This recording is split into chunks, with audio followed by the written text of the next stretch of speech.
Shifting the scene to Mubei, why is everyone using Kyokushin karate these days? Has it become a trend? He said, I had a bad feeling about you since we were on the train. We finally meet again.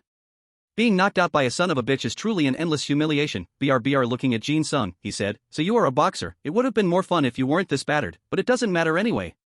Right after that, he rushed forward, you're going to die either way.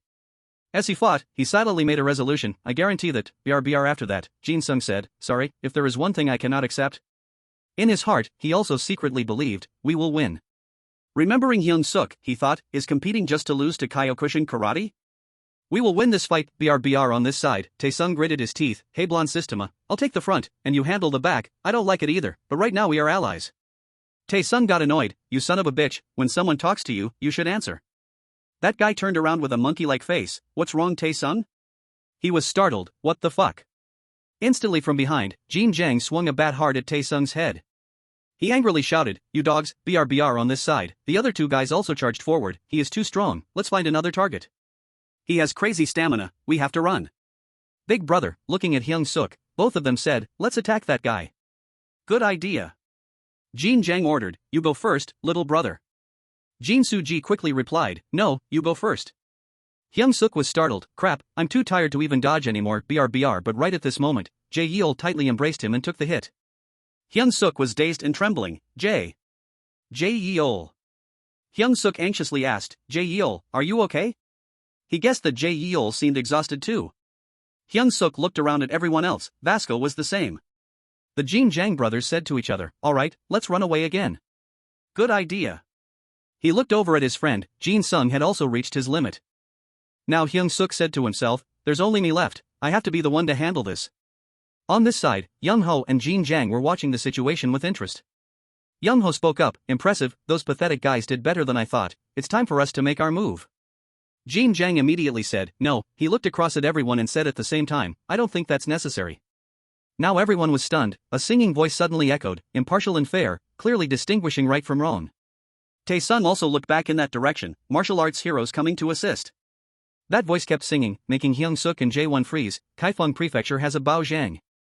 On this side, Leung-tae and Jin Sung had been beaten until they couldn't move, the one who arrived was Oh-chun, he was dragging both of them on the street. Oh-chun immediately looked up at the sky, he took a deep breath, and then Oh-chun just yelled out, Daddy is here. Seeing the person arriving, Jang Hyun was stunned, looking into his eyes, he cried out, Hyun. Oh-chun laughed until tears came out, gloatingly saying, long time no see. Now Oh-chun snorted coldly, his hand exerted even more force, throwing Jin Sung far away. Oh-chun just shouted loudly, get out of the way. He screamed continuously like a madman, I have to go see Hyun, stop monopolizing Hyun, you guys have had enough time with him. Oh-chun tilted his head up to the sky and continuously yelled, I have so many things I want to show Hyun. Won-suk slowly put Jin Sung down on the ground, he said, this breaks my heart, you don't remember me? He slowly walked towards the guy, when I was little, my dad beat my mom to death. To me, happiness is a very foreign concept. Won-suk recounted, but after that, I met everyone, unlike the greedy orphanage, everyone is my real family. Pausing for a moment, Won-suk clenched his fists, because of that, I still vividly remember that day. His voice also trembled, the day when the miraculous happiness I had found was destroyed in the blink of an eye. When I found out the truth, it was too late. You were the one who called the police and the culprit behind everything. Won-suk stared and questioned. Won-suk said while his eyes were red with anger, it was you. Oh-chun held his face, his voice cold, you bastard, stop stuttering when you speak, you son of a bitch. After speaking, he quickly lunged towards Won-suk. He also asked him with a cold face, you know what, I miss Jang Hyun as much as you do, and... Pausing for a moment, that punch was already right on Oh-chun's stomach, I also look forward to meeting you just as much, his voice sounded like it crawled up from hell, so I can beat you to death. Memories of Won-suk suddenly rushed back. 3 years had passed since he was alone with Park Se-rim. To everyone, Won-suk was the great man of Gangdong. At that time, as he fought, he told himself, I am uneducated, I have no degree. Won-suk was also bad at literature and bad at math. He had never learned any medical skills, and above all, Won-suk had never learned any martial arts either, but he knew it through experience. That was the experience gained after thousands of battles, he knew how to attack the most vital points, such as the temples, the philtrum, and next was the top of the sternum. The series of vital spots that Won-suk listed had also helped him defeat countless opponents, uvula, testicles, instep, lower abdomen, ribs, navel, wrists, knees, eyes, fibula. Watching them run away, he told himself that he intentionally did not target vulnerable places like cowards. What Hyung-seok wanted was simply to end the fight as quickly as possible. It seemed a cheerful voice rang out, huh? Did Say Rim just leave? She asked with amusement, did someone drop by earlier? It turned out that it was because he didn't want her to see that scene. Pausing for a moment as he returned to the present, he hesitated again when throwing a kick at Oh-chun's face. But Hyung-seok wondered why he didn't feel any pain at all? While thinking, Hyung-seok punched even more fiercely. How bizarre, how weird. The guy then spoke up, hey, stop it. He told himself, in his eyes, he was always a freak. Oh-chun then said in a cold voice, you're going to break my nose. Based on what Hyung-seok evaluated, he didn't feel fear, he didn't feel terror. He didn't block the incoming dangers, he didn't show any emotions. On this side, when constantly being punched, Oh-chun shouted, damn, my stomach. Now, facing Hyung-seok's fists, his voice trembled, you bastard, he said in frustration, you only aim for the stomach, making it so hard for me to breathe. Hyung-seok even told himself, it was as if he wasn't fighting a human being. Oh-chun slowly stood up like a demon, truly a freak, huh? He swiftly grabbed Hyung-seok's mouth while he was caught off guard. When Hyung-seok least expected it, Oh-chun charged like a madman and pinned him against the wall behind. Even though his mouth was restrained, Hyung-seok couldn't help but curse, you bastard. After that, he fiercely bit down on the guy's hand with all his might. Oh-chun said coldly, hey, Hyung-seok. Hearing this, his inner voice suddenly cried out, this fool is really. Oh-chun looked at him with disdain and said, if I had known you were this weak, I would have taken over Hostel B a long time ago. Hyung-seok wondered, does he not feel any pain at all? It turned out that he suffered from congenital insensitivity to pain. Now he finally understood Hwang Oh-chun, the reason he rose to the top faster than anyone else. The reason he could endure Gun's brutal training process that even Jang Hyun found difficult. At that time, Jang Gun was also startled, this kid is really something. At that time, Jang Gun had also asked, do you really not feel any pain? Now Hyung-seok finally realized it was because he was incapable of feeling pain. Oh-chun said to himself that he wanted to be stimulated. He remembered that pleasurable feeling, he wanted to feel pain. Now, while beating Hyung-seok, he thought, that's why I miss him, the only one who ever made me feel fear. At this point, Oh-chun's eyes froze for a moment. He remembered the time he was beaten to a pulp by Jang Hyun, and that person was none other than Jang Hyun. Looking at Hyung-seok, he despised him, how can you be the great one of Gangdong if I'm not even afraid of you? Oh-chun then continued, are you done? If you're done, get out of the way, I have to go see Hyun. As soon as he finished speaking, Hyung-seok roared like a tiger. Now hearing that scream, Jang Hyun was also startled. Chai Hyung-seok did not know that he had unintentionally mastered a special martial art after years of experiencing thousands of battles. Oh-chun was also dumbfounded, and Chai Hyung-seok did not know that this special martial art had a name. Chai Hyung-seok did not know that this martial art was called. Now he slowly walked back, rest assured. Hyung-seok told him, when a real man is taken down, he will return 100 times stronger. And this is exactly Jeet Kune Do. Stopping for a moment, a familiar voice rang out. On this side, Jang Hyun stood there, with corpses scattered at his feet, and said, it's all done. Looking at Hyung-seok, he said coldly, let me handle it. As soon as Hwang Oh-chun saw him, Oh-chun cried like crazy with joy, Hyun. Then he slowly walked over, remember when I told you I had a lot of things I wanted to show you? Quickly calling out a bunch of kids, he said, let me introduce.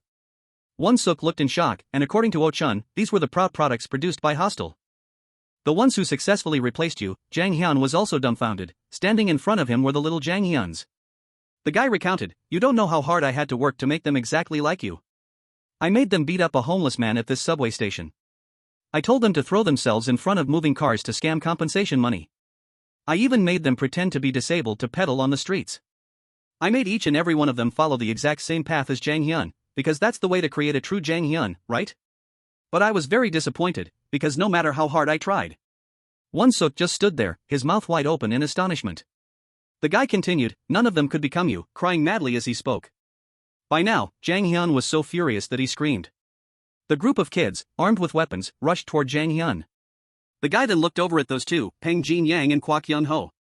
Looking up at the sky, Hwang Oh-chun said, I want to talk to him alone. As soon as he finished saying, take care of them, those two charged at Hyung-seok and Jae-yeol. Over here, Jin Hyuk, while smoking, affirmed, there's no doubt about it, Hostel is definitely the most terrifying criminal organization, that's the truth. He assessed that none of them had any hopes or dreams. Looking at those kids, Jin Hyuk breathed a sigh of relief, thankful that Hwang Oh-chun wasn't his enemy. Seeing the people being beaten up, he felt smug. J1 High School was totally doomed, no variable could change the outcome anymore. But now, the scene before his eyes made Jin Hyuk drop the cigarette from his hand. Ha! He stood staring blankly. From a distance, familiar footsteps slowly approached. Looking at Jin Sung, Johan said, even though I don't want to get involved, I still have a debt to pay. And now, his eyes stared intently at the opponent with piercing coldness. Hyung-seok then struck him right in the temple. Another blow right to the top of the sternum. Pausing for a moment, he aimed elsewhere, right at the top of the foot. Saying that, Hyung-seok kicked Oh-chun's leg hard. His eyes were now bloodshot. I have won thousands of fights. Oh-chun gritted his teeth and then lunged forward again. Why is he so tough? Hyung-seok was surprised, but why? The guy wiped the blood from his mouth. Get the fuck out of here. Hyung-seok wondered, why was this bastard still standing firm? He tried to hit his own head hard to stay awake. Hyung-seok spoke up, look around you. He couldn't believe it. Could it be that he couldn't beat him? The guy shouted in frustration, you're the only one left. It was so absurd, Hyung-seok was unwilling to accept it, just because he couldn't feel pain. Pausing for a moment, Hyung-seok's eyes stopped and stared intently at the opponent. The kids on this side were all swarming towards Jang Hyun. On this side, Hyung-seok and Jae Yeol had been beaten to the ground, Jin Sung was also defeated and lying motionless, and Mubei's gang was extremely smug. Hyung-seok now spoke up, I admit that I'm really stupid. Oh-chun was suddenly stunned, huh? He stood there and said, but let me tell you, stupid people have a distinct advantage over others, which is determination. Over here, Leun-tae was holding a yellow headband in his hand. Tonight, it suddenly rained heavily. Leun-tae slowly stepped forward, I heard it. He started looking at Oh-chun while talking about how he used his power to bully the weak, then looking at the kids, he said, and manipulating children to commit crimes. Then he put the headband on his head, I will never yield to bastards like you. Leun-tae took a fighting stance, my master taught me a secret technique, a secret weapon to punish evil bastards. Pausing for a moment, he said, I would rather die than lose to bad guys. Oh-chun was surprised, a new move? At the same time, Song-han stomped hard towards him, take this, Monster Vasco. He said coldly, yeah, I admit that you have determination, but it's too late, you can't do anything with that exhausted body. Pausing for a moment, he added, you might indeed have a secret weapon, but what's the use if you can't use it? Leun-tae thought to himself, maybe it really is too late, because even moving a finger hurts. Pausing his inner thoughts, nevertheless, his inner voice echoed, I will not lose to this thug either.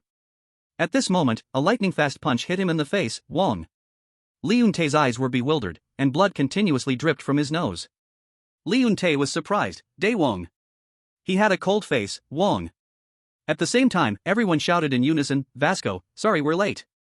Bum-jae slowly walked out, well, I guessed wrong, so these idiots are the notorious hostile? He then immediately got worried, can you stand up? Eun-tae tried to speak. You came at the right time, Bum-jae, you used telepathy, right? Bum-jae didn't say it out loud but he was secretly startled, he couldn't believe they tortured Vasco to this extent. Looking up high, Bum-jae thought to himself, I counted on Song Johan, but he probably won't show up, maybe I made a mistake. Looking over at that guy, this bastard, it must be Big Daddy Wang Oh-chun, he looked bewildered, who the hell are you guys? He glanced over at those other guys, I see some familiar faces, I defeated them once before, doing it again will be easy. Jin Hyuk recognized him right away, Park Bum-jae.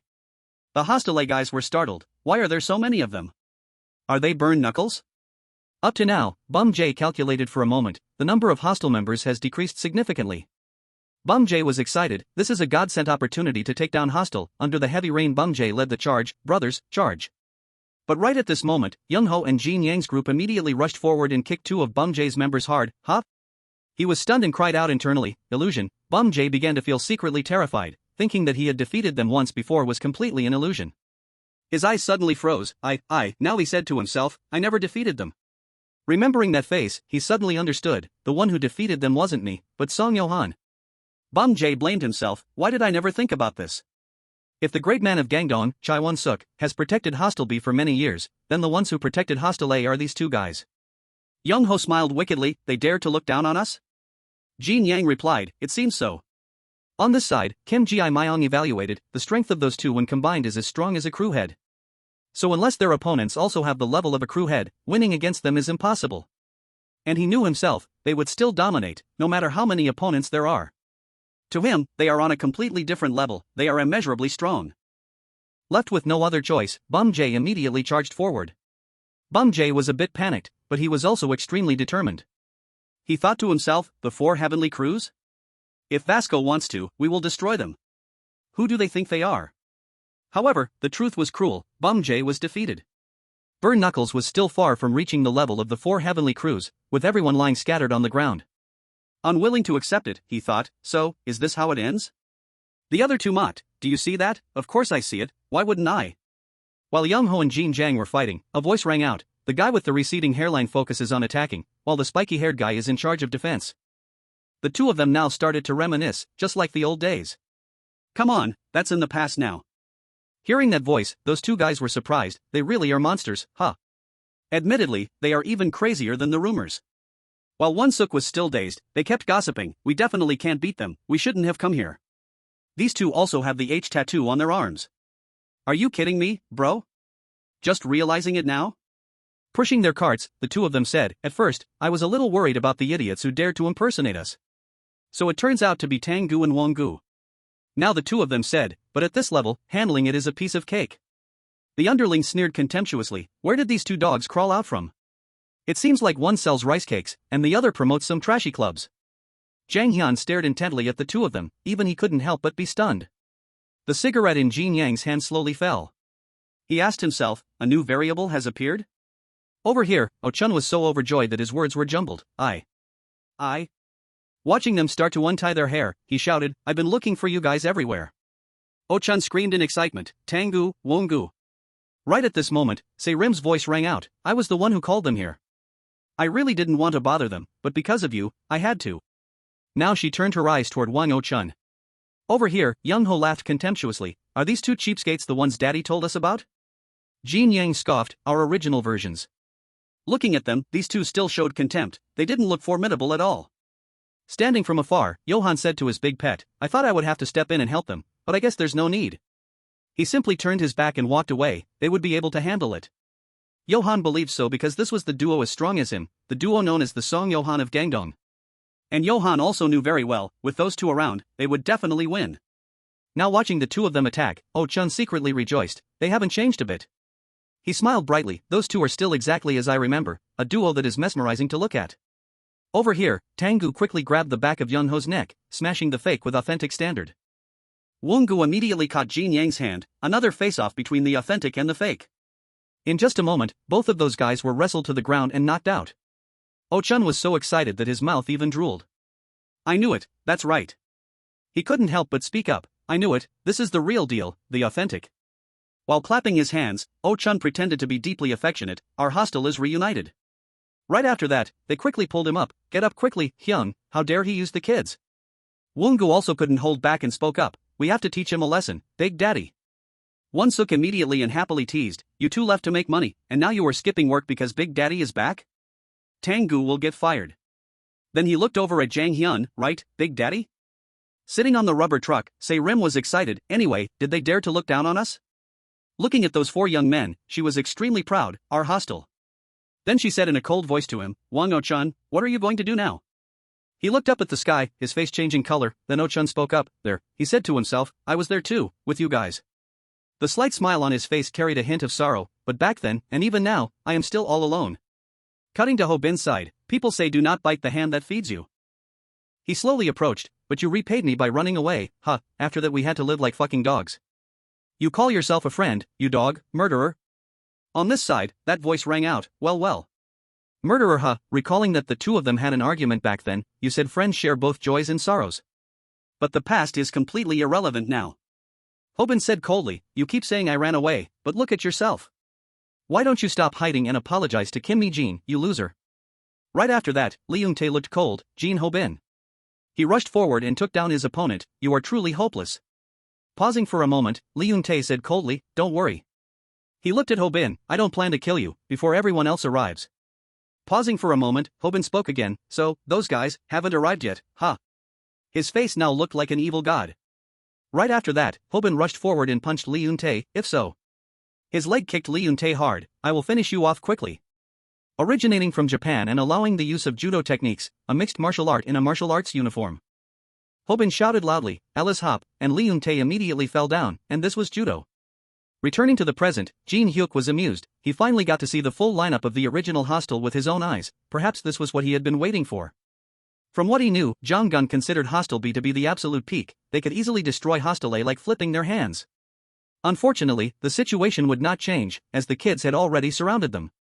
Looking over at Wang O-chun, that demon had raised them with his own hands, those poor children being used to commit countless crimes. And those kids had absolutely nothing to do with this war, they didn't even know why they were here. He knew they were only following that guy's words because they were afraid of being abandoned. Jin Hyuk amusedly thought to himself, even after everything, they still believed Wang O-chun was their family. It seemed Wang O-chun intentionally didn't lay a single finger on them to make them trust him. Right after that, the guy leaned close to the kids' faces and said loudly, "Hey, kids, these people are being too mean to daddy. What did daddy teach you to do with bad people?" Jin Hyuk's inner voice echoed, "Wang O-chun, he is a demon." Now, the kids, as if hypnotized, replied in unison, "Daddy taught us to beat them to death." And according to Jin Hyuk's observation, to catch a demon, one must become one. Looking back at the bewildered hostile bee, he said, "The reason why you guys can't win?" Over here, Jang Hyun's group was startled. "You evil bastard, he's using these innocent children."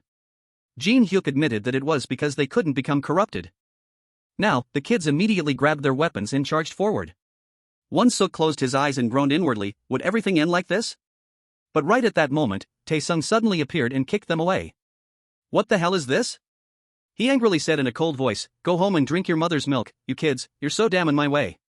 He kept rambling, "I found the phone with Han-ul's picture, I'm getting the hell out of here and going home." "Oh shit, I got blood on me." Everyone looked at Tae-sung in a daze, and he angrily shouted, "These little mice need to be beaten to listen. It's quite fun, like playing a freaking game, but beating this mob will take forever to level up. I guess if I kick all their asses, I'll pass the stage." Jin Hyuk sweated and was inwardly startled, "A devil, a devil." Watching him continuously kick the kids away, Jin Hyuk now remembered, that's right, J1 High School also has a devil. Watching the kids run away, he thought to himself, anyway, thanks to that pig, I can see it with my own eyes. According to Jin Hyuk, they are the unique talents possessed by each leader of the 4 heavenly crews. Pausing for a moment, Jin Hyuk monologued internally, and among them, he looked at the guy intently, "I want to see the ability of Hostile's leader, Wang O-chun, the most." Memories flooded back as he recalled Jong Gun's tone, "You are truly incompetent." He smoked and looked down on him, "I don't understand why I have to teach you, if it wasn't for Jang Hyun, I wouldn't have given you a chance." He was furious at that time, "It's not fair, you promised to teach me how to fight, I must be strong to wait for Hyun." Jong Gun walked past and violently kicked O-chun, "This is the first time." He scoffed, "I've tested countless guys, but I'd never met anyone like this." Jong Gun then added, "With a mediocre body and bottom-tier talent like yours." Jong Gun highly appreciated it, but at the same time, "A person who doesn't even tremble when beaten to a pulp by me like you." Jong Gun whispered closely into his ear, "To be honest, an ordinary body is fine too, because I can teach anyone to become a monster."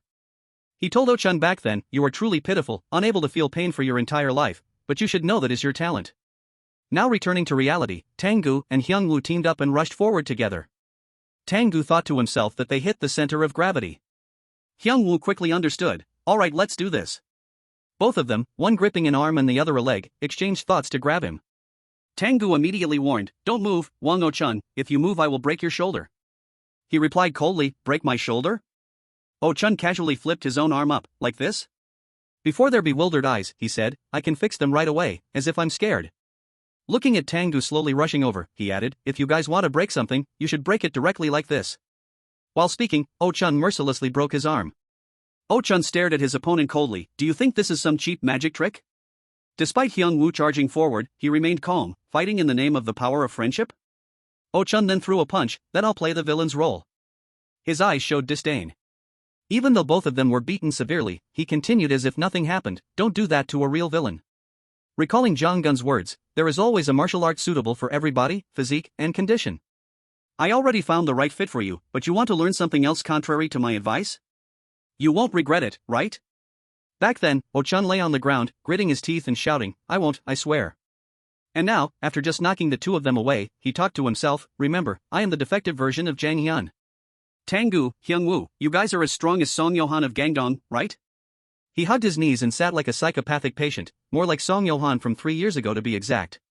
From behind, strong footsteps ran up. Hyung-seok frustratingly delivered a straight kick while shouting, "Wang O-chun." Lying sprawled on the ground, he said, "You still want to fight? Are you sure about that, with a body that looks like it's about to go into the grave?" Hyung-seok said coldly, "Even if you don't feel pain, if I keep pounding you like pounding rice, you will definitely die eventually." He picked up a nearby stick. "Oh really?" Jin Hyuk looked and evaluated, Wang O-chun, truly a mysterious idiot. Jin Hyuk also wondered, he could resolve the internal conflicts within the gang, but he had never set foot outside of Gangdong even once. Thinking of those two, Jin Hyuk secretly thought to himself, in his hands was a homeless army along with Peng Jin Yang and Kwak Young Ho, but even though he had everything, he had never revealed his claws. Now, watching Oh Chun continuously beat Hyung-seok, he thought, if he had taken action seriously, the four heavenly crews would have already been unified into one. Jin Hyuk's face turned cold, now he understood. Right now, Oh Chun was amused, thinking about it, we have the same master, don't we? And as far as Jin Hyuk knew, he had been waiting for so long. Hyung-seok was irritated, what the hell are you talking about, you bastard? Looking at that young man, Jin Hyuk finally understood, Jang Hyun, he had been waiting for the day to reunite with his other half.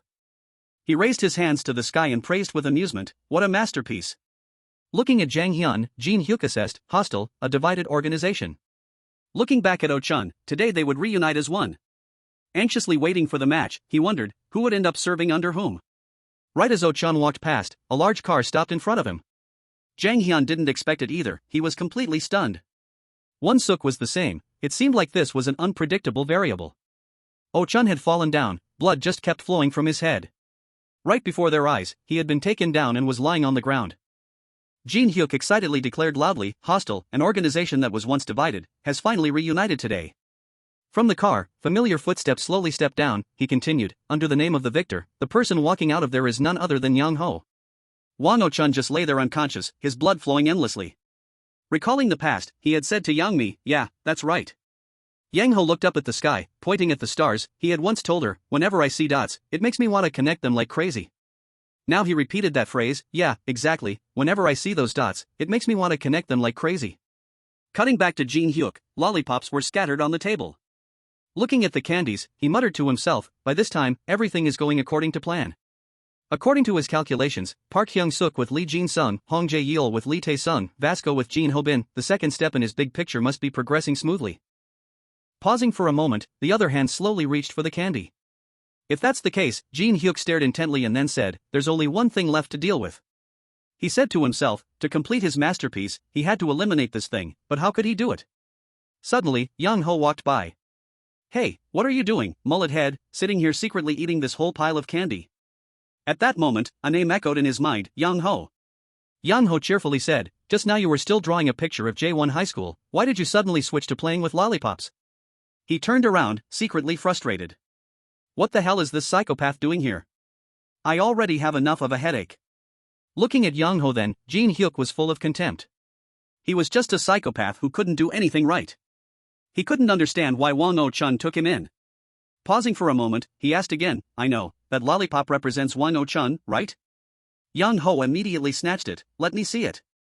Jin Hyuk's inner voice cried out, what the hell? Yang Ho asked again, you're planning to backstab him, aren't you? Jin Hyuk was startled, how the hell did he find out? At that time, Jin Hyuk was completely surprised, don't talk nonsense, Wang Oh Chun and I are partners now, why would I backstab him? Jin Hyuk's inner voice cried out, who the hell are you anyway? Yang Ho spoke again, your brain is only the size of a grape, so stop trying so hard. He stared at Jin Hyuk, you're not that smart, Jang Jin Hyuk, you can't even say my name right. After saying that, he grabbed Jin Hyuk's hand. Come on, let's shake hands. Yang Ho said smugly, we shook hands, which means we are allies now, okay? Looking at his bewildered expression, Yang Ho added, look at your face, it's so damn ugly. He was still stunned, what? Jin Hyuk's inner mind began to fear, this bastard was really unpredictable, he didn't think in a conventional way. Back to the present, Jin Hyuk felt a bit joyful. If he hadn't approached him first, the one who got hit by the car wouldn't have been Wang Oh Chun. As he thought this, Jin Hyuk looked at the person next to him, it would have been me. As he spoke, he looked at Young Ho walking away. Pausing for a moment, he wondered to himself, but he still couldn't understand what kind of grudge Li Yang Ho had against Wang Oh Chun. Pausing again, he recalled the time Young Ho was scolded, shut the hell up, Young Ho, can't you see Big Daddy is talking? You really are a rebellious son. Inwardly, Young Ho thought in frustration, that bastard, always looking down on me. Yang Ho started peeling the wrapper off a candy, everything is settled, right? As he spoke, he took a hard bite, you handle the rest, Jang Jin Hyuk. Now, Young Ho's eyes were fixed intently on the kids. That face was as cold as ice, because his goal was something else, and it was already complete. Standing in front of everyone, Jin Hyuk said loudly, now I will tell you guys about my masterpiece. Bum Jae spoke up again, your masterpiece? What the hell are you barking about? He told Kim Sena, it's dangerous, get behind me. She was startled, huh, what's wrong? Bum Jae continued, I don't have the energy to listen to your nonsense. You must be very thrilled after successfully backstabbing Song Yo-han, right? But you will regret betraying Wang Oh-chun. Looking at Song Han's group, he added, you dare to betray Hostel right inside Hostel? There is no one on your side here. Pausing for a moment, Bum Jae added, of course, you setting up Wang Oh-chun is also beneficial for us. Jin Hyuk spoke up, I know you are a very sharp guy. You are the brain of J1 High School, which is exactly why I chose you as the first target of this plan. He was surprised, what? Jin Hyuk continued, the first step of the big picture was to use a honey trap on Park Bum Jae. Kim Sena then immediately hit him hard. Looking at Bum Jae now, he laughed loudly, idiot. Jin Hyuk recounted, thanks to the brain of J1 High School being a simp, I was able to make you guys fight each other. While the crowd was still surprised, Jin Hyuk spoke loudly again, let me introduce to everyone, my girlfriend. On this side, Kim Sena started to take off her wig, and she also slowly took off her glasses.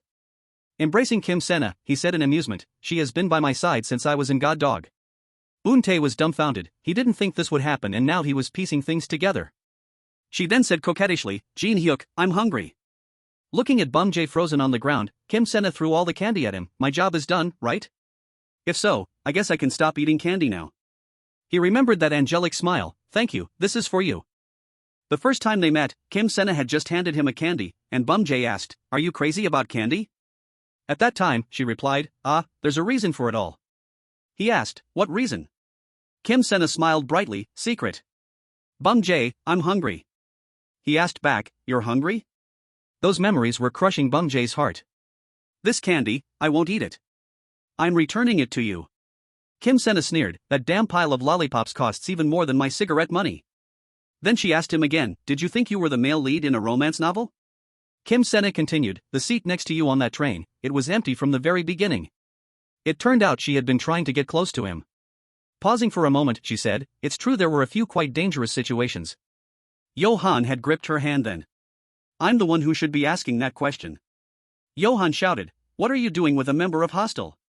And Jin Hyuk recounted, I was worried when she was discovered by Song Johan. Because he had seen my girlfriend before. Back then, the two of them were hugging in the room. And Johan had come looking for them, he even gave Jin Hyuk a mission 3 years ago. Pausing, he added, but thinking back, I was worrying over nothing.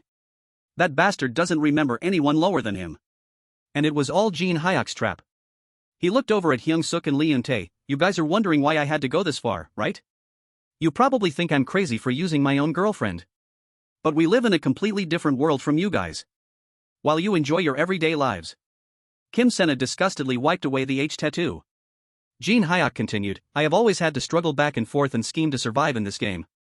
He stood in front of Bum Jae and said, my goal was to separate you from the J1 school group. Jin Hyuk said coldly, thank you. Park Bum Jae, your distraction was the key point in the second step of the big picture. Dividing J1 High School, Bum Jae tried to raise his head to survive. Did you sell your girlfriend to the Hostel branch?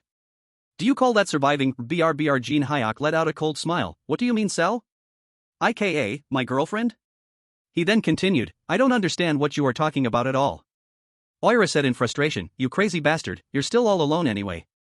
Daewon also shouted, Bum Jae, we're here to save you. Right at this moment, Song Han immediately rushed forward, BRBR he then continued, I have been in the Hostel branch for a while now. Song Han kneeled down, please allow me to introduce myself properly. Boss.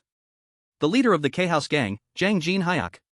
He thought with amusement, this has been my gang from the very beginning, BRBR Song Han was moved to tears, this day has finally come. Jin Hyuk looked cold, you guys did a good job. Recalling 3 years ago, when Song Yo-han destroyed his gang, he gave an order to Lee Song-han. Sitting in the dark, he said, leave Seoul and form a new gang. It's a good thing you were away when Song Yo-han came, make sure to avoid him in the future. Song-han cried, I don't even know what he looks like, boss. At that time, Song-han was only 15 years old.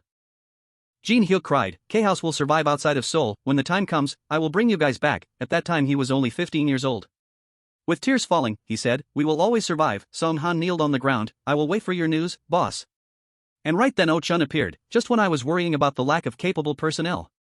So you want to turn a gang outside of Seoul into a branch of Hostel, Jin Hyuk replied.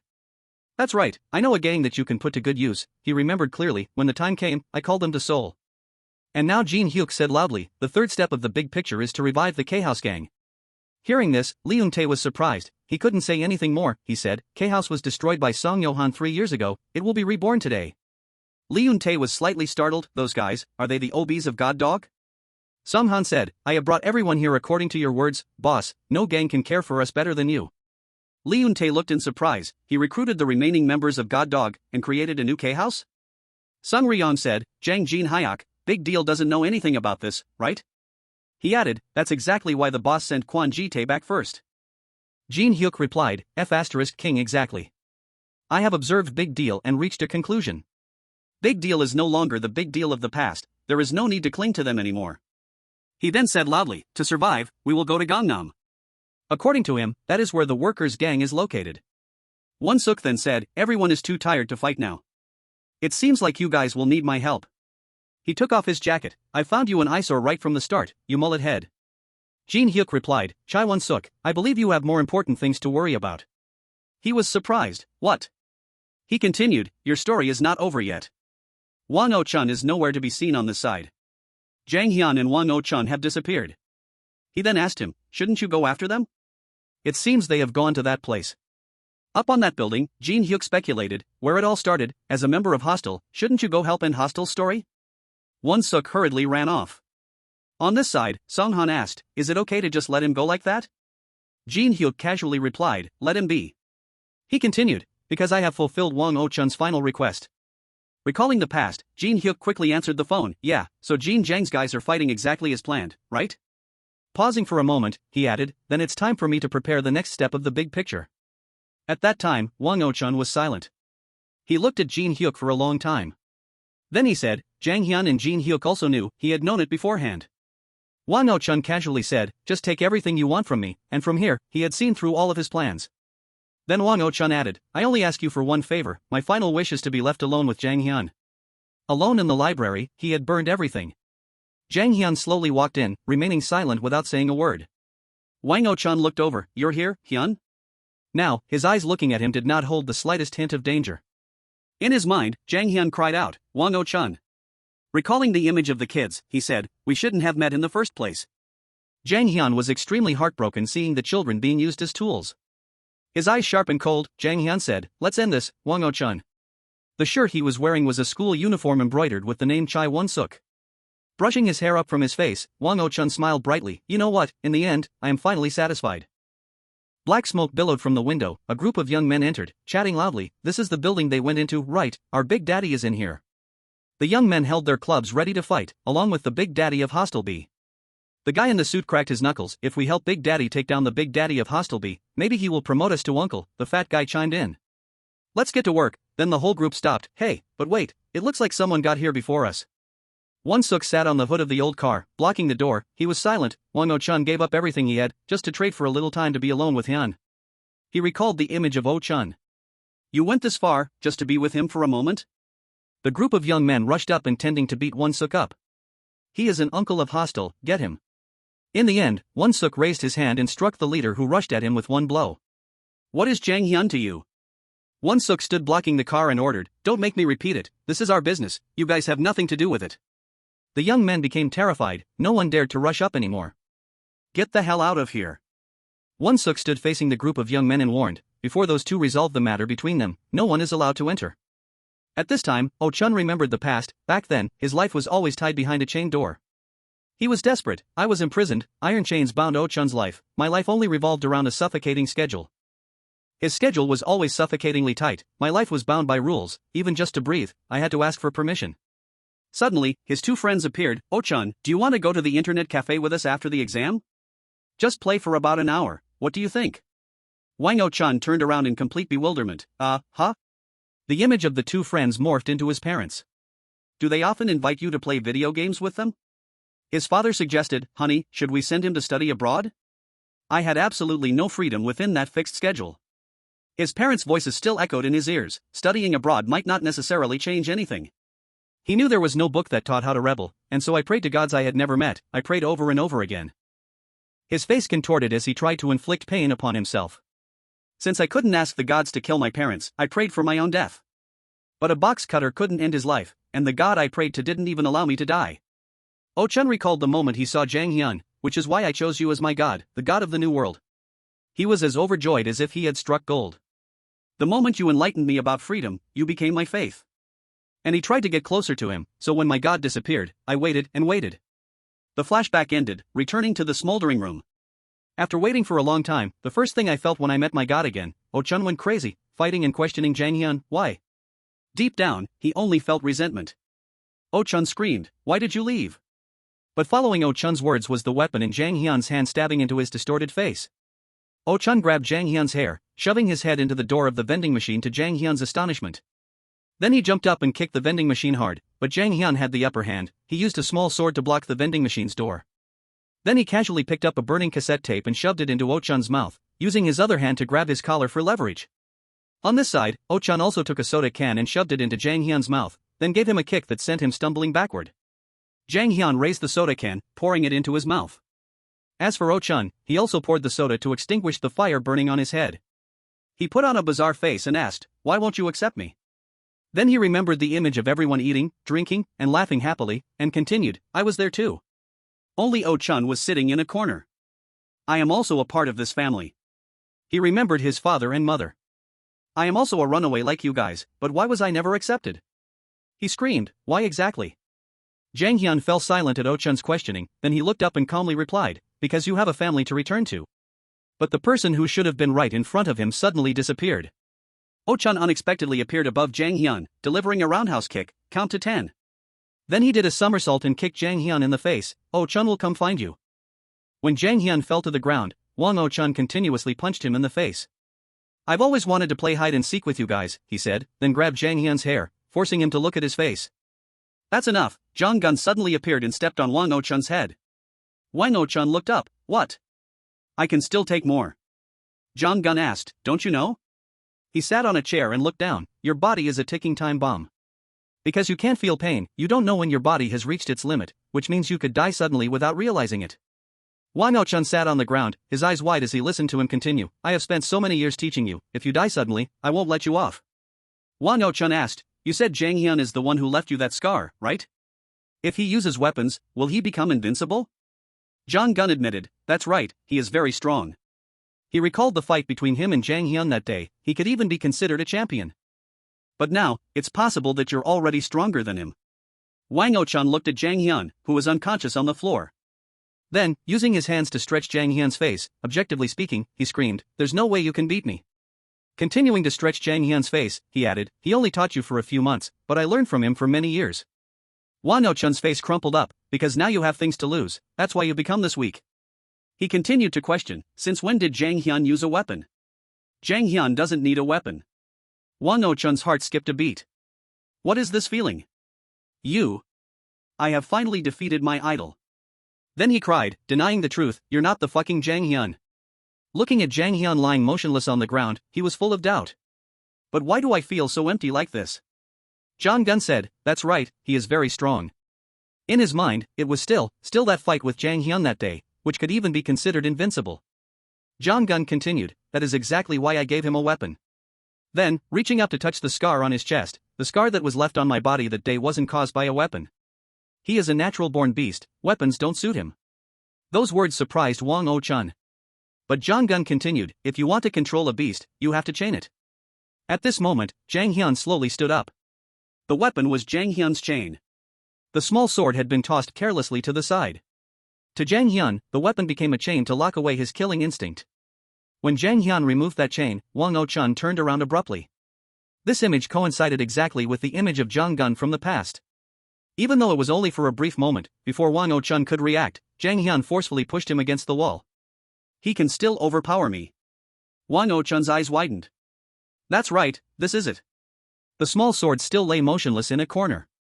Jang Hyun clenched his teeth, this is the real deal. In front of Wang Oh-chun was an incredibly furious Jang Hyun. This is the real Jang Hyun, the wooden dummy in the room shattered after just one punch from Jang Gun. Jungu complained, oh man, your body looks like a chopping block, a beautiful body should be soft and smooth like mine here.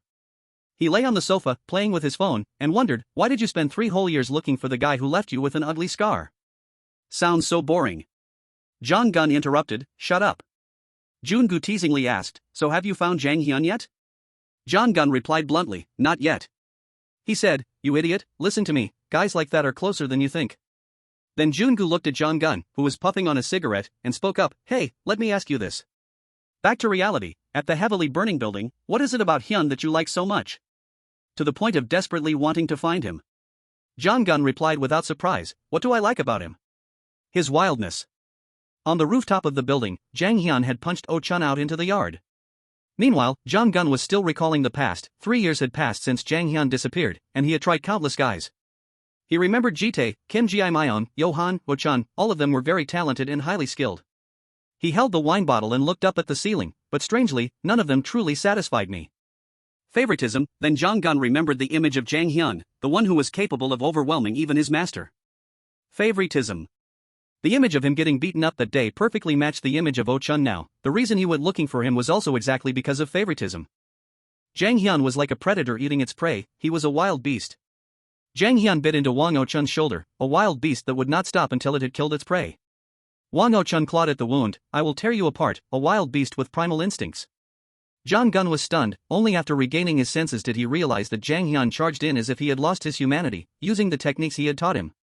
Jang Hyun pounced on Wang Oh-chun, which only further provoked his beastly instincts. He kicked Wang Oh-chun in the back, sending him flying off the rooftop, and immediately grabbed his leg. He had many chances to go for a clean kill, and Jang Hyun slammed Wang Oh-chun hard into the ground.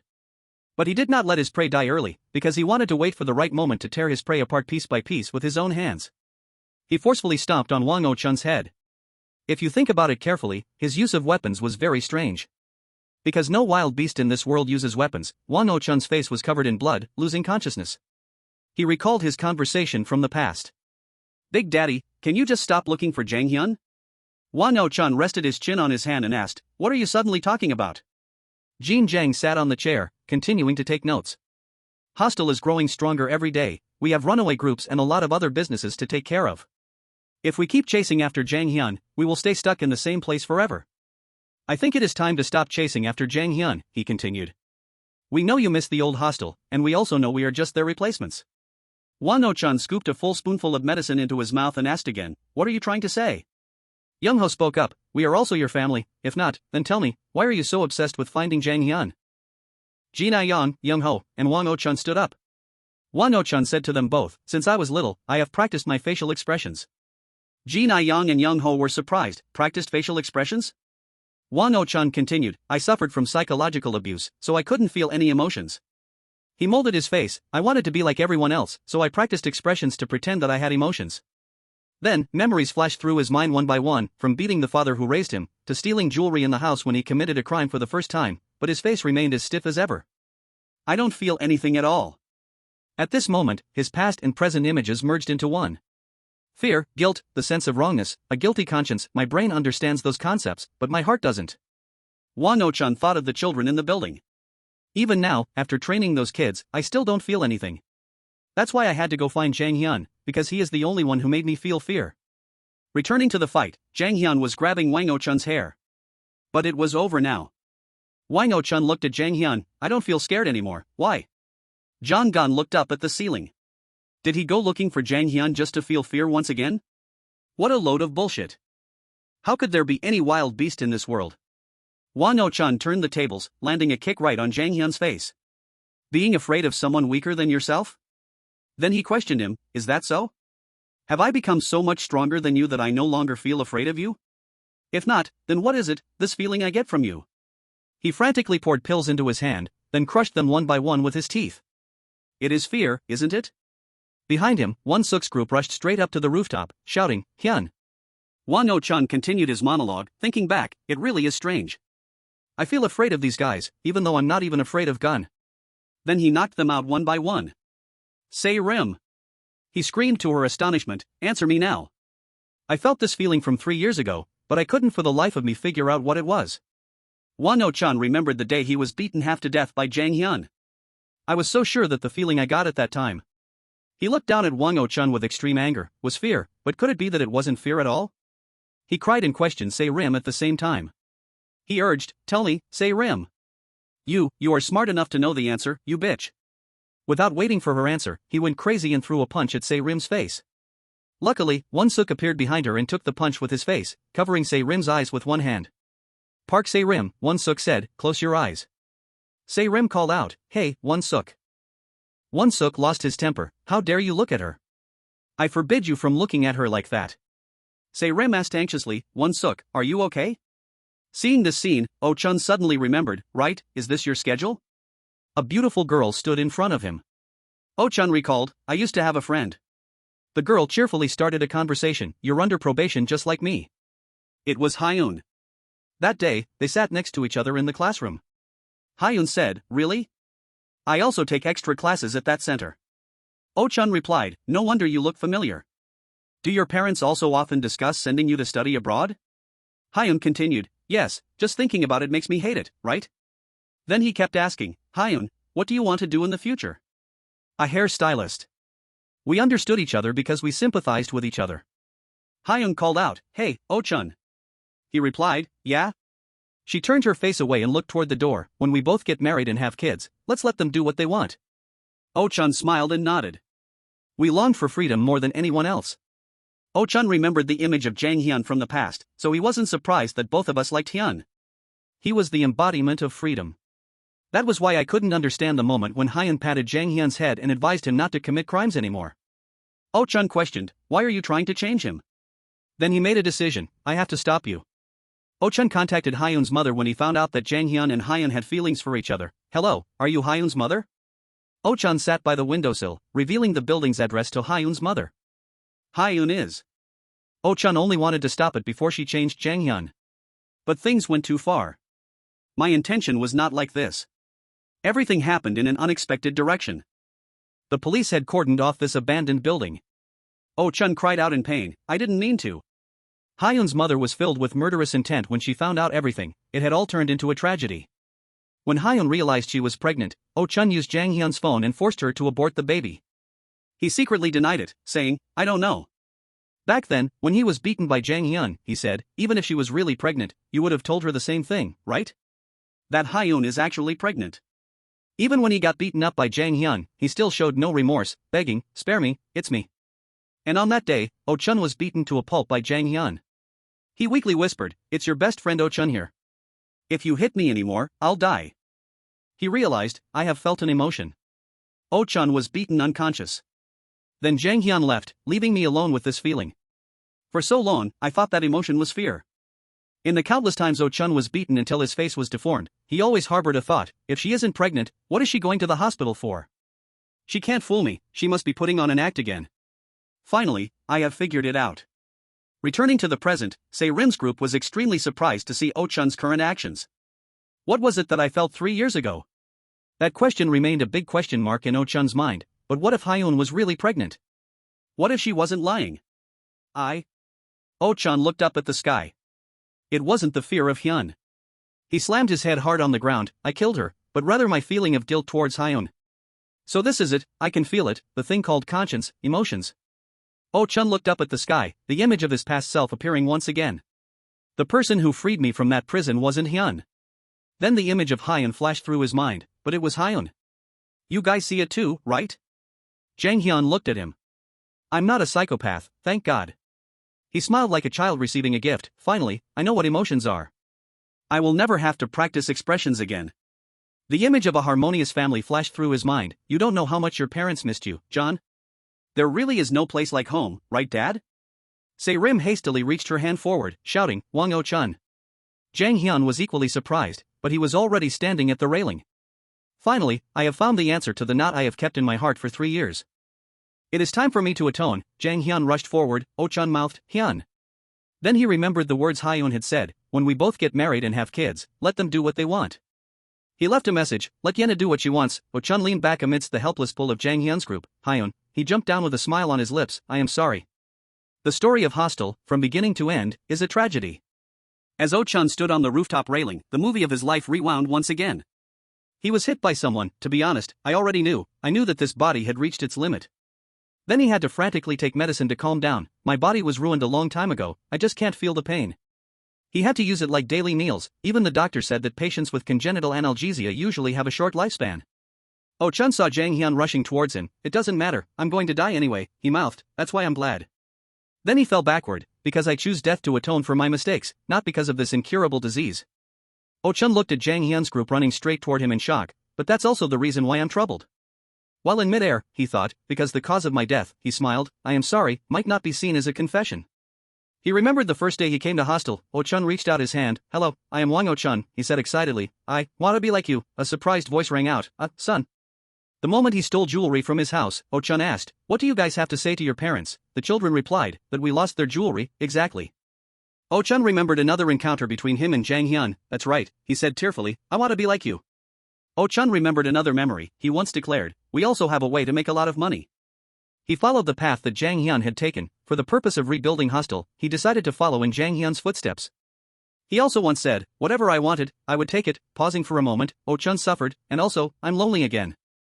Finally, I am free. The fires surrounding the building continued to smolder. Wang Oh-chun died at the age of 18, passed away at hostel.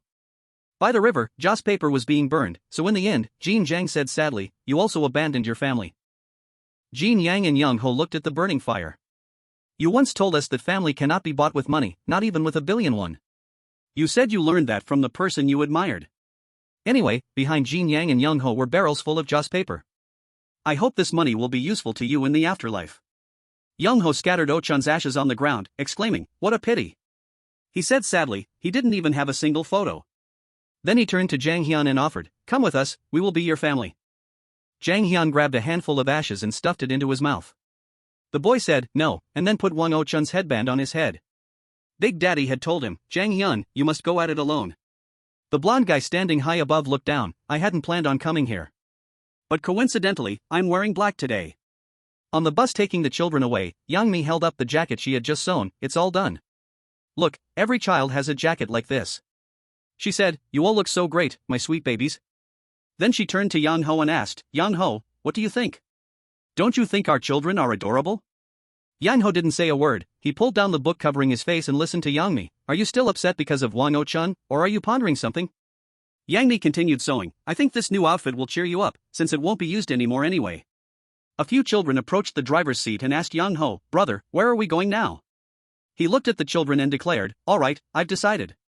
He snatched the jacket from Yang-mi's sewing machine. Don't call me brother. Yang Ho draped the jacket over his shoulders. Call me Big Daddy. In Tokyo, Japan, at a house with traditional architecture. Outside, a few people were whispering to each other. So he is here, did he change his mind? Someone replied, no, he said he came here to offer his condolences. Inside, Jong Gun was lighting incense. He grabbed a little bit of ash, brought his clasped hands to his forehead, and muttered, how dare he die without my permission, that idiot. At this moment, Jong Gun stepped outside, and someone lit a cigarette for him. In front of him, his subordinates were kneeling on the pathway, saying in unison, long time no see, Shiro-san. Jong Gun looked up at the sky, watching the cherry blossom petals falling softly. Farewell, Wang Oh-chun. This world does have karma after all. On this side, Ji-tae was kneeling in front of Kim Ji-myung. I have returned after seeing Wang Oh-chun off. He asked, what did you do for Aiko? Then he closed his eyes. I understand. So that's why you are wearing black, Ji-tae.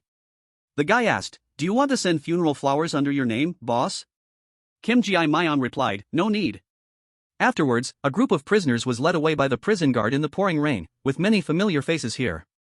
The prison guard held an umbrella out for Kim Ji-myung, and then he lit a cigarette. Flowers and grass are only for strangers. Then all the prisoners stood under the rain, while the cigarette was stuck into the crack. Next to it was that umbrella. May he be free and rest in peace at some bar. You arrived so early. The man appeared behind Jin Hyuk. Jin Hyuk replied, hello sir, I'm so glad you came. The man wearing the HNH group pin asked, if you want to survive in Gangnam, you will have to start from zero, is that okay with you? Of course, Jin Hyuk rested his chin on his hand. I have always had a way to survive from the bottom of society. The man pushed the wine glass toward Jin Hyuk. I didn't expect Wang Oh-chun to choose this path. So in the end, it only takes 6 people to defeat Hostile A? Jin Hyuk pondered for a moment. Chow, then he spoke up, I am taking the necessary steps to comply with the terms as you instructed. The other man held out his phone. Inside was another voice, come on now, do not say it like that. The person's voice faded. If anyone heard that, they would think we were forcing you. Jin Hyuk immediately fell to his knees on the table. Bowing his head, Jin Hyuk stammered, I am extremely sorry. Suddenly a voice spoke up, now then, it is time to start the story in the land of Gangnam. I will give you this gift. Inside the wine glass was a pin of the HNH group. Cut to a forest. Jang Hyun's group has come to visit Hyun. A voice suddenly rang out, hey, Hyun, on the plaque carved with the name Kim Hyun, we will always remember your friendship, we love you. Jang Hyun's group stood in a circle around the tree with Hyun's nameplate, we are here. Se-rim sat hugging her knees. She told Hyun about the things that had happened. Everyone just sent Wang Oh-chun off. Are you doing well? Then she asked sadly, when do you think we made such a mistake? Images of each member flashed by. I am sorry. Se-rim cried heartbrokenly, for everything, it is all over. Se-rim sat in the car, she looked out the window. Wang Oh-chun's hostel had completely disappeared, his runaway members continued to wander the streets. To be able to help the kids, everyone returned to that abandoned building. We decided to continue maintaining hostel, it is really good to see everyone again after so long. Everyone turned their heads back, and Shirley and Se-rim's group turned around to ask Jang Hyun, are you planning to leave? It was time to say goodbye. This place, Jang Hyun said, will be a cozy home, I want to live here. Se-rim realized everything had changed. And this kid, who called this unfortunate apartment home, everyone once again laughed happily together. Hyung-seok teased, he is drunk under the moonlight of love again. Se-rim scolded, that is not it, Hyung-seok, you are being weird. Hyun, suddenly a voice rang out, startling Jang Hyun's entire group. It turns out idiots like you were really always nearby. I guess that guy was right. Who would have imagined you had changed this much? Jong-gun, carrying Yena in his arms, stepped forward. Jong-gun said, it has been 3 years, Jang Hyun. To the astonishment of Se-rim's group, did you think you could just turn tail and run away so simply after destroying hostel? Jang Hyun went furious, hey, take your hands off Yena right now, you bastard. An arm was holding the still sleeping Yena. Is this the child you had with that girl? Jong-gun looked down at the little girl, not showing a hint of emotion. She really is a beautiful girl. He held Yena in his arms while forcefully stomping his foot on the face of the person lying on the ground, Jang Hyun. Jong-gun continued speaking without looking at Jang Hyun. What made you think you could beat me with that exhausted body of yours after fighting Wang Oh-chun? Truly stupid. From a distance, Hostel B stood listening to every word. Jong-gun spoke again, listen here, Jang Hyun. Jang Hyun was in agony as he was being trampled on, with blood splattered all around him. Wang Oh-chun saved your life. Boxes of money were laid out. Jong-gun picked one up and asked sternly, why is this box so light? Are you short on money again this month? A lazy voice rang out, come on, old man, let it slide this month. I know you trust me. Br Oh-chun was lying on the couch, playing on his phone. Jong-gun spoke in a dissatisfied tone, I already extended your deadline, yet you still couldn't scrounge up this pitiful amount of money? If it were Jang Hyun, he definitely wouldn't just pay in full on time, but he would also earn a few extra thousand to pocket. Oh-chun didn't answer, but simply asked another question, by the way, old man, what would you do if I disappeared? Br Jong-gun answered decisively, I would go to Hostel B and make them pay the fees. Oh-chun pleaded, come on, old man, they don't have any money. Unmoved, Jong-gun continued, while Oh-chun's face darkened, then you'd better take responsibility and pay in full. You were the one who decided to pay on their behalf. Oh-chun added, hey, brother, don't ever drag them into this. They are not a gang, just a family. Consider it doing me a favor. Br Jong-gun stepped close to where Oh-chun was sitting, brother? A favor? I've been too easy on you, haven't I? Jong-gun grabbed Oh-chun's head, not hiding his killing intent at all. Wang Oh-chun, I only grant favors to the dead. Oh-chun was not afraid, but smiled meaningfully, how can someone who feels no pain like me die? I won't die. He tilted his head back, keeping his smile, and looked straight at Jong-gun, but if I do die, remember to keep your word. Br stepping heavily on Jang Hyun, Jong-gun said indifferently, I should have killed you by now, but I am fulfilling the last wish of a deceased idiot. Jang Hyun escaped from Jong-gun's stomping, carrying Yena back towards Hostel standing behind him. What are you talking about? From now on, Hostel is no longer a gang. Jong-gun was not swayed at all. If you guys don't want to be a gang, that's fine too. If necessary, we can always create a new one. Jang Hyun and Hostel were still on guard while Jong-gun just turned and walked away. We still have workers and big deal going strong. He thought to himself, honestly speaking, the current 4 heavenly crews might just be the poison of that. Standing in front of the fashion department room, a discussing voice echoed, because from what I see, the fashion department, that hunchback guy. Jang Hyun was recounting the story that happened to Lee Eun-tae, Hyung-seok, and Jin Sung, seeming completely uninterested in the 4 heavenly crews. Before he turned to leave, Hyung-seok called out to ask, but why are you telling us this? Jang Hyun has told us everything. Jang Hyun just bowed his head and replied, perhaps this information can be helpful to you, since you said you want to destroy the 4 heavenly crews, regarding him being a member of Hostel. He turned back to look at the 3 people, his eyes seeming to sink. There shouldn't be any more tragedies, along with the story between him and Wang Oh-chun. After hearing everything, Jang Hyun finished speaking and left, I'm leaving. We didn't know what to say. Jin Sung was the first to speak up, hey, Hostel, can I drop by to visit Jin? Jang Hyun is the leader of Hostel. Jang Hyun pulled his bag onto his shoulder, it's not Jin, her name is Yena, but still nothing has changed. Then Jang Hyun turned around with a smile, you can come over anytime, I'll introduce you to my family. In our eyes, he was still just Jang Hyun of the beauty department. At a hospital in the city, Jin-sung sat down by the hospital bed and softly said, "I'm here." He looked at Seonari lying on the bed. She heard that voice and immediately smiled, replying, "Is that you, Jin-sung?" Jin-sung remained silent, his face serious as he listened to every word from Seonari. She recognized him right away by his voice, because now that she could no longer see, her ears were much more sensitive. People told her she no longer needed a guardian. And 4-tube was still inserted into her arm, so she asked him that if he met Johan, he should pass a message to the boy for her. Seonari cried while looking toward where Jin-sung was sitting, telling him to let the boy know that his mother could now live independently and be fine, so he only needed to drop by so she could hear his voice. Jin-sung quietly closed his eyes and reminisced. An image of a group of people carrying a large wooden sign appeared, before going to workers. Jin Hyuk and his gang were blocking their way. Should we completely eliminate the threats? They glared with murderous intent at Jin-sung and his friends lying collapsed on the ground. To finish off J1 High School, a footstep gradually approached. Johan walked closer to Jin Hyuk's gang. Hey, he just needed one slap to make Jin Hyuk dizzy. Get the fuck out of here. He obediently complied, okay. Jin Hyuk backed away with his entire gang, not forgetting to leave a threatening remark, "See you guys next time." Johan called Jin-sung's name, "Lee Jin-sung," he said without even turning his back, "I've paid off all my debts."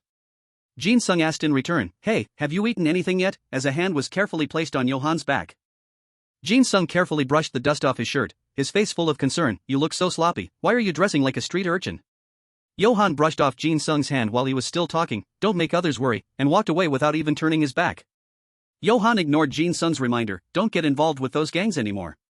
Jin-sung was determined. "Yes, I will bring him to you." The memories of the tragic scene between Jang Hyun and Oh-chun in the recent battle appeared clearly in Jin-sung's mind. Because the passing of Oh-chun was an unforgettable event for him, we shouldn't have an ending like that. Jin-sung looked up, his eyes becoming more determined than ever. There shouldn't be any more tragedies.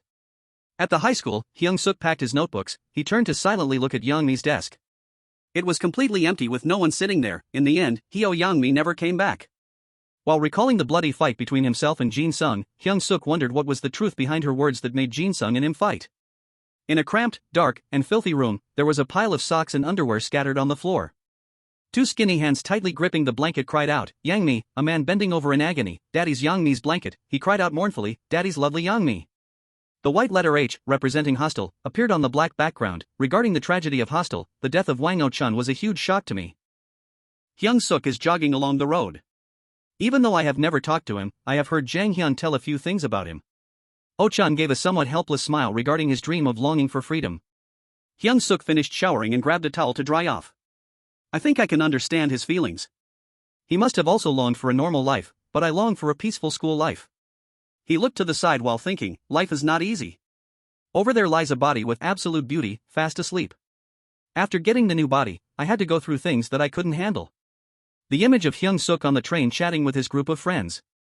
The good side of the new body I have is, he walks beside them, all giving a happy smile. I made a lot of precious friends. But the image of Jong-gun coldly stepping over the agonizing bodies lying in blood appeared to replace those bright memories. And its dark side is that it led me into the dark world ruled by the four heavenly crews. Hyung-seok returned to that handsome body and stepped out of the bathroom. I am really scared that someone might die. I am scared of the four heavenly crews. He wore a black outfit, put on a cap, but there is one thing I fear even more.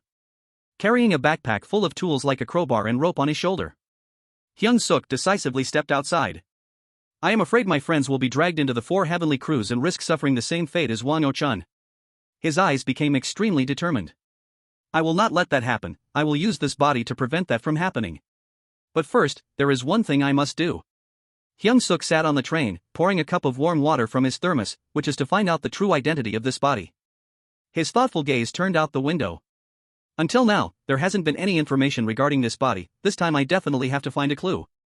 Hyung-seok remembered the few documents he had obtained. All he knew was that on paper, this body was identified as Lee Ji-hoon.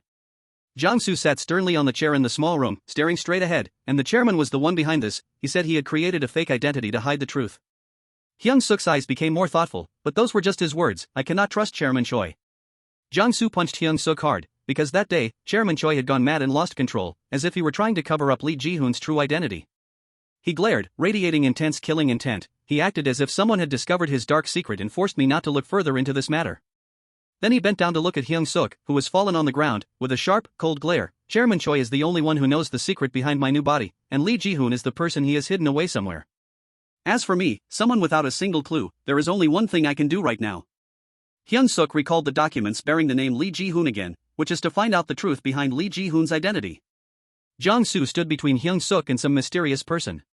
Although it might just be my misconception, I feel that Chairman Choi, this body, and Lee Ji-hoon are connected to each other.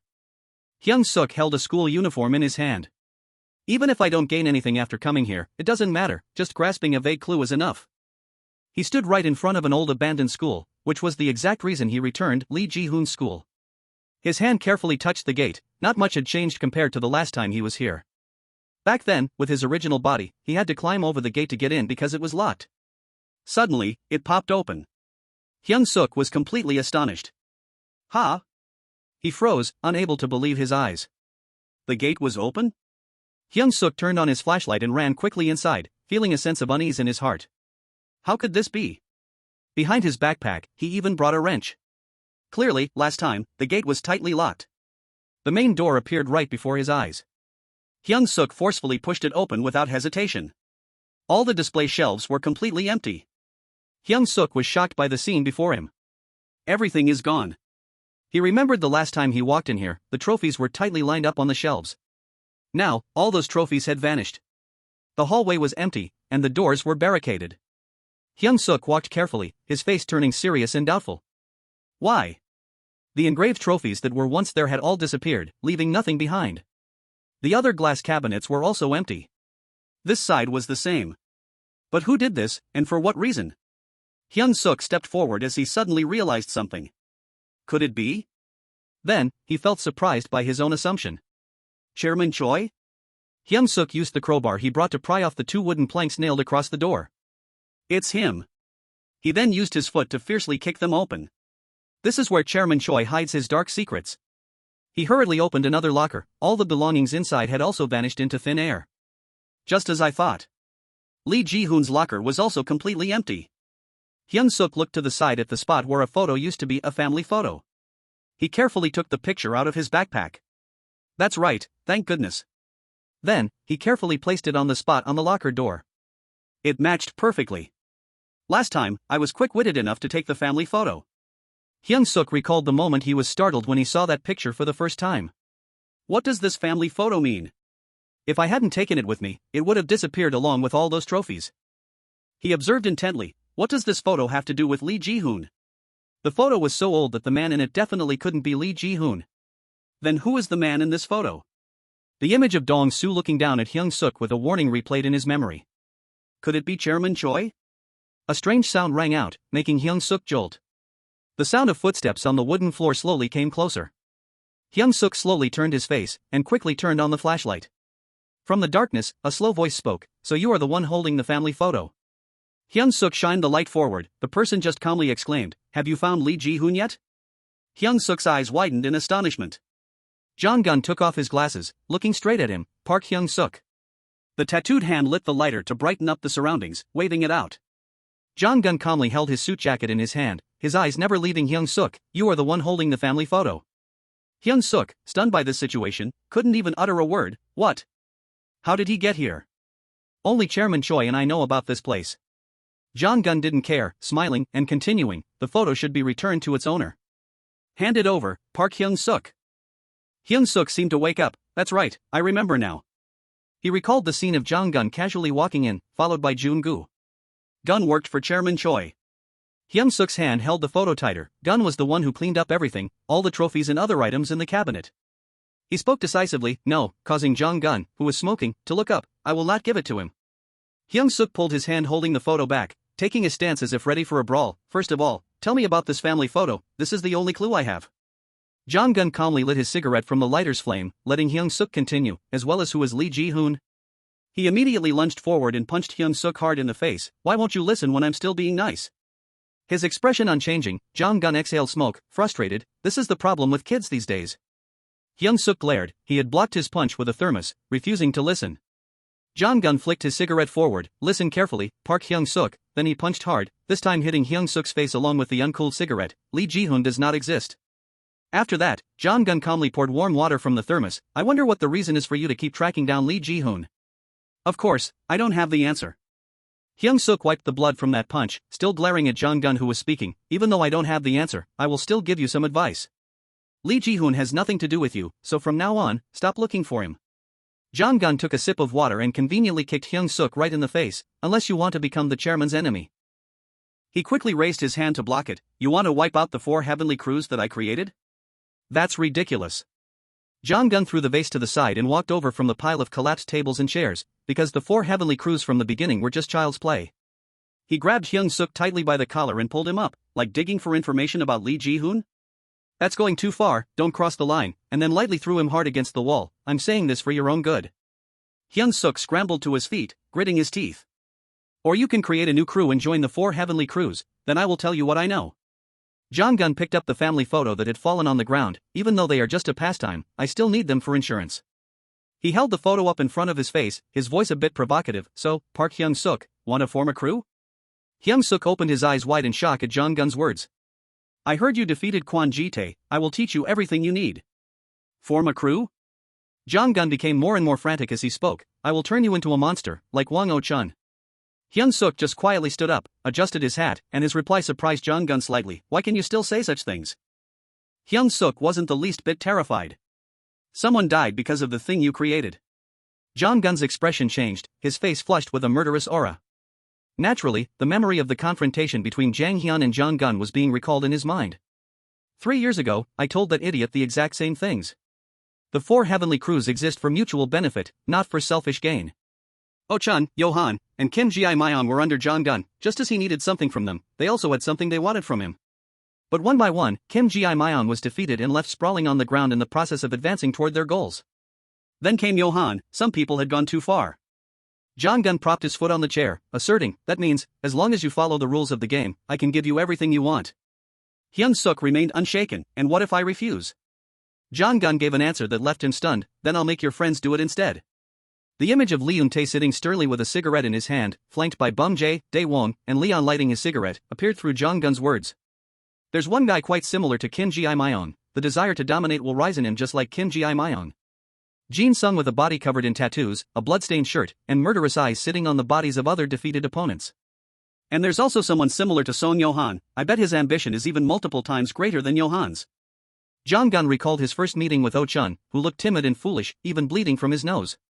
I could even turn a guy like Wang Oh-chun into a monster.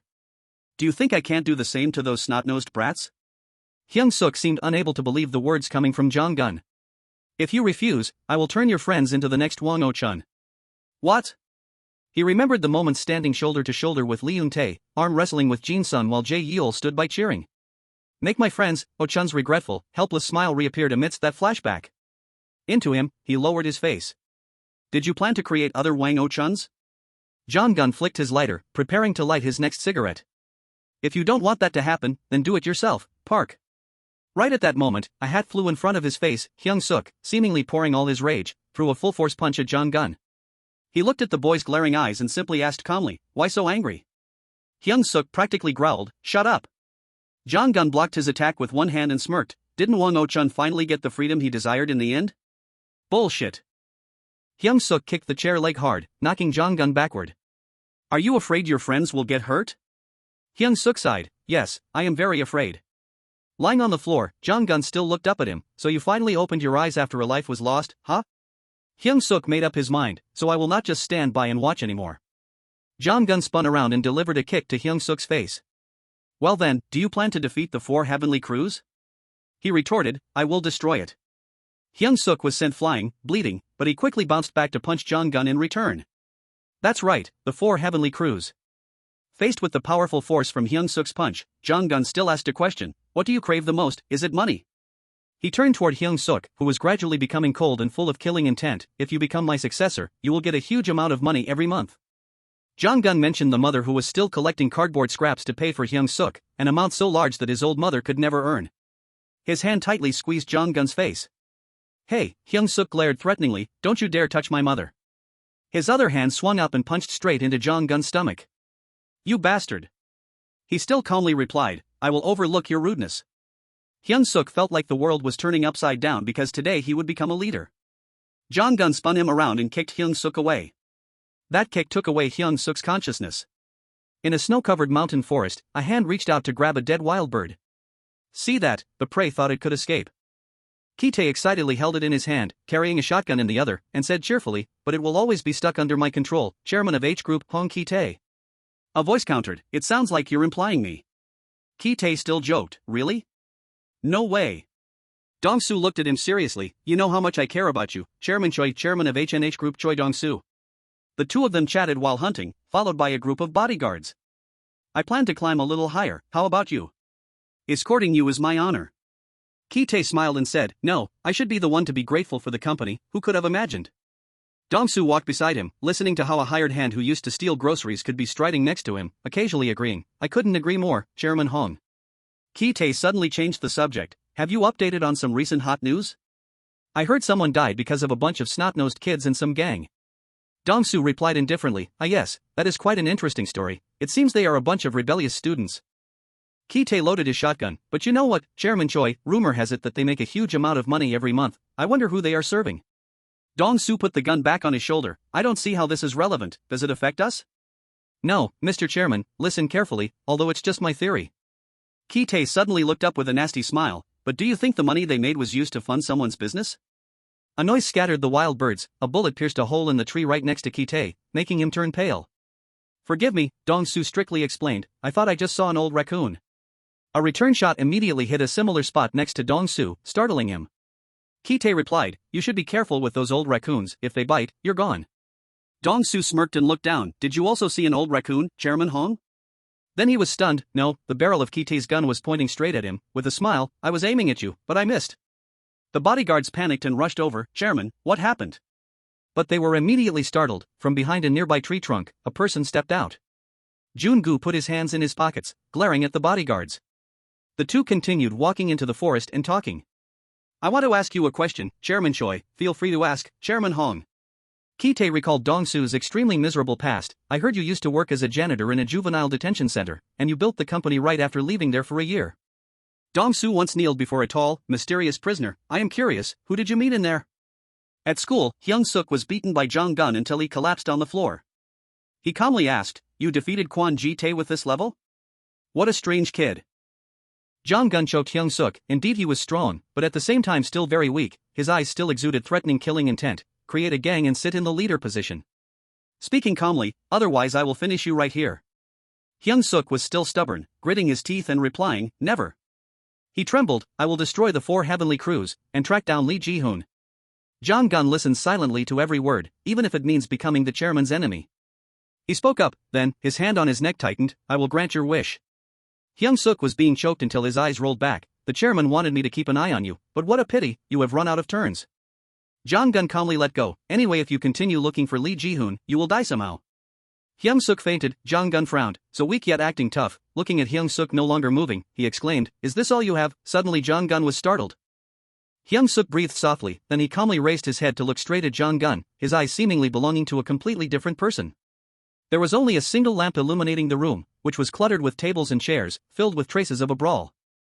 Jong-gun tightly choked Hyung-seok's neck, he clearly saw that he was unconscious, yet he was still dazed, staring at him, wondering why his eyes were still open. He muttered, Park Hyung-seok, your eyes have changed into an unprecedentedly cold look. Jong-gun said, this is the problem with kids these days, he yelled, what a pig-like attitude, before being kicked away by him. Hyung-seok stood up, slowly stepping closer. Jong-gun gritted his teeth, since when could you stand firmly in an unconscious state? He leaned against the wall, since when could you fight in an unconscious state? Jong-gun pulled out a cigarette, took a drag, what a rare sight. He didn't seem angry at all despite being constantly beaten, to think there is someone like me. Hyung-seok looked straight at him, his eyes unchanged. Jong-gun still kept the cigarette in his mouth, holding a water bottle that was cracked from the beating, now I understand. He flicked the cigarette at him with a swoosh, he threw a punch, pressing the cigarette right into his face, so that's why Kwon Ji-tae was overwhelmed by you. Jong-gun looked straight at him, having no intention of fighting back yet, only using his eyes to fight without consciousness, then fell down with the momentum, actually, it's not that complicated. He sank into his thoughts, you just need to maximize your visual field and instantaneous reflexes to awaken the instinct focused solely on fighting. Hyung-seok muttered, not fun. He continued his analysis, this state does not allow a person to use techniques they have never seen or learned. He marveled, Taekwondo? With another blow, his back slammed straight into the wall.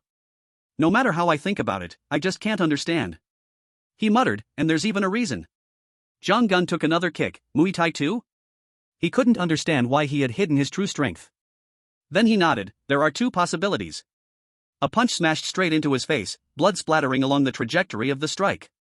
Either he deliberately deceived me. Jong-gun spun around and fought back, or he doesn't even know he has this kind of strength himself. He concluded, that's why this monster was formed. There was excitement in his voice, truly an amazing talent. Suddenly, he smiled. No, let me rephrase that. Talent is a word used to describe an opponent of a lower level than oneself. Both of them took the full brunt of each other's strikes. One threw an elbow, the other kicked. I feel scared. Jong-gun looked at his opponent's emotionless eyes. He was extremely terrified, actually. He widened his eyes, overflowing with excitement. That's what makes it fun.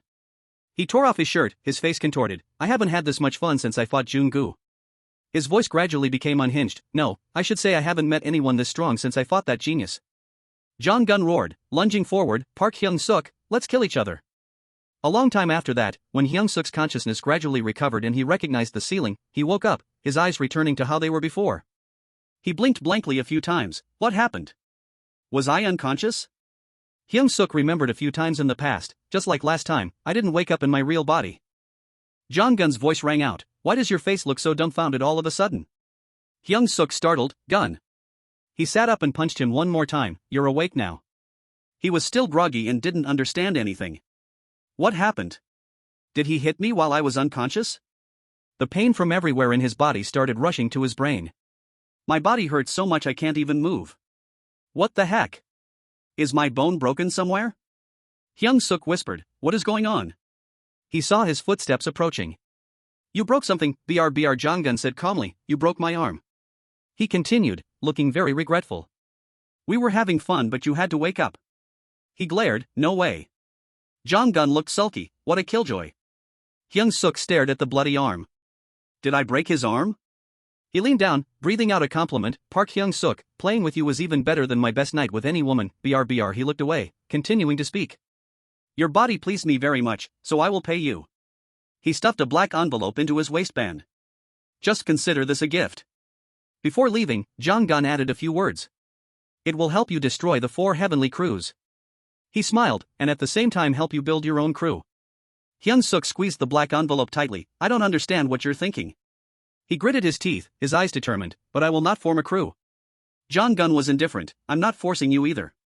This surprised Hyung-seok. What? He waved his hand, acting like it had nothing to do with him. I'm assigning you the task of destroying the 4 heavenly crews. He thought to himself, I found the right person, BR. Then he remembered the images from the past. The right person to replace me in dealing with my disciples. He just walked away, looking like everything would definitely go his way. You will have to form a crew to destroy the crews that I created. Ignoring Hyung-seok crawling up, stop right there. Are you going to say good luck again? He waved his hand, take care. Hyung-seok stared blankly. Just like that, he leaned against the wall, panting. I can't move, he thought to himself, gun is gone. He opened the black envelope to look. What was inside this envelope? Could it be money? That guy took his family photo away. Hyung-seok frowned, leaving behind a strange envelope. Then suddenly, he saw something. No way, this was a small white card resting neatly in his hand. No idea what it was. There was a logo of somewhere on it. Yellow and black color tone, with 6 letters, 1 MCN. At the same time, at the place where that logo appeared, the image of a skyscraper was accompanied by a girl's excited scream. That's really big. She excitedly looked around. Gangnam really hits different. They look very busy. Admittedly, those people are all office workers. Everyone here looks elegant. She sat down on a chair and innocently said, but I'm the only one who looks cute. Se-rim, the boy accompanying her, seemed quite curious. What are we doing here?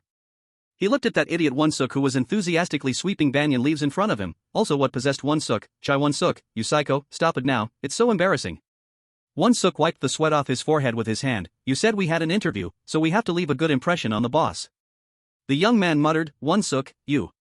Se-rim was visibly excited, living up to the title of the eldest uncle. Won-seok said in an emotionless voice, buy me a suit. Hey guys, the whole group then joined in sweeping the banyan leaves. What interview is this, and who is the boss? Se-rim used his hand to shield from the sun, his tone full of enthusiasm. Hey, I wonder if our kids are doing well. The boy who just asked was completely ignored. Hey, I asked but why is no one answering? At the same time, inside the company building, Koi and Ho-ho, Koi whispered, this is my first time entering such a fancy company, I'm so nervous. Ho-ho leaned her head in and said to her, me too, seriously. Koi laughed and said, Koi, they sat whispering and discussing with each other, if we get accepted, will we be working with these people? A person shook their head. No, we will work from home, we have to pass today's interview. They looked around the company once, how the hell did we end up here? Back to a certain evening, Ho-ho suddenly screamed, we have to make money. She declared loudly, Dad and uncles go to the construction site all day, while Mommy and Uncle too. Uncle 3 goes to work at the restaurant and sells tteokbokki. What if they think we are too useless and kick us out? We can't just sit still like this, Koi wondered, but if they wanted to, they would have kicked us out a long time ago. You know they aren't the type of people to do that. Ho-ho ignored Koi's logic. She just asked, so are you doing it or not? Koi replied, of course I want to. But we don't have any way to make money, Ho-ho confidently declared. Who told you we don't have a way to make money? Then the two girls appeared in a bright and radiant look, we can be streamers. The comments below flooded in, hello, Fiat Luan. Ho-ho whispered in her ear, we are just doing it for fun, but we can also make money. The commenters seemed eager for gossip, these girls sound good, do teenage girls usually talk like this? This is exactly why I like watching Fiat Luan stream, is Fiat Luan the name of you too? Koi immediately understood, I was wondering why you went and decorated a burned down house. So it was for streaming? Ho-ho nodded. Of course, we have to do things that the viewers will like. Accidentally, their conversation was heard word for word by the netizens. Are the two of you living in a house that caught on fire? Aren't you supposed to film in a studio? Ah, I have to open my wallet to donate again. Suddenly, there was a donation notification. A user had donated 1 million won. The comments section immediately marveled. I withdrew all the money from my savings account to donate to you girls. Seriously, holy crap, a whole 1 million won? They make money just by sitting around. They sit around, but they are pretty. Going all out with the savings account. Ho-ho was smug, we just sit around and people still give us money. She said, what do you think, it's really surreal, isn't it? Now we can help out our dad, mama, and the uncles. The other girl agreed, that's right. Just a few sentences drove the comment section below crazy. Dad, mama, and the uncles? What a big family lol. The first thing these two babies plan to do is give money to their parents? I'm also withdrawing money from my savings account. Wait a minute, let me go steal some money from my mom's purse. The two girls received a message and huddled together to look. Huh, what's this? We got a message. But the netizens noticed something on the side. Are they using a baton as a phone stand? Back to the elegantly dressed female employee. She lightly adjusted her glasses and said flatly, welcome to 1MCN. You two must have been very surprised to receive the message. She then explained the details. Our company has been following your channel for a while now, ladies of Fiat Luan. Have you two ever heard of our company, 1MCN? Ho-ho nodded. Yes. I know 1MCN. She was pleased and continued her speech. This is an entertainment company specializing in managing individual streamers on Paprika TV, YouTube, Twitch, and many other platforms. She said, this company trains and pays monthly salaries to streamers, it is the dream company of every streamer. The female employee smiled faintly, exactly, you know quite a lot about us. Koi spoke up, I still don't quite understand what our company is. The female employee patiently explained, you know famous stars all belong to an agency, right? Simply put, we are an agency for streamers. We manage internet stars like you. She immediately huddled up to discuss with Ho-ho, is this company for real? What if it's a scam? The employee said calmly, rest assured, we are a very large company. Koi jumped, looks like she heard us. The lady continued to explain, this is a large company consisting of 4 branches. At the top is the chairman, and under his command are 4 vice-chairmen running the 4 branches. Our 1MCN is the 4th branch. This whole scene made both of their eyes go wide, not expecting it to be such a large company.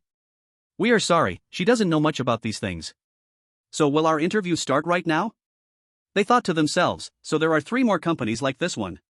The female employee looked at her watch and shook her head slightly, no, you will be interviewed by someone else. Then she said, he should be arriving right about now.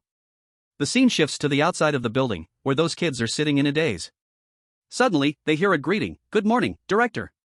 A luxurious car stops right in front of the company gate. Several people dressed in black run over, respectfully opening the car door, hello director, the director has arrived. A man wearing a white suit steps out leisurely. The staff in black immediately stand behind him.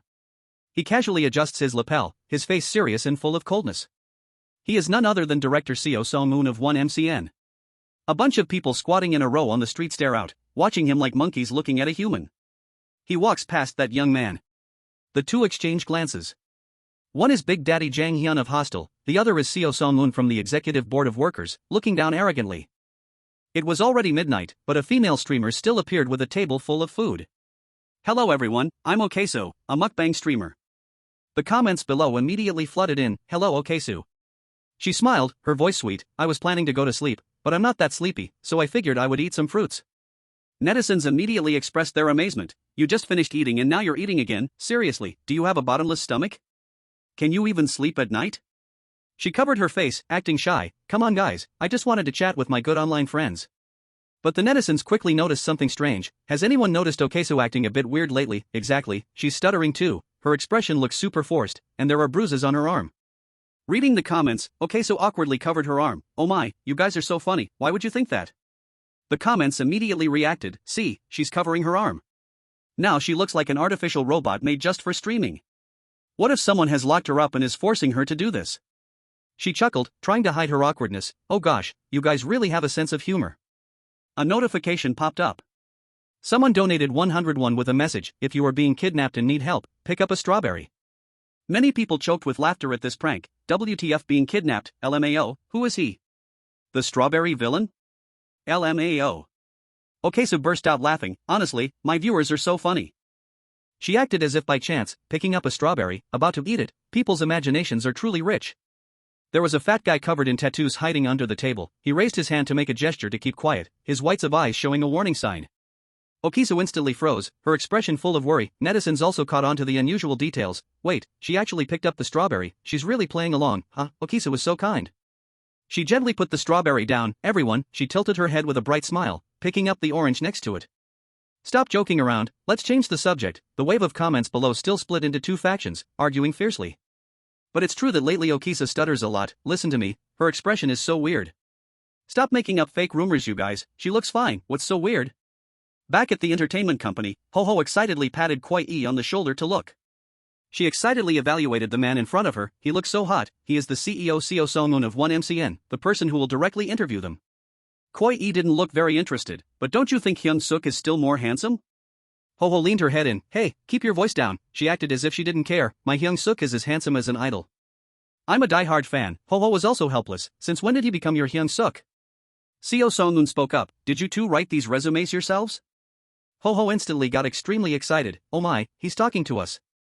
He looked through the two resumes once, saying what he saw, both of you are orphans, and your temporary address is unclear, here you state your strength is acting cute, they stuttered, I'm sorry. Ho-Ho bowed her head, she said with a lack of confidence, I've never written a resume before, we both left our parents a long time ago. And currently, we are living together after running away from home, as for our strengths, there really is nothing other than being able to act cute.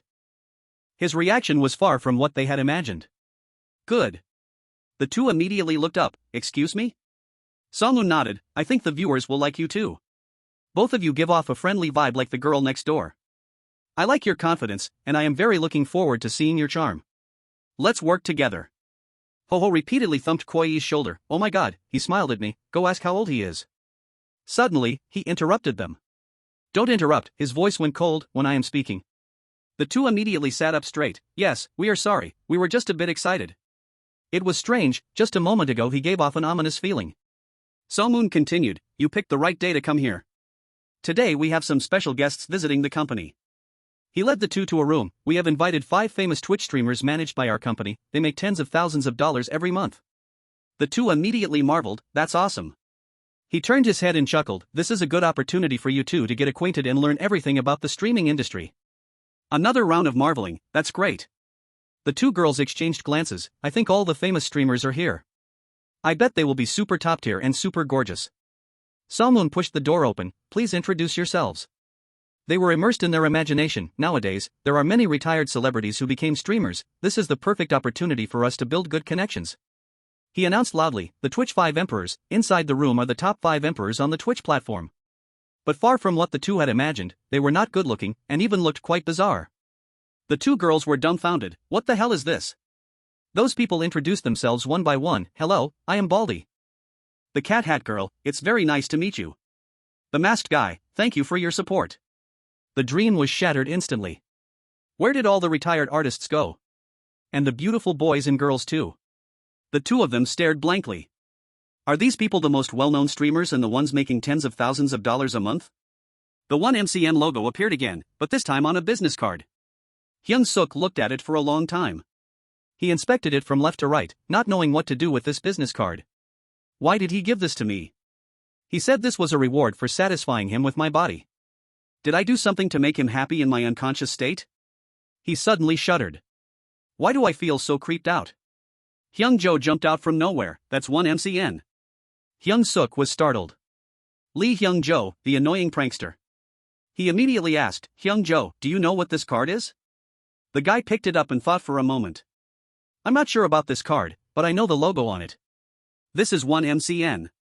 I didn't know they handed out business cards. He continued to ask, what is 1MCN? Suddenly Hyung-jo stopped. Wait, you don't know anything about the online streaming industry, do you? He replied, Hyung-jo, that's just your own assumption. The guy sneered, what? Famous guys like you probably don't have time to watch streams on the internet, huh?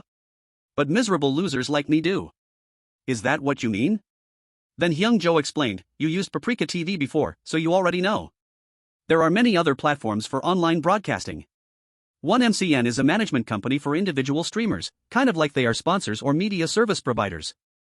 The guy said, actually, the reason I recently started switching to Twitch is to get my foot in the door at 1MCN.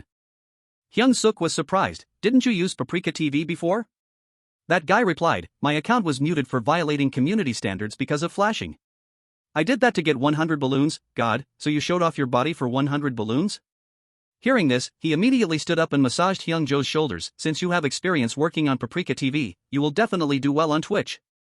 Hyung-jo, that guy said, they are different. He was surprised. Different how? That guy calmly explained, live streaming on Paprika TV is a platform for people who like slightly provocative content.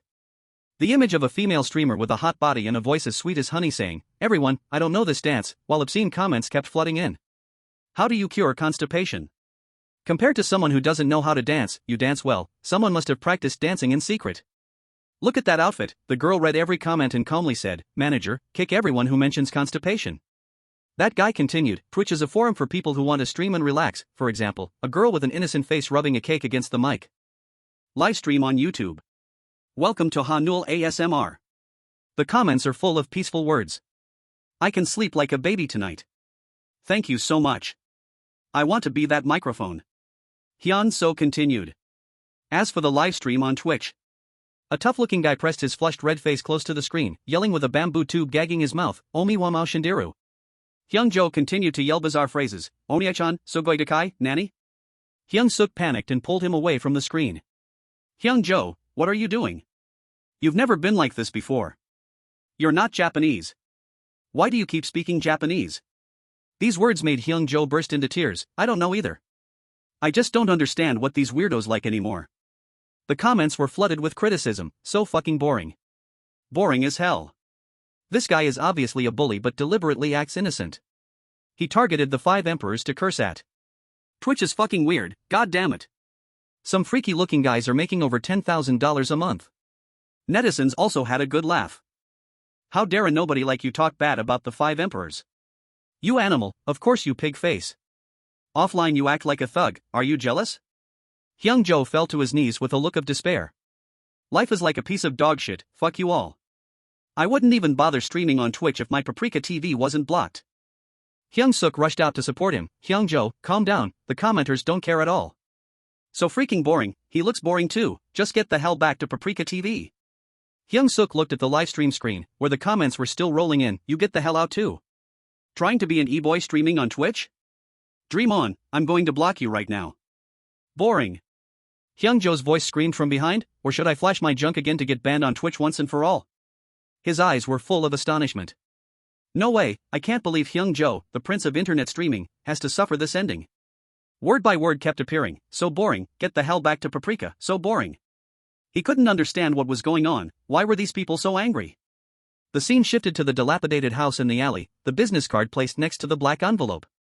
Hyung-seok had looked up information about this company, and it turned out 1MCN was just an ordinary company.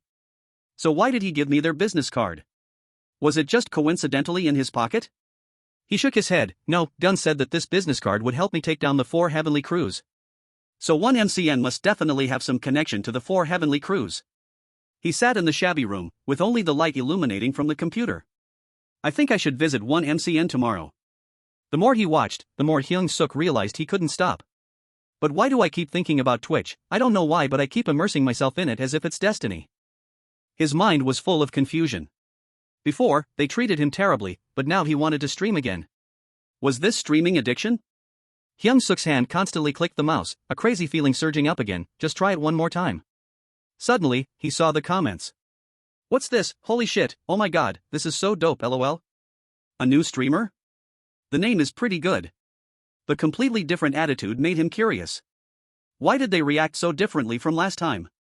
His huge face appeared prominently on the screen. He didn't understand why they were acting like this. The commenters were still laughing uncontrollably. Look at his face. Will he become the next phenomenon?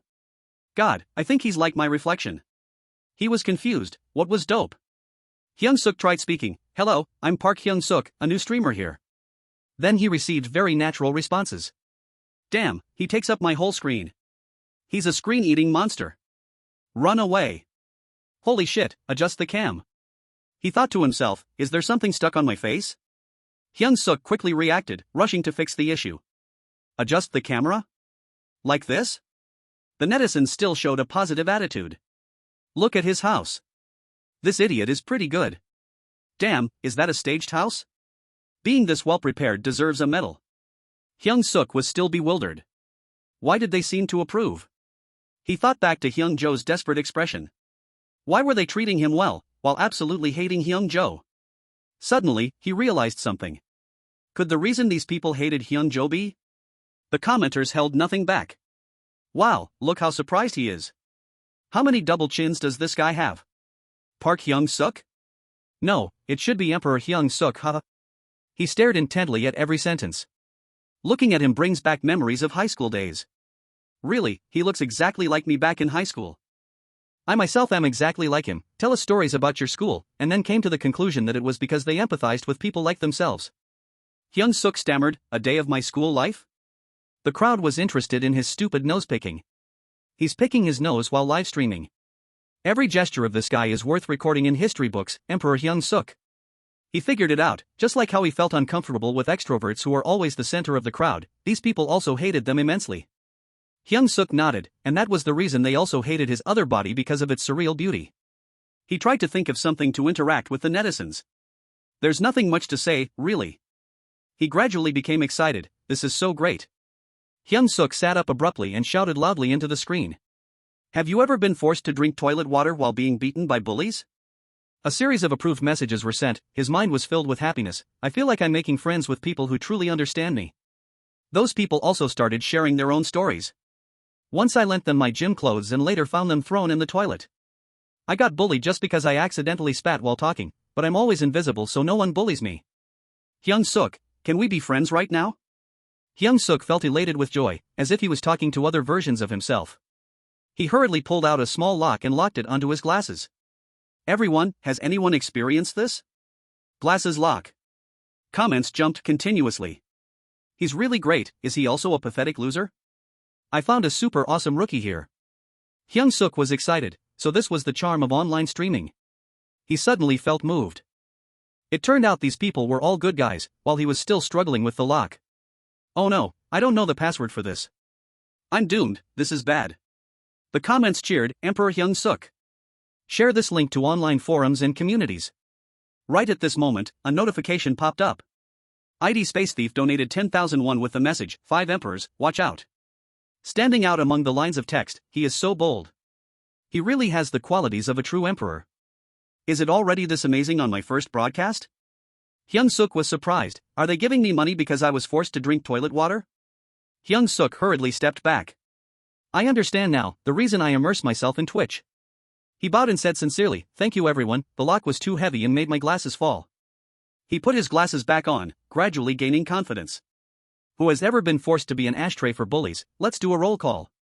A bunch of people raised their hands, me. Emperor Hyung-seok. He thought to himself, since this is my stage, I am here to shine. A notification sound caught his attention. Hyung-seok leaned close to the screen. Unbelievable, I just received a message. The comments became an uproar, look, this is unacceptable.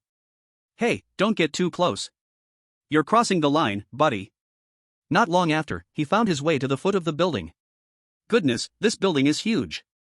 Hyung-seok was a little nervous. I'm finally here for the interview. From the outside, the facade of this building really just looks like an ordinary company. He recalled the day before, when he asked the comment section in a naive tone, is 1MCN a good company? The crowd immediately got excited. You received an interview invitation? Go for it, bro. We'll pick an outfit for you. They are interested in streamers with eccentric styles. How can you be a streamer and not know about 1MCN? Hyung-seok swapped back into that handsome body, filled with anxiety, even though his viewers said it was a trustworthy company. I'm still not sure because it has ties to the 4 heavenly crews, he thought to himself. His viewers had helped him pick out his outfit for today, which was a popular cosplay costume lately, complete with a slanted bamboo tube in his mouth, and he actually liked it a lot. He secretly mapped out a plan. Since he didn't completely trust this company, it was a good thing he told them he would bring a friend.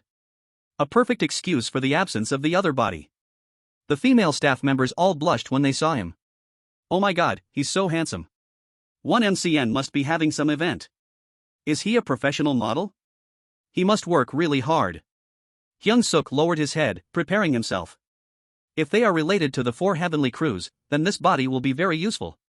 If it's just a normal company, I'll accept their offer right away. He ignored the gossip around him. Should I ask for a picture? Yes, you should. Right at this moment, the box on his back opened, revealing his chubby body. By this time, my other body must be fast asleep. This scene caused the employees to panic. Oh my god, what the hell is that? Are they comedians? Hyung-seok quickly put the box down and awkwardly covered it back up. It opened by itself, he said, causing the staff to disperse.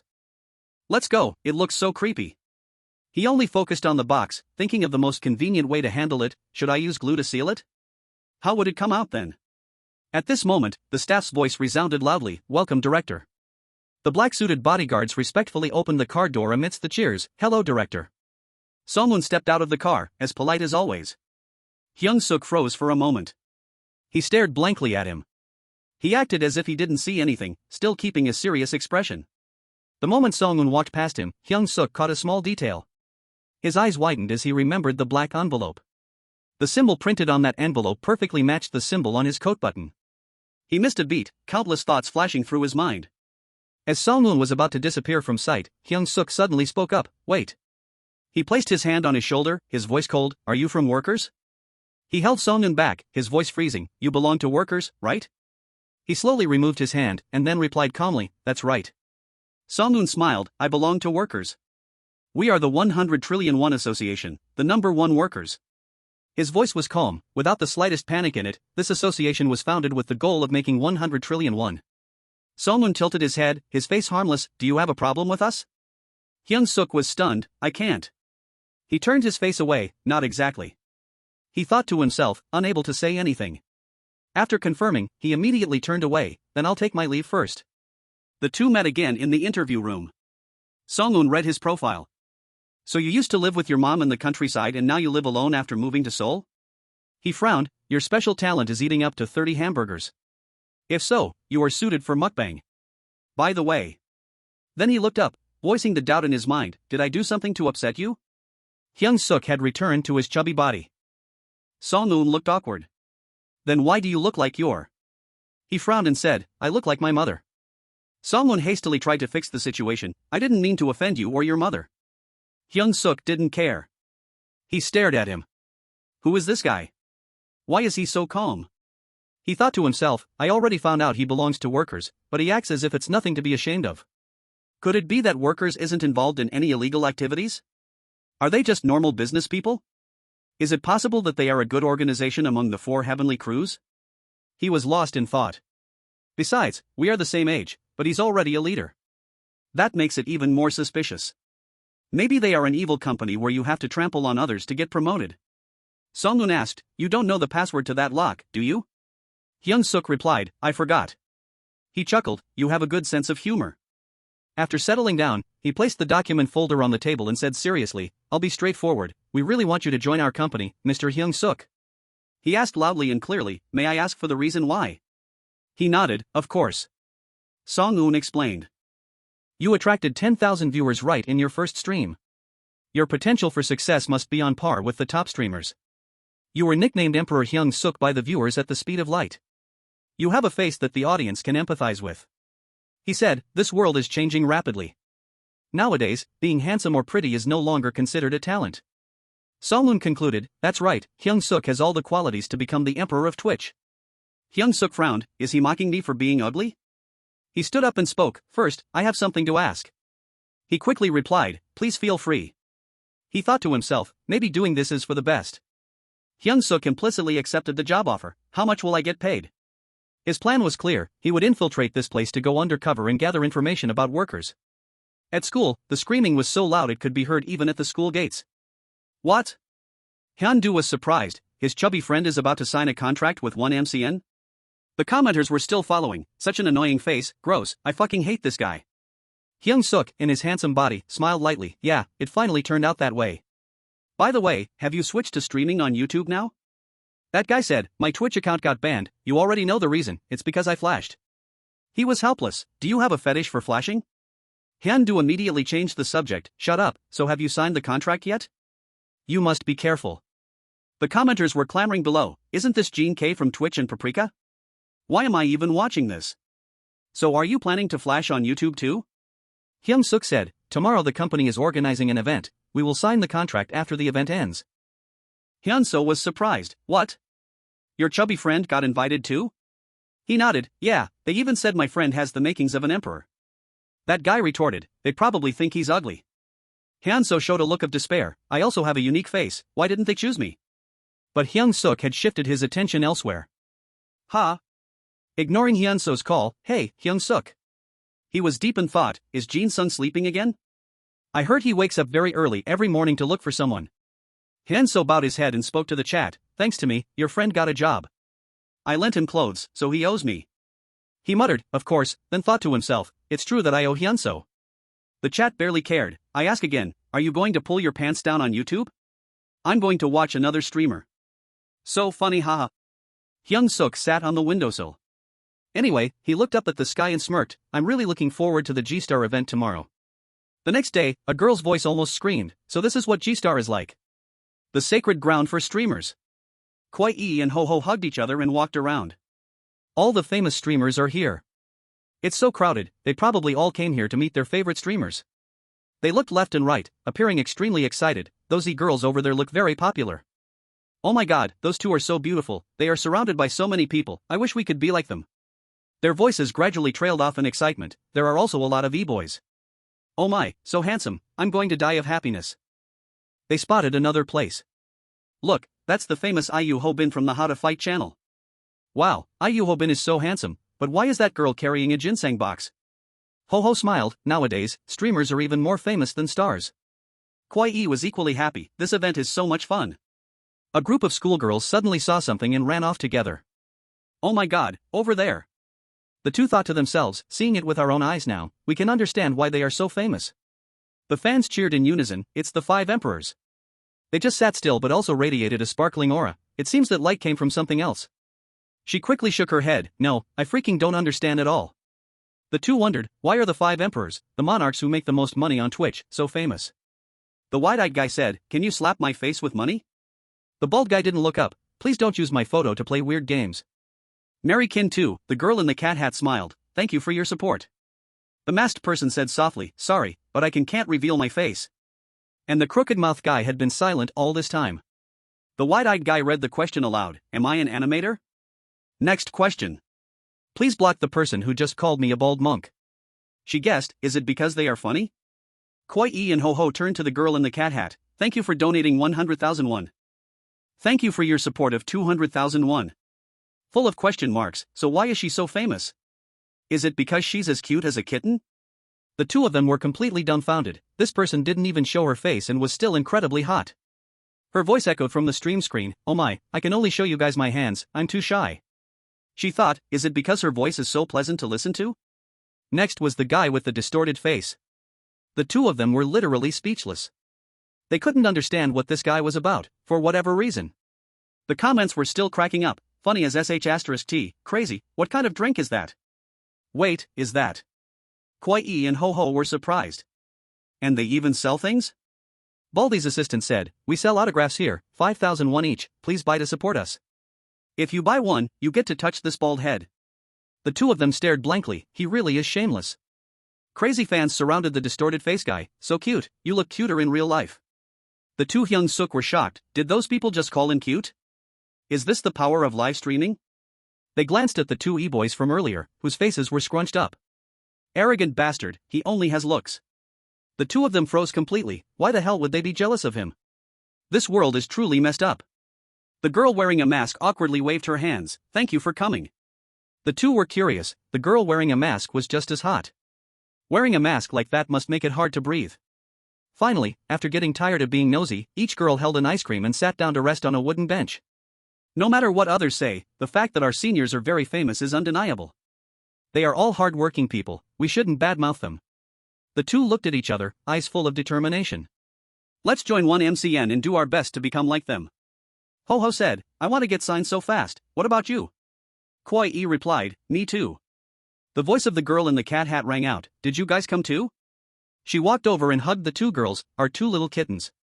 Ho-ho smiled brightly, hello, Uni. Kwai-e reacted, you're so pretty. She asked, what are you two talking about? The two said in unison, we were talking about the company. We want to get signed quickly so we can become like you. Raccoon repeated their sentence, to be able to become like me, then keep one thing in mind. But Kwai-e and Ho-ho were immersed in her beauty, she is so cute. Standing from above, her expression changed in an instant, don't trust the company too much. Then Raccoon went back to entertaining the fans. Thank you for coming, follow me. Leaving the two kids dumbfounded, what was that just now? They looked at her gentle face, what did she just say? Ho-ho hurriedly patted Kwai-e's shoulder, hey have you heard the news? There will be a new streamer attending today. Kwai-e was curious, a newbie, what's his name? Ho-ho tilted her head, she thought for a moment, what was it? It seems to be Hyung-seok or something. A shout suddenly rang out, everyone calm down. Hyung-seok was engulfed in the crowd of fans, awkwardly explaining, I don't belong to the 5 emperors, I don't even have my own signature. But everyone just laughed, who doesn't know who you are, your face is very impressive. Admittedly, he has the potential to become an emperor. He hurriedly yelled out in frustration, saying that means you're calling me ugly. Gossip echoed endlessly. Wow, look at him getting mad, that's truly the aura of an emperor. Could it be that Twitch will have a new lineup called the 6 Emperors? Hyung-seok noticed something. What's that? Kwai-e was beaming. That person must be the new streamer. He was surprised. Wait a minute, they look familiar. Then Hyung-seok was startled. These two people were none other than Kwai-e and Ho-ho. Were they also recruited by one MCN while streaming? Hyung-seok hurriedly stepped forward to greet them. Long time no see, how are you two? But he received an evasive look. What? Do you know us? He hastily said, it's me, Hyung-seok. Then he suddenly remembered, oh right. Hyung-seok turned his face away. I am Park Hyung-seok, a new streamer and a fan of you too. He thought to himself, they don't recognize this body of mine. Ho-ho chuckled softly. She tried to act natural. So you are a fan? Mr. Park Hyung-seok, you have the same name as an acquaintance of ours. Hyung-seok nodded inwardly, that person was exactly him. The two girls immediately looked excited. We are extremely close with that Park Hyung-seok. He looked at the photo, this was himself. The two girls said, we wonder how he has been lately. By nightfall, when everyone had returned to their homes, there was still someone lingering in the skyscraper. The photo of Hyung-seok and his beautiful body had been in Song-moon's hands for some time. It's him, he muttered, the guy I met earlier. He read out all the gathered information, Park Hyung-seok, currently studying at J1 High School, does he want to join workers? Saying that, Song-moon pulled a card from his pocket. Lately, there are quite a few people coming to the Gangnam area. I remember Hostel came not too long ago, hope he doesn't cause any trouble. He casually dropped his photo on the table, while his other hand swiped the card across the scanner, unlocking the door next to him. He shrugged, but who knows, maybe he has already discovered our darkest secret. Song-moon entered the room, changing to a welcoming tone, sorry to keep you waiting. In his mind, he had already started calculating the fact that this person had the exact same name as him. Song-moon smiled softly, our company's newest streamer, Park Hyung-seok. He was suspicious, was it just a coincidence? While walking closer, he took the opportunity to ask, how did you find the G-Star event, was it fun? Sorry, I had to go to another room to get some stuff. Hyung-seok silently evaluated, this guy is blabbering to himself. It is indeed very suspicious. Song-moon swiped his card on the machine, saying, "So you want to know more about the contract? I'm glad you are interested in our company." He thought to himself, luckily I cleverly found an excuse to come here. He glanced at the room behind him, the room he just walked out of. It must surely be a secret room, possibly containing information about workers. Song-moon said, "I hope you can sign the contract right away." But Hyung-seok stood up suddenly, "I'm curious what's in that room." His tone changed instantly, "Don't interrupt." He closed in on Hyung-seok, switching to a cold expression, "While I'm talking." Then Song-moon patted his shoulder, "Wait for me a moment." At this point, Hyung-seok was gradually coming to a conclusion. "There's no way." He said, "I'm going to the restroom for a bit," leaving him alone in the room with tons of calculations. How could an ordinary office worker make such a threatening face?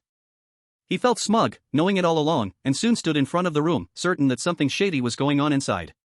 He glanced at the scanner on the door, having never seen a security system like this before. How could he get in here? Suddenly, Hyung-seok's eyes widened. Could it be? He leaned in, pretending to be an insider. Maybe he already knows our darkest secret. He thought to himself, voice recognition. The scanner remained silent. Hyung-seok smiled awkwardly. Hell no. He squatted down right next to the door. So what should he do to get in here? It seemed like he had pulled something out of his pants pocket.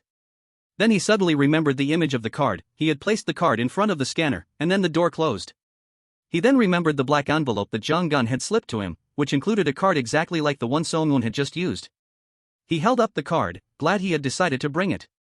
He remembered Jong-gun's annoying face again. His words echoed in his head, "This will help you destroy the 4 heavenly crews." Hyung-seok held the card up to the scanner. A notification sound rang out, "The door has been unlocked." Hyung-seok held a card, "It will help you destroy the 4 heavenly crews." He gulped drily. It opened. Hyung-seok stood in front of the wide-open door. He was in. He quickly put on his gloves. Song-moon could be back any minute. Before leaving, he had to find something, even if it was just a small clue. Suddenly, Hyung-seok's eyes caught something. He walked over and picked up a photo. What is this? On it was himself with his handsome appearance. My photo? Hyung-seok was confused, not understanding what was going on. Why is my photo here? Why does Song-moon have my photo? He suddenly thought of a possibility. Did he collect information about me just because I accidentally bumped into him last time? However, another thought came to mind. Was it because I asked him about workers, or had he kept his eyes on me even before we met? Hyung-seok's hand reached out tremblingly, a wave of unease invading his mind. What else is this? Hyung-seok looked in astonishment at the dense pile of photos in front of him. These were the leaders of the gangs. There were pen marks everywhere, and Wang Oh-chun's photo had a cross mark. What did the numbers next to the leaders' photos mean? There were notes under the photos, but I didn't have time to read them. He quickly pulled out his phone to just take pictures for now. That wasn't all. Hyung-seok also discovered something else, a safe. He approached and fumbled around. Does this safe have a lock? This card can't open it. The information about workers must be inside this safe. Suddenly a light flashed. Wait, what is that glowing thing? It looks so familiar. However, he decided to stop, but I don't have much time left. Seo Song-moon could come back at any moment. I have to bail right now. Suddenly the door cracked open again, not knowing since when, Jae-won had appeared right behind him. A moment later, Seo Song-moon returned to the room. What the hell is this? He looked around a bit surprised. Did he leave while I was absent? Seo Song-moon adjusted his clothes. It must be an unexpected emergency because he even left his bag here, but something felt wrong. He stepped forward to swipe his card to open the secret room, because I didn't hear the lock beep. Unlocked, Seo Song-moon suddenly opened the door to check, the sound of the elevator. However, there was no one inside. I must be overthinking. Makes sense, lately there are too many things on my mind. He turned around and walked out of that room. Park Hyung-seok might have changed his mind about signing the contract. Seo Song-moon muttered to himself, I have to win him back, while Hyung-seok was hiding in the corner sighing in relief. I almost died. He whispered to Jae-won who was being gagged by him, don't make a sound, okay? You came in here because you saw the door open, right? And who the heck is this guy anyway? Cutting to Seo Song-moon's corporation, that day he held a file of papers and spoke up, Mr. Park Hyung-seok. Seo Song-moon said to Hyung-seok, I'm glad you came back with the desire to proceed with signing a contract with us. And you two also want to sign a copy. Ho-ho, and Koi also chimed in, yes we also want to be famous. He alone sat silently thinking, since I couldn't find any evidence, I have no other choice. Sung-moon was still discussing. Koli Yi-jin and Ms. Cho-eun-bai, you two said you want to stream on the Twitch platform rather than YouTube or Paprika TV, right? The girls happily replied, for some reason, Twitch users seem to like us more. Yes, besides, there are too many pretty girls on Paprika TV, so it's hard for us to compete. Hyung-seok pondered. Aside from signing a contract to join the company, he presented a contract. This is a reference guide for success for female streamers on Twitch TV provided by our company, an MCN guide for female streamers so you can become a top streamer. The two girls were surprised. That's a massive amount of information. Songloon replied, of course, we also have a guide for Paprika TV. He added, after an internal meeting, we decided to provide the three of you with a special benefit. What do you think about broadcasting from a studio apartment owned by our company? Ho-ho and Koi were shocked. Oh my god, a studio apartment? Even Hyung-seok was surprised. You guys sponsor a whole studio apartment for your employees? Songloon pushed a piece of paper towards them. This is the contract. The two girls cheered excitedly. A studio apartment, that's awesome. I feel like a professional employee. Should we wear office clothes to stream? He silently marveled that this company must have a lot of money. He told everyone present, if everyone has finished reading, please sign. Ho-ho and Koi picked up the papers together. However, they didn't understand what was written on them. What does this mean? But both of them were very carefree. Well, they are a big company anyway, just sign here. We have to sign here, right? Songloon enticed them. Our company provides the best benefits in the industry. He thought to himself, there shouldn't be any problems, right? Ho-ho picked up the pen, then let's sign right away. Hyung-seok hurriedly stopped them. Wait a minute, you two, he fumbled. Hyun-do had warned him to read the contract very carefully. Hyung-seok advised, should we read it together before signing? Hearing this, the two girls stopped what they were doing. Hyung-seok. Suddenly, Raccoon appeared and took the contract. Let me see it. She twirled the pen in her hand, focusing on reading the contract. Were you going to sign without reading it? Signing a contract is a serious matter. Don't take it lightly just because the job is online streaming. This is no different from a binding agreement between an individual and a company. The girls were surprised. Sister Raccoon, was she always like this? Raccoon continued to ramble on. You should cross out this clause. This clause could allow the company to blatantly steal from you. Her resolute attitude left both of them bewildered. Had she been pretending to be innocent on the internet all this time? Once finished, Raccoon handed the contract back to them. You two shouldn't be fooled just because we looked cool at the G-Star event. There's a reason they brought you here. Many people rush into signing just because they see our popularity. She's so cool. Stay alert, they can do anything to take advantage of naive kids. This company is obsessed with money. She specifically advised and reminded them that streamers must unite and support each other. This time, Hyung-seok picked up the pen without hesitation. With her help, there shouldn't be any need to worry about the contract anymore. I will sign it because I need a way to infiltrate this company to investigate workers. He decisively signed his name. I also have a backup plan in case this body gets into trouble. At the end of the day, at the familiar old building. Won-seok pushed the door open and walked in. I'm home. Se-rim looked surprised at the boxes of food he brought back. What's that, fried chicken? Won-seok explained, there's a new fried chicken chain nearby. They are having a grand opening promotion, so I got a great deal. Se-rim was still a bit sleepy. Aren't you going to eat? But he refused. No, you take it to the kids. But Won-seok suddenly noticed that there was no one else in the house. They still haven't come back. I told them not to stay out late. She yawned and replied, they said the company provided them with a studio apartment. They will stream there and only come home to sleep. You know what I mean, right? He got a bit emotional, dropping a couple of tears. They've grown up. So this is how a mother bird feels. Se-rim immediately teased, you're an uncle bird.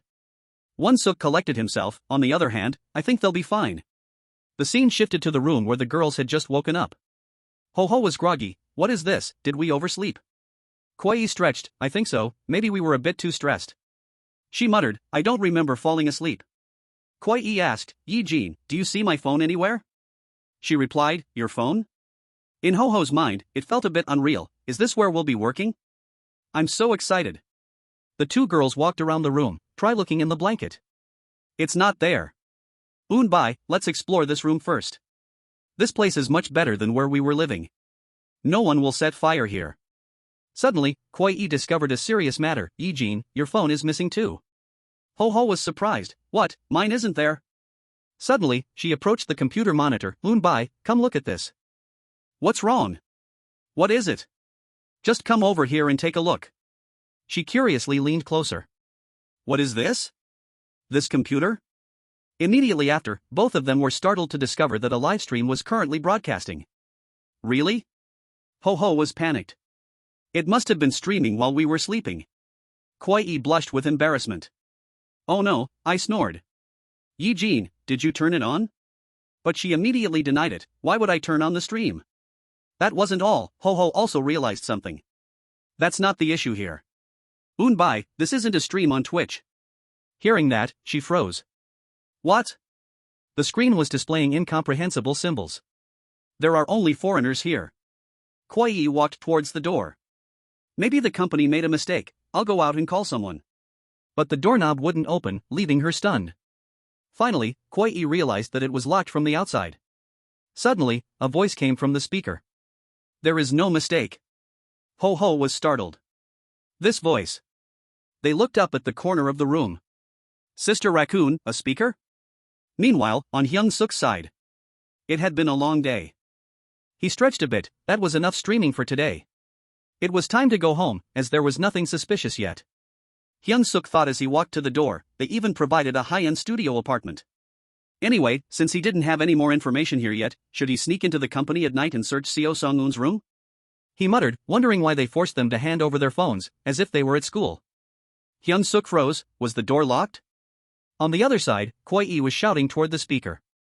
Sister, I think the door is broken. Also, the computer is acting weird. There's some strange stream open on it, she reported frantically. We were supposed to stream on Twitch. I think there's some misunderstanding here. Raccoon opened her mouth and spoke. That's why I told you. The girls were panicked. What was going on? She flicked a lighter, and the light spread out.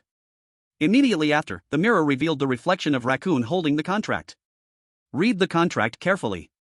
Koi was stunned. Was the mirror on the wall actually a glass window? She shined the light on the paper. Even though it's just a contract for online streaming, it's still a binding agreement between an individual and a company. Hearing that, she was shocked. What? Raccoon intentionally mocked them. You guys should have read it carefully before signing. Koi pressed her hands against the glass in astonishment. What does she mean by that? She recalled the previous event. That pig almost ruined everything.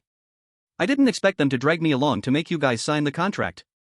Pretending to actually help you was really difficult. The speaker echoed Raccoon's voice. From the very beginning, you guys were recruited for this purpose. Since you two are just homeless kids, no one will come looking for you if you get kidnapped. That computer is controlled from the outside, so promise me you won't do anything stupid. Got it? It's best if you two just obey obediently. She mentioned the two big, tattooed thugs under the computer desk. Those guys are pretty rough. Koi and Ho-ho hugged each other, trembling. Why are you doing this to us?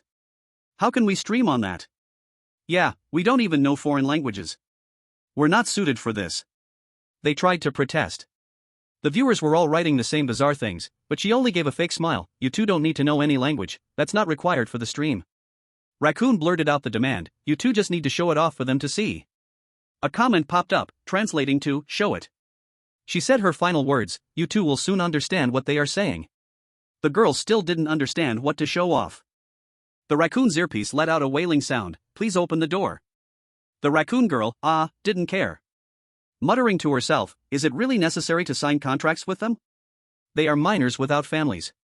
No one will go looking for them. You must have thought that when you sent them the message, right? Mr. Seo Song-eun, Workers Executive, CEO of 1MCN, Seo Song-eun. To continue, I was so shocked to discover the dark side of this company. The other members of the Five Emperors couldn't even imagine it. A slender hand reached up, and so, Seo Song-eun's tie was grabbed. Let me join Workers. The raccoon took off her hat, clinging to him. I really want to get the Workers badge. They stood outside Hyung-seok's room. Also, please introduce me to the presidents of the 4 affiliates. He panicked and screamed, help, is anyone out there? I'm locked in. Suddenly, the back of Hyung-seok's head was struck hard. His body collapsed on the spot. The tattooed thug raised a finger signaling to keep quiet. While unconscious, Hyung-seok was still hazy, thinking, so this company is really shady, isn't it?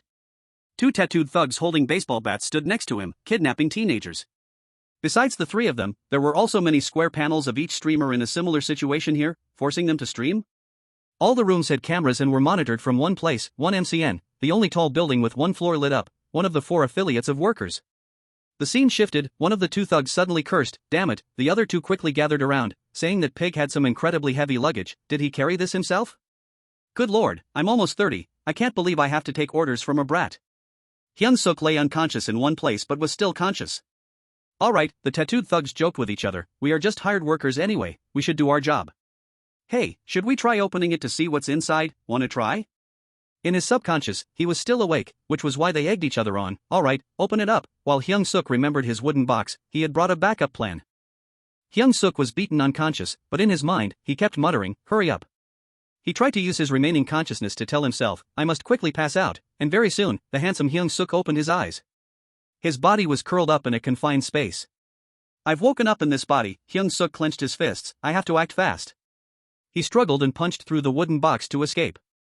Those workers, I have to go find my body. He loudly asked the person below, excuse me sir, but Hyung-seok looked around blankly at the scrap metal. Where is this place? Where am I right now? The tattooed thugs chatted with each other. We shouldn't have thrown that box in the junkyard. I really want to know what's inside. You crazy bastard, did you forget? We're not allowed to touch the streamer's stuff because it could leave traces. We just need to follow orders and get paid. Sometime later, a few words appeared on the notebook, prison diary. Hyung-seok muttered, the workers are terrifying people. I've been locked up for 3 hours. Currently, I am being held by the workers. I can't believe they can lock someone up like this. So I am recording this time in a diary. My backup plan was to bring that body and launch a surprise attack on them where they locked me up. He ran desperately trying to find a rescue route. Where exactly is the building they locked me in? I don't have a single clue because I don't remember how I got to that studio apartment. Look, is that a famous star? Did they drug my other body during transit to keep the location a secret? But my backup plan failed, and now I'm lost on the busiest street in Gangnam. Hyung-seok looked at the surrounding streets. I'm in Gangnam, there are high-rise buildings everywhere. Is it even feasible to locate that building from the outside? And there is absolutely no clue about the location where that body is being held. Finally, he decided to stop. If that's the case, I'll just go to sleep. Hyung-seok sat inside the streamer's room chewing on a chicken leg. If I can't find the building's location from the outside, I'll find it from the inside. I will gather evidence with this body and then call the police with the other body. Of course, there are many ways to expose the workers. He rubbed his round belly, thinking he could send an SOS signal while streaming. But he didn't know where this place was, and BBQ's fried chicken was undeniably delicious. Doing so would only give the workers more time to hide. So he had to be very careful. Suddenly, the loudspeaker announced, Streamer Park Hyung-seok. He hurriedly hugged his pile of snacks tightly. I will find evidence from the inside. I can take advantage of my 2 bodies. But the main reason why I couldn't report them. The loudspeaker warned, stop eating and go to sleep. Hyung-seok was confused. I'm just preparing for my mukbang shoot. It was because they were monitoring me through CCTV. But the other side scolded loudly, you stuffed 3 whole chickens into your stomach and you call that preparing? Hyung-seok retorted, I have to eat a lot so the viewers will open their wallets. I'm eating all of this for the company. They talked as if I was a pig. The loudspeaker didn't stop. And what are you writing? He pushed his glasses up and answered calmly, I'm just writing a diary. It's not going to be posted online anyway, so why are you afraid?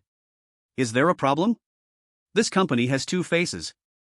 On the surface, they act like, dear beloved streamers, please come to 1MCN, pretending as if they sponsor and provide benefits for streamers.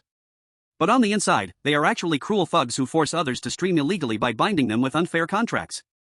Gao Mio appeared in the girls' room. Thank you both, thanks to luring you 2 into the trap, I got promoted.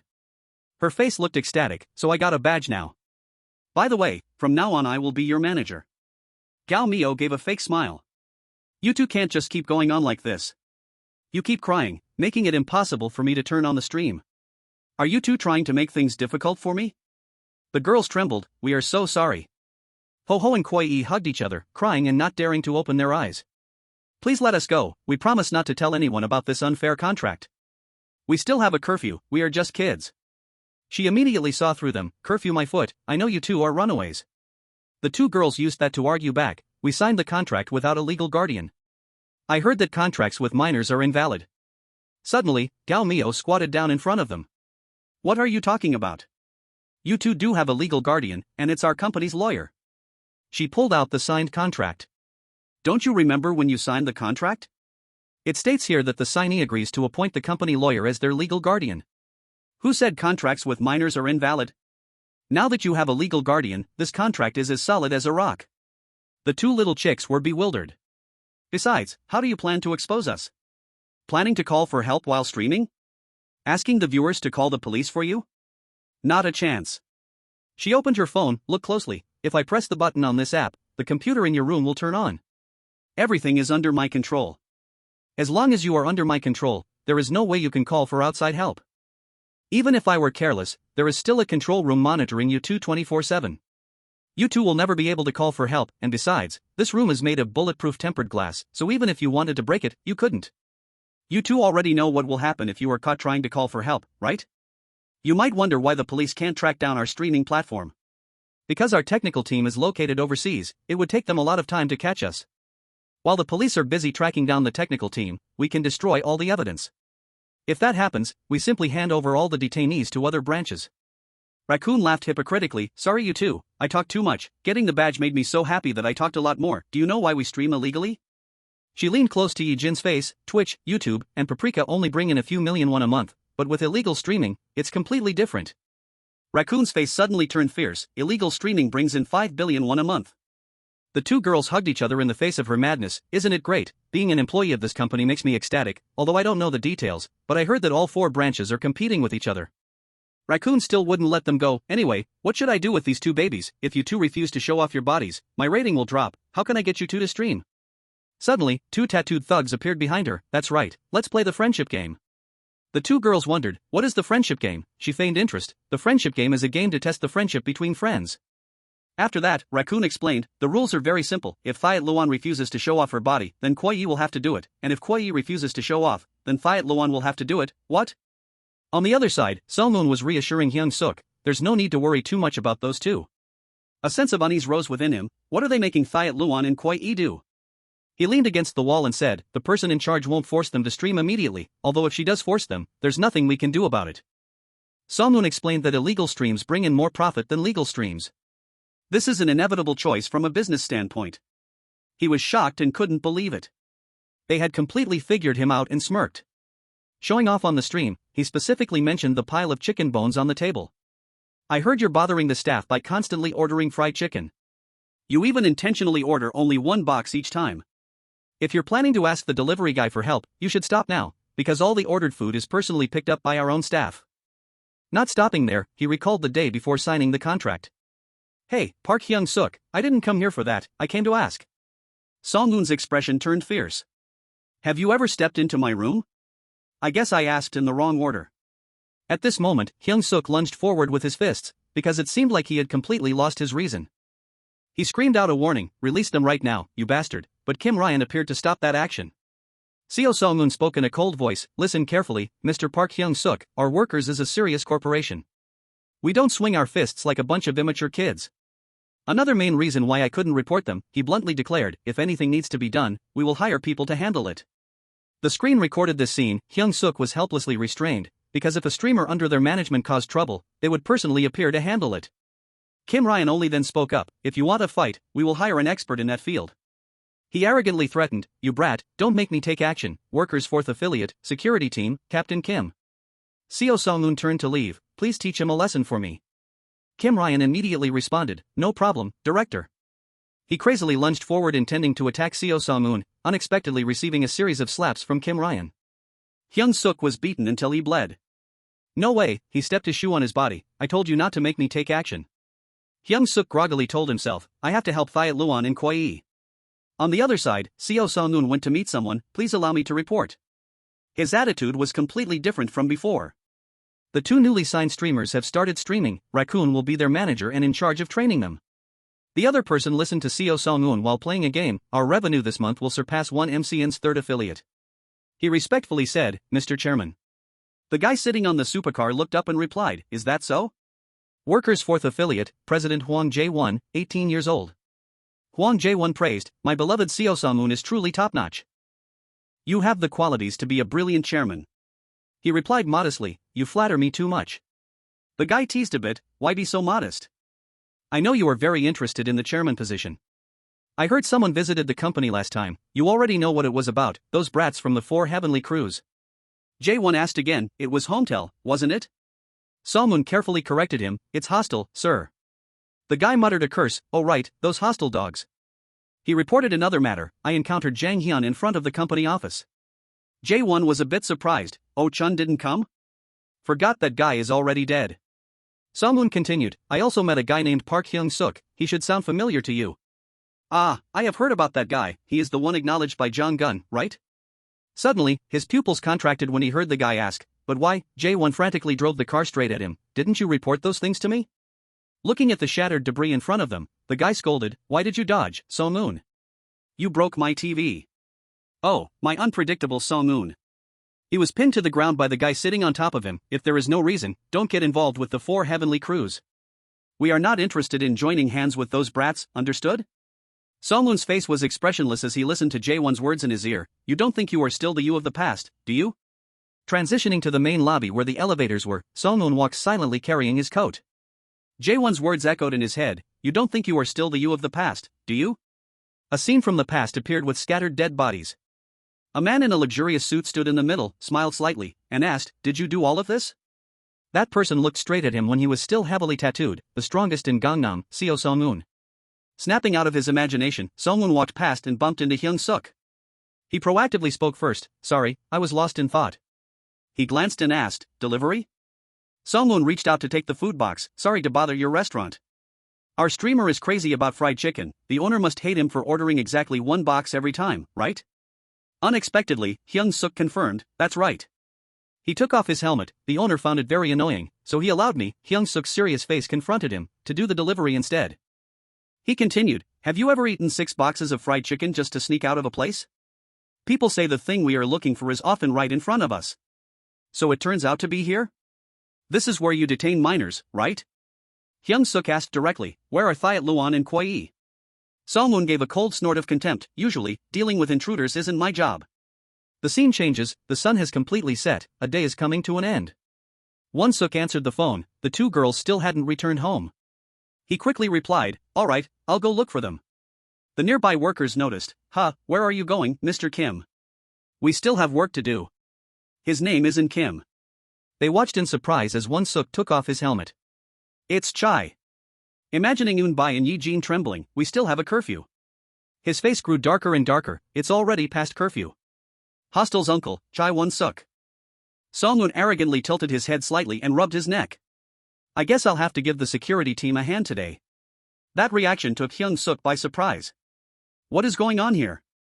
Tell me, how did he know? However, he still did not reveal his thoughts. Where are they? Where are Thiat Luan and Kwai? He was just pretending. He acted elegantly. They are currently streaming. Because 1MCN is a company that nurtures streamers. A doubt arose, or had our information been leaked? Hyung-seok immediately saw through it. You call detaining minors and forcing them to broadcast illegal streams nurturing? He seemed very confident in what he said. He didn't show any fear. Honestly, you don't even need to tell me, because to find them, I will turn this place upside down, from top to bottom. As if he himself had been inside. The reason you are holding out to protect this place must be because you are holding them right in this building, right? Suddenly, behind So-moon appeared a series of black-suited bodyguards. 1MCN, the security team again? He quickly threw a hard punch straight at his face. Get out of my way. But it was Hyung-seok who was caught off guard. What the hell? Looking at So-moon struggling on the ground, he couldn't believe it. Was it that simple? He smirked. The bigger the company grows, the more troublemakers come to bother us, like brats breaking in and throwing their weight around, for instance. It seems like you still haven't grasped the situation, have you? As expected, So-moon intentionally set a trap. You just walked into a normal business company and used violence. Hyung-seok froze. What? He was helped up by his bodyguards. You also falsely accused us of detaining others, which we did not do, with just some baseless assumptions. So-moon specifically added. Besides, you are totally wrong. These people are not the security team. He introduced, our workers used our own money to hire the 1MCN legal advisory team, the legal advisory team. So-moon unleashed a barrage of accusations. You just attacked a member of the company's board of directors right in front of the company's lawyers. Hyung-seok couldn't react in time from beginning to end. What the heck? He placed a hand on his shoulder. You broke into this place, falsely accused us of illegal confinement without a single piece of evidence, and threatened a board member who had no intention of picking a fight. So-moon leaned close to Hyung-seok's ear and warned. If we call the police right now, who will be the bad boy? He gave a scheming smile. Do you understand now? Sure, we are the same age, but we don't live in the same world. But it's okay. He even put on a righteous act. Since you are still young and inexperienced, I won't blame you. Hyung-seok was completely speechless. This was the first time. Song-eun opened the door. Go home, Mr. Park Hyung-seok. He fell silent. It was the first time I felt so helpless. Even when I knew the kids were being locked up in there. The only thing I can do. Hyung-seok's lonely silhouette under the night sky was walking away from workers. After dealing with Hyung-seok, he turned his back and left. The only explanation for how that kid Hyung-seok could find us is because there is a loophole in our system. Song-eun gave a directive. 1MCN will temporarily suspend all illegal broadcasting for 3 days. We will restart as soon as we reinforce the system. The legal people immediately spoke up. Wait a minute, sir, is 3 days enough? We need to find the mole. Even the chairman said we should suspend for at least a month. He stated firmly. It's fine, 3 days is enough. Park Hyung-seok. Song-eun thought about him. I don't know what you did, or how, but I never thought you would find our secret holding place, but every cloud has a silver lining. BRBR the announcement speaker echoed in the streamer room. From today, 1MCN will suspend all broadcasting activities for 3 days due to internal reasons. I can accelerate my plan. Boon-bae and Eugene hugged each other joyfully. They stopped. Thank God. Sister Gao Mio said she would plan for us to stream today. BRBR the screen showed Ji-jin's face, so we don't have to stream for the next 3 days, right? In the monitoring room, it could be heard clearly, Mister, please answer us. But no words were returned. He never listens to us at all. The table was scattered with chicken bones, whether it was good news or bad news. BRBR Hyung-seok lay on the bed snoring. Although I was kicked out pitifully, I stalled for another 3 days, then I also bought some more time. While in Ji-hoon's body, he sat alone in the class. Hyung-seok pondered, but what about after 3 days? How can I save Thiat Luan and Kwai? Should I break in again? But they will kick me out again because I have no evidence. BRBR he came up with a plan. What if I try to sneak in at night? But they have strengthened security since the last time I went there. Conflicting thoughts continuously ran through his head. What if I run into the security team or the legal counsel team? If they only work for money, should I hire them? Should I break my piggy bank? But can I hire them with 440,000 won? A gang that handles everything with money, they are on a completely different level compared to the gangs I have ever met. He kept thinking in circles, because they were still holding the kids hostage. Hyung-jo next to him suddenly spoke up, holy shit, am I dreaming? But Hyung-seok didn't pay attention, thinking he couldn't do anything foolish. So what should he do now? The guy then reminded him, hey, Hyung-seok, it seems like someone is looking for you. He peeked outside the classroom door, I don't see anyone. Hyung-jo said, not that way. Suddenly, Won-seok appeared from outside the window, over here. Hyung-seok panicked and screamed, ah! He climbed up with difficulty. Sorry, I can't afford to get caught. He exclaimed in astonishment, you are Park Hyung-seok, right? You are Chai Won-seok from Hostel. A moment later, Won-seok slammed his hand against the restroom stall door, leaning close to Hyung-seok with a deep voice. Say it again, what was that? He was nervous and didn't dare to look straight. What should he do now? His face darkened. 1MCN is workers, and they are detaining the kids? He replied softly, you could say that. Muttering in his head, this conversation is really hard to understand because he skipped so many words. Hyung-seok suddenly brought up an unrelated issue, but, why are we talking in this position? He calmly replied, because if Hyun finds out, he will intervene, and he needs to focus on his studies. Can you reflect on this? Can you finish your sentence? His voice deepened, workers, is that the reason? At that time, the security guard bluntly said, we already sent the kids home, you must be mistaken, kid. He knew clearly that it was a lie. Won-seok frowned, I let it go because I thought it was just a normal company, but it turns out they are workers. If I had known they were workers. Suddenly, he seemed to make a decision, understood. Hyung-seok patted his shoulder and wondered, what do you understand? What are you going to do? Won-seok turned his head and said to him, I will go and bring my niece back. You back out of this. Hyung-seok didn't understand, but what evidence do you have? Unexpectedly, he replied, I just need to beat them until they confess. Hearing this, he immediately and seriously reminded him, remember who you are facing. Workers have the ability to completely hide the children's whereabouts. They even have a legal advisory team, so using violence will get you immediately arrested. If we are caught by the police, there will be no one left to save the children. Won-seok restrained himself and leaned close to his face, so what? Do we just sit here and wait for a miracle to happen? Hyung-seok's momentum deflated, we will find another way. He coldly ordered, I give you 3 seconds. Won-seok's expression was as scary as a demon, if you don't come up with something in 3 seconds, I will go there alone. He was extremely confused, what should he do? He actually counted, 1, 2. Hyung-seok gritted his teeth and thought, I need to think of a way really fast. Ah! The scene changed, he went to meet Koji, I give you 3 seconds, get lost. The genius hacker Koji. Hyung-seok secretly rejoiced, found him. He looked up at him and poured out a barrage of words, you want me to find another way to break into the building? Then what? To get slapped a few times by workers? Furthermore, why do you only come looking for me when you need help? I don't even help the filthy rich workers, so why should I help you dirt poor guys? Koji waved his hand to chase the guests away. The only reason he entered this school was because of Jae-yeol, not to let these guys bother him. He sneered, I don't talk to poor people for more than 3 seconds. Hyung-seok tried his best to persuade him, come on Koji, help us this one time. But Koji still didn't soften up, if you want my help, come back with 100,000 Biden. He immediately changed his attitude, warning in a threatening tone, you will get your butt spanked hard if you dare to speak so insolently to us like that again. He was curious, who is this commoner? He's completely a first-class poor guy. Suddenly Koji thought of something, wait, oh no, what if he tells Jae-yeol that I didn't help? In his ear was still Hyung-seok's pleading voice, Koji, I'm begging you. Finally, he had to give in, hey Hyung-seok, I can't help much, but at least I can give you a hint. He was surprised, really? But actually, Koji thought differently, I have no choice but to pretend to help. Before he could react, Hyung-seok grabbed him and put him over his thigh, I told you I would spank your butt hard. Koji cried out loudly, when did I say that? I didn't say it. I'll tell you two everything, okay?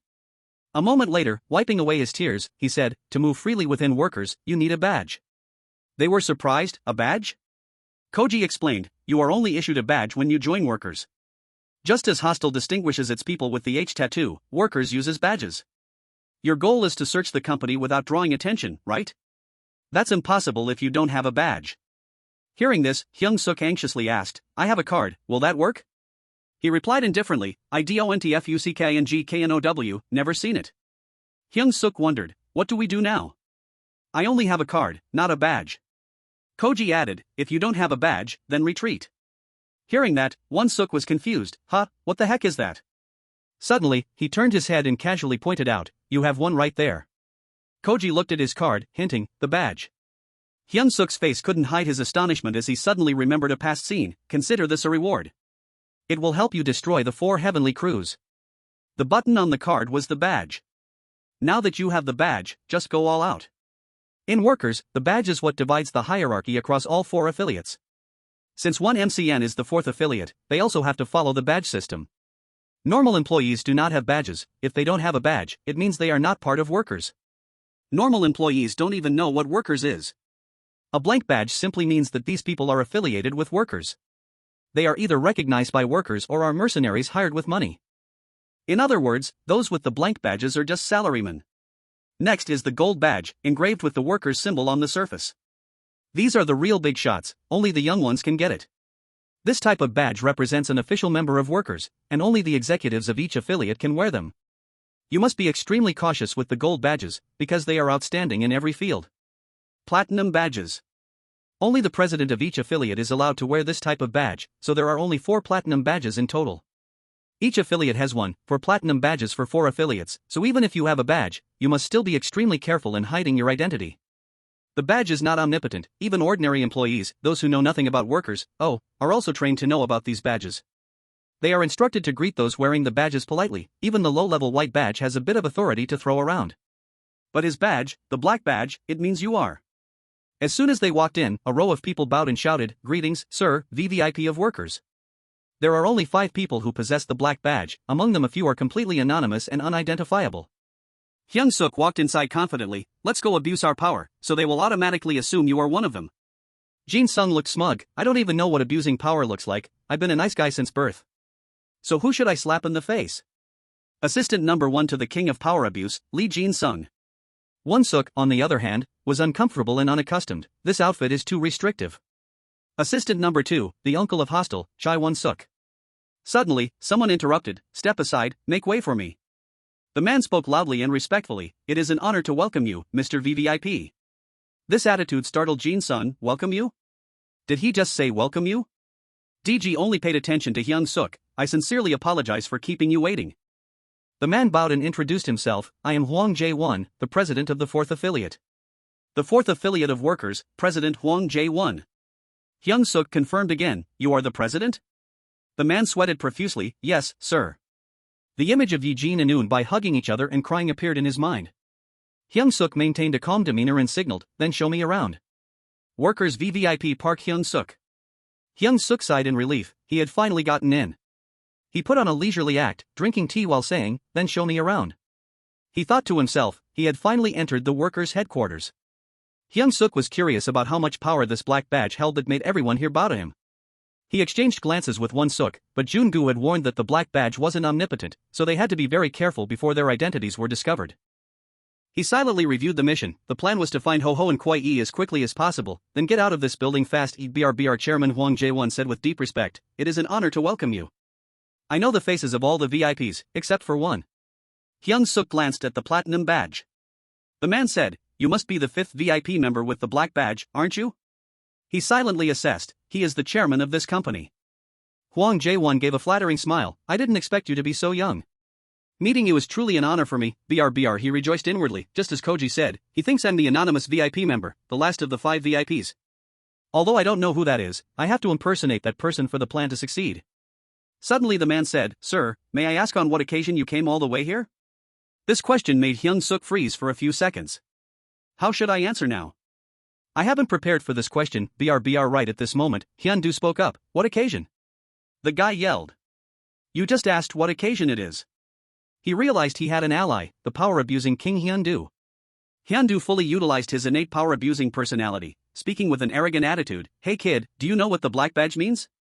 An employee stammered, It's a badge that is black." BRBR the guy yelled, "The black badge means VIP, you bastard. It's VIP.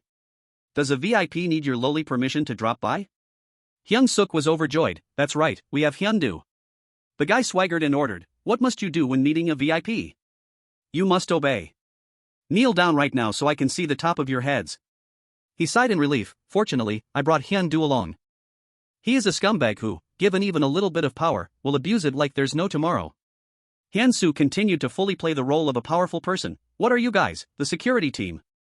Hurry up and fight, the winner will escape being a loser." The two people who were put in a headlock and provoked were Sang-ho and Young-ju from the security team of Workers' 4th affiliate.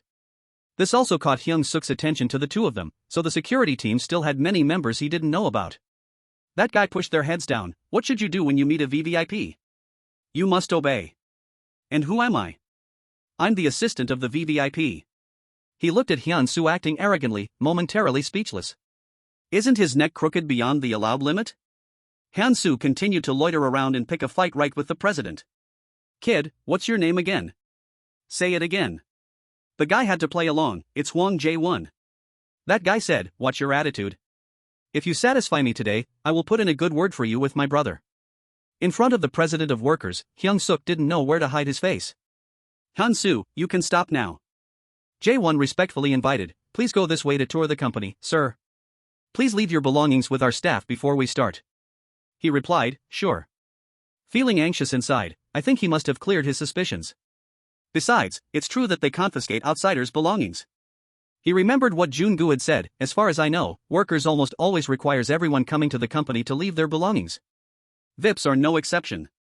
There are many reasons for this, but the main reason is to ensure security." He reminded, "If you want to target Workers, you have to find a way yourself." He thought to himself, "It's okay if they take my belongings, like Jun-gu said, I have my own way to deal with them." The president walked ahead with the assistant. "Where is Seo Song-un?" The assistant said, "He is busy with a meeting." He grumbled, "That bastard always disappears when needed." Hyung-seok was determined. "Well then, let's get started." He said, "You guys, listen carefully." He outlined a clear strategy. "We must quickly find those two girls before our cover is blown. This place is huge, so we will split up to search." Hyung-seok reminded them, "Since you two are the assistants to the VVIP, they won't suspect a thing. Hyun-do, since you don't know anything about this, just do whatever you want." Hyun-do looked visibly delighted. Hyun-do was going to abuse his power. Hyun-seok also quickly got to work. "Where is the restroom?" Mixed in with this was Hyun-do's howling, "Who am I? I am Lee Hyun-do, the assistant to the VVIP." Only Hyung-seok was left. For his part, Jae-won personally welcomed him. "I will escort you, Mr. VVIP." He was ready, he would directly entangle with the people of Workers. Hyung-seok shook his head, "No, not you." He was surprised. "What?" He pointed at the security guard behind him. "I want that person to escort me." That was Captain Kim of the security team. Jae-won's voice sounded clearly annoyed. "Captain Kim, what's taking you so long?" Kim Ryan stuttered. "I'm sorry sir, I have an urgent matter to deal with," he said. "Quickly escort the VIP." He was surprised. "You're assigning that task to me?" He looked at him, maybe he didn't know him, he remembered the times he was beaten to a pulp by him, but Hyung-seok said, "Lead the way, Captain Kim." He thought, "I know him." The female staff arranged to welcome him. "Greetings, Mr. VIP. Kim Ryan awkwardly introduced, this is our marketing department, they manage the streamers who have signed contracts with the company. He explained, their job is to assign the most suitable streaming platform for each streamer. Behind them, a group of female employees huddled together and gossiped, oh my god, this VIP is so handsome, just looking at him makes me want to spill coffee on him to flirt, really? He asked, so they must be the department in charge of writing contracts for streamers to sign. He nodded, that's right. Hyung-seok suddenly said, you know what, I know a certain company. He smiled brightly, acting like it was nothing, detaining minors with unfair contracts. Kim Ryan was surprised, is there such a company? Good heavens, detaining minors? Sooner or later they will be caught. He silently noted this detail, so even the VIPs didn't know about the unfair contracts? It seems like detaining people and forcing illegal streams is a secret of theirs. Kim Ryan bowed, please go this way, sir, he nodded, Okila, calculating inwardly. Are the workers afraid of being eliminated from the 4 heavenly crews because of their illegal activities? But they are a huge corporation, why would they care about being in the 4 heavenly crews? He smiled ingratiatingly, you're not thinking we do the same thing, are you? He nonchalantly replied, I just said it casually. So even the black badge doesn't give me the right to touch all their trade secrets? He shook his head, no, I bet it does. Kim Ryan said, let's move to the next floor. Hyung-seok knew things weren't that simple, there must be a reason why Gun gave him the black badge. He clearly understood that, currently, he had authority equal to Gun. The man approached and asked, which floor would you like to visit next, sir? He shook his head, there was no need to be timid, and said, next, I want to see. Hyung-seok calmly stated his condition, the place where you guys are holding the kids. He said naturally, don't try to hide it anymore. Hyung-seok knew, to deal with one of the 4 heavenly crews, he had to become like Gun. He smiled, I know everything. His hand reached for the doorknob, twisting it slightly, Hyung-seok yanked the door open, yelling out, ho ho and kwai. The employees froze, who is this person? It seems like he just asked for ho ho and kwai. He looked around, they weren't here either. With endless enthusiasm, he decided to take steps no one else would take. I don't have time to wait for the elevator, taking the stairs is much faster. Hyung-seok's eyes burned with fire, this is a 30-story building, I'm ready to search every single floor. He silently yelled, determination. A voice exclaimed in surprise, what? The employee's eyes widened, you are looking for the place where kids are kept? Keeping kids? And you've searched all the way up to the top floor. They couldn't help but be bewildered, why would we lock up children? You are joking, right? Hyung-seok was confused, who are these people? Then the whole group of employees rolled on the floor, everyone holding their stomachs laughing uncontrollably, you are killing me with laughter, sir. Mr. VVIP, you're killing me, you're so funny, I'm laughing my head off, you joke like it's real. He spaced out, did they think he was joking? Was this ridiculous, fake laughter just to please their superiors? He realized that it seemed all the other VIPs had asked the exact same thing before. They seemed to be too familiar with this situation. The VIPs really know how to joke, how many times have I laughed my head off today? He was puzzled, did they laugh their heads off every time a VVIP asked about this? Hyung-seok tried to explain it to himself. That's right, these people don't have badges, it would be very strange if they knew about the dark side of workers. The employees were still busy laughing, Mr. VVIP, I laughed the loudest, no, it was me, you guys line up. Hyung-seok suspected that Gun might have asked them a similar question, doing this probably meant he was playing the VVIP role very well. Captain Kim spoke up, VIPs often ask questions like this, please rest assured, we don't hold children captive or anything. He said, this is the top floor. He fell deep into thought, but this wasn't the main issue. Kim Ryan looked at Hyung-seok's frowning face and softly asked, have you found what you need, sir? He was frustrated, he couldn't find a single piece of evidence. He bowed his head and explained, you have toured all the floors, let me escort you down to the main lobby. Hyung-seok was confused, what is this about? He mentally went over the places he had just passed through, he was certain that this building was the exact place where they detained Ho-ho and his other body. Hyung-seok thought to himself, but from what he had seen on all the floors, this was just a normal company with no signs of anything unusual. He covered his mouth, deep in thought, could it not be this building? No, when he disguised himself as a delivery man, he had already confirmed it. Mr. Kim said, VIP, but he paid no attention to it. So why couldn't he find any clues? Could it be that the holding place is a secret space? Suddenly he widened his eyes, a secret space? He called Kim Ryan, Captain Kim, it can only be that place. Hyung-seok said, where is Seo Song-eun's office? He was absolutely sure the evidence was there. The image he had seen last time inside Seo Song-eun's secret room. Kim Ryan was vigilant, why do you ask, sir? Hyung-seok ignored him, just pointed out to me. He said, after that you can go down, Captain Kim. The burning voice of his heart was about to overflow the stairway space with determination. Hyung-seok was panting heavily. Were there things that were impossible no matter how determined one was? I've scoured all the floors but couldn't find the two of them. He struggled to open a door, trembling as he said, Ho-ho and Koi-e, where on earth did they hide them? Looking at the scene inside, this was the 17th floor. The employees were fed up, again? What's wrong with him? His heart was filled with despair. I've gone back and forth through the entire 29 floors of this building countless times. Hyung-seok covered his face. What should I do now? He remembered the image of the two little girls looking radiantly at the newly bought chicken. Fried chicken. But uncle, it's not my birthday today, is it? They chirped. Where are you going, uncle? Aren't you eating with us? But he only said, uncle has to go back to work. They still tried to plead, uncle, eat a few pieces before you go. He didn't turn back. Uncle has already eaten 100 pieces of chicken. Their innocent voices rang out. There are 2 drumsticks here. You must have intentionally left 2 for the 2 of us. This sentence made Hyung-seok feel helpless. What chicken doesn't have 2 legs? Every evening, Se-rim supported him on his way back. You've worked hard. Why do you have to work so much lately? He said, the more I work, the more I get paid. Are the 2 kids asleep yet? Se-rim nodded. Yes, they just dozed off. They said they were trying to stay awake waiting for you to come back so they could eat with you. He bowed his head in despair in the stairwell. I can't become the good uncle I want to be.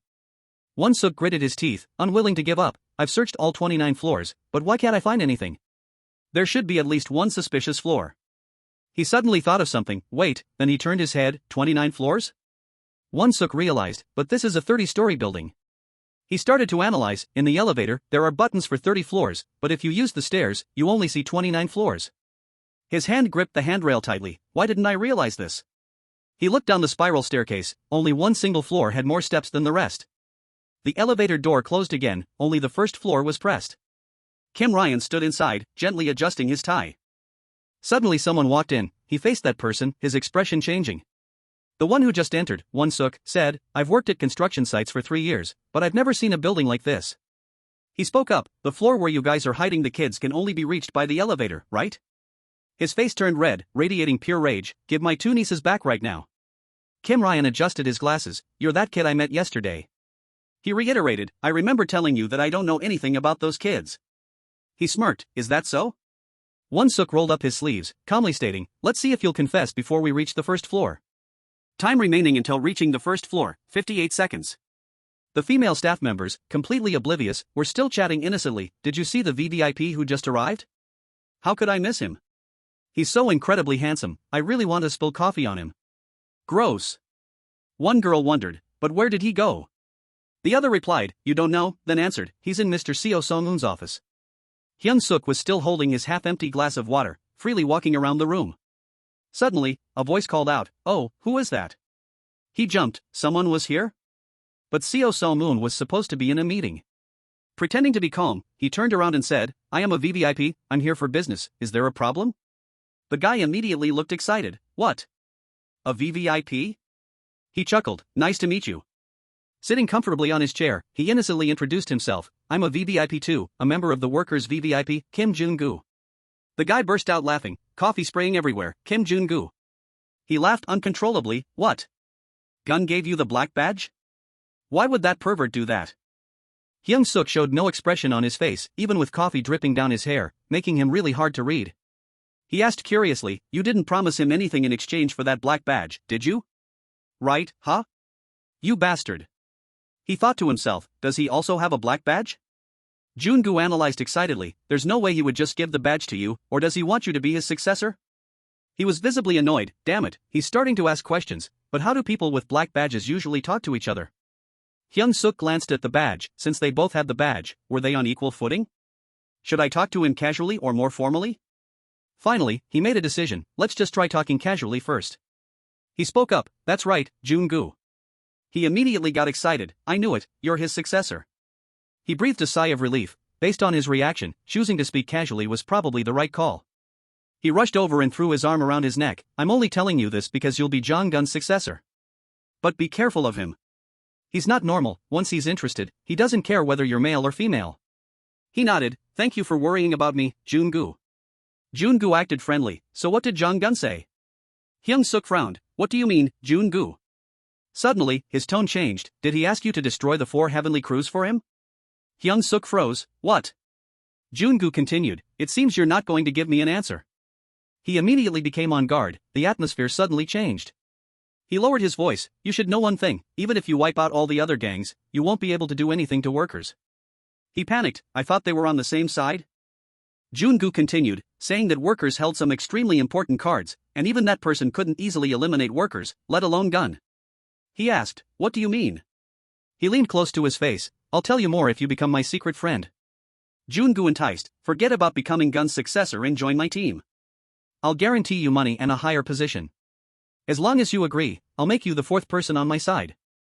Hyung-seok was confused, what the hell is a secret friend? He avoided his gaze, sorry Jun-gu, I've already decided to become Gun's successor. His mind was full of vigilance, what is he plotting? He immediately turned his face away, alright, if you don't want to, then don't.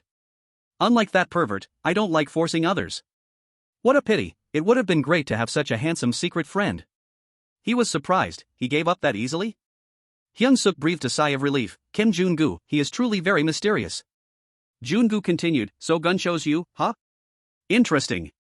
Hyung-seok had no energy left for mind games, I don't know if he's a good or bad person anymore. He suddenly said, but you know what? The smile on his face stretched from ear to ear, I absolutely hate liars. Hyung-seok's vision gradually blurred. Jun-gu checked his watch, muttering, let's see, Sung-moon will be here any minute. He walked away happily, I hope he will like the gift I left behind. At this time, Jae-won was busy serving Hyung-jo. He leaned close to his ear and whispered, I have prepared everything as you requested, sir. I'm glad you have an interest in sports. The two people in the security team punched each other straight in the face. The guy said, they are the best in the security team, sir. He was respectfully terrifying, one MCN will do anything to serve our VIP's companion. Hyung-jo casually said, looks good, but inside he was starting to panic. Hyung-seok, you son of a bitch, what did you drag me into? That guy started to feel regret. You told me to just walk around and act arrogantly everywhere. Hyung-jo remembered his own words telling them to beat each other up, and I did that, but what the hell is this? Sang-ho took off his shirt, his eyes full of murderous intent. Are you really going to go all out to impress the VVIP? Hyung-jo screamed internally, a bunch of psychos, beating each other up to impress me? My ass. Young-do also threw away his blood-stained shirt. I'm just warming up, Mr. Choi. I see you're still using those dirty old tricks.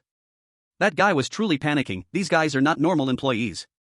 They have slash wounds all over their bodies.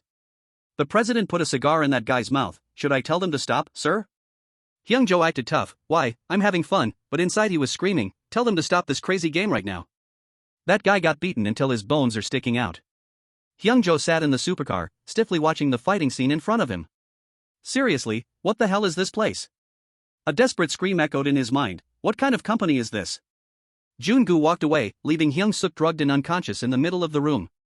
He woke up in his chubby body that was still locked up, with a piece of fried chicken still in his mouth. This time I really let my guard down. He thought to himself, was I knocked out with a weapon? I can't believe he sneak attacked me. What kind of freak is this Jun-gu? Did he realize I was lying from the very beginning?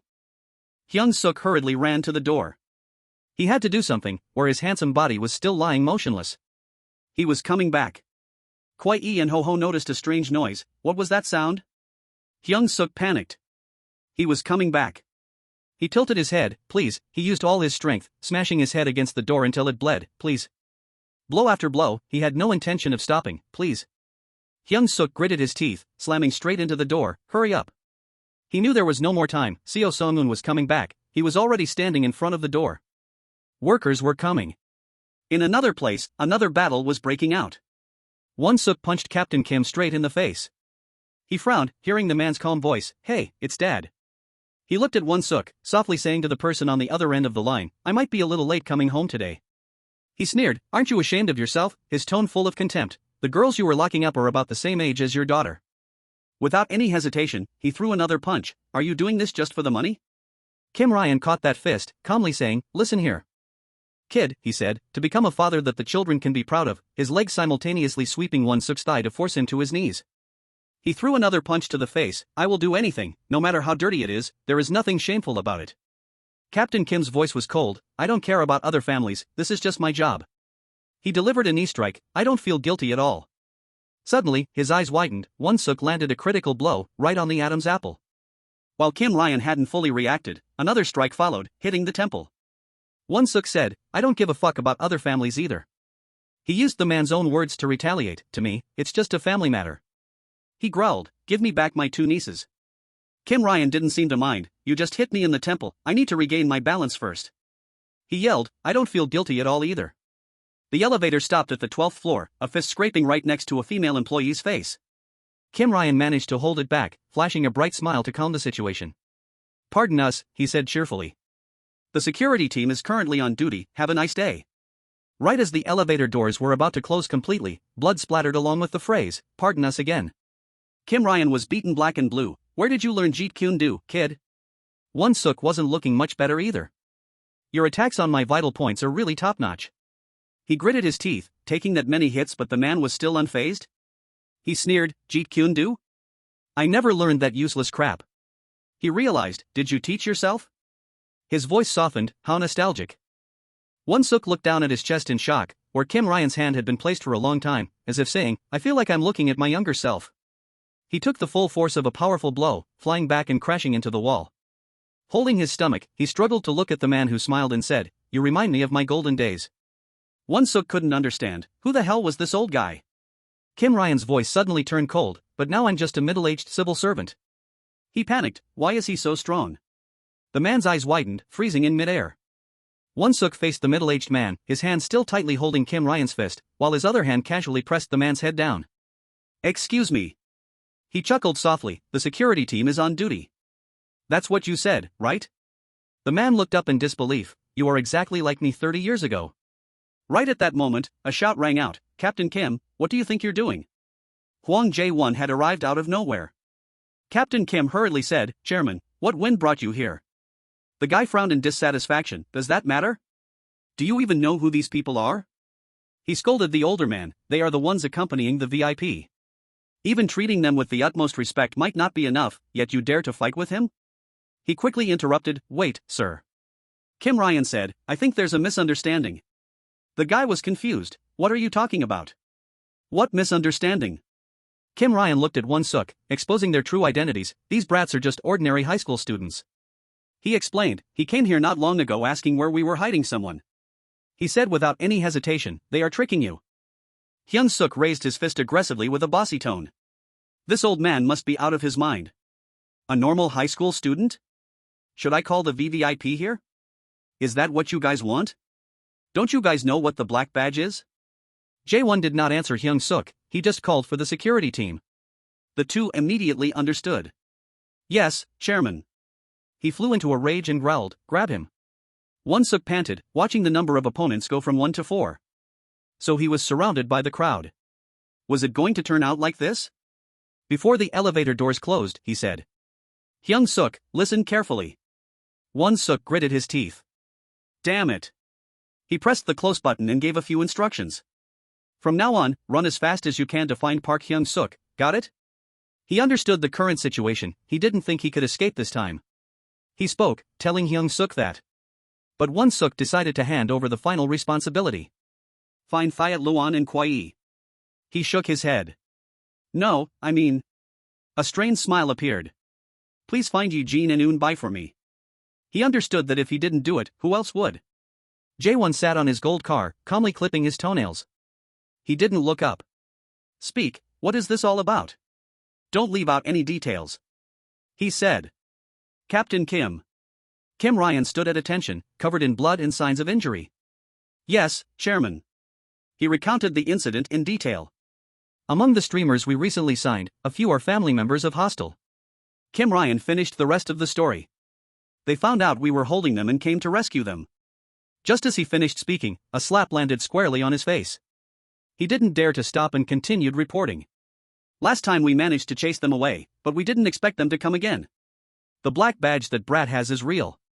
I apologize, sir, I was careless. Jae-won sneered. Careless? Let me make this clear to you, Captain Kim.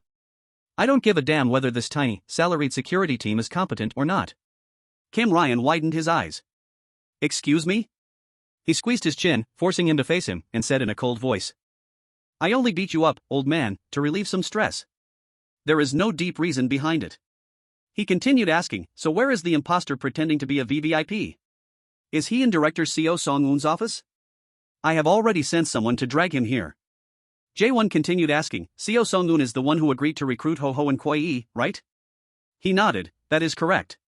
Done with him, he pushed the old man aside, feeling furious, that idiot Seo Sung-un. He said nonchalantly, that is all I need to know for now. But deep down, his fury had reached its peak. Just how incompetent must he be to let something like this happen?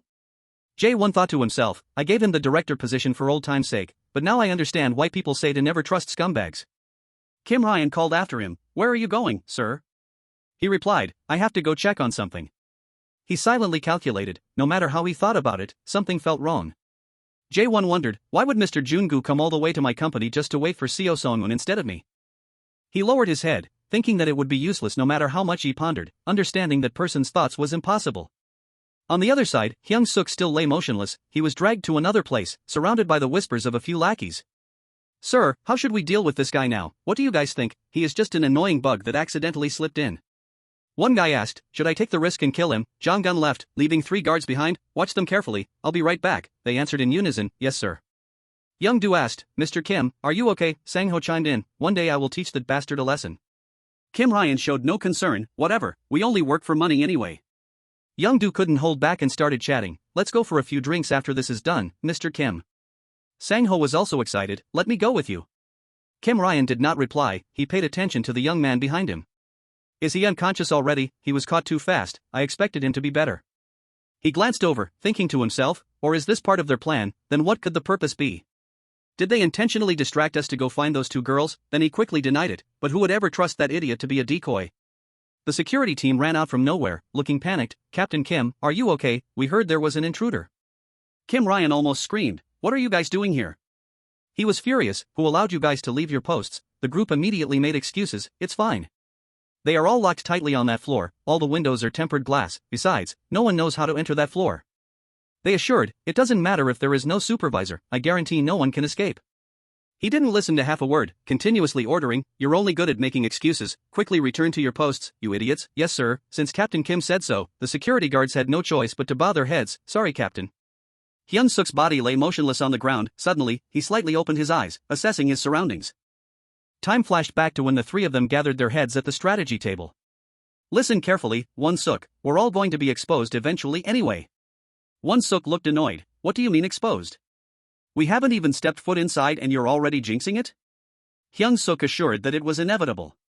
He said, think about it, many people already know our faces, we won't be able to hide our identities for long. Therefore, we must have an effective strategy. He asked curiously, strategy? He nodded, our goal is to find out where the kids are being held, before we are completely exposed. But that won't be easy, even if we find the holding location, it's highly likely to be a place we can't get into. Only that guy Hyung-jo was still immersed in a floating feeling, Hyung-jo would act entitled.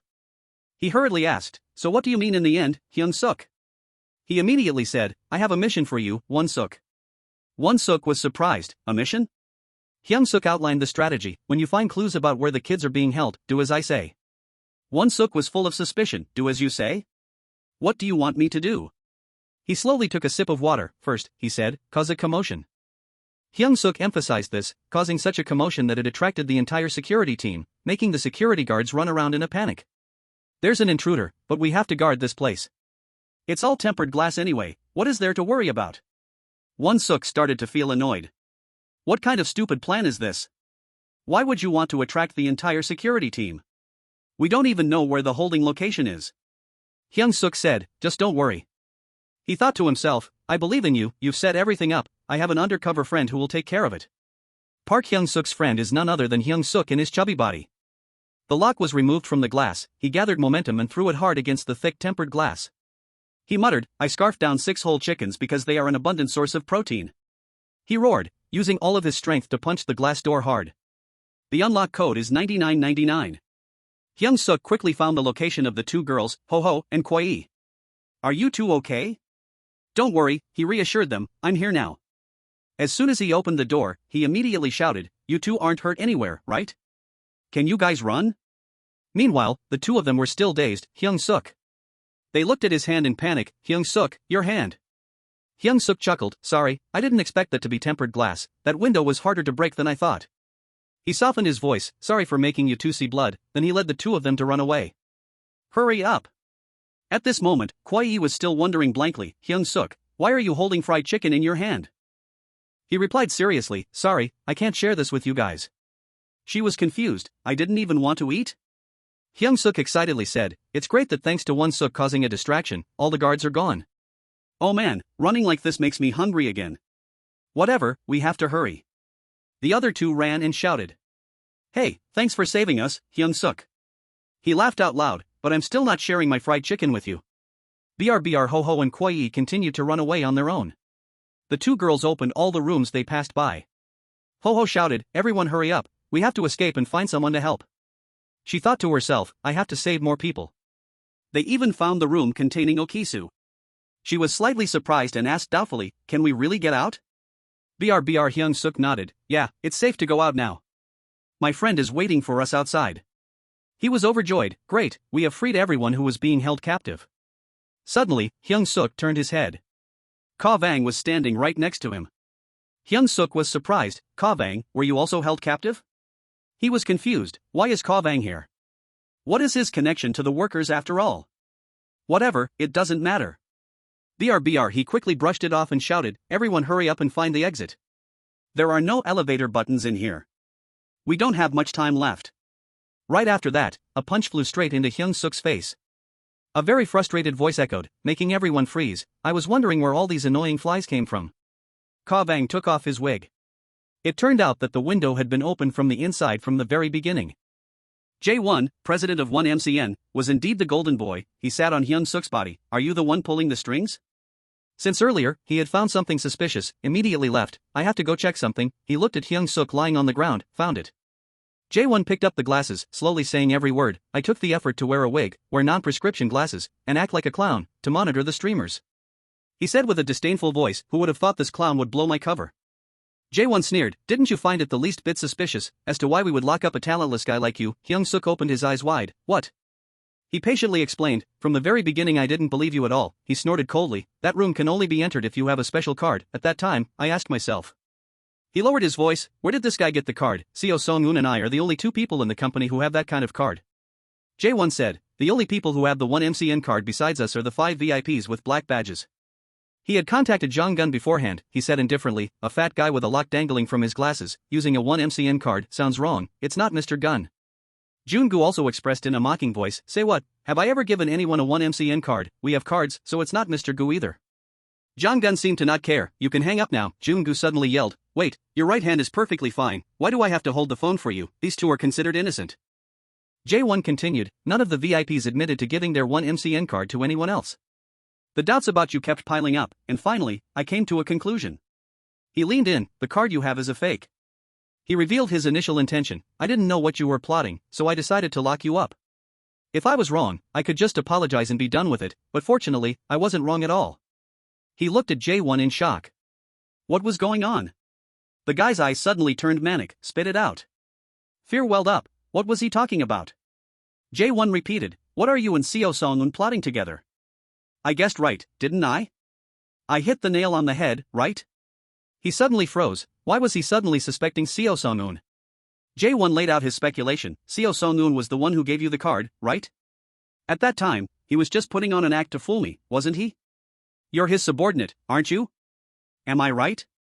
Did I say it right? Of course, I'm right, aren't I? Hyung-seok was terrified. Is this guy paranoid? He screamed, his face turning red, I knew it, damn it, I told you I was right. He was stunned, he thought they were on the same side. Seeing that Hyung-seok had no reaction, he immediately took his anger out on the streamers, come on, what are you guys still standing there for? You have to continue the broadcast. He struggled, no. He whispered, I have to save them. But facing the two burly guys, he had absolutely no chance. Lock them up. Hyung-seok screamed inwardly, he had to save them. Suddenly, J1 stuffed a wig into his mouth, bite this, you dog. He raised his fist, if your teeth get broken, you'll lisp when you stream. Not long after, Song-un was also beaten like a dog. Another punch aimed straight at his face, accompanied by curses. What the hell are you plotting? J1 stepped on his face, why the fuck do I have to clean up the mess you made? He continuously scolded, are you stupid? Do you have no brain? Do you know what you've done? Couldn't you find someone else to be a streamer? He yelled out his suppressed frustration, I thought the business was finally making progress, who would have expected you to recruit cheap whores? Jae-won growled, and then dragged me into the mess caused by these scums. He yelled again, do you know what this pig is plotting? He's planning to help all the streamers escape. You idiot, can you imagine what would happen if I didn't step in to resolve it in time? Song-un crawled up, I am so sorry. Replying to him was a curse, useless dog.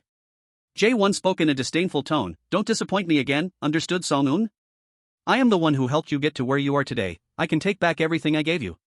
After venting his anger, he took out a cigarette and took a drag. Never forget that, since I've already smashed all the flies, I'll let you off this time. He glanced to the side, now it's time to deal with that imposter. Suddenly, Jae-won saw something. One of the security guards was being dragged across the floor. Looking closely, two huge guys were sweeping the floor in an unconscious state. Hyung-seok said, who would have thought that Kawang was actually the president? He thought to himself, let's just consider this a relay race. Jae-won frowned, you. He told himself, I can continue fighting. He smiled, hello. Because I have exactly two bodies. Hyung-seok appeared, smashing the heads of two thugs together, you're too late, Park Hyung-seok. Jae-won didn't seem flustered at all. Alright, I must admit I'm very impressed with the effort you guys put in to take down my company. You even stole the black badge to impersonate a VVIP. He lowered his voice, but it's all in vain. What are you guys planning to do now? Do you have any evidence that we're detaining the kids? He boasted, you only have. Then suddenly widened his eyes at the stack of papers just thrown out. Hyung-seok spoke up, these illegal contracts, you hid them quite well. After verifying they were real, Jae-won screamed in despair, these are the company's illegal contracts? How did you find them? He said, because of the illegal activities committed. Hyung-seok smiled, you workers are not qualified to be one of the 4 heavenly crews. Koji tilted his head, you found a safe inside the director's office, but because you couldn't open it, you just ignored it? He sneered, are you an idiot? The key to that safe. Hyung-seok sneaked over to the safe and placed the black badge into it, is exactly the black badge. Jae-won kept his composure, not qualified my ass. You're still standing inside my company. He frowned when he found the illegal contracts. He immediately called the security team, get your asses over here now.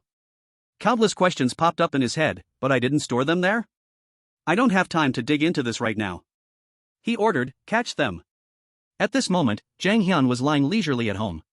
He stared at his injured arm, is the black badge that I gave to Park Hyung-seok being used by someone else? He thought to himself, he must have joined hands with a loyal friend. Who is this companion? It definitely can't be God Dog. He felt annoyed, I'm a bit worried. Then he quickly threw everything to the back of his mind, but there's probably nothing to worry about. Hyun-seok leaned his back against Hyung-seok and said, this combination is quite refreshing, isn't it? He loosened his tie, stop slurring your words like that. Jang Hyun was full of confidence, he was the one who broke the arm of the chairman of HNH Group, who had announced to the media that, I want the whole world in the palm of my hand. Choi Dong-soo, he is a young businessman who built his company in just a short amount of time. Backstage, Dong-soo amicably waved and praised, great job, everyone, as the staff members collectively showed their respect. As expected of our respected chairman Choi, he is so cool and trendy, could I get an autograph? But no one knew about the real brains behind his success, known as the 10 geniuses. At this moment, he was sitting blankly on a stone bench complaining, good heavens, why are you lying here, old friend? You have a home too. Being one of those 10 geniuses, Dong-soo looked down at the man lying comfortably on the bench and called out softly. The carpenter, Do-gyu, is a fighting genius. He didn't even take off his hat but just casually spoke up, what wind brings you here, Choi? He clicked his tongue and replied, it's nothing major, I just have a job for you. Dong-soo immediately became much more serious, the 4th affiliate of workers is in a bit of trouble. Thinking about that chaotic brawl, his voice inadvertently turned cold, it seems they've been discovered running an illegal operation. Despite that, Do-gyu just coldly reminded him, you know I've already retired from that mess. Choi, right after speaking, Dong-soo sneered sarcastically, don't be so ridiculous, I know you do everything for money, I will pay you handsomely, so help this old friend out. Finally, he had to sit up straight and asked in frustration, what can I do to help you? Just call one of his soldiers. Remembering the 2 security guards who were sent, Do-gyu couldn't help but complain, because every security team hired by workers comes from your job counseling center. In that dark and gloomy office, he stirred his teacup and spoke, we already talked on the phone, right? You 2 came to the right place. Do-gyu glanced at the 2 bewildered people over there and gestured, have a seat, make yourselves at home. Why are you wearing formal suits? This is just a job counseling center. Hearing this, Sang-ho rolled his eyes in confusion and started to speak, but he looked up at the sparkling ceiling lights and timidly gave his opinion, it doesn't look like a normal job counseling center. He didn't pay much attention and got straight to the point, you two came here to find jobs, right? Let me tell you first, the job is not difficult at all you have to do is protect a few rich high school kids. Young-do frowned in confusion, high school students? Do-gyu laughed coldly and asked back, what's wrong, is your pride hurt? You know you can't have both money and pride at the same time. He bluntly stated to their faces, pride can't make money, I'm sure you both already know that. Money is everything. Seeing no one reply, Do-gyu clicked his tongue and questioned, isn't that the exact reason you two are here? The two of them lowered their eyes and thoughtfully replied, yes, sir. Flipping through the file, he casually evaluated, alright, let's take a look at your files. Your experience is slightly lacking compared to our requirements. Hearing his name mentioned, Sang-ho embarrassedly lowered his head. Name, Choi Sang-ho, he was a middle school Muay Thai champion. However, he had to retire later due to a chronic shoulder dislocation. Sang-ho clicked his tongue, confused, and muttered, what the hell is this? Currently opening a small gym.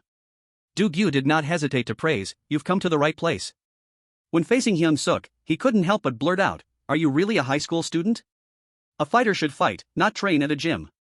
Then the two of them simultaneously threw punches straight at each other's faces. Sang-ho frustratingly spoke up, the manager tricked us. And he was a little dizzy, blankly asking himself, why is this guy?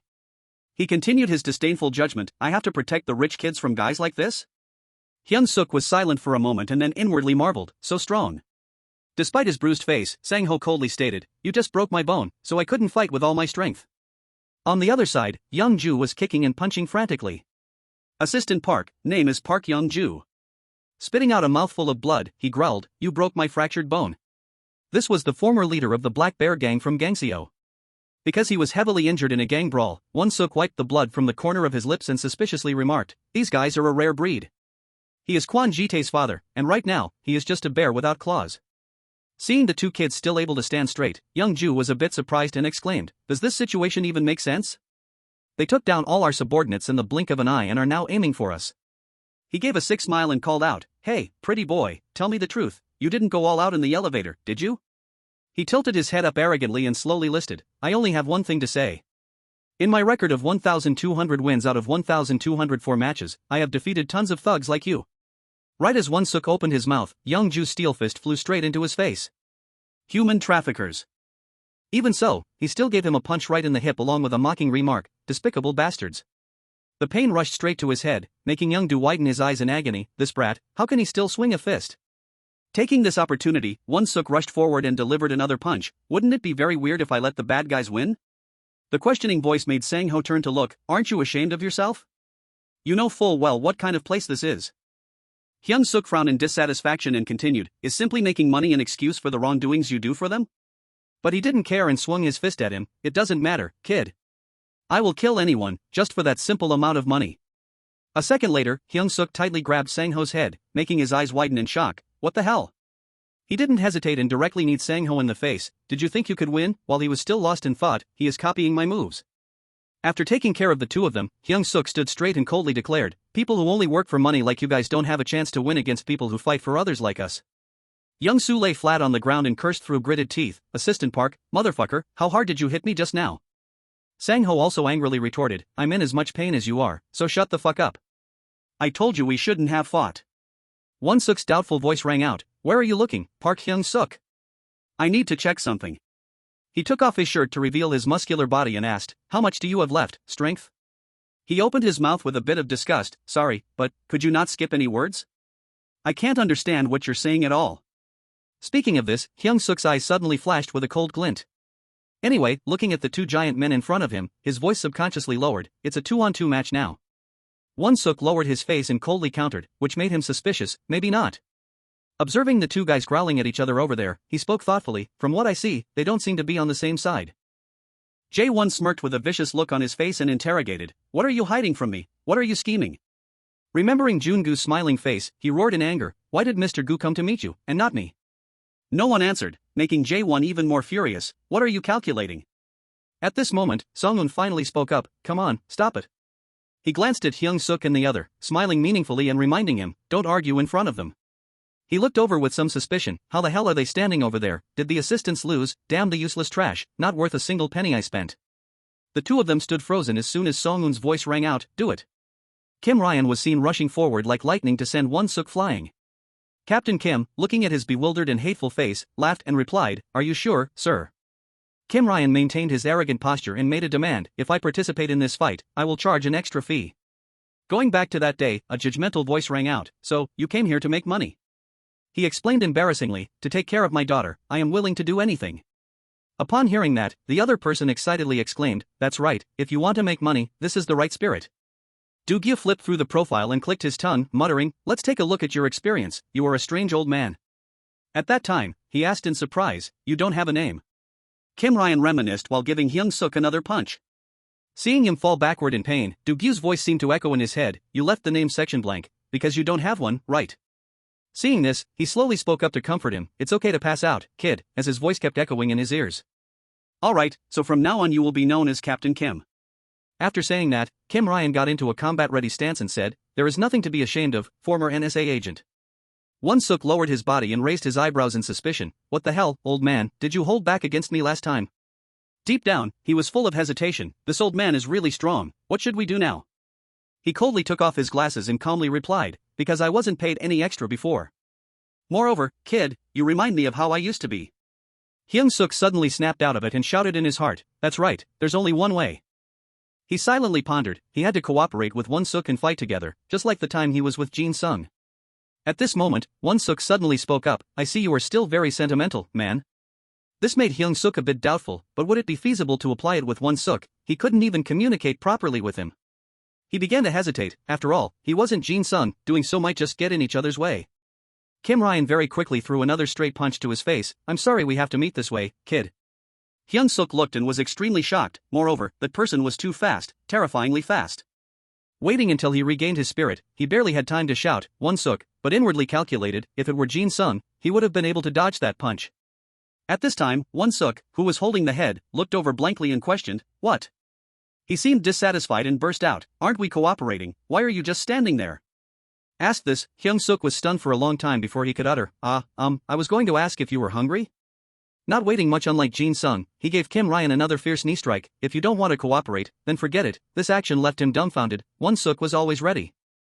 Hyung-seok's mind began to drift away, maybe Hyung-seok was on the other side. Hyung-seok lowered his eyes, clicked his tongue and muttered, "That hit pretty hard." At this point he couldn't help but exclaim, "Much stronger than Jin-sung." He narrowed his eyes in frustration and complained, "This is starting to get annoying." Looking at the hand pressed against his chest, Hyung-seok spoke without any surprise, "This move again." As soon as the words ended, he was blown away by a powerful punch from Kim Ryan. Facing those resentful eyes, the older man just clicked his tongue and cried out, "Really now, haven't you learned any lessons?" Kim Ryan opened his mouth with an emotionless face, "Let me ask you a question." Witnessing Hyung-seok strike the exact same pose as him, the older man asked somewhat speechlessly, "Are you trying to copy my movements?" He didn't hesitate to agree with that statement and quickly threw out an identical punch, right. Hyung-seok, who had stood up since who knows when, declared, "I hate fighting 2-on-1, but we need to end this right now." This made Hyung-seok widen his eyes in astonishment. "Oh, you finally spoke a full sentence." He didn't pay attention, coldly walking over and speaking with a firm tone, "I'm not big deal, I can't go soft right now, we will defeat this guy together." Hyung-seok slowly repeated, "Saving Thai Luan and Koi is our top priority." "Understood," he quickly responded, "Yeah, loud and clear." Receiving the answer, his mood immediately improved. "Good, then let's fight." Hyung-seok observed the muscular Kim Ryan in front of him and faintly affirmed, "We will take down that monster together." At the same time at a quiet construction site, Jun-gu walked in excitedly carrying a shovel, his mouth clicking as he spoke, "Why did you call me down here?" He adjusted his hat string while conversing with hidden meaning. "In the movies I've watched, snitches usually get buried in places like this." Looking at Dong-soo in front of him, Jun-gu softly asked, "Isn't that right, Chairman Choi?" He was not angry at all but just indifferently recounted, "I heard that the fourth affiliate is operating an illegal business and someone has found out." At this point, Jun-gu's voice sounded a bit irritated, "I thought I made it clear to be careful about that." Jun-gu, paying no mind as he sat warming himself, smiled and replied, "Hey Chairman, you called the wrong person. Gun is the one in charge of the 4 heavenly crews, not me. Call him." Jun-gu heated the shovel in his hand and thoughtfully spoke up, "By the way, you don't mind when other crews run illegal businesses, but why are you so worried about workers?"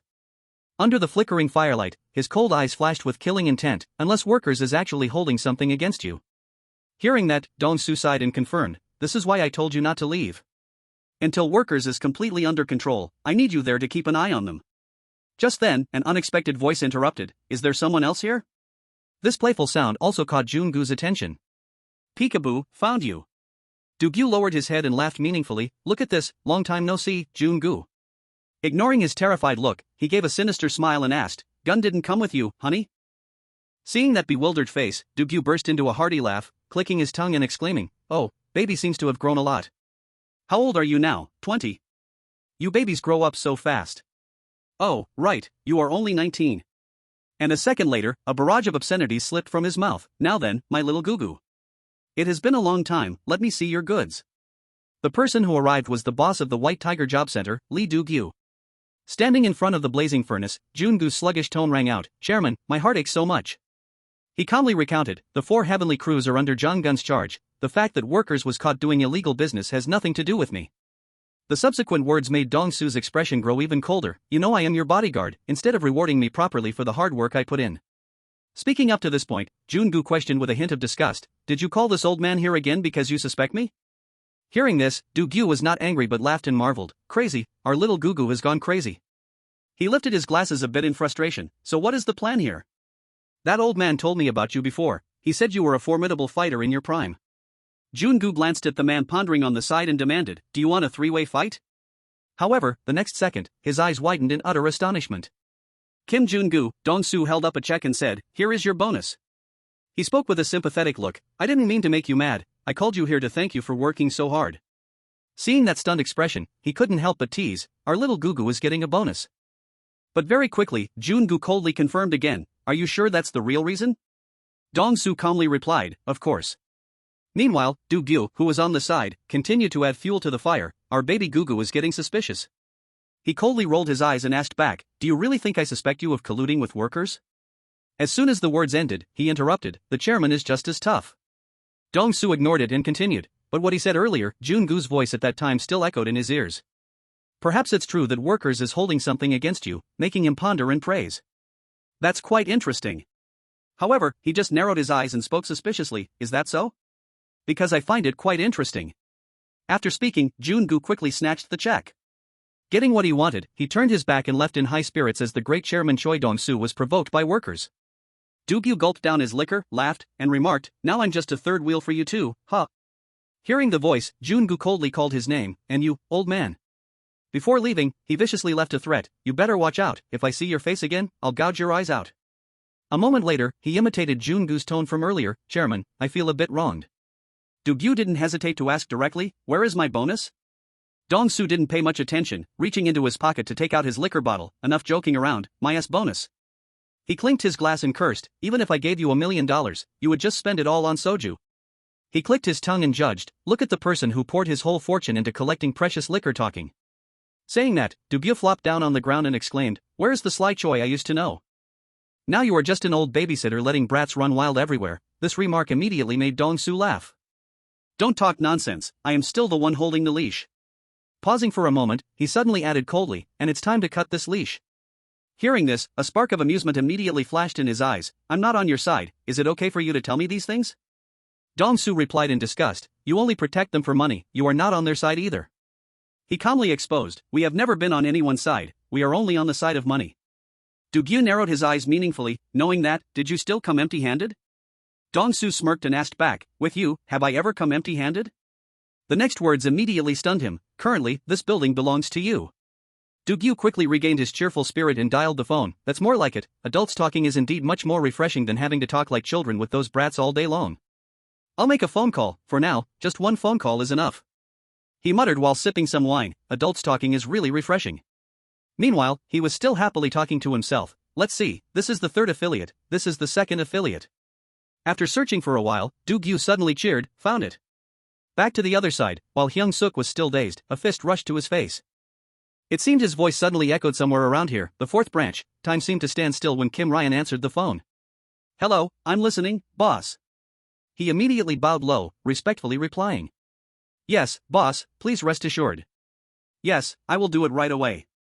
BRBR. Just as he hung up, Kim Ryan coldly declared, "Time's up." His steady voice rang out, "It was fun playing with you kids, but I'm done here."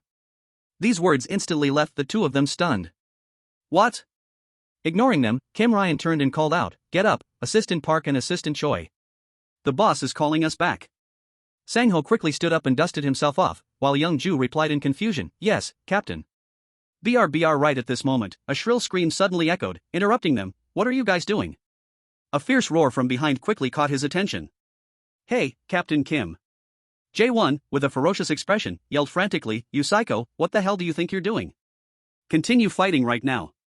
He glared and opened his mouth to threaten Chairman Hwang, BRBR, but without waiting for Jae-won to finish, Kim Ryan's group of 3 bowed their heads simultaneously and announced, "The services provided by the White Tiger Job Center to 1MCN end here."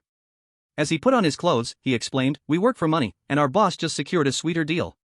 He has decided to stop supplying manpower to 1MCN. These words quickly drove the guy into a frenzy. "Nonsense." Jae-won rolled his eyes and pointed his finger without hesitation, cursing, "How much did they pay you bastards? I can pay more. How much did the new client offer?" Kim Ryan snorted coldly and asked back. "New client?" He walked toward the door, then turned around coldly and mocked, "I'm sorry. But he is someone you could never even dream of matching." Hearing this, the guy was left speechless and yelled, "What?" Then, Kim Ryan turned and asked, "Park Hyung-seok and Chai Won-suk. You want to eliminate workers, right?" Hyung-seok blankly stammered, "That's right," while Won-suk, standing aside, quickly reminded him, "Don't be so polite, you idiot."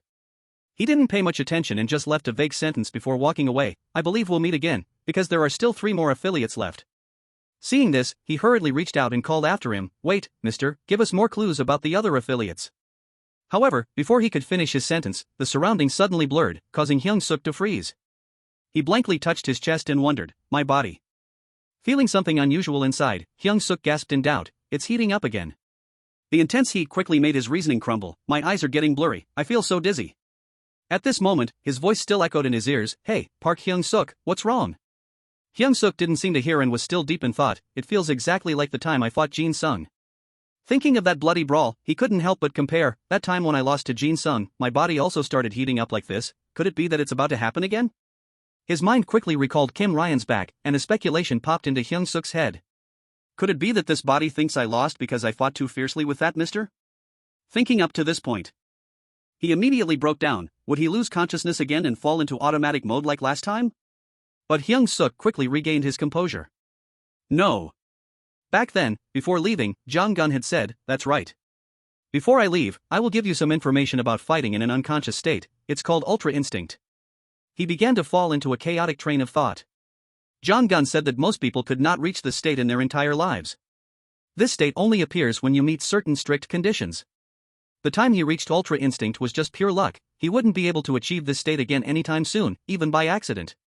Through all that information, Hyung-seok came to the conclusion that reaching his Ultra Instinct was not a simple and easy matter. Having just regained his spirit, he bit his lip and hesitantly spoke up, "Sorry, my body suddenly feels hot."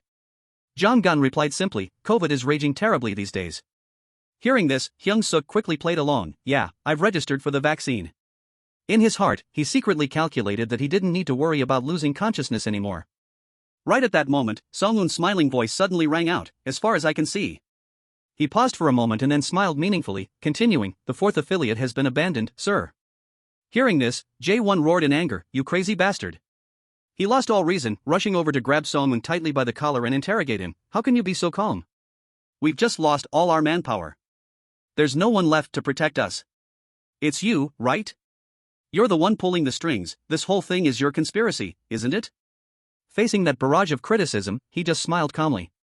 "Speak up, tell me right now, what the hell did you do? You'd better solve this, you son of a bitch." And when he saw Hyung-seok and the other person approaching, Jae-won's mentality almost collapsed as he screamed, "They are coming, do something." He panicked, gripping Song-un's collar tightly and urging, "Hurry up, you son of a bitch, damn you." Seeing that he made no movement, Jae-won panicked to the point of tears and begged, "Please, Song-un, do something quickly."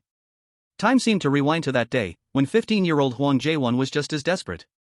"Song-un, my brother, are you okay?"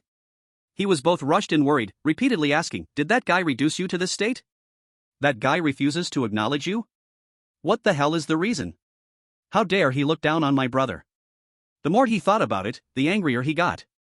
Jae-won pushed aside his fear and turned to curse them mercilessly, "You bastards, how could you just abandon him and leave like that? And you dare call yourselves Song-un's assistants? I will stay by his side, you sons of bitches." After that, he quickly turned back to anxiously console him, "It's okay, Song-un, tell them to fuck off. Fuck the 4 heavenly crews, we don't need them. Of course, we made it this far thanks to them, but we will manage just fine. Right?" Receiving no answer, Jae-won became even more anxious. "Song-un, what's wrong? Ever since you met that guy named Gun, you've been staying silent. Is it because he didn't acknowledge you? Did that hurt you so much? Don't worry, brother, no matter what, you are always the best. Those words of acknowledgement immediately made Song-moon freeze. I acknowledge you. You just need to get back on your feet. I, Hwang Jae-won, will never betray you. Song-moon, I will do my best to help you start over. Time passed again, and that day he was very excited to brag. Song-moon, you won't believe it, I just hit the Bitcoin jackpot. Sounds crazy, doesn't it? I made 5 billion won. But he just coldly smoked, letting Jae-won stand on the side muttering. Let's start over with this money. I will go find a way to invest in Gangnam. Song-moon, are you still obsessing over that guy? Another period of time passed, and now he had become an ambitious bald guy. Song-moon, I found it, there's this gang called Workers belonging to the 4 Heavenly Crews. I paid the 5 billion won I had to get in, and they want me to be the president of the 4th affiliate. So we don't have to form a new gang ourselves. Even though Song-moon was not interested at all, Jae-won still happily talked to himself. What a pity, I really wanted to let you be the president. It's okay, you can be the director. We will build our power here and soon take over Workers. So can you stop thinking about that guy? And then, even when he became the person he is now, that smile was not much different from the first day. Brother, what do you think? I just got a head tattoo, doesn't it look cool? Hey, you should start covering up your tattoos. It's not good to meet clients looking like that. I heard there's a concealer that helps cover tattoos. Try to figure it out, driven by that, he has become a completely new person. Brother, Workers seems to be a better gang than I thought. Actually, it is more like a corporation than a gang. Do we necessarily have to be a gang? I think being at Workers is fine too. BRBR. Right at this moment, a numbingly loud roar suddenly rang out, shattering those memories. Song-moon. How many times have I told you, you bastard, we have to surpass the revenue of the 3rd affiliate. I let a scoundrel like you be the director, and you dare to slack off on your work? Song-moon just coldly listened to every scolding word. It's because of you that I don't even dare to look at the chairman of Workers, you annoying face. If our revenue report is this disastrous again, you better watch out. Handle this yourself, I'm out of here. BRBR. A desperate cry pulled him out of his reminiscence once again. Brother, Song-moon, I'm begging you, quickly do something. If they find out we're doing illegal business, we're doomed, Jae-won shouted in a panic. These guys are about to ruin everything. As soon as he finished speaking, he caught sight of Hyung-seok's incomprehensible, cold face, making his soul immediately fly away. Monster, please save my precious 1 MCN. BRBR. Contrary to that panic, he calmly washed his hands and spoke up, so? Song-moon looked at his elite appearance in the mirror before slowly opening his mouth to ask, what do you want me to do this time, chairman? This attitude quickly annoyed Jae-won. Mother Fasterus Kerr, when are you going to forget that name? Are you seriously asking me what I want you to do? Hurry up and beat the crap out of them, it's a piece of cake for you.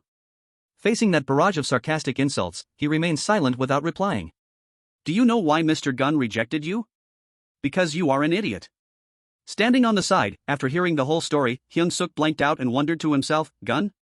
A sudden curse rang out, making his eyes widen in shock, damn it. Song-moon ran his hands through his hair in frustration and muttered, after all these years, I still can't bear to hear that name. Seemingly feeling Hyung-seok's gaze, he stepped forward and asked, do you know, Park Hyung-seok? Song-moon spoke slowly under his guarded look, the reason why Gunn is dissatisfied with me, the reason why Gunn doesn't acknowledge me. Memories flashed back to that day when Jung Gun frowned, lit a cigarette, and declared, "Co Song-moon of Gangnam, I do not acknowledge you." He wondered in doubt, why?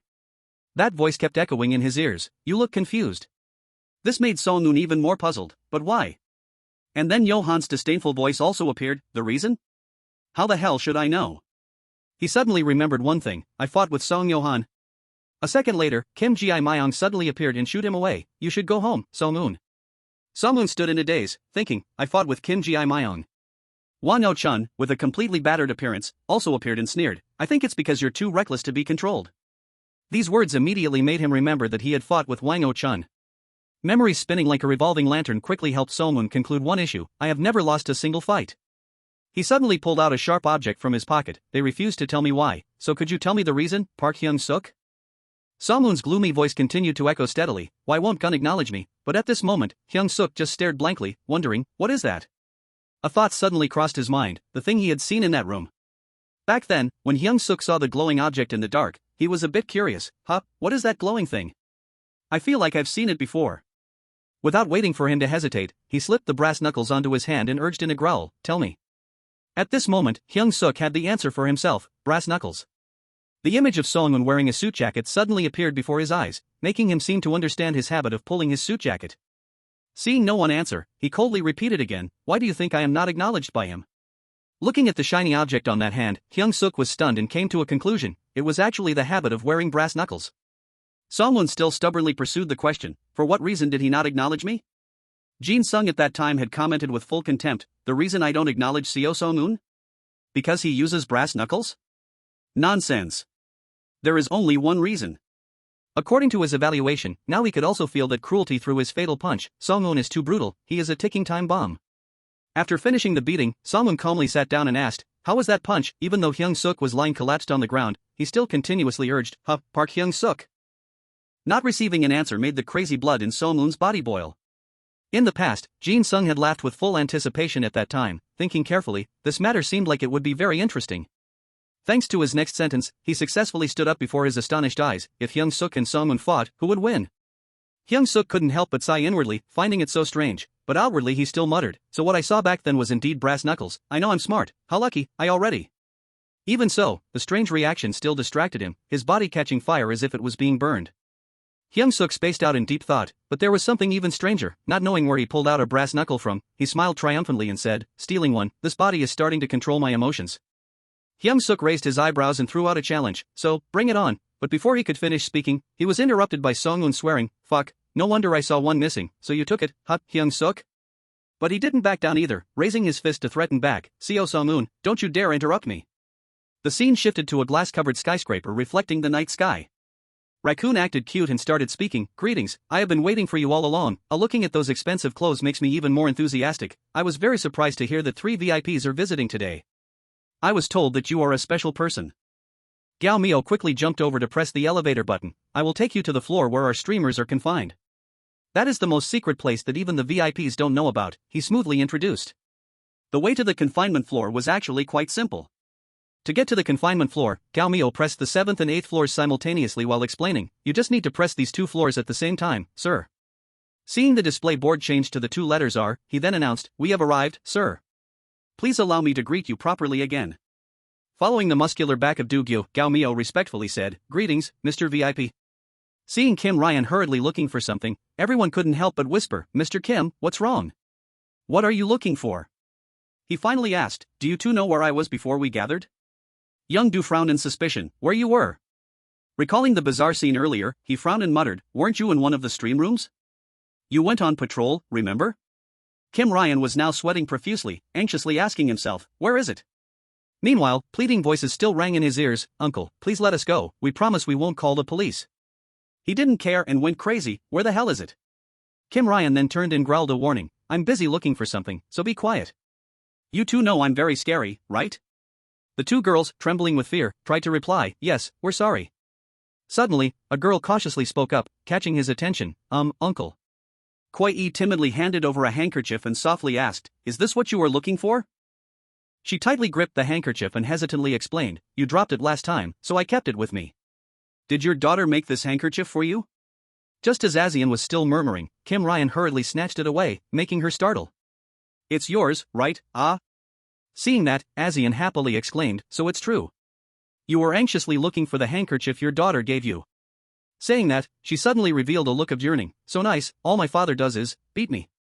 Asian softly said with full of admiration, "It seems like you are a good father, mister. I wish my father could be like you." Snapping out of his train of thought, Kim Ryan was now straightening his suit. He adjusted his tie while pondering, "Am I going through a hormonal change due to old age?" Won-seok's words from that day still echoed in his ears, "The girls you were locking up are about the same age as your daughter. Aren't you ashamed of yourself?" But Kim Ryan quickly denied it, "No, these are weak thoughts." He coldly turned his head and gave an order. The order was to erase all traces of the illegal activities of the 4th affiliate. The other 2 quickly responded, "Yes, Captain, everything is ready." Kim Ryan calmed himself down and muttered to himself, "I must focus." A steady voice rang out under the fearful eyes of the group of people in front of them, "We have brought all the locked-up streamers here." He only firmly focused on his money-making. Kim Ryan coldly asked, "Has the boss arrived yet?" Sang-ho quickly answered, "He came for a while and then left. He said he had more interesting things to do." He thought for a moment and immediately ordered, "Then, tell them to start the car." A pure white supercar immediately appeared in the lobby. Song-moon unexpectedly fell straight down, hitting the roof of the car and causing the front to cave in deeply. Hyung-seok, like an excited monster, rushed in. Taking advantage of the moment, he suddenly grabbed his head and slammed it hard against the car window. Song-moon chuckled with delight and remarked, just as expected, you are very fast. He tilted his head back, looking at Hyung-seok with excited observation, your speed is on par with Song Yo-han of Gangbuk, you sure are agile. Song-moon delivered a lightning-fast punch right to his temple, mocking, but you are not as ferocious as Wang Oh-chun of Gangdong. Under the fierce attack, Hyung-seok's eyes rolled back, and his whole body went numb. Right before the punch landed again, a calm voice suddenly rang out, is that so? He lunged forward, punching him to the ground, and growled in question, then what about Kim Ji-myung of Gangseo? However, Song-moon suddenly grabbed Hyung-seok's head tightly and warned, speak politely. He headbutted him hard in the face and roared, Kim Ji-myung and I are 1 year older than you. Song-moon swung his elbow up, knocking Hyung-seok's face backward, I have my reasons for hiding my past. He suddenly cracked a bizarre smile and muttered, from now on, you should call me older brother. He gently raised his hand to wipe away the blood, asking disdainfully, really? And where is Cruel Hito? Song-moon took off his shirt while thoughtfully confirming, are you sure you want to go looking for them? Looking at a slightly excited Hyung-seok opposite him, he clicked his tongue and judged, from what I see, you seem to really enjoy this fight. But very soon Song-moon clearly showed his agreement, I understand that feeling, your body feels like it's burning, that heat makes you involuntarily smile, doesn't it, it's normal.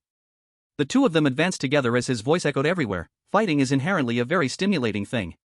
The scene suddenly shifted to a purple ball rushing in to wipe out the pins in a fierce collision. Jong-gun got into a perfect bowling posture, his arm swinging back with full control. Just then an unexpected compliment rang out, you won, that was a beautiful win. He frowned suspiciously and turned around. Jong-gun disgustedly questioned, what's with that disgusting voice? Jun-gu didn't pay attention but smiled radiantly and spoke, do you know who I just met, it's Lee Do-gyu. He reached out for a ball and wondered, do you have any business with him? He clicked his tongue and recounted, it wasn't my intention, the chairman called me over, and Do-gyu happened to be there too. Hey, why didn't you say anything to me? Seeing that no one answered, Jun-gu also stepped up to grab a ball and curiously asked, I heard that Park Hyung-seok is your successor, he even has your black badge. He lifted the ball and smiled meaningfully, you didn't tell Park Hyung-seok to destroy the 4 heavenly crews, did you? Jong-gun coldly reminded him, the 4 heavenly crews are not within your jurisdiction, why are you so interested in workers? Jun-gu clicked his tongue and replied, you know, I have quite a long history with workers. He stepped onto the lane while listening to him chatting, speaking of which, let me ask you something, between Park Hyung-seok, the one you chose, and Seo Song-moon, the one you abandoned and I took in. Who do you think will win in a fight? Jong-gun didn't even think before giving the answer, Park Hyung-seok. Watching the ball rolling down the lane, he calmly analyzed, Seo Song-moon is far too sinister. He is not suitable for the position of a successor, let alone a gang leader. These words immediately made Jun-gu ask back in astonishment. Really? However, a second later, Jong-gun's pitch-black ball suddenly flew out and violently smashed into his ball. He maintained his throwing posture, his mouth letting out a mocking laugh as he spoke, too sinister, huh? I actually think it's exactly for that reason. Just as Jun-gu commented, Seo Song-moon was maniacally driving his knee hard into Hyung-seok's face, proving that he was perfectly suited. He exploded with strength, tearing off a car door, acting wildly as he mockingly cried out with a barbaric look, oh, baby Hyung-seok, are you okay? Seo Song-moon slammed the door hard onto his head and roared, how about a slash? He swung his arm hard for another smash while maniacally asking, you don't like it? Seeing no movement, Seo Song-moon heavily stomped his foot on Hyung-seok's neck and loudly challenged, come on, what are you doing, hey baby Hyung-seok? He went into a frenzy, flashing a cruel smile as he forcefully swung the car door and cursed, I told you we were playing together. Suddenly, Hyung-seok jumped out and used a punch to send Seo Song-moon flying. He raised his eyebrows in disgust and spat out a mocking remark, coward, stop using weapons. But despite being hit, he calmly hoisted the car door up and questioned back, coward? Me? Seo Song-moon laughed out of anger, what the hell are you talking about? I'm not the only one with a weapon. Prompted by his reminder, Hyung-seok also looked at his fist in surprise. Take a good look at your hand. Hyung-seok lay flat on the car, flashing a maniacal smile as he asked, what are you doing here, Chae-won-seok? You should be looking for the kids. He kept muttering, I'll finish things up here in a second. Unable to hold back any longer, he interrupted, stop sprouting nonsense, Park Hyung-seok. We don't have time to play around like this. The two of them quickly surrounded Song-moon, we need to finish him off as fast as possible. Right at that moment, the roaring voice of Jae-won suddenly echoed, fuck off. As he drove, he ferociously yelled, Song-moon, I'm starting the car, I will save you. With a tear-stained face, Jae-won cried out, let's save my precious 1MCN together. Boss, leave it to me. He let out a wild roar and slammed on the gas pedal, die, you motherfuckers, you retards. The two of them were stunned, unable to react in time to Jae-won's sudden action. I'm going to flatten you guys like pancakes, motherfuckers. Accompanied by his maniacal laughter, the car rushed right in front of them. However, he very quickly became dead silent. Seeing that the car hadn't moved an inch, Jae-won asked naively, Sung-un, why isn't this thing moving at all? Right then, a voice suddenly rang out, Baldy, no pancakes for Baldy. I think you're being a little naughty. Do-gyu, who had appeared out of nowhere, was now lifting the entire car with one hand, asking in a deep voice, who are you trying to run over with that car? You can't just jump in and run over my playmates. Then, he suddenly put the car down and muttered, my job is to give you brats a well-deserved slap. Do-gyu strode forward, complaining as he went, I'm too old for these exhausting tasks, my arm is going to ache tomorrow. He was still rambling like a madman, now I have to go see Miss Kim, my physical therapist. However, since this black badge is borrowed, I will play my heart out today. Hyung-seok couldn't hold back anymore, his face darkening as he interrupted, hey. Before Sung-un's terrified eyes, he growled, you guys. Hyung-seok looked a bit confused at Do-gyu standing among the three and asked, do you know this guy? He didn't pay much attention, reaching into his pocket to take out a liquor bottle, it's you kids, right? Looking at their surprised faces, Do-gyu probed, the ones who keep Chairman Choi awake day and night.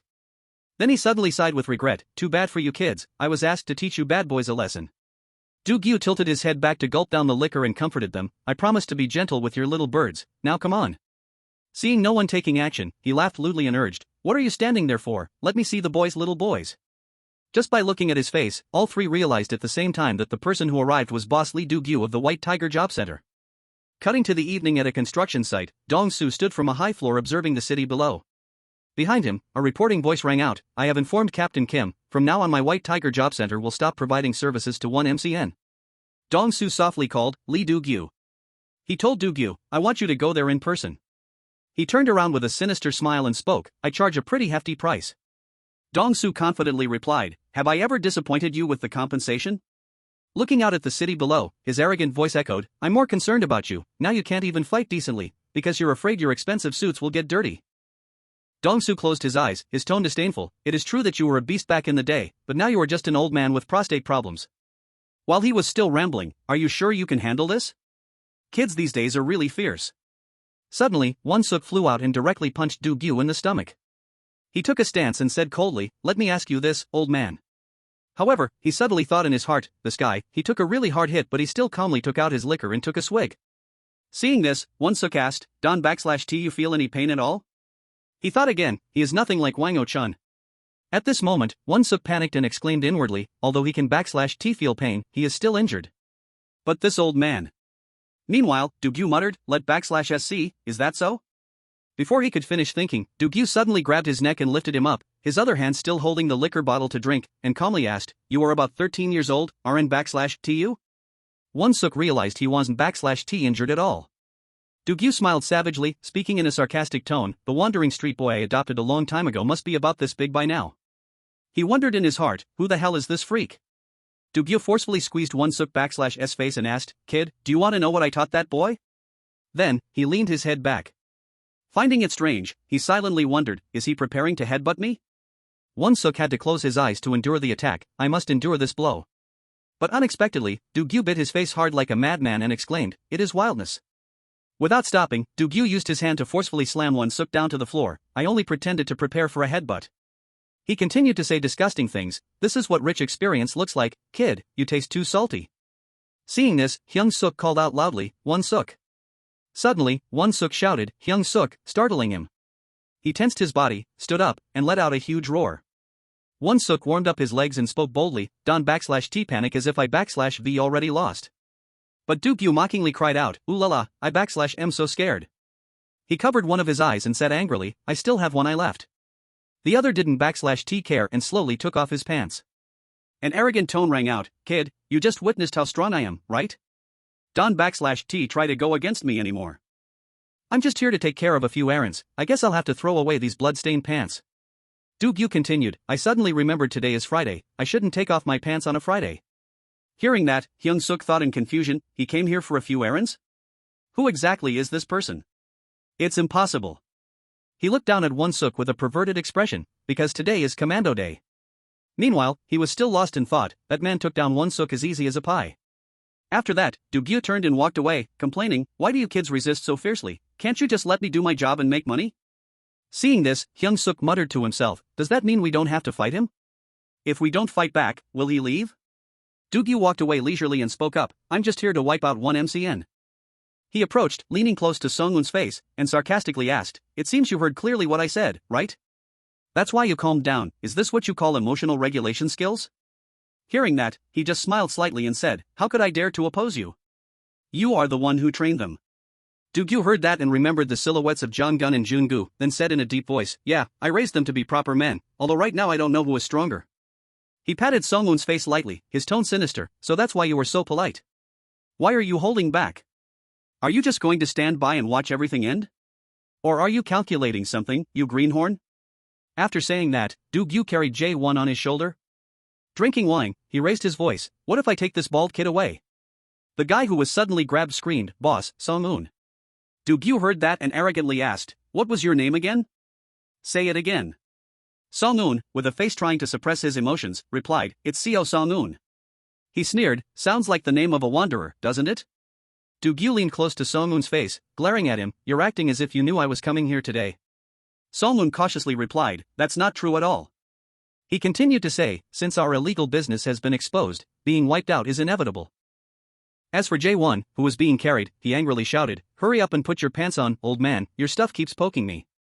A moment later, Seo Sung-woon called out loudly, Park Hyung-seok, making him flinch upon hearing his name. He slicked his hair back and said smugly, thank you, while in his heart, Seo Sung-woon thought, thank you for supporting me in this play. On this side, as Jae-won was being carried away, he didn't stop crying and begging, boss Seo Sung-woon, where are you going? Save me, beat this old guy up, are you retaliating because I treated you badly? I promised to treat you well, please boss, save me. Even so, he calmly put his glasses on and said softly, Jae-won, it's not that I hate you. Seo Sung-woon continued in a deep tone, it's just that I have been granted a new goal, when I had no reason left to live. Hearing this, Hyung-seok was stunned, he thought to himself, a new goal? Why is he thanking me? Meanwhile, the guy was still screaming, what do you mean a new goal, boss? Save me, boss Seo Sung-woon. Do-gyu carried Jae-won away, he said nonchalantly, I only need to know the president's name, so bye-bye, I'm out of here. As for the guy, he struggled so much that his head hit a pillar, making him dizzy. At that time, Hyung-seok thought to himself, whatever, that's not important. Hyung-seok suddenly spoke up, excuse me. Do-gyu annoyedly exclaimed, what? He nervously asked, in this building, there are many people being held captive on a secret floor, do you know how to get to that floor? In his mind, he was still thinking, I just need to save everyone. He calmly replied, I already let them out, I do my work thoroughly. He hurriedly questioned. Did you rescue them? Where are they now? Hyung-seok's mind was in turmoil, had he released them already? Do-gyu kept an arrogant attitude and said, rest assured, they will be transferred to the third affiliate. He exclaimed, the third affiliate? Then Hyung-seok suddenly swung his fist and lunged at him, yelling, so you're in the same league as them. Do-gyu was also quick to deliver a thunderous punch to him, making blood splatter everywhere. Holy shit, kid, you scared the hell out of me. He choked Hyung-seok, pinned him to the floor, and raised his voice, know your place, you skinny kid. He silently marveled, he's too strong. Suddenly, Hyung-seok sprang up, punching straight into Do-gyu's face, leaving him unable to block. Do-gyu still tried to squeeze out every word, 13-year-old kids these days are really. Before he could finish his sentence, he was punched in the face again by the boy, who told himself, but I have to rescue everyone. Next, Hyung-seok delivered a knee strike right in the middle of Do-gyu's face, while he still tried to finish his sentence, having no respect for adults at all. He kept thinking with each beat, I must. Before he could finish his thought, he was unexpectedly countered by Do-gyu. He cried out, peekaboo, then delivered a powerful punch that caused Hyung-seok to sink into the floor, shattering the ground. His broken train of thought appeared, save them. Hyung-seok lay sprawled on the floor, every piece of brick shattered. Do-gyu said disdainfully, forget everything about today, and forget those who are being held captive, just consider them unlucky. Seeing that, even though he had no strength left, he still silently resolved, I can't lose. He turned and walked away, not forgetting to call back, but if you still want to rescue them, just pay me more money. Hyung-seok remained resolute, I must defeat him. Suddenly Do-gyu froze, slowly glancing back. The boy was still lying motionless on the shattered ground, Hyung-seok's eyes weakly opening to look at Do-gyu. Without saying a word, he turned around, kicked him hard in the face again, and spoke up, for a moment, I thought you were gone. Do-gyu kicked continuously while sneering, how dare you, wake up huh, that won't do, bad boy. After venting his anger, he walked away, leaving Hyung-seok with a bruised and painful-looking face. Looking at Do-gyu's back, he silently thought, that was too dangerous just now. Reaching the door, he saw the fat Hyung-seok, grabbed his face with his hand, and asked arrogantly, "What's with this walking ball of fat?" Doo-gyu asked, "Were you trying to sneak attack me just now? Although I don't know why, this pig looks familiar." Hyung-seok thought in fear, "No, I can't pass out like this." At this time, Hyung-seok's stream of thoughts was still wandering. "I have failed the rescue." Cutting to the apartment complex, a car stopped. Inside the car, Yee-jin and Eun-bai were unconscious, leaning against each other. He silently exclaimed, "I'm sorry, Ho-ho and Koi-e." Young-ju turned to Kim Ryan and said, "Get some sleep, we'll arrive at the third affiliate soon." He continued, "Once we hand over these two, we're done for tonight." Sang-ho also chimed in, "You did a good job today too." Kim Ryan crossed his arms and called out in a deep voice, "Hey, Sang-ho, Young-ju." He asked, "What do you guys think of this job?" Young-ju smiled with satisfaction, "Of course it's good, the pay is very generous." Sang-ho added, "That goes without saying." He probed, "Why are you asking this all of a sudden? What's wrong? You don't look so good." Sang-ho looked through the mirror and continued, "Are you going through the hormonal changes of old age?" Kim Ryan took off his broken glasses, wiping them as he replied, "Yeah, probably." Speaking of this, his voice deepened, "I keep having these unnecessary thoughts." Kim Ryan remembered the image of Yee-jin. She had handed him the handkerchief, politely asking, "You are looking for this, right, sir?" Hearing that, Young-do calmly said, "Then don't think about it anymore." Sang-ho also agreed and added, "Yeah, just think about your daughter at home. I thought you were going to quit halfway. If you quit now, you won't get a single penny." Kim Ryan put on his glasses and slowly said, "Stop the car." Hearing this, he nervously said, "Captain, stop joking around. We can't stop the car here. Do you want to lose your job?" But he firmly insisted, "Stop the car." Young-do heard that and also spoke up, "Did that handkerchief cast a spell on you? How can you be so unprofessional?" But Kim Ryan still insisted, "Stop the car." He raised his voice to stop him, "Captain, don't do this." At this moment, his voice deepened and asked, "Or do you want me to make a move?" Hearing this, Sang-ho felt annoyed. He growled, "Captain Kim." Then both of them turned around, their eyes showing a threat. "Do you think you can deal with us and protect these two girls at the same time?" Even so, Kim Ryan still smirked and blurted out, "Well." But in his heart, he cried out, "Goodness." Kim Ryan looked at the two girls who were still unconscious and confidently said, "I can finish you two off even before they wake up." But in his heart, he sighed, thinking that at this age, he still spoke too boldly. Hearing this, the car suddenly stopped, and he cursed inwardly, "Damn it." At this moment, Young-do and Sang-ho were already holding weapons in their hands and threatened, "Captain Kim, you know what quitting the White Tiger Job Center means, right?" Sitting in the back, Kim Ryan thought to himself that he wasn't sure he could escape this time. He recalled Won-suk's words when he angrily said, "Aren't you ashamed of yourself? The girls you were locking up are about the same age as your daughter." Thinking of this, Kim Ryan silently called out, "Hey, kid." He still smiled and calmly said, "Because work hours are over now, I am just an ordinary father." In his heart, he continued to think with satisfaction, "I think I will be able to leave in peace without being ashamed of my conscience." Outside the ruined building, the atmosphere was extremely quiet. Suddenly, someone threw a laundry basket on the ground. Seeing that, Se-rim asked in bewilderment, "Hey, what's going on?" Outside the door, Won-suk, whose shirt was soaked with blood, stumbled in. She shouted loudly, "Won-suk, are you okay?" He didn't answer but came forward and leaned against her. She continuously asked, "What happened? Where have you been? Did you get into a fight again?" Won-suk tearfully said, "I'm sorry." His voice weakly uttered, "I couldn't find the kids." Se-rim asked in astonishment, "What are you talking about?" On the other side, the two girls were sitting and eating ice cream deliciously. She said, "They have been home for a while now." Seeing this, Yee-jin exclaimed, "Uncle." Eun-bai also asked worriedly, "Oh my god, are you hurt, uncle?" Amidst Won-suk's bewilderment, the two girls continued, "We went home right after getting off work. Captain Kim brought us home, and we decided to quit our jobs at that company. It seems a bit dangerous." At this time, all three girls flew into a rage. Se-rim rested her hands on her hips and asked angrily, "Won-suk, which bastard beat you up into this state? Do you need me to call the others to teach them a lesson? Who dared to do this to you?" Yee-jin chimed in, "Mama, should we summon the hostile members right away? Just drop their names." Eun-bai also agreed, "That's right, how dare they touch our uncle?" Seeing this, he chuckled and said softly, "It's fine." Won-suk spoke up to reassure them, "Nothing happened." He continued, "I am very happy that everyone returned home." The three girls were a bit confused hearing that. Won-suk stepped forward, hugged the girls warmly, and advised, "Please just stay like this." Suddenly, Yee-jin reached into her pocket and said, "Ah, uncle, by the way, do you know Captain Kim? He told us to give this to you."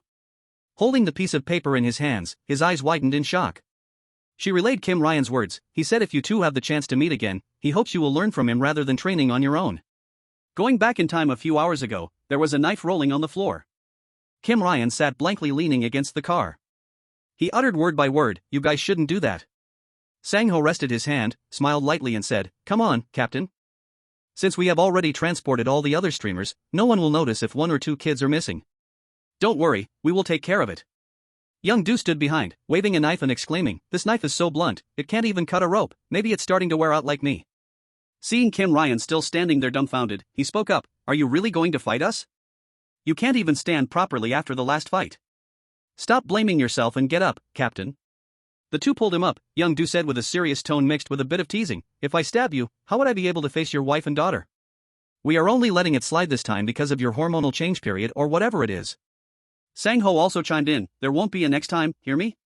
He confessed, "I can't say that I'm disappointed. If I hadn't withdrawn from the Black Bear gang because of that damn injury, you and I could have had a great fight. Anyway, don't quit your job, Captain." Young-do said meaningfully, "You said if you could be a proud father at home, you could endure the humiliation at work, remember?" He urged, "Remember that and keep making excuses for our terrible behaviors. Justifying ourselves is the only way we can survive in this world." Kim Ryan still felt guilty and couldn't lift his head. After that, the three left together. Young-do and Sang-ho continuously encouraged him to come back to work as if nothing happened.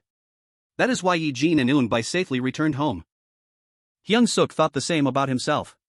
At this time in Hyung-seok's room, he ate a cup of noodles resting on chubby Hyung-seok's belly and muttered, "Did I get fatter?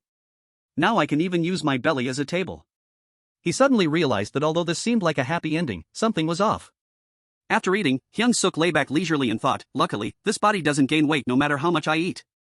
He recalled Song-eun's words, "Thank you, Park Hyung-seok," and wondered to himself why Seo Song-eun thanked him. Hyung-seok also remembered when Jun-gu put his face close to his and said, "I will let you know more if you become my secret friend." He wondered inwardly, what did he mean by that? The image of Do-gyu appeared in his memory. He had said, "They will be transferred to the third affiliate." Questions kept pouring out, and that pervert, what is his true identity? Suddenly, chubby Hyung-seok sat up, pushed up his glasses, and thought to himself, "He is extremely strong, both of my bodies were defeated in the blink of an eye. The illegal contracts I found were also taken by him, and on top of that, he almost grabbed my wiener. Is that old man obsessed with wieners? Interesting." Hyung-seok sighed, feeling truly helpless, when he suddenly saw something and cried out, "That." Looking at the completely empty noodle cup, Hyung-seok yelled, "No way, did I really finish this cup of ramen?" He calmed himself down, "No, I shouldn't finish it, I have to lose weight." That's right. Remembering the fierce image of J1, Hyung-seok suddenly thought, that's right, 1MCN has been officially disbanded. Now at 1MCN, only things remain while people are nowhere to be seen. Hwang J1, the president of 1MCN, vanished overnight. However, 1MCN was bought out right after. The buyer was none other than the chairman of HNH Group, Choi Dong-soo. At this moment, with his gentle facade, he was distributing food to the people. That image disgusted him as he thought, why did Chairman Choi buy 1MCN?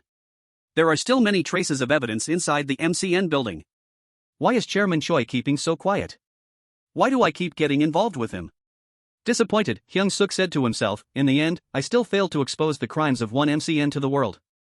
I promised to destroy the 4 heavenly crews, but I couldn't even keep the pile of illegal contracts. Then he reassured himself, but it's okay.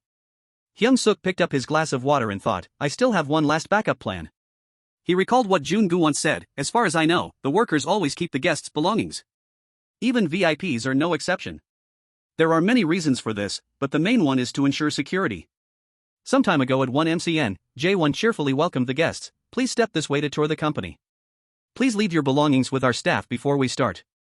Knowing this, Hyung-seok came prepared. At that time, he walked in casually. What he prepared was a backup plan. Hyung-seok took a sip of water and said, it was a hidden camera. Back to the present, Hyung-seok picked it up. This camera recorded everything when I was at 1MCN. But when he opened it to watch, it wasn't what he expected. However, the only things that could be seen clearly were a few brawls. All the crucial evidence was blurry and out of frame.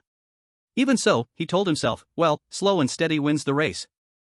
Hyung-seok gave a thumbs up, affirming that the battle with workers had only just begun. The scene shifted to a shabby, dilapidated place behind the city. Footsteps slowly approached, and a boss's voice rang out, is there a place like this in Gangnam too? The other person timidly replied, I am also very shocked, boss. Hyuk looked ahead and asked, why did he call us here? The underling replied, I was wondering the same thing, they are workers K-house. Seeing 6 people in the distance, he spoke up, that must be him over there. Knowing that person was Seo Song-un, Hyuk called out loudly, Mr. Seo Song-un. Hearing that, he only gave a slight glance, but Hyuk still cheerfully said, nice to meet you, you are Seo Song-un, right? He spread his arms and confidently spoke, you must have been devastated after the 1MCN incident. Let me introduce myself, I am the leader of K-house. Song-un didn't care, raising his voice, light it. Hearing that, Hyuk absent-mindedly asked, what? Song-un had a cigarette ready in his mouth and coldly repeated, like my cigarette. Hearing that, he gave a forced smile and stammered, I heard you were quite polite, why don't you light it yourself? Song-un got close to Hyuk's face and growled, don't make me repeat myself. Suddenly, a hand quickly struck a lighter to light his cigarette. It was an underling, lighting the cigarette while bowing his head and saying, K-house greets you, sir. He respectfully introduced himself, it is an honor to meet you, I am Lee Sung-han of K-house. While Hyuk stared blankly, secretly thinking, this idiot, trying to save face for himself, Sung-han still spoke in a flattering tone, just call me if you need a lighter, I will serve you attentively. Song-un smirked and said, you passed. He thought to himself, I never thought I would come back here. Then he remembered the time Jae-won yelled, boss, don't be discouraged, we will get rich and escape from this place. Song-un realized, this was where everything began. He recalled the time he was defeated by Jong-gun, and yet, this was also the place where he lost everything. After that, Song-un remembered a familiar silhouette and calmed himself down, but more importantly, this is where I was given another chance by that person. Standing in front of the K-house group, he muttered, but this is a bit annoying, throwing these wet behind-the-ears brats at me and telling me to train them. Song-un took off his vest and calmly spoke up, enough talking, come at me all at once. He looked up with sharp eyes and continued, because I can't accept it when my people get beaten up. Thinking of the badge on that person's shirt, Song declared loudly, I am a great teacher. Just trust me, follow my lead and we will become the top affiliate. Workers' 4th affiliate president, Seo Song-un. The scene shifted to a street with dimly flashing signs. At a snack stall with thick smoke rising, someone's voice rang out, what? Jin Jang and Young Ho, who were grilling meat, asked in unison, who are you looking for? Jin Jang said indifferently, how would we know? You know we're pretty busy trying to make a living, he's an uncle from the old hostel. Young Ho also chimed in, are we secret agents or something to know who is where? Asking us those things is useless, he is also an uncle from the old hostel. At this time, Yo-han, the leader of the God Dog group, was constantly eating meat skewers. Seeing that, they exclaimed, so, stop eating, Song Yo-han. Hearing that, he glanced up and asked, busy? You guys? Jin Jang replied, yeah exactly, we don't just run this food stall. Remembering the image of Wang O-chun, he continued to say, because his death had many suspicious points, we have been searching for information day and night. Jin Jang shared while grilling meat, I know it's meaningless right now, but he was once family. Before he could finish speaking, Young Ho exclaimed upon seeing a guest walk in. Johan heard that, his face darkened as he said, so you mean you don't know where Gun is, right? He answered in annoyance, I already said no. He didn't say anything more, alright, then. Suddenly, someone's voice repeated, then, making Johan startle. Jin Sung, who had arrived at some point, spoke up and asked, are you planning to go home? The space suddenly went silent, his voice rang out softly, I finally found you, Song Johan. Jin Sung turned to him and said, let's go home together, your mother is looking for you. Hearing that, Johan's lips moved slightly, hey. He gave a faint smile and uttered with hidden meaning, have I ever listened to you, idiot? Hearing that, he could only sigh, no, you never have. Seeing that, they clicked their tongues, and Jin Jang took out a cigarette to smoke. Jin Sung's voice still rang out deeply, so I came here with an alternative, if you refuse. He suddenly swung his fist to punch Johan, I will beat you to a pulp and drag you back, but he agilely managed to dodge. Jin Sung looked coldly at Johan and said in a firm voice, you can't run away anymore, you have to fight with all your might. Suddenly, he pointed his pinky finger at his forehead and asked, with all my might?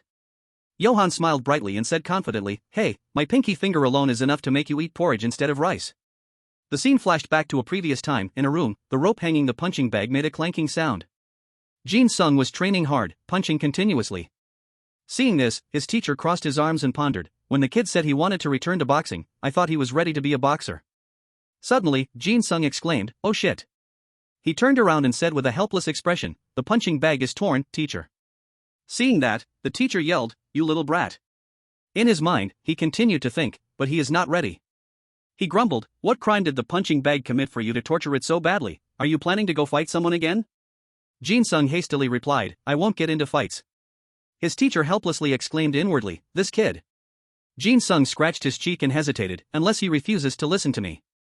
Hearing that, he sighed inwardly, more than ready. Back to the present, Jin Sung punched straight at Johan, but he quickly raised his arms to block it. He knew that Jin Sung was almost perfect. He said coldly, I thought you said just your pinky finger was enough? Johan was taken aback, his eyes widened as he asked, are you okay? Jin Sung recalled his training. His teacher, holding a handful of sand, called out, Jin Sung, and said in a deep voice, your current body is the result of your hard work and training. In the present, Johan quickly counterattacked, using his elbow to forcefully push Jin Sung away. Before his training, Lee Jin Sung got hit and had a bloody nose. Jin Sung used to be 180 centimeters tall and weighed 72 kilograms. At this moment, Johan continued to swing his fists, but having trained, Lee Jin Sung stomped his foot hard to gain momentum. Now, Jin Sung is 185 centimeters tall. He put all the strength of his 72 kilograms body into a straight punch to Johan's stomach. He was sent flying away in panic. Jin Sung's body was already full of solid muscles. Johan's eyes widened in disbelief. The guy was already buff, and now he was even buffer. Meanwhile, Jin Sung continued to charge at him madly. In reality, he was no longer an outboxer. He was a born-in fighter. Note, an outboxer is a boxing style that uses a lot of movement and agility to maintain distance. The strikes are usually not strong enough to knock out an opponent because they mainly use straights and jabs. Jin Sung showed no mercy, punching Johan hard in the stomach despite having fought as an outboxer all this time. When it ended, he quickly stepped forward and said, go back, go home, Johan. Jin Sung said solemnly, I know everything you worked so hard to build was destroyed by that guy. I understand that you are blinded by hatred. Looking at Johan standing still, he advised, but you still have your mother, so go home. Let's go back to the old days when the three of us, me, you, and me Jin, were best friends. Jin Sung looked at him coldly and scolded, don't be stubborn anymore, you idiot. But in his heart, he thought, I know what you've been through. Imagining the scenes when Johan was wandering everywhere, Jin Sung thought, you searched everywhere from Gangseo, Gangnam to Gangbuk to find that guy Jun-gu. At that time, he slaughtered everyone who stood in his way, and it is highly likely that in the process, he absorbed all of their skills. At this time, as Jin Sung was taking off his jacket, Johan called out, Lee Jin Sung. To say that fighting Johan now means his face was filled with murderous intent as he spoke, you don't know a damn thing about me. It's about facing the combined strength of Gangseo, Gangnam, and Gangbuk. Witnessing this scene, Jin Jang panicked and urged, clean up quickly. Seeing this, Hyung-seok said in frustration, aren't you going to lend a hand? He cursed non-stop while cleaning, damn it, out of all the places, you guys chose to fight here. We had a hard time securing such a sweet spot like this. While Hyung-seok's voice was still echoing, yet you bastards ruined everything, Jin Sung's entire body flew over with a crash, sending the food on the counter flying everywhere. He lay sprawled on the ground. Johan spoke up and asked, Jin Sung, what are you doing? Johan glared at Jin Sung with sharp eyes and said coldly, didn't you say you would beat me to a pulp and drag me home? He smirked and uttered every word, indeed, you. Before Johan could finish his sentence, he threw a swift punch, but he managed to dodge it and continued calmly, have gotten stronger than in middle school. Without hesitation, he countered, knocking Jin Sung on his back, and said disdainfully, but that's all you've got. Following that was a barrage of punches from Johan. He coldly blurted out, know your place. Grabbing the collar of his shirt as he lay on the ground, Johan slowly said, also, don't pity me. He pressed his face close to Jin Sung's, widened his eyes, and said in a mocking tone, who do you think you are? His anger still not subsiding, Johan continued to clench his fist, raised it, and said, you're always too arrogant. Surprisingly, his punch only grazed past his face, leaving both of them in shock. Jin Sung seemed to freeze, his eyes wide open, and Johan also awkwardly blurted out, what the hell is this? Suddenly, he jumped up, raised his fist high, and said loudly, are you holding back on me? You used your head to block that punch, then raised his voice, what if I am? Just then, Johan counterattacked. He punched Jin Sung hard in the face and confidently said, did you really think? That decisive punch made him spit blood from his mouth. Johan continued, do I have to fight seriously to handle you? Jin Sung thought to himself, Johan, this brat, all of his strikes are very accurate. He tightly shut his eyes to suppress the pain and inwardly exclaimed, and this is what he calls not fighting seriously? Suddenly, Jin Sung's eyes widened. Wait, don't tell me. Looking up at Johan, who was burning with killing intent, he blurted out, is that disease hereditary? Faced with his confusion, Jin Sung kept muttering, no, it can't be. As soon as he finished speaking, Johan rushed over and pinned him down again. Witnessing this intense brawl, Jin Jang and Hyung-seok could only stand in stunned silence. Looking at Jin Sung lying on the ground, he ruthlessly said, stop clinging to me. I've never considered you a friend. As for him, he absent-mindedly thought, it can't be. Johan wiped the sweat from his face and slowly said, so? In his heart, Jin-sung continuously denied it, there's no way that's possible. As he walked away, he coldly spoke up, you have no reason to come looking for me anymore. He inwardly cried out, no way. He remembered when Cianari was lying in the hospital room, she had said her vision was very abnormal, sometimes she could see, and sometimes she couldn't. He thought with bitter helplessness, this can't be happening. Thinking of this, Jin-sung burst into tears, this is just too unfair. At this moment, Jin-jang cracked his knuckles and said in annoyance, you can get lost now, you bastard. I have to admit you lasted pretty long against Johan. Young-ho also chimed in, I think he held back in the middle of the fight. Jin-sung suddenly exclaimed, or had he lost focus? He gritted his teeth and thought to himself, from the very beginning, this match was already impossible. Jin-sung remembered when he faced Hyung-seok, he could fight against a friend who was full of moral ideals. Then he thought about Johan's cold expression when calling his name, Lee Jin-sung, and exclaimed, but I cannot fight against a friend who has nothing left but hatred. Recalling the moment before they fought, Johan had said in a deep voice, how could you understand, you have never lost anything, from the very beginning you have always had everything. Jin-sung asked in bewilderment, what? Faced with his confusion, he continued to ask, what right do you have to force me to go home, do you know what that means to me? Speaking of this, Johan smiled bitterly, it means I will have to give up my hatred, the only thing I have left. In his heart, he silently called out, Jin-sung. Johan remembered the time he practiced with Jin-sung, who reached out his hand and asked, are you okay? Johan felt a pang of sorrow in his heart, can't you see that I'm trying to cut ties with you? I can't go home. He thought of his mother and silently confided, if my mom finds out there is a problem with my eyes, she will break down. After that, Johan coldly turned and walked away. He thought resentfully, I really want to go home too. The brilliantly lit street faded into a silent void. Jin-sung stood up, brushed off his pants, and muttered, all right, Johan. Jin-sung popped his shoulder joint back into place and said resolutely, if you only have hatred left, then I will help you get your revenge. He thought to himself, you're right, I've never lost anything. The silhouettes of Kim Ji-myeon, Jong-gun, and someone else appeared in his mind. Whether it's taking down the 4 heavenly crews or getting revenge on Jong-gun, Jin-sung thought, that's why I'm so afraid of losing something. With his battered body, he stood up and said with determination, I will help you, Johan. The thing I don't want to lose the most is my friend. The scene transitions to a room. In front of the livestream screen, a girl in a cosplay outfit said, thank you everyone, that's all for today. She was still wearing a mask on her face. She held a cigarette and exclaimed, these weirdos are so disgusting.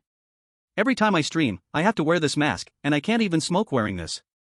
After saying that, she took off the mask and muttered, anyway, now that 1MCN has been disbanded, I won't have to stream on Twitch anymore. She quickly called someone, hello, it's me, I just finished streaming. It was Kim Yui from the fashion department of J1 High School. She asked haughtily, why did you tell me to stream on a different platform? On the other end of the line was Soo Young, who is also the president of Crystal TV MCN. Kim Yui continued to ask, can I come back now? Soo Young replied, you did a great job, Yui. On the other side, Kim Yui wondered, you told me to infiltrate this place to monitor the competitor. Now that they're bankrupt, that means I can stop streaming on Twitch, right? Soo Young said softly, yeah, come back to Paprika TV. Ending the call, she put her phone down and thought, 1MCN was a thorn in my side because they stole our talents. But their chairman suddenly disappeared overnight. What exactly happened? Why did my dad buy the 1MCN building? Stepping outside, Soo Young called someone, hello, it's me. She thought she had to look into this matter. Amidst the quiet space of the Paprika TV MCN headquarters, Soo Young's voice echoed, I need a favor. The scene shifted to the inside of an old room. Do-gyu clapped his hands repeatedly. He smiled savagely and exclaimed, here it is, the real deal is here. Do-gyu said excitedly, but I didn't expect you to take down those two. On the floor were Sang-ho and Young-ju, battered and covered in blood. Young-ju gritted his teeth and thought, I've never met anyone like him, even when I was a member of the Black Bear Gang. He recalled the time he was beaten to a pulp by Hyung-seok and Won-seok, those brats we met before were also very strong, but this guy is on a completely different level. In front of Do-gyu was a person holding a cup of water.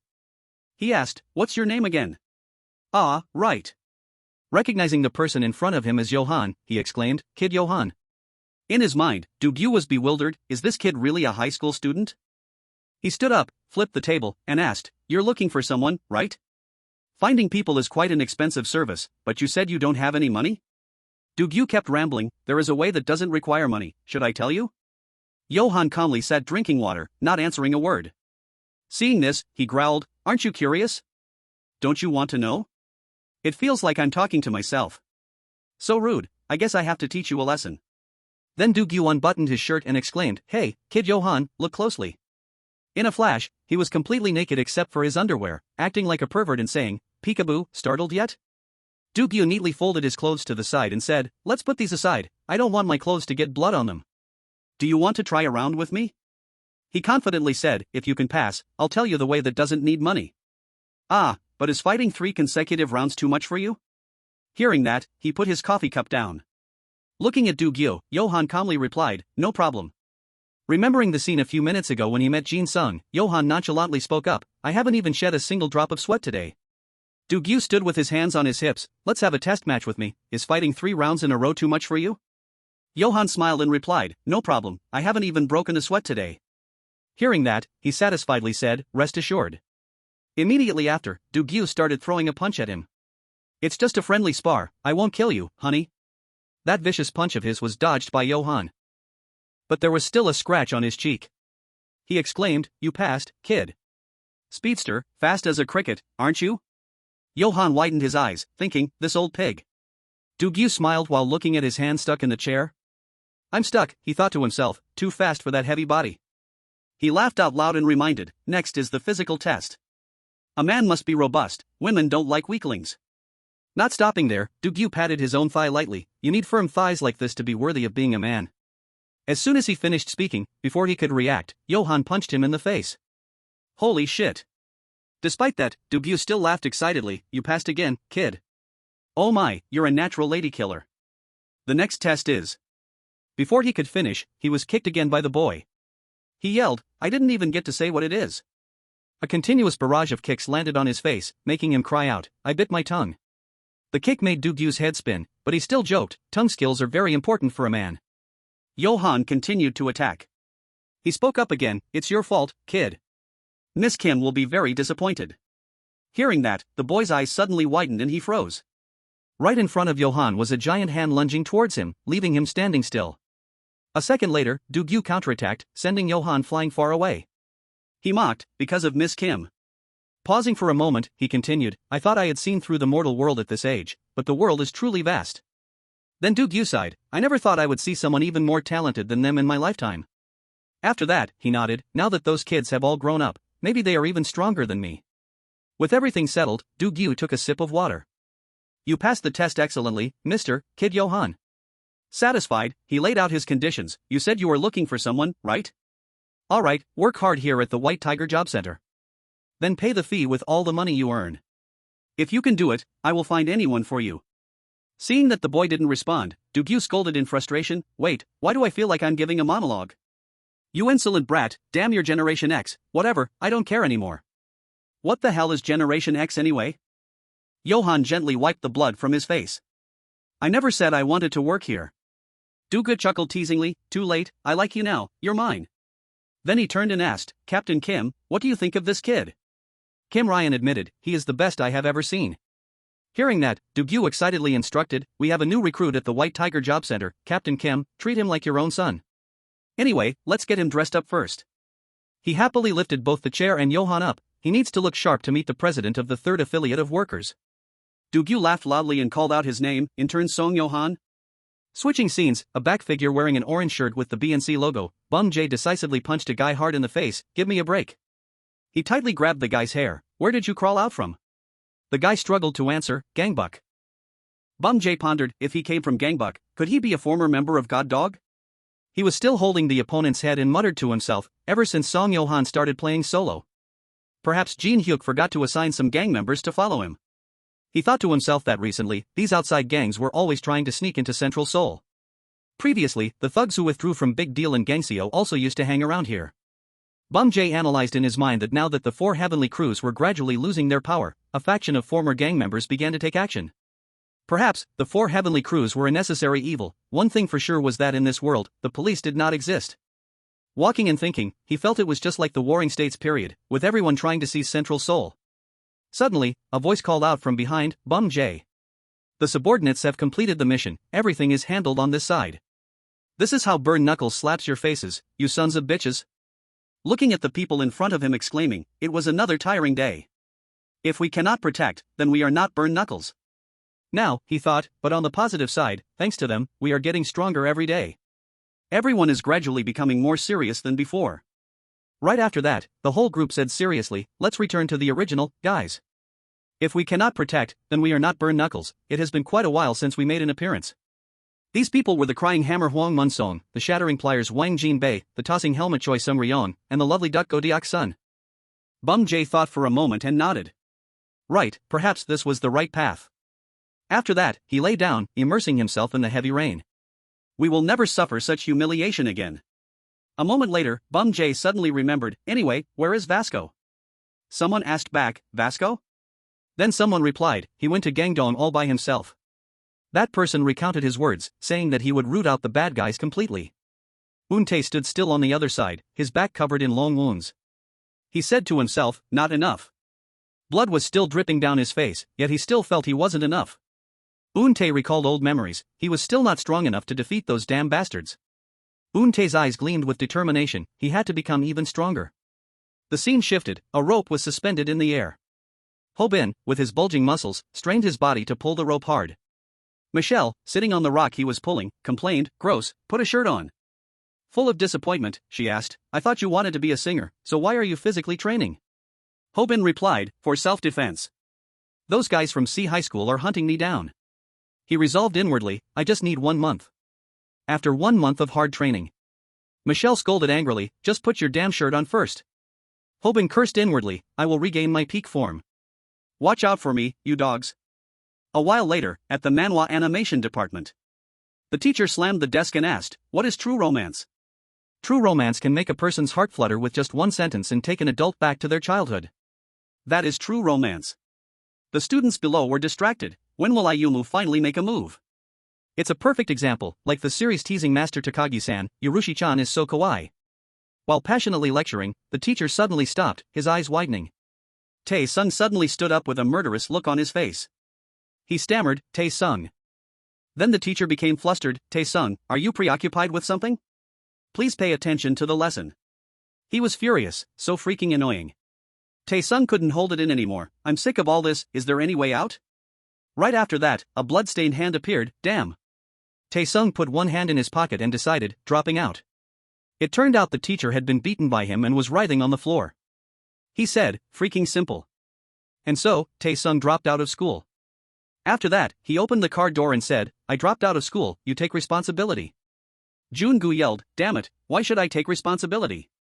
Your life is ruined anyway, sit in the front, you idiot. He shouted so loud it echoed through the car, I'm not your freaking driver, you drive. Tae-sung casually replied, I don't have a freaking driver's license. Jun-gu retorted, like you need a doggone license. Finding it noisy, Tae-sung said coldly, talk less, let's go. He ordered, to the third affiliate of workers. Jun-gu yelled while driving, you're getting blood all over my car seat.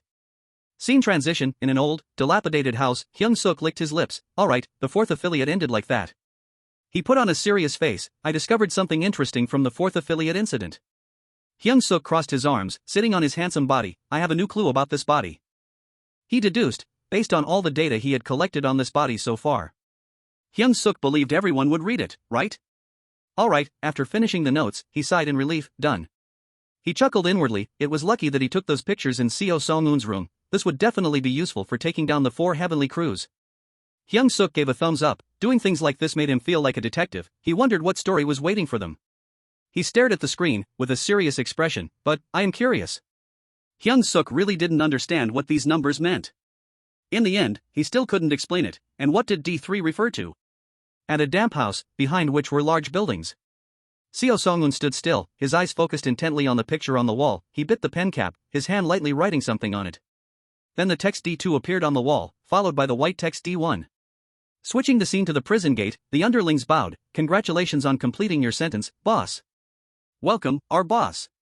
Lyman smiled friendly, congratulations, seeing you outside feels really strange, we have always been waiting for you, boss. He was big deal number 6, Hidden Dragon Lyman. 2 other men in black clothes appeared, brother Seo Kong, brother Jianwoo, both big deal number 3 Yoon-se Kong and big deal number 4 Lee Jianwoo had been released. The guy bowed and handed over a coat, congratulations, boss. He was big deal number 2 Kwon Ji-tae. The boss put on the coat, thank you, getting out feels really refreshing. Now let's go, it turns out that the boss is big deal number 1 Kim Ji-myung who has been released. The whole gang gathered and walked leisurely together, returning to Gangseo. They are Gangseo big deal, their trembling hands holding a cold knife. The blade was covered in sticky blood, Park Chan's hands trembled holding the knife, his face pale with panic. In the campus of a dilapidated school in Seoul, Gangseo High School, inside there were many students with a gloomy atmosphere. Park Chan ran away in a hurry, crashing into two male students. He shouted angrily, "Get out of the way, you dogs." The two male students scolded angrily, "What the hell is that?" From behind, a person suddenly shouted, "Catch him quickly, don't let that guy escape." A male student frowned, "It's really noisy today." From behind, a person shouted, "If you don't plan to block him, then get out of my way." The crowd whispered, "It's Hyung-seok, get out of the way." He is Gangseo High School second year Hyung-seok, 15 years old. He shouted, "Ji-an-woo." He roared, "Damn, what is it this time?" He is Gangseo High School second year Lee Ji-an-woo, 15 years old. Park Chan rushed very fast. A person wondered, "What's wrong, does that guy have a problem?" Hyun-seok just said, "Shut up and block him quickly, that bastard." Hyun-seok shouted hoarsely. He was holding a knife, then he stabbed the person in front of him. Park Chan, just after stabbing, had a distorted smile on his lips, fresh blood spreading down the ground. He muttered, "I did it." Extreme joy was evident on his face. I won, you dead dogs." Park Chan screamed in overwhelming joy, "I am now the boss of Gangseo High School, you dog-faced bastards. I have skewered Kim Ji-myung." Before he could finish his words, a large hand pressed against his face, and a cold voice rang out, "All right." Kim Ji-myung violently slammed Park Chan's face into the wall. With eyes as cold and sharp as a knife, he said, "Good for you." His lips curled up with sinister intent, his voice light but chilling, "How is it?" "Ha? Seok, Ji-an-woo?" He is a second-year student at Gangseo High School, Kim Ji-myung, 16 years old. His subordinates just smirked and stood watching. Hearing him say, "I'm hungry," they thought about back then. The three of them walked together, "Let's go eat," and the two recalled, "Kim Ji-myung is our boss." At that rundown school, Gangseo High School, during the first semester, 3 male students had bruised faces with visible beating marks. This was a battlefield. One person threw a kick and said, "Is that all you got?" A boy dodged the attack, scoffing, "I thought third years would be something else." His voice rang out, so cold it seemed to freeze the air, turning out to make the other male student pale with fear. His blood-covered face broke into a savage smile, "You guys are just a bunch of wimps." He was the red hair of Jeju, Hyun-seok, 15 years old. Seok punched relentlessly, his voice full of savagery, "I didn't want to be disrespectful to my seniors on the first day of school. But I'm so disappointed. I transferred here because I heard Gangseo High School was the toughest. If I knew you guys were this trash, I wouldn't have F***King transferred, right?" Then Seok asked, "You're a transfer student too, right? What's your name?" A boy calmly replied, "I am Lee Ji-an-woo, the hippo of Kangwon, Lee Ji-an-woo, 15 years old." The guy approached Ji-an-woo and said, "The third years are pretty much dealt with. I think it's time we decide the real leader of the school. Did you pee your pants yet?" Ji-an-woo asked back, not to be outdone, "Did you crap your pants yet?" Struggling to stand up, the male student spoke up, "You arrogant brats, sorry to disappoint you. But did you think that just by beating us, one of you would become the school's boss?" Standing in front of the classroom door, the male student's voice seemed to still echo, "The real leader of Gangseo High School is actually in his second year." Ji-an-woo and Seok stood in front of that male student's desk, both of their eyes locked onto him. Ji-an-woo and Seok kicked the desk hard, sending the male student flying along with the desk and chairs, then said in unison, "Shall we say hello?" Seok spoke first, "Starting today, I will be the next leader of Gangseo High School. Do you guys have any special inauguration ceremony? If not, let's do it my way." But now he spoke up, "You are a second-year student, right?" Seok thought to himself that it was. He calmly said, "You must be polite to older people, because I am repeating my second year." Seok recalled the first time he met Kim Ji-myung. At that time, Seok deliberately provoked, "Then you don't mind letting a promising, younger rookie make the first move, right?" Kim Ji-myung picked up the chair that had just been thrown away, then calmly asked, "You said you want to be the leader?" Seok wondered, "What the hell is this?" Kim Ji-myung just dropped a sentence, "Then just be the leader." Seok pondered at that time, "Is he scared?" He continued to slump on the desk and said, "I'm going back to sleep." Seok wondered in his mind. What the hell, I thought he was the leader, who would have thought a leader would give up so easily? Ji-an-woo was surprised, "Is that so, then good night." Hyung-seok mocked, "What a coward." Ji-an-woo thought to himself, "Is he just a big guy for nothing?"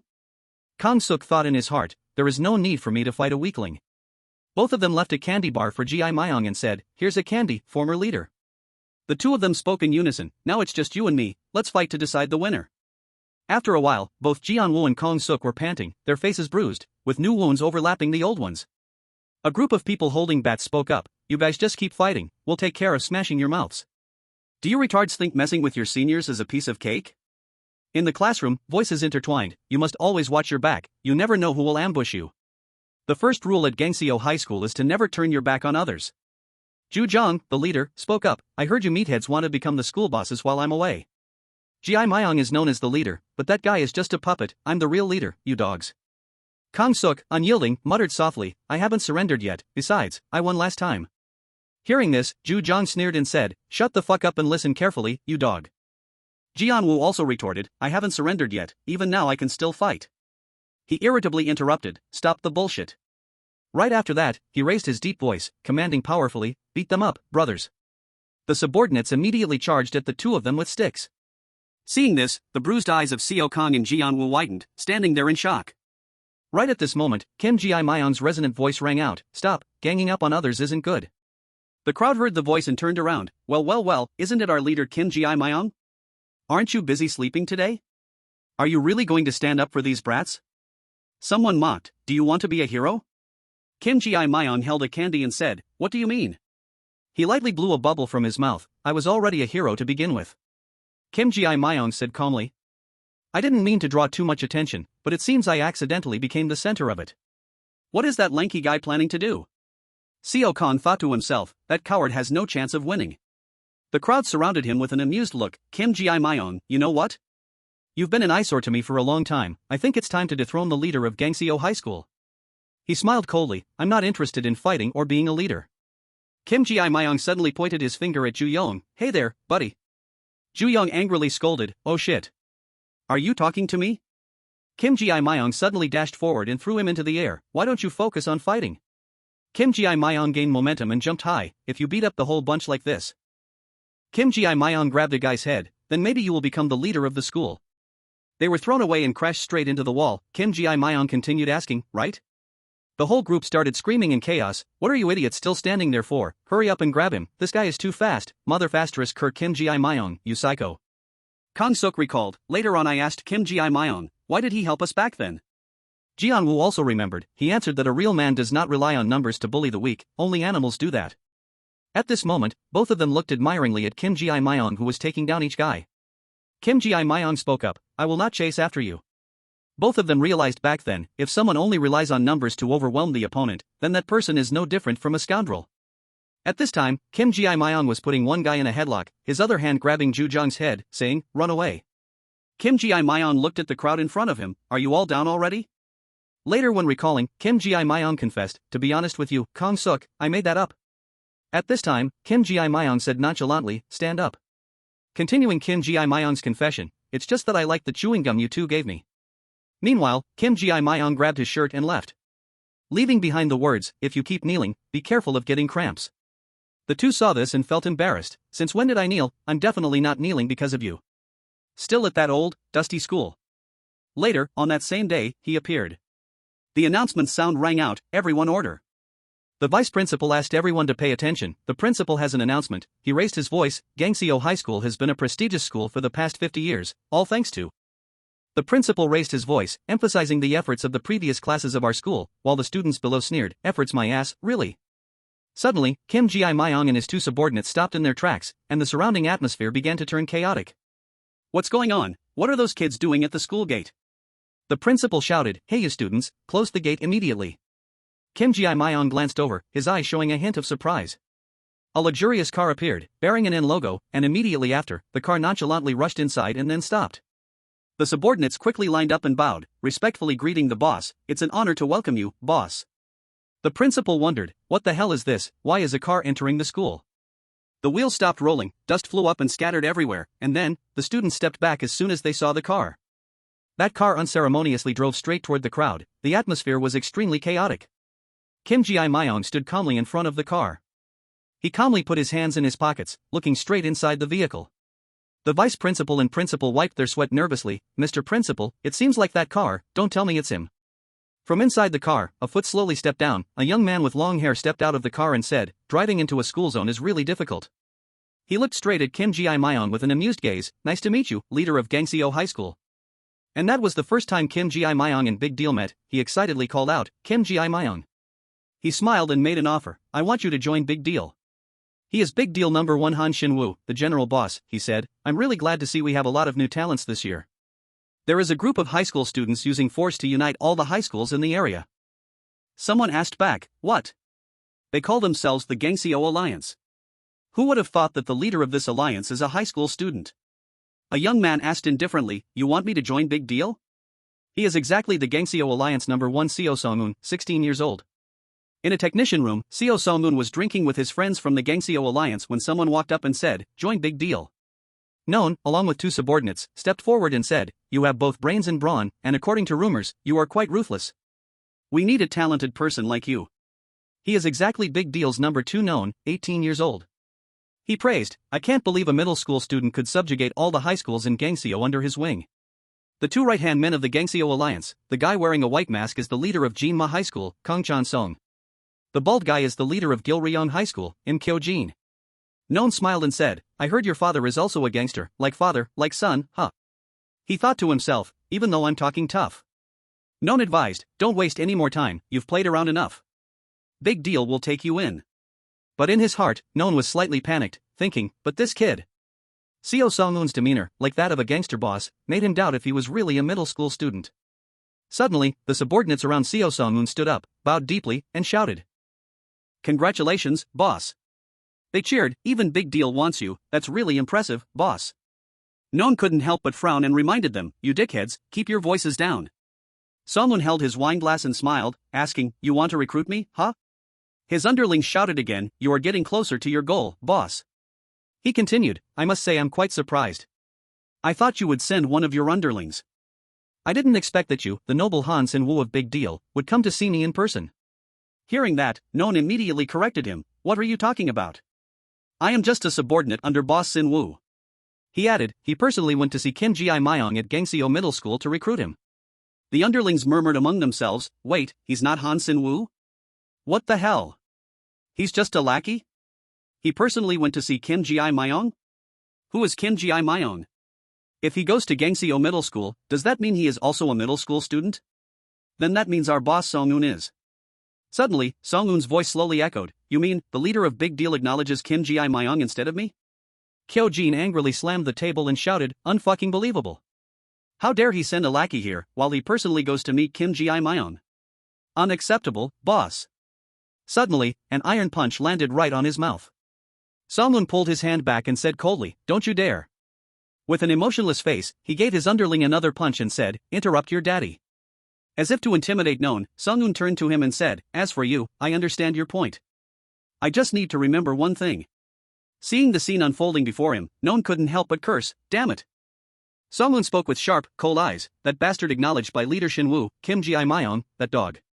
He verified and asked, did you say he is studying at Gangseo Middle School? Transitioning to Gangseo Middle School. Kim Ji-myung looked at Shin-woo and said bluntly, I will not join Big Deal. Shin-woo calmly asked, so decisive, what is your reason? He answered without hesitation, I have no interest in your bullshit gang games. Shin-woo immediately said, I'm not a gangster. Kim Ji-myung judged, bullshit, you scream thug from top to bottom. Shin-woo was speechless, damn, you're right. Kim Ji-myung looked indifferent and said, stop bothering me and get lost. He walked past Shin-woo and said disdainfully, I'm sick of you thugs. While Kim Ji-myung was walking and nibbling on a skewer of rice cakes, Ji-woo couldn't help but admire, you're really amazing, Kim Ji-myung. Even the boss of Big Deal came to meet you in person. Kim Ji-myung said in annoyance, shut up, it's embarrassing. And why are you guys sticking to my ass? Hyung-seok immediately replied, we have a duty to protect the school's leader. Kim Ji-myung was indifferent, yeah, whatever, but at least spare me when I go to take a shit at school. Ji-woo suddenly asked, but are you really not going to join Big Deal? The seniors will go crazy if they hear this news. Kim Ji-myung asked with interest, is that gang really that famous? He immediately answered, they are willing to fight to the death just to join Big Deal, didn't you know? Pointing forward. He immediately said, this whole street belongs to Big Deal. Ji-woo explained, this street is full of clothing stores. Rumor has it that Big Deal extorts all the money from them. A woman grabbed Hyung-seok's arm, hey kid, you look great in a denim jacket. Another person also invited, are you a high school student? Take a look over here, BRBR Ji-woo said, just like in the movies, thugs often collect protection fees. It seems Big Deal uses the same tactics. He imagined the sellers cowering, here is this month's protection fee. The gangsters would annoyingly say, why does it seem lighter this time? BR Kim Ji-myung then wonderingly asked, what are they protecting the neighborhood from? Kang-suk continued, there is a gang called the Black Bear Gang, they are famous for their brutality. I heard that anyone who messes with them disappears completely. The Black Bear Gang and Big Deal are fighting over the street. Ji-woo was approached by a salesgirl, this suits you so well, it will be perfect for your child to wear in the future. He blushed. Too close, Ji-woo in a moment of weakness agreed, alright, deal, I will definitely get married someday anyway. Hearing Kang-suk's explanation, Kim Ji-myung immediately asked, so does that mean they are making money illegally? The guy replied, I thought so at first too, but for some reason, it's still legal. He was surprised, collecting protection fees is legal? That's ridiculous. Kang-suk asked again with suspicion, are you really not planning to join Big Deal, boss? I heard you can make a lot of money. Kim Ji-myung was surrounded by many girls trying to sell him things, he avoided them and said to Kang-suk, I am not joining that gang. The guy asked in confusion, why? Is it because you hate gangs? Ji-woo also chimed in, boss, if you join Big Deal, I guarantee it will grow even stronger. With the bunch of tattoos on his body, he didn't look like a gangster at all. Kim Ji-myung didn't care, walking away and flatly saying, no, no, and no. Memories flooded back, Kim Ji-myung holding a portrait of a man, walking in the rain, surrounded by many people in black suits. The man in the portrait looked imposing, seemingly the leader of the gang, as the crowd respectfully bowed their heads in farewell. Holding the portrait tightly, Kim Ji-myung thought, gangsters. Ending the flashback, Kim Ji-myung blurted out, I'm disgusted by them. Switching the scene to Song-moon at this time, he puffed on a cigarette and let out a breath. In the pitch-black room, Song-moon sat naked on the floor, staring blankly at his hands, his eyes hazy as he recalled the past. In a damp house, a young Song-moon was pushed hard to the ground. An angry woman's voice yelled, are you asking who your father is again? I told you not to look for him. He left right after I gave birth to you, so why do you still want to find him? Song-moon held his swollen face, listening to her berate him, I don't fucking know who your father is either. Let me tell you, you are nothing to me, even your name was just randomly given by me, do you understand? Song-moon's mother stared at him and warned, if you go looking for him again, you're dead meat. Suddenly, a call pulled Song-moon back to reality, boss. The man who just arrived groveled and said, it's time. By the way, my name is Hwang Jae-won, I hope you will remember my name, boss. Song-moon stood up and replied, alright, Jae-won. His eyes were sharp and cold. Putting on his shirt, he said coldly, let's go. The scene shifted to Kim Ji-myung at this time. The three of them were on their way back when they were suddenly blocked by a group of people. Everyone had an angry look on their faces as they yelled at him, hey Kim Ji-myung, what the hell do you think you're doing? Are you messing with us? He wondered, which group is this? Ji-woo replied, some upperclassmen. Kim Ji-myung suddenly shouted, whatever, I'm not getting involved in this. Suddenly, Kang-suk turned to Ji-woo and asked suspiciously, hey Hippo, what did you do this time? He felt guilty and said, I didn't even go into the clothing store. Kang-suk scolded in confusion, what the hell about clothes, what are you talking about, retard? Suddenly, Kim Ji-myung turned his head. He looked at the newly arrived crowd.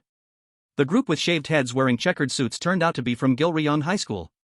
Another group wearing green uniforms with long hair were from Hyung-seok High School. The last group, dragging weapons on the ground, wearing masks and green uniforms, were from Jinma High School. Kim Ji-myung looked around at being surrounded and asked suspiciously, who are you guys?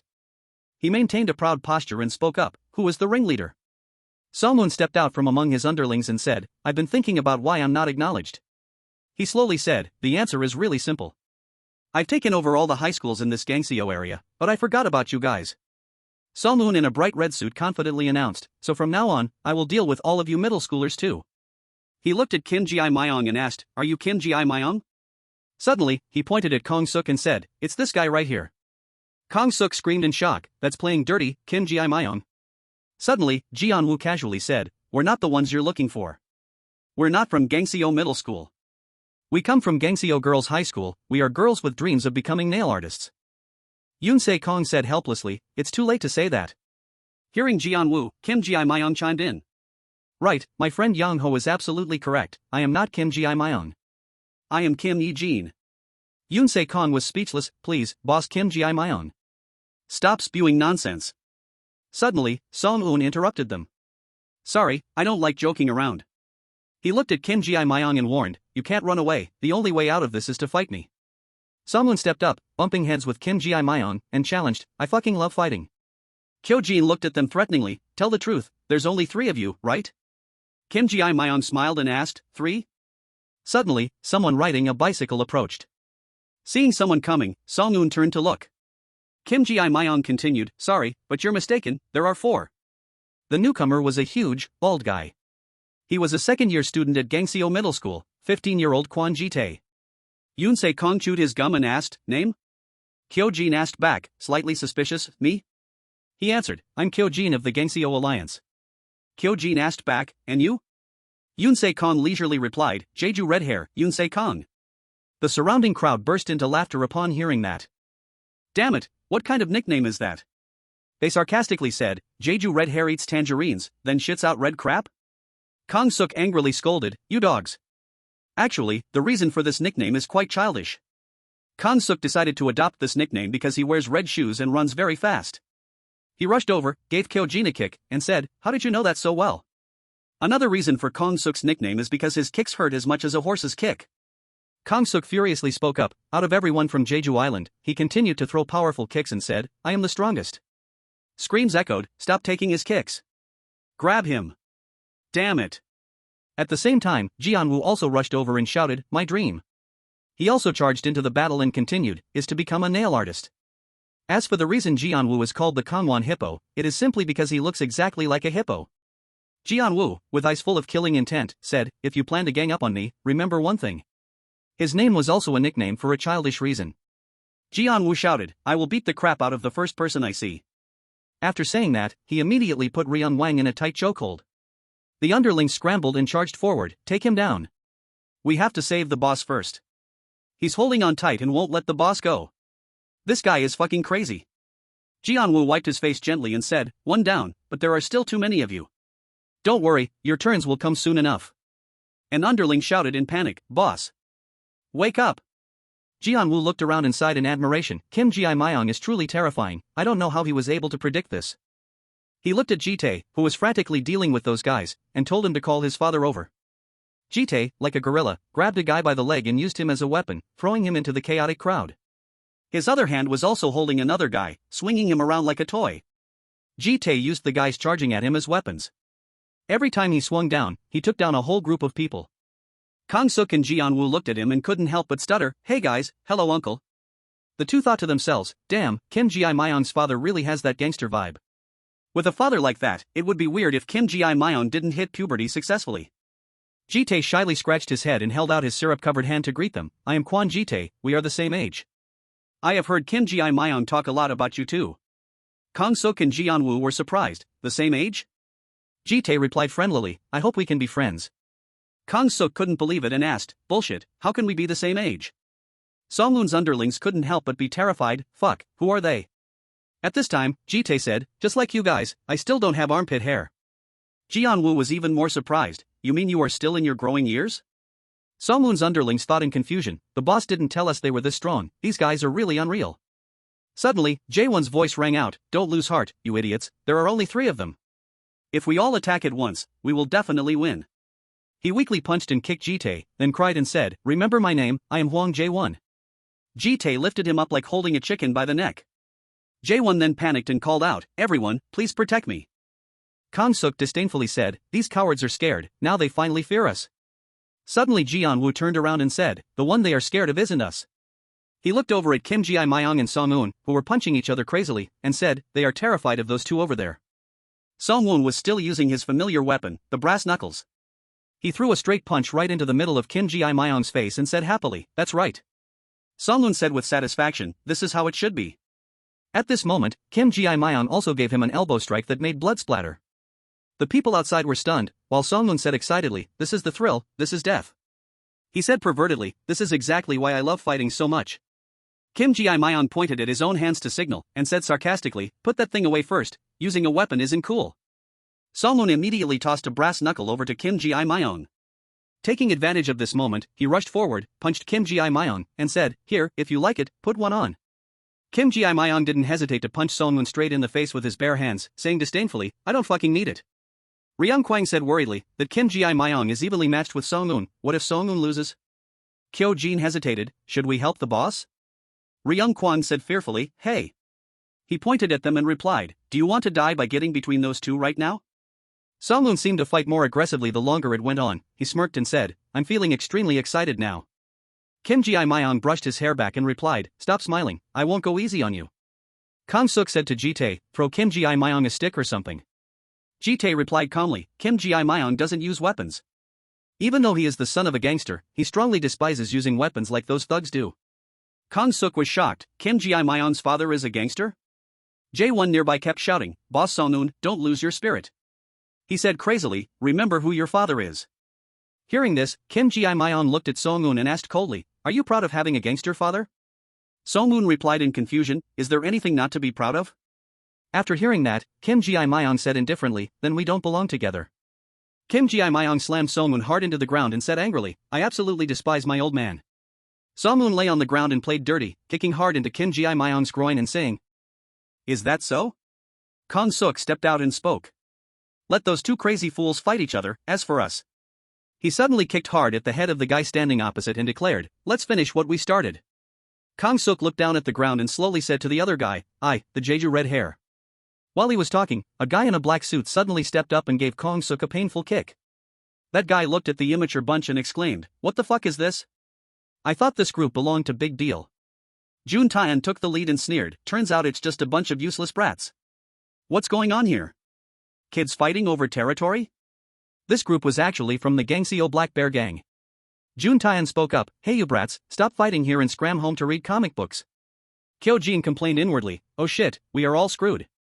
Chan Som also panicked, we shouldn't have fought here, we thought it would be over quickly but didn't expect it to drag on for so long. Jun Taeyeon said disdainfully, we are old, don't force us to get physical.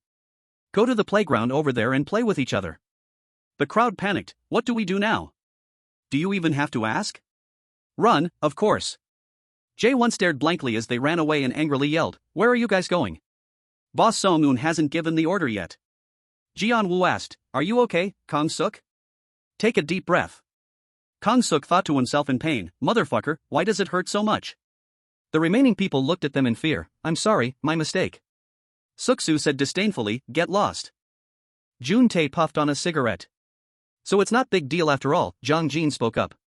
We should have just taken over this street right away. When will the boss finally make a decision? The crowd thought in fear, these guys are on a completely different level. Jun-tae suddenly looked over at Song-moon and Kim Ji-myung, who were tangled up in a fight, and exclaimed, looks like there are still two guys tangling with each other, completely oblivious to the world. Jong-jin and Suk-soo approached to stop them, didn't you hear what we said? If you fight here, you'll get your butt swooped. Go fight somewhere else.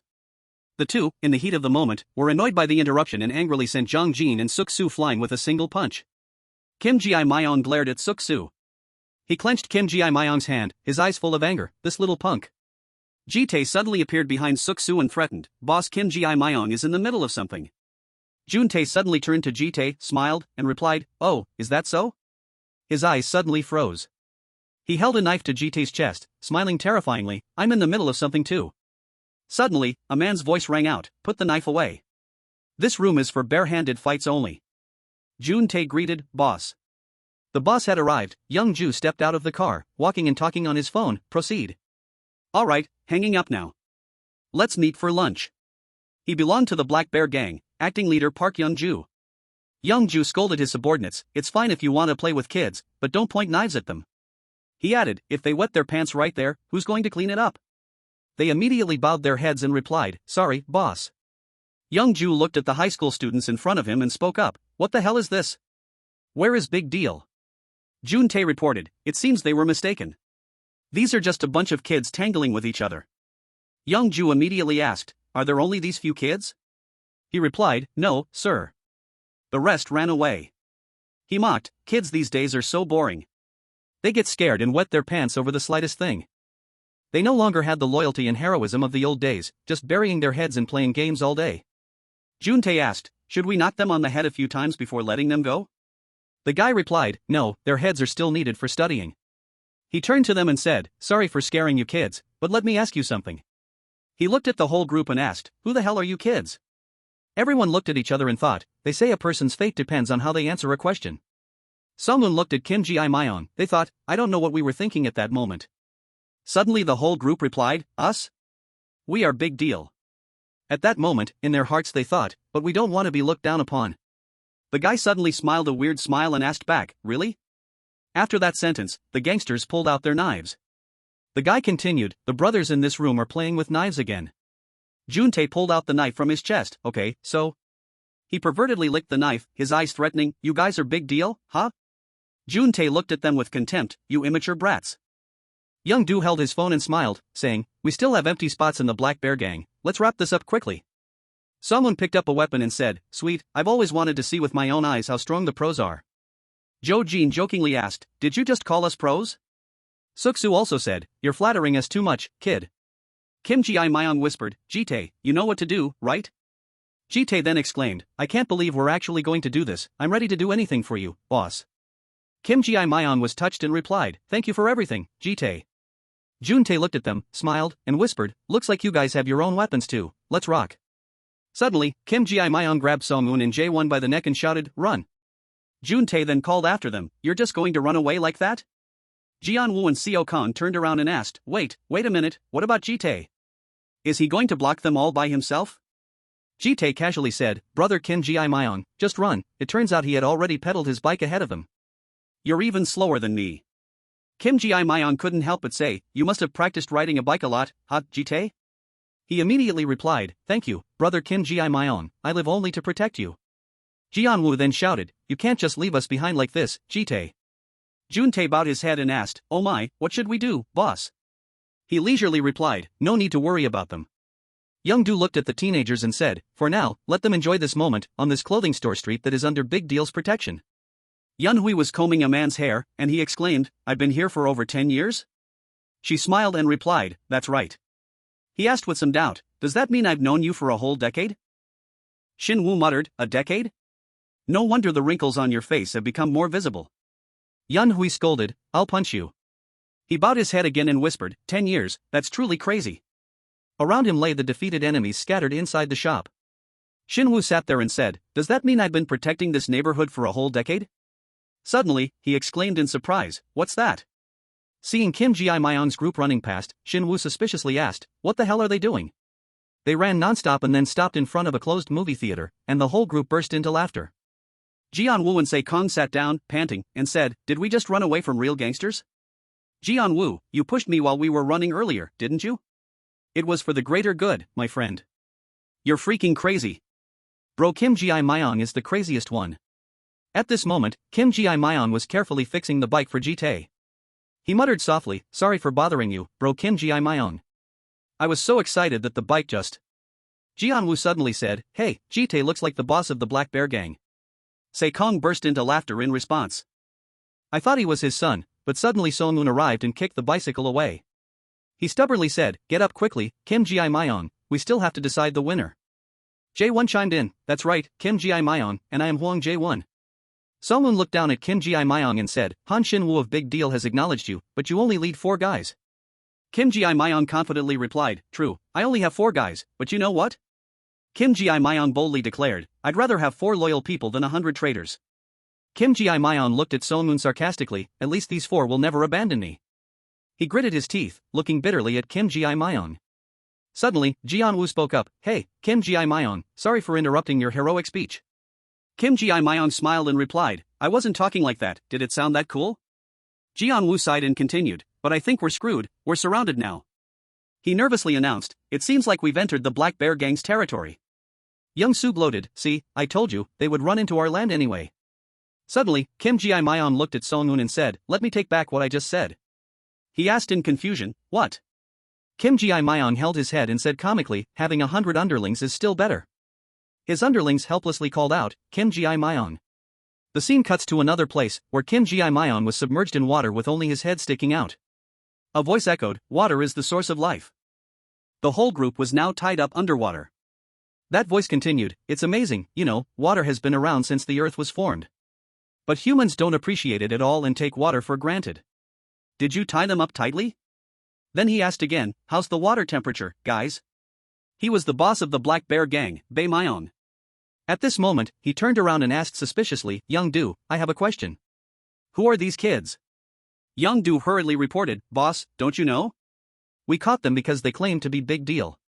Bae Myung was startled and yelled, what the fuck, Big Deal? Why the fuck didn't you bark sooner? Young-do hurriedly replied, I just told you, boss. Bae-myeon lost focus again and asked, why is the floor here so slippery? Young-do patiently said, because this is an indoor fishing spot. He yelled again, what the fuck, why didn't you tell me sooner?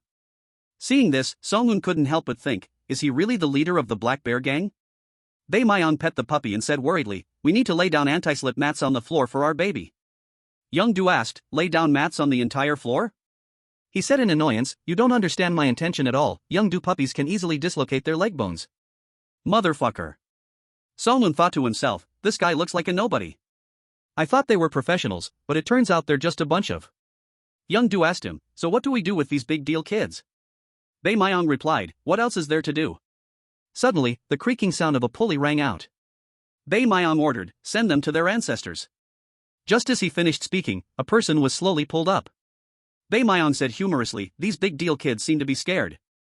As you can see, this guy isn't big deal. He's one of ours, but he's being punished for daring to tarnish our honor. The whole group was startled, thinking, was there someone underwater this whole time? Bae-myeon continued, to us adults, honor is very important. Having said that, Bae-myeon turned to instruct his subordinates, this guy is all wet, bring him into the Black Bear to dry off. Seo-kan thought in panic, how could they torture someone from their own gang to this extent? And what the hell is the Black Bear they're talking about? The subordinates grabbed the guy by the head and dragged him to a nearby truck. Bae-myeon continued, luckily we have the Black Bear, thanks to it, things are much simpler. Everyone looked on in doubt, do they mean that truck? Why would they dry someone with a truck? Seo-kang panicked and shouted, hey mister, wait. Ji-woo hurriedly explained, we are actually not big deal. Bae-myeon replied indifferently, I know that already. The two were startled, what? He picked up the puppy, smiled and said, I know you guys aren't big deal, you probably just said that because you didn't want to back down, right? Both stuttered, that's right mister, we're good kids. Bae-myeon continued, but the problem here isn't that, the problem is that you claim to be big deal when facing us out there. The Black Bear gang and Big Deal are enemies, so what would happen if we let you go? He said, it would turn the Black Bear gang into a bunch of weaklings, adults value honor more than the truth, you will have to die to restore our honor.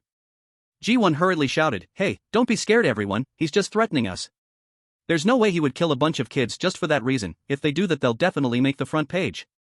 Bae-myeon agreed, saying, that's right, it wouldn't make much sense to create a scandal over such a trivial matter. Ji-won joyfully exclaimed, see, he can't kill us. Suddenly, he said coldly, so we will just do it quietly. Bae-myeon walked over to the truck and introduced it, say hello to our Black Bear. Number 2 is busy, so this is number 1, this is the illegal hearse. Anyway, you guys can take a closer look yourselves. Bae-myeon ordered his underlings to lift J1 onto the conveyor belt and continued, and guess for yourselves what will happen to you. J1 panicked and cried, begging, I'm sorry, sir, please don't do this. With tears and snot streaming down his face, he pleaded, I don't claim to be part of Big Deal, I'm just an innocent bystander. Boss, Mr. Black Bear. Bae-myeon laughed and said, oh man, now you're panicking? Didn't you just say we were only bluffing? Song-un thought in panic, do they really kill people like that, inside that truck? Bae-myeon recounted, back in the day, we used to pour concrete into oil drums and throw them into the sea. But now, just a truck like this is enough. I won't make you listen to the details. Times like this make me think you kids nowadays have it too easy, but seeing how fast things change also makes me a bit sentimental. Suddenly, Kim Ji-myeon's voice rang out, it seems you guys are killing in the wrong order. I'm their boss, shouldn't I be on the chopping block first? Kim Ji-myeon said without fear, I'm already all wet anyway, why don't you dry me off first? Bae-myeon sneered, listen to him, sweetheart, he wants to sacrifice himself for that pathetic fat guy. I'll tell you what, this kid has quite a personality. Alright, I like your attitude. Bae-myeon ordered his subordinates to pull Kim Ji-myeon up. He declared, but that doesn't mean I'll let you live. Ji-tae shouted loudly, Kim Ji-myeon. He struggled and screamed like a madman, his eyes bloodshot. Bae-myeon asked in confusion, what the hell is wrong with him? The henchman replied, I think he is showing dissatisfaction, boss. Song-un yelled, are you kidding me? Ji-tae and Seo-kang also spoke up, hey guys, we have to do something too. Bae-myeon ordered, he made Sweetheart pee its pants, but it looks pretty entertaining, so let's deal with him last. Ji-tae still didn't stop screaming, Kim Ji-myeon, take me instead, you sons of bitches. Somebody do something, you bunch of murderers. Suddenly, Song-un shouted, Kim Ji-myeon, since when did you become our boss? I am your boss, do you hear me clearly? He angrily cursed, I am the boss, motherfucker, I am the boss. Bae-myeon exclaimed, this crazy bastard doesn't even care who dies first, he just wants to be the boss. J1, not understanding anything, said emotionally, Sung-noon, did you claim to be the boss to save me? He thought to himself, I will never forget this favor. Byung-woong called, Young-ju. He quickly replied, yes, boss. His face turned angry as he said, I'm out of patience with this bullshit. Byung-woong smirked contemptuously, I'm getting annoyed with these brats and their jokes. He ordered, send them all to the afterlife. Everyone was extremely shocked. Suddenly a voice rang out, you won't get to kill anyone. I'm here, I'm here. Shin-woo walked in and said, the man you've been missing day and night is here. He pushed his way in and yelled, get out of the way, damn it, I was planning to make a grand entrance. Shin-woo excitedly greeted, long time no see, leader of the Black Bear Gang. The dog saw him and barked crazily. He friendly said, hello sweetheart, you've grown up, haven't you? Shin-woo jokingly said, come on, aren't you guys happy to see me again? He put on his glasses, struck a cool pose, and announced, it's me, Shin-woo, your beloved. Byung-woong slapped his forehead in exhaustion and said, I can't fucking believe this. He looked up at him and asked, did you come here alone? Are you retarded? Do you think I'm just a stupid servant for the darling? Byung-woong suddenly realized, I knew those filthy rats were big deal. Otherwise, why would a crazy bastard like you be here? Kim Ji-myeon looked at Shin-woo and spoke first, hey man, even if you save us, I'm still not joining big deal. Shin-woo replied coolly, it's true that I came to save you, but not to impress you. He stated clearly, I simply came here because, back on the street, you guys called yourselves big deal. Shin-woo said seriously, we adults, you see, value honor more than the truth. He declared, you guys might have lied about being big deal, but I'm still willing to come here to save you. That's what big deal is. Byung-woong impatiently interrupted him, bullshit, prepare a spot in Black Bear. He continued, we have an honored guest. Suddenly, he smiled confidently and said, and I came here in person, knowing that I might be beaten to death. Shin-woo cried out inwardly, oh my god. Shin-woo brushed his hair back and said, this is exactly my style. He couldn't stop thinking narcissistically, after this incident, my fans will line up all the way to a black hole in space. Shin-woo was surrounded by the crowd but showed no fear. Prepare a spot in the black hole, we have a VIP guest. He slicked his bangs back, glanced with a meaningful smile, and said to him, geez, do you think I'll immediately crawl in there? Kim Ji-myeon stood there confused, watching them bicker, enough, do you guys hear what he's saying? Show him some manners. Finally, I get to witness the power of this living legend with my own eyes. As soon as his thoughts ended, the underlings of the Black Bear Gang rushed in to gang up on him with deadly weapons. Stab this motherfucker to death. I will get to witness the abilities of Han Shin-woo, the leader of Big Deal. Amidst his anticipation, Shin-woo gently leaned back to dodge the approaching knife. Almost died there. But looking cool didn't even last for 2 seconds before he dropped to his knees pleadingly, please let them off this once, I beg you, Mr. Bae-myeon. This action of Shin-woo left the whole gang dumbfounded with their jaws dropped. Please let me take these kids home. They are just a bunch of immature brats who don't know any better. I promise to discipline them carefully. Please spare them, they don't even know who they just messed with. Are you kidding me? His pleading face was surprisingly ugly, but his voice was still extremely high-pitched, please have mercy, I beg you. Is this really the leader of a gang? Bae-myeon, while playing with his pet dog, calmly replied, are you willing to lick my feet if I let them go? Feet? I can do even better than that. I will dedicate my tongue to serve you for the rest of my life. I can even serve your pet dog. Hearing this, he couldn't help but blush and asked back, serve me with your tongue? Yes, sir. All right then. Bae-myeon held his dog, stood up, and ordered a subordinate to step forward, cut off his tongue first. Yes, boss. This is so tiring. But at this moment, Shin-woo had shed his cowardly facade from earlier. He stood up, threw off his jacket, and directly punched the guy to the floor. I thought that method would work. Bae-myeon laughed heartily, accepting his comment, as expected of you. It doesn't work without using force. I knew you were just pretending, you son of a bitch. The kids went from one surprise to another, unable to close their mouths. Sir, are you sure you can handle this? Handle what? Shin-woo grabbed the wrist of a guy aiming at him and shouted loudly, I am Han Shin-woo of Big Deal. Are you sure you can bear the consequences of killing me? His mouth opened as wide as possible.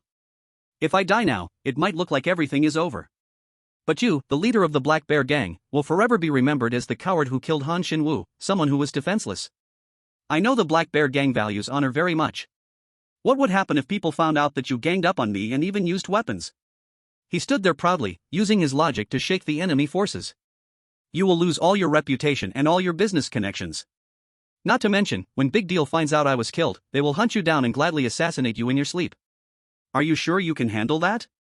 Saying that, he threw his phone with the screen lit up in front of him. It's up to you to decide, sir. Bae Myung picked it up. A video of Shinwoo was playing on it. YouTube is very popular these days, so I gave it a try. Hello everyone, I'm Han Shinwoo from Big Deal. I just heard that some teenagers were kidnapped, so I'm personally going to rescue them. His expressions in the video were incredibly rich. If I go missing after encountering the Black Bear Gang, remember to upload this video. Yes, boss. If this video gets uploaded, people will also find out about the whole group of missing kids, right? He used 2 fingers to pinch the blade of the knife, offering the handle towards him. Sir, let's stop here for today. See you another day. Let's have a fight to the death together. The expressions on Bae Myung and his pet dog were no different, just staring at him as he spoke. The Baekdo Gang and Black Bear Gang have been rivals for a long time. It would be frustrating if it ends in such a lame way. Then he also had to bow his head. Go. Did you guys hear that? And the whole group comfortably walked out following behind Shinwoo. We're leaving, get out of the way. Baldy approached, leaned close to his ear, and asked, Boss, are we really letting them get away like that? What other choice do we have? He even prepared a YouTube video. Even the US president watches YouTube. Bae Myung helplessly asked him, what if the Americans rush into our gang and open fire? Are you going to block bullets with a knife? If the boss wants it, I'm ready to do so. Anyway. He watched their departing backs and concluded that Han Shinwoo is definitely not someone to be trifled with. He's not afraid of me at all. But Bae Myung didn't get to see the scene after that. As Shinwoo and the gang got into the car, someone lay on the other's laps, trembling violently. Holy shit, I was so scared I almost crapped my pants. You guys don't have any belongings left here, right? If you do, forget about them, even if those items are family heirlooms. There's no way your bro is going back there. I thought you were speaking with a regional dialect earlier. Regional dialect? Your bro was born and raised in Seoul. While the group was still wondering about Shinwoo's voice, Jaewon took the steering wheel and smiled mischievously. Then why did you speak with a regional dialect? To sound cool. Let me drive. My dream is to drive a Lamborghini one day. Kim Ji-myun looked at him curiously and asked, by the way, why do you keep holding that toothpick in your mouth? Meanwhile, outside the car window was the panting voice of Ji-tae, who had to pedal a bicycle to chase the car. Bro Kim Ji-myun. Hey, hello, boss. What toothpick? Oh fuck, no wonder I felt something poking my mouth when I spoke. Anyway, I'm glad you guys are okay. Shinwoo lay on their laps, holding the toothpick in his mouth, and smiled. Drop by our neighborhood to eat. Why the sudden invitation? Lately, our Chinese restaurant has been a bit slow on business. Later, on the ground lined with newspapers, a bowl of noodles and some quite appetizing side dishes were laid out. 2 long rows of people in black suits sat seriously cross-legged with straight backs, waiting and saying in unison, please enjoy the meal. Please enjoy the meal, boss. Shinwoo looked at the food and asked with a smile, did everyone order black bean noodles? Why didn't you order something better? The person next to him leaned in and replied, because you were the one who ordered the black bean noodles, boss. But on a happy day like today, we should have ordered something luxurious. We're going to take a loss again this month. Boss, please don't talk about this in front of everyone. You idiot. During this joyful meal, Jaewon suddenly stood up to make a joke, making the whole group burst into laughter. Hello boss. I am Hwang Jae-won from the Gangseo Union. WTF, whatever, it looks cute anyway. While Se-young was quietly smoking, he was called out by him, and this is my boss, Se-young. You see? So cute, this kid has a quite mature aura. Even though he's only a middle school student, my boss has taken over all the schools in the Gangseo area. Even high school students have to fear him. His introduction made the other brothers curious, tilting their heads to listen attentively. Not only that, Song-moon is also the son of a gangster boss. His dad is a gangster? Wow, a real thug. The gossiping began to buzz endlessly. Nobody noticed Ji-tae eating black bean noodles with his mouth smeared, alongside a high stack of bowls next to him. He must be really famous. Having a gangster dad and all, are you going to inherit your dad's gang? It's my first time meeting a gangster's son. He couldn't hold back, stood up abruptly, and yelled loudly. Kim Ji-myung's dad is also a gangster, you know? Ji-tae, is his dad a gangster too?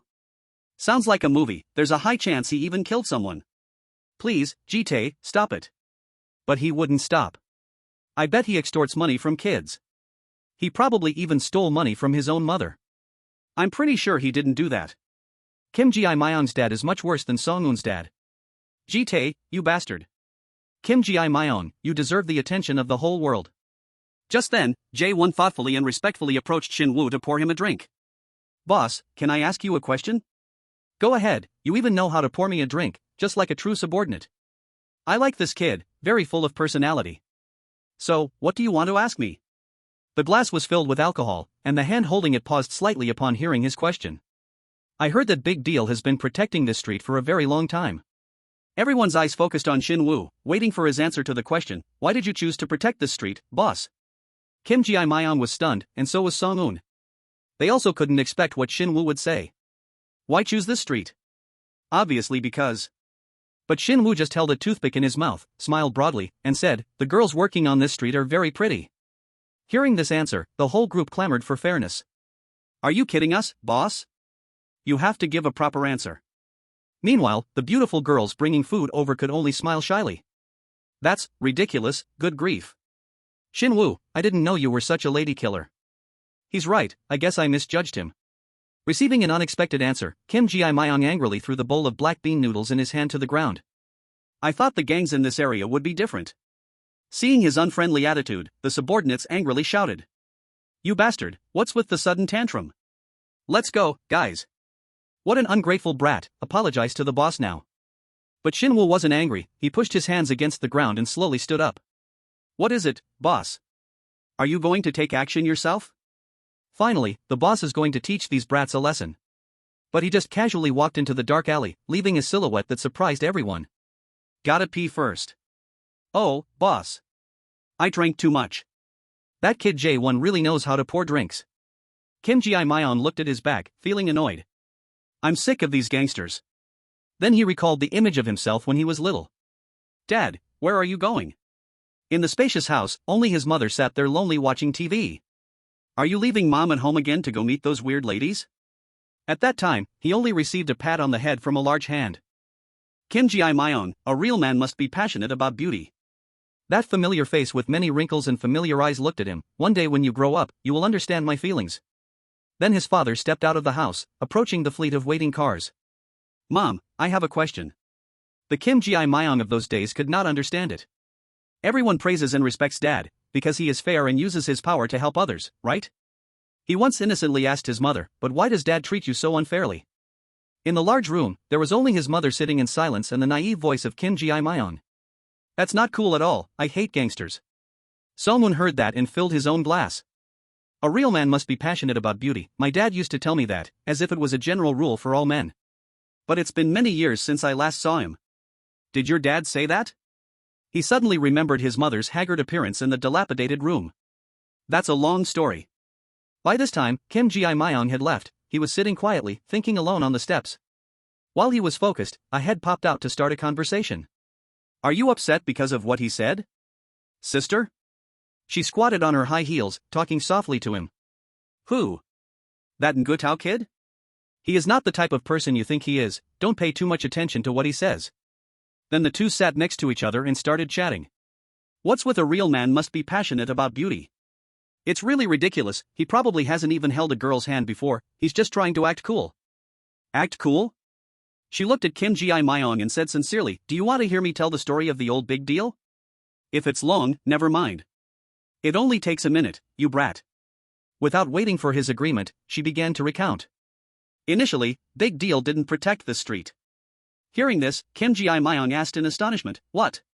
The scene of extortion and threats from the past returned to her memory. Big Deal was a group of teenagers from Gangseo with a long history. In the past, Big Deal used to plunder and extort on this street together with the Black Bear Gang. Then why is Big Deal protecting this place now? Because. She recalled the scene that appeared on the strong-smelling garbage pile and the indignant face of Shin Woo when he was little. The boy with a promise had appeared. Every word seemed to redraw a very long period of the past. That boy promised the people here that he would protect the street at all costs without expecting anything in return. The boy joined Big Deal and became stronger and stronger. Finally, the boy defeated the leader of Big Deal and took power. The person you are talking about is the current Shin Woo? That's right, the boy with that promise is Han Shin Woo. The more Kim Ji-myung heard, the more unbelievable it became, his eyes widened, waiting for her to continue. Shin Woo didn't ask us to repay anything, it was us who advised him to accept the monthly protection fee. He said he didn't expect anything in return. Just like that, he has protected this street for 10 years. In the small, deserted alley, Kim Ji-myung held his jacket, standing against the light, looking seriously inside. Let me ask you one thing, the boy with the promise. In front of him was a silhouette. Shin-woo, you are peeing on the wall. Why do you protect the street without asking or expecting anything in return? The boy with a promise? That sounds like total nonsense. Do you think people will admire you if you pretend to be a good person? Waiting for him to finish asking, Shin-woo tilted his head back and smiled mischievously. This is called loyalty, kid. Hearing the answer, Kim Ji-myeon slightly bowed his head and muttered, loyalty? It was as if he understood something. Kim Ji-myeon cursed angrily and turned away. Loyalty my ass. In the dark alley, only Shin-woo remained with a messy train of thought. If the kid doesn't want to join Big Deal, I can't blame him. I'm 19 years old, it's time for me to retire and leave Big Deal. Big Deal has no money and no fame. Time passed, and it was another beautiful sunny day. At this time, Shin-woo was eating something when his face suddenly contorted. He looked at the 4 kids standing in front of him and asked, didn't you guys say you would never come back? Are we not allowed in here? Kim Ji-myeon spoke up. My friends praised the restaurants on this street, so if it's good, I just come to eat. Hearing this, Shin-woo smiled and asked meaningfully, the food here? Even if I retire now? He lifted the bowl of noodles in his hand and looked at them, everything is pre-ordered. Kid, this street will be fine too. Then he glanced to his left, am I right? Glancing at the guys devouring the food on the table.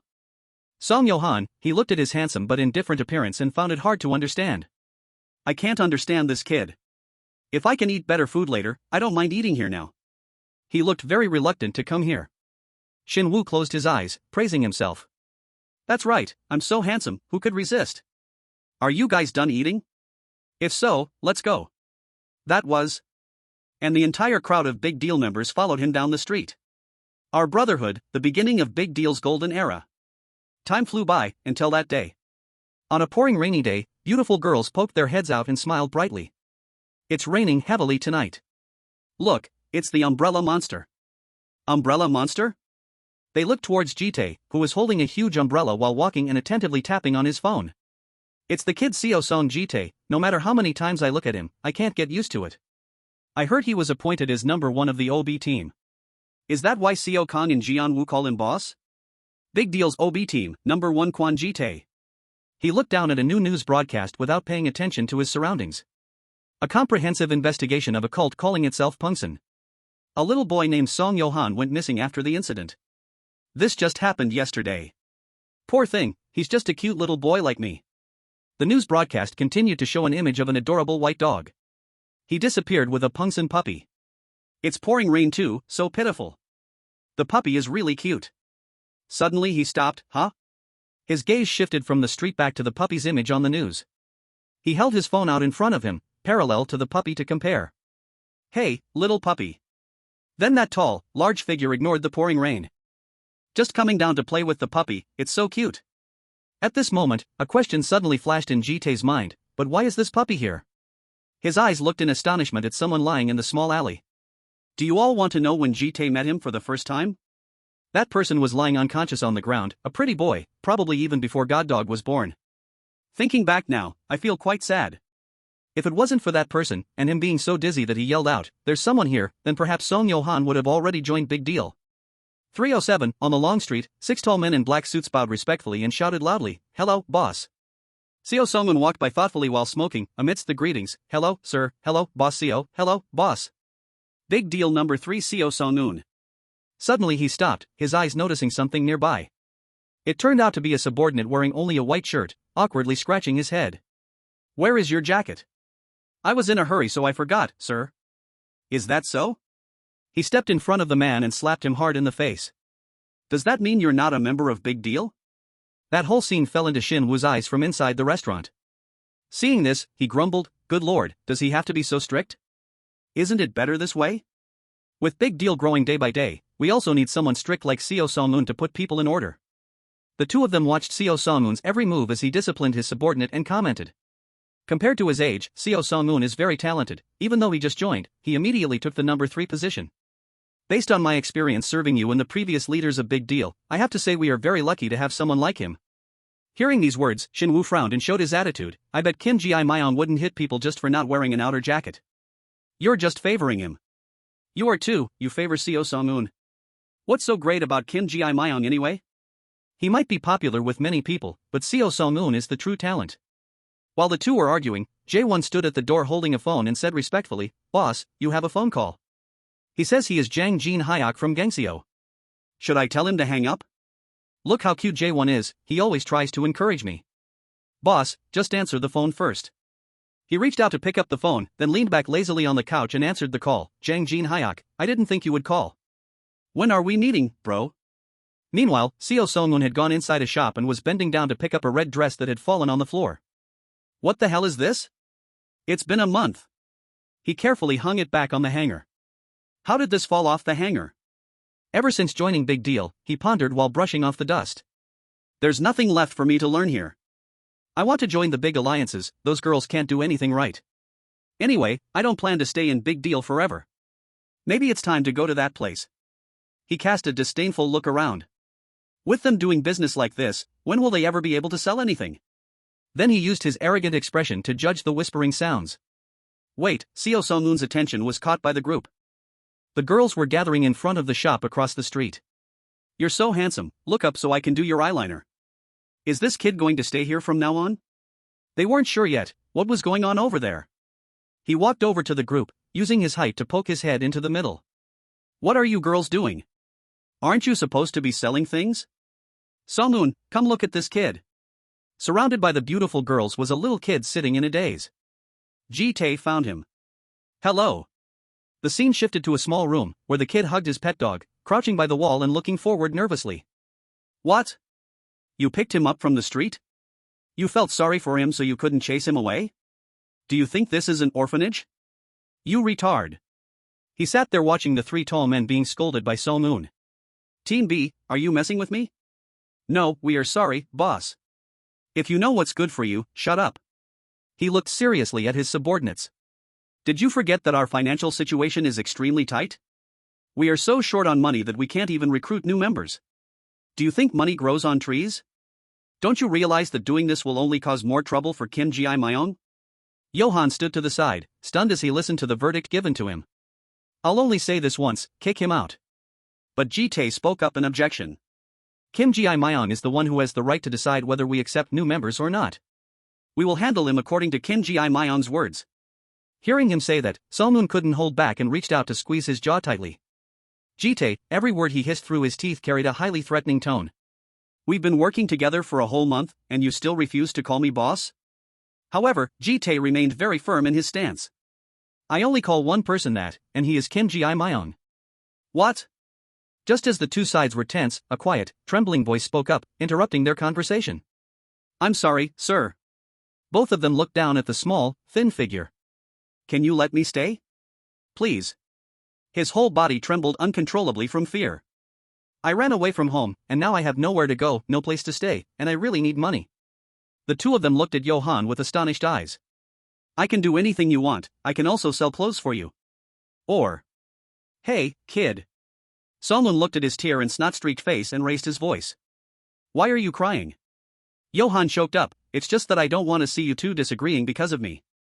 Then he reluctantly let go of Ji-tae's jaw, reaching up to pinch the bridge of his own nose helplessly.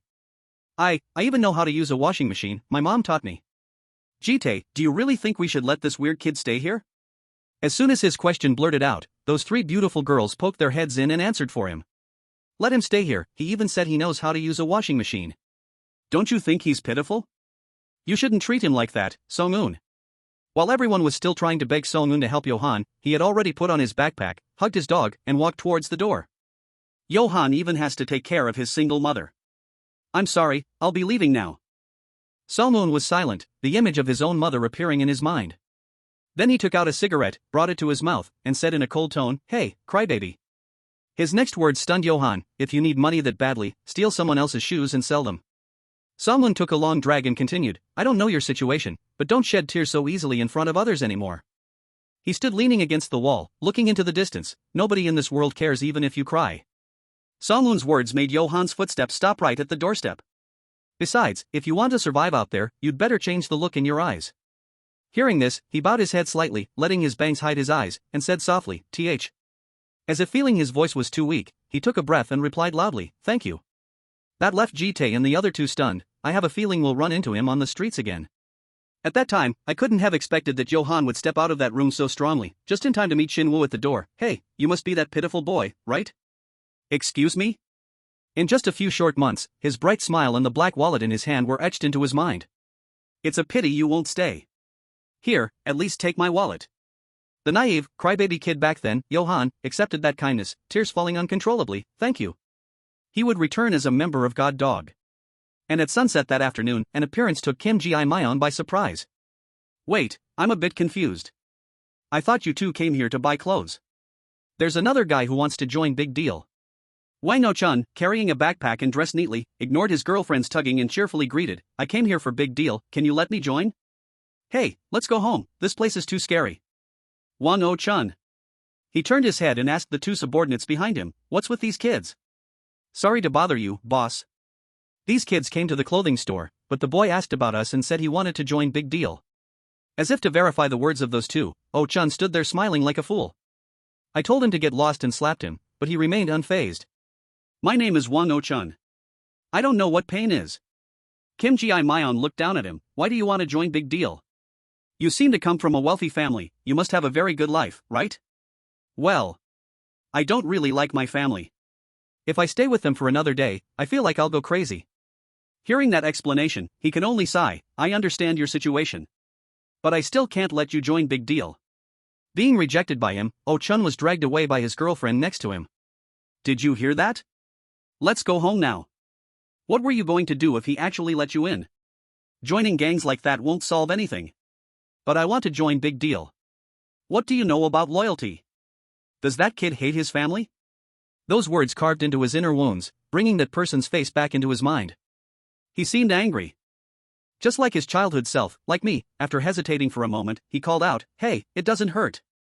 Wang No-chun immediately turned his head with a bright smile, yes. Kim Ji-myeon smiled and said to him, I can't let you in right now, but next time is okay. He gave him faith, no one knows what life will be like, but surely you and I will meet again, understand? Wang No-chun at that time smiled brightly at him, I understand. Kim Ji-myeon imagined his group with the presence of those two. Sometimes I think back to that time, if we had let Johan and Wang No-chun join Big Deal, maybe we wouldn't have had to go through those hardships. A new day arrived on the deserted road leading to the lighthouse by the sea. Someone naturally unzipped his pants, and that tall silhouette casually relieved himself into the deep blue water. Kim Ji-myeon satisfyingly enjoyed the feeling while looking at the clear blue sky. What a pity. The two stood shoulder to shoulder. How is it, Song-eun? Song-eun? I told you I don't like jokes. I'll call you whatever I like. Yeah, whatever. He adjusted his clothes and asked, do you have something to say to me? Song-eun, I just want to ask you a few things. Song-eun frowned and looked down at the sea, how long do you plan to follow Big Deal? Well, the boss will step down soon, and the next leader will be either me or you. Below the blue sea with murmuring waves was Jae-yeol using Jitae as a surfboard. I guess you've realized it too, that I have no ambition to be the head of Big Deal, and I didn't join Big Deal because of Shin Woo like you. I know. The two stood watching the playful scene of Jitae and Jae-yeol, continuing their conversation. Big Deal is just a stepping stone for you, isn't it? You have higher ambitions, Gangnam and me. Song-eun didn't hide it, you're right Kim Ji-myeon, Big Deal is just a stepping stone for me. Behind them, without knowing when, rows of people wearing black suits had lined up. We will be heading to Gangnam soon. The two continued without caring about the faces behind them. I don't really agree with Big Deal's ideals, it doesn't suit me and my people. Now I want to aim for the big alliances. Then get lost, why are you telling me this? Come with me, Kim Ji-myeon. He took out a cigarette and put it in his mouth, we will be a great team, we can go much further than this. Let's go to Gangnam together and… Song-eun. Kim Ji-myeon interrupted him, my dad was a gangster respected by everyone. That childhood scene reappeared in his mind. I hated my dad because of that. Everyone respected him because he was an upright and fair person, but he treated his own family unfairly. He remembered very clearly the day of his father's funeral. When my dad died, I was the one who carried his portrait. To the people behind me, I looked like a devoted, filial son. But that scene made me sick. I hated myself for carrying the portrait of a man who never cared about his own family. Kim Ji-myeon remembered Shin Woo's face on the day he decided to join Big Deal. The only reason I follow our boss is because I see that Big Deal is not like other gangs. He calmly replied to the temptation of Song-eun, I won't go with you. It seemed he himself had anticipated that rejection. Well, I wasn't expecting it either. They held a grand funeral for your father, huh? Not all gangsters are that powerful. He looked into the distance, muttering a name, Kim Gap-ryong. The cigarette in Song-moon's hand suddenly dropped. That's my father's name. He was stunned, unable to believe his ears, his eyes wide open in surprise. Memories of his poor childhood flashed back along with the old photo in the kid's hand. Dad! The him of that day had looked at that photo and smiled, his own dad. The photo that captured his mother's happy smile next to that man, Kim Gap-ryong. Song-moon quickly turned his head to look at Kim Ji-myung beside him, his eyes still filled with shock. It was already dark, and the whole street was lit up by the lights of countless signboards. 2 pairs of feet wearing sneakers walked majestically on the street. Gather around, shut up. Then, one of them shouted loudly across the street, gather around. The other seemed to dislike this way of doing things and constantly argued back, I told you to shut up. Not long after, those feet kicked open a door. Is it this place? Probably. Then both walked in with an arrogant look, gather around if you want to join the 4 heavenly crews. Turn the volume down, or you'll get punched. They had appeared. The hand holding the cup noodle stopped mid-air. Shin-woo looked up in astonishment at the 2 newcomers. Jun-gu and Jong-gun, the 2 at the door looked at each other. He recognizes you. You're not the only famous one, I'm well known by many people too. Yeah, if you 2 know each other, then you talk to him. At this moment, Song-moon and Kim Ji-myung both looked at Shin-woo with question marks in their heads, wondering who these 2 guys were. Wait, what? I don't know who he is. Don't you know? Do they know the boss? While they were wondering, a whole bunch of subordinates flocked in behind them. Boss, who are these 2 punks? Are these customers acting cocky? Wow, there's so many of them. He walked over and grabbed one of them by the collar. Boss, let me handle them. If you're here to buy clothes, buy them quickly and get lost. Hey, this jacket is brand new, don't ruin it. But before he could even make a move, Shin-woo yelled out, spitting saliva everywhere, step back right now. His action made the whole group freeze in confusion. What's wrong, boss? Do you know them? I said step back immediately. Shin-woo's face gradually became tense. Everyone backed down. He stood up and took off his jacket. I'm not sure if I can protect everyone. Kim Ji-myung was also completely surprised by his action. Hey, the leader of Big Deal is pretty sharp. Let us introduce ourselves. The guy in the red jacket bowed, held out his hand, and jokingly introduced, hello, my name is Jun-gu. We are trying to create an alliance called the 4 Heavenly Crews. But as soon as he finished speaking, he received a punch straight to the face from Shin-woo. He pinned him down, while his friend sat nonchalantly on the side watching the drama. I know why you guys are here, so you really are trying to gather the 4 Heavenly Crews. Shin-woo angrily stated the answer straight to them, while the guy calling himself Jun-gu took the punch but still smiled very brightly. Big Deal protects this street, we ain't. I don't have the free time to pay a fee to join your bullshit crew, so fucking forget it. You punch like a woman. Oh, he looked down at his hand which was wet with blood from a nosebleed, looking quite surprised. Wait, that punch actually hurts. Shin-woo didn't beat around the bush and told the 2 anxious people behind him, listen carefully, don't even think about helping me in this fight. Every word he said also surprised the group of people blocking the door. The boss looks so cool today, is it his time of the month? Or are those 2 doing a comedy skit for us? I'm not really sure. Noan looked at him worriedly, his wrinkles becoming even more prominent. I've never seen the boss like this either. What? Shin-woo took off both his white shirt and tie, tossing them aside. His body was revealed, covered with numerous scars and an angry face. They had never seen the boss so scary like this. Time went back to that phone call, a week ago. Shin-woo picked up the phone while still in a very cheerful mood. Jangochi, I didn't expect you to call. When should we meet up, brother? But the words from the other end of the line wiped the smile off his face, were completely crushed. What? Jangochi, his face bruised and panting, spoke to the person on the phone, our gang has been completely crushed. What do you mean crushed? It's not just our gang. He woke up among a crowd lying scattered on the ground after a massive battle, realizing every gang in Gangseo had been annihilated. What? A new gang appeared? A new gang, if only that were the case, it wouldn't be this humiliating. It was just one single guy. Meanwhile, the blonde guy was casually taking the call while putting clothes into the washing machine.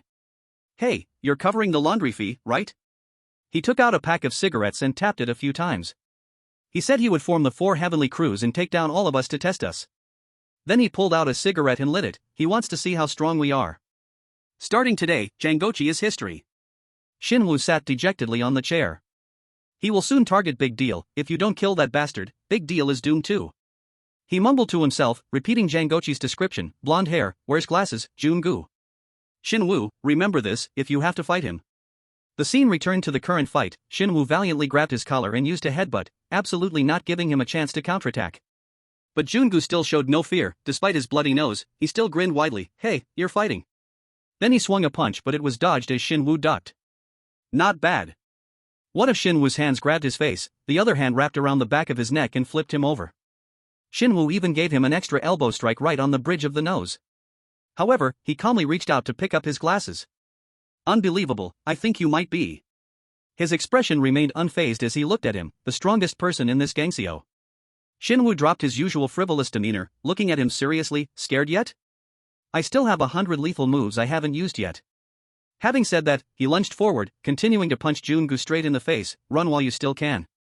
The underlings of Big Deal watching couldn't believe this was their boss and wondered aloud. I've never seen the boss like this, he doesn't even like getting physical. What the fuck is the Four Heavenly Crews? He's trying to protect. The other guy accompanying Jungu still sat calmly and watched. His name is Han Shinwoo, right? He is even tougher than the rumors say. He can even go head-to-head with gun. He looked at his scarred body and commented. That is the body of someone who has protected his street for a decade.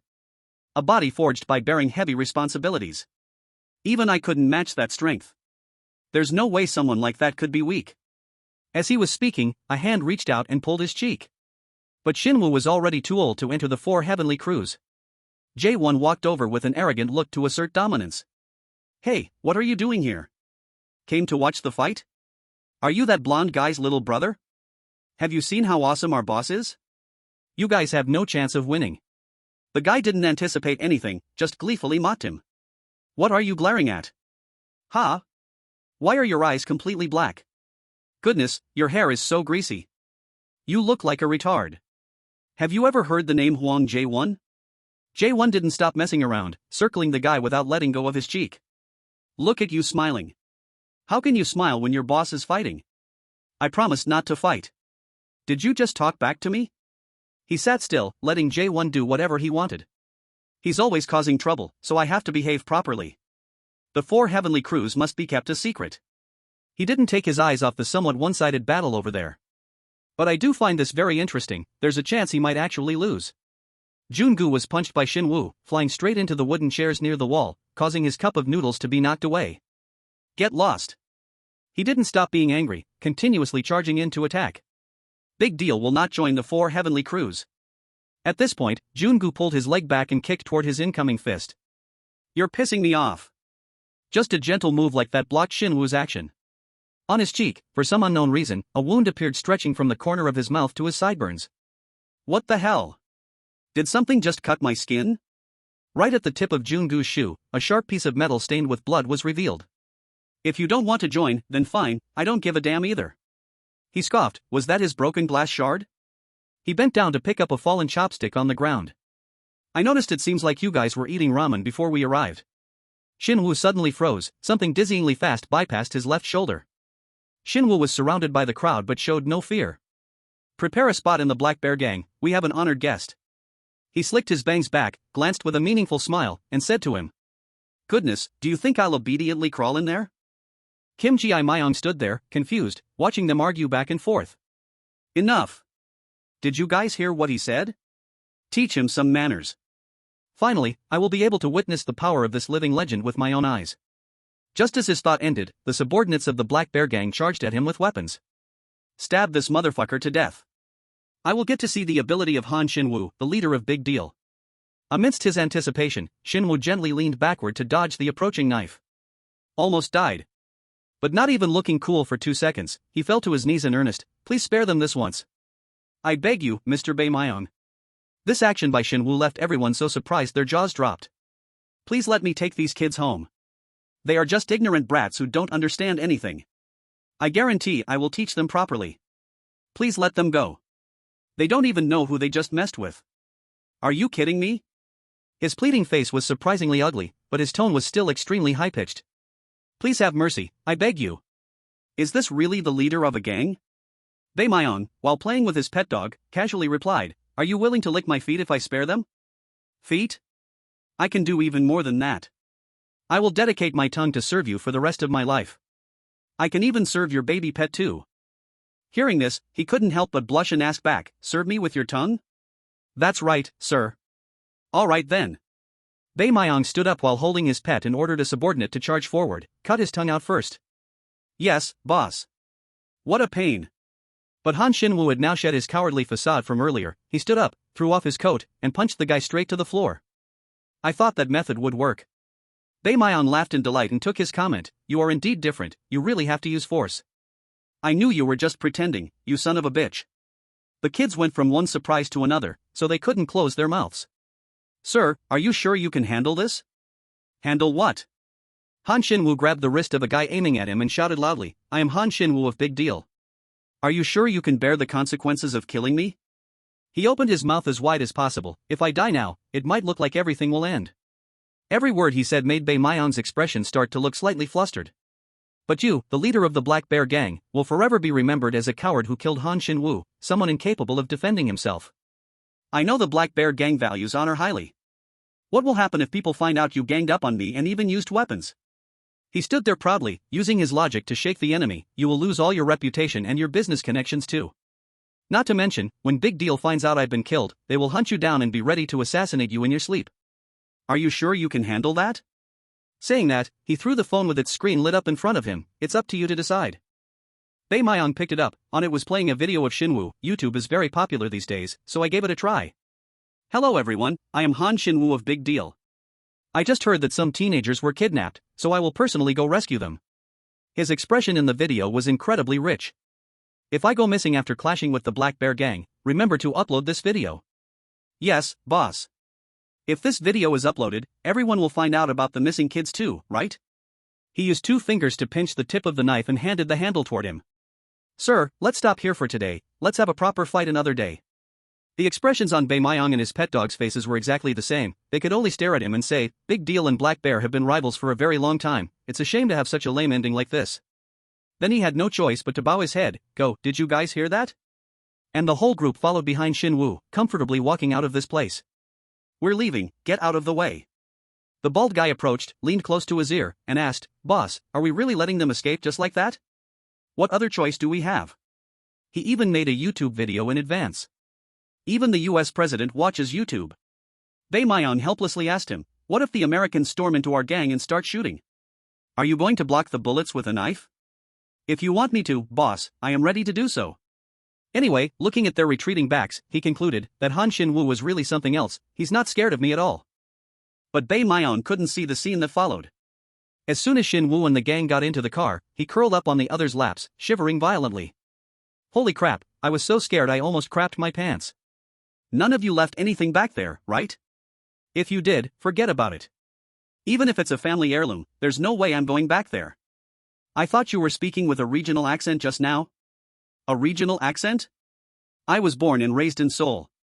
While the group was still wondering about Shin-woo's voice, Jae-won grabbed the steering wheel with a sleazy smile. Then why did you use a regional accent? To sound cool. Let me drive, my dream is to drive a Lamborghini someday. Kim Ji-myun looked at him curiously and asked, why do you keep keeping that toothpick in your mouth? Meanwhile, outside the car door, Ji-tae's voice was broken and panting as he pedaled a bicycle chasing the car. Bro Kim Ji-myun, hey, hello, boss. What toothpick? Oh shit, no wonder I kept feeling something poking my mouth when I talked. Anyway, I'm glad you guys are okay. Shin-woo lay on their laps, keeping the toothpick in his mouth, and smiled broadly. Dropped by our neighborhood to eat. Why the sudden invitation? Our Chinese restaurant has been a bit slow lately. A while later, on the ground lined with newspaper, a bowl of noodles with quite appetizing side dishes was already set out. 2 long rows of people in black suits sat cross-legged with straight backs, waiting to say in unison, please enjoy the meal, please eat, boss. Shin-woo looked at the food and smiled, asking, did everyone order black bean noodles? Why didn't you order something better? The person next to him leaned in and replied, because you were the one who ordered the black bean noodles, boss. But on a happy day like today, we should have ordered something a bit more luxurious. We're operating at a loss again this month. Boss, don't talk about this in front of everyone, you idiot. During this joyful meal, Jae-won suddenly stood up and acted comically, making everyone burst into laughter. Hello, boss. I am Hwang Jae-won from the Gangseo Union. WTF, just ignore it, he looks kind of cute anyway. While Seo Song-un was quietly smoking, he was called out by the guy. And this is my boss, Seo Song-un. Is that so? How cute, this kid has quite a mature aura. Even though he's only a middle school student, my boss has already taken over all the schools in the Gangseo area. Even the high schoolers are dead scared of him. His introduction made the other brothers curious, tilting their heads to listen attentively. That's not all, Seo Song-un is also the son of a gangster boss. His dad is a gangster? Wow, a real thug. The gossiping voices started buzzing non-stop. No one noticed Ji-tae, whose mouth was smeared with black bean sauce, sitting next to a towering stack of bowls. He must be really famous, having a gangster dad. Will you inherit your dad's gang? It's my first time meeting a gangster's son. He couldn't hold back, suddenly standing up and shouting loudly. Kim Ji-myung's dad is also a gangster, you know? Ji-tae, his dad is a gangster too? Sounds like a movie, there's a high chance he has even killed someone. Please, Ji-tae. Stop it. But he wouldn't stop. I bet he extorts money from kids. He must have even stolen money from his own mother, though it's pretty certain he wouldn't do that. Kim Ji-myung's dad is way more evil than Seo Song-un's dad. Ji-tae, you bastard, bro Kim Ji-myung, you deserve the attention of the whole world. It was just that at this moment, Jae-won had respectfully and attentively approached Shin-woo to pour him a drink. Boss, can I ask you a question? Go ahead, you even know how to pour me a drink. Just like a true underling, I like this kid already, very charismatic. So, what do you want to ask me? The wine was poured full into his glass, and the hand holding that glass paused slightly when he heard the guy's question. I heard that Big Deal has been protecting this street for a long time. Everyone's eyes turned toward Shin-woo, waiting for his answer to the question. Why did you choose to protect this street, boss? Kim Ji-myung was stunned, and so was Song-un. None of them expected what Shin-woo said when he spoke up. Why did I choose this street? Obviously because. But Shin-woo just picked up a toothpick, grinned widely, and said, the girls working on this street are very pretty. Hearing the answer, the whole gang clamored for justice. Are you kidding us, boss? You have to give a proper answer. Meanwhile, the pretty girls who were bringing out the food could only smile shyly. You're such a flirt, good grief Shin-woo, I didn't know you were such a lady killer. He's right, I guess I misjudged you. Receiving an unexpected answer, Kim Ji-myung angrily poured the bowl of black bean noodles in his hand onto the ground. I thought the gangs in this area would be different. Seeing that he was unfriendly, the underlings angrily shouted, you bastard, what kind of fit are you throwing out of nowhere? Let's go, guys. What an ungrateful brat, apologize to the boss right now. But Shin-woo wasn't hot-tempered, he placed his hand on the ground and slowly stood up. What is it, boss? Are you going to take action yourself? Finally, the boss is going to teach these brats a lesson. But he leaned against the wall and went into the dark alley, leaving behind a silhouette that surprised the whole group. Let me go pee first. Oh, boss. I drank too much.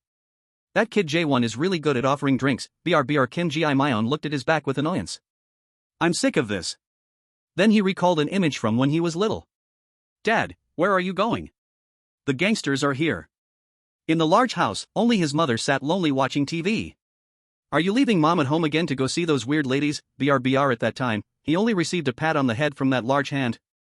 Kim Ji-myung, a true man must be passionate about feminine beauty. That wrinkled face with those familiar eyes looked at him. Someday when you grow up, you will understand my feelings. BRBR. Then his father walked out of the house, approaching the fleet of cars waiting outside. Mom, I have a question. The Kim Ji-myung of those days couldn't understand it at all. Everyone praises and respects Dad because he is fair and uses his power to help others, right? He once naively asked his mother, but why does Dad treat you so unfairly? In the large room, there was only his mother sitting in silence and the childish voice of Kim Ji-myung. That's not cool at all, I hate gangsters. BRBR Song-un heard that and poured himself a full glass. A true man must be passionate about feminine beauty. My dad used to tell me that, as if it were a general rule for all men. But it's been many years since I last saw him. BRBR Your dad said that? He suddenly remembered his mother's haggard appearance in the rundown room. That's a long story. By this time, Kim Ji-myung had left. He was sitting quietly, thinking alone on the stairs. While he was concentrating, a head popped out and started a conversation. Are you upset because of what he said, sister? Squatting in her high heels, she spoke to him in a soft voice. You silly kid, he is not the type of person you think he is, do not pay too much attention to what he says. Then the two sat next to each other and started chatting. What is this a real man must be passionate about women nonsense? It is really ridiculous, maybe he has not even held a girl's hand before, he is just trying to act cool. Acting cool? She looked at Kim Ji-myung and said sincerely, do you want to hear me tell you about the old big deal? If it is long, never mind. It will only take a minute, you brat. Without waiting for his agreement, she began to recount. Originally, Big Deal did not protect this street. Hearing this, Kim Ji-myung asked in astonishment, what? The scenes of being extorted and threatened in the past came back to her memory. Big Deal was a youth gang from Gangseo with a long history. In the past, Big Deal used to rob and extort on this street alongside the Black Bear gang. So why does Big Deal protect this place now? Because she recalled the scene of appearing on a messy pile of garbage and the resentful face of Shin Woo when he was a child. The boy with a promise appeared. Every word seemed to redraw a very long time ago. That boy promised the people here that he would protect the street at all costs, without expecting anything in return. The boy joined Big Deal and became stronger and stronger. Eventually he defeated the leader of Big Deal and took power. The person she is talking about is the current Shin Woo. That is right, the boy with that promise is Han Shin Woo. The more Kim Ji-myeon listened, the more he couldn't believe it, his eyes widening as he waited for her to continue speaking. Shin Woo didn't ask us for anything in return, we were the ones who advised him to accept a monthly protection fee. He said he didn't expect to receive anything back, and just like that, he had protected this street for 10 years, in the deserted little alley. Kim Ji-myeon held his jacket, standing against the light and looking inside seriously. Let me ask you something, the boy with the promise. In front of him was the back of Shin Woo urinating against the wall. Why do you protect the street without asking or expecting anything in return? The boy with the promise, seriously, that sounds like nonsense. Do you think people will admire you if you pretend to be a good person? Waiting for him to finish asking, Shin Woo tilted his head back and smiled mischievously. This is called loyalty, you punk. Hearing the answer, Kim Ji-myeon bowed his head slightly and muttered, loyalty? As if he had realized something, Kim Ji-myeon cursed angrily and turned to leave. Loyalty my ass. In the dark alley, only Shin Woo was left alone with his tangled thoughts. The kid doesn't want to join Big Deal, so I can't blame him. I'm 19 years old already. It's time for me to retire and withdraw from Big Deal. Big Deal has no money and no fame. Time passed. It was another beautiful sunny day. At this time Shin Woo was eating something when his face suddenly distorted in surprise. He looked at the 4 kids standing in front of him and asked, I thought you guys said you would never come back. Are we not allowed in here? Kim Ji-myeon spoke up. My friends praised the restaurants on this street. So if it's delicious, I'll just come to eat. Hearing this, Shin Woo smiled and asked meaningfully, the food here, even if I retire now.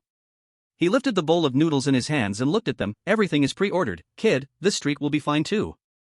Then he glanced to his left. Am I right? Seriously looking at the guys devouring the food on the table. Song-un. He looked at his handsome but indifferent appearance and found it hard to understand. I can't understand this kid. If we get to eat better food later, I don't mind eating here now, but he looks very reluctant to come here. Shin Woo closed his eyes, praising himself. That's right, I'm so handsome, who could resist me? Are you guys done eating? If you're done, let's go. That was the large crowd of Big Deal gang members following him down the street, our brotherhood, the beginning of the golden age of Big Deal. Time flew by, until that day, a day of heavy rain. Beautiful girls popped their heads out and smiled. It's raining really heavily tonight. Is that the umbrella monster over there? The umbrella monster awe? They looked towards Jitae, who was holding a huge umbrella walking and intently tapping on his phone. It's the middle school kid Jitae. No matter how many times I look at him, I still can't get used to it. I heard he was appointed as the number 1 of the OB team. Is that the reason why Hyung-seok and Jeon-woo call him boss? Big Deal's number 1 of the OB, Kwon Jitae. He bowed his head to watch a new news broadcast without paying attention to his surroundings. A comprehensive investigation into a self-proclaimed cult called Pungsan. A young boy named Song Yo-han has gone missing after the incident. This just happened yesterday. Poor thing, he's just a cute little boy like me. The broadcast continued to show an image of an adorable white dog. He disappeared along with a Pungsan puppy. And it's even pouring rain right now. So pitiful, the puppy is really cute. Suddenly, he stopped. His eyes shifted from the street to the image of the puppy on the news. He held his phone out, parallel to the puppy to compare. Hey, little puppy. Then that huge body, ignoring the pouring rain, squatted down to play with the puppy. So cute. At this moment, a question flashed in Jitae's mind. But why is this puppy here? His eyes looked in astonishment at someone lying in the small alley. Do you guys want to know when Jitae first met him? That person was lying unconscious on the ground. A pretty boy? Perhaps it was even before God Dog was created. Thinking back now, I feel quite sad, if it weren't for that person. He was so stunned back then that he shouted out loud, there's someone here, otherwise Song Yo-han might have already joined Big Deal.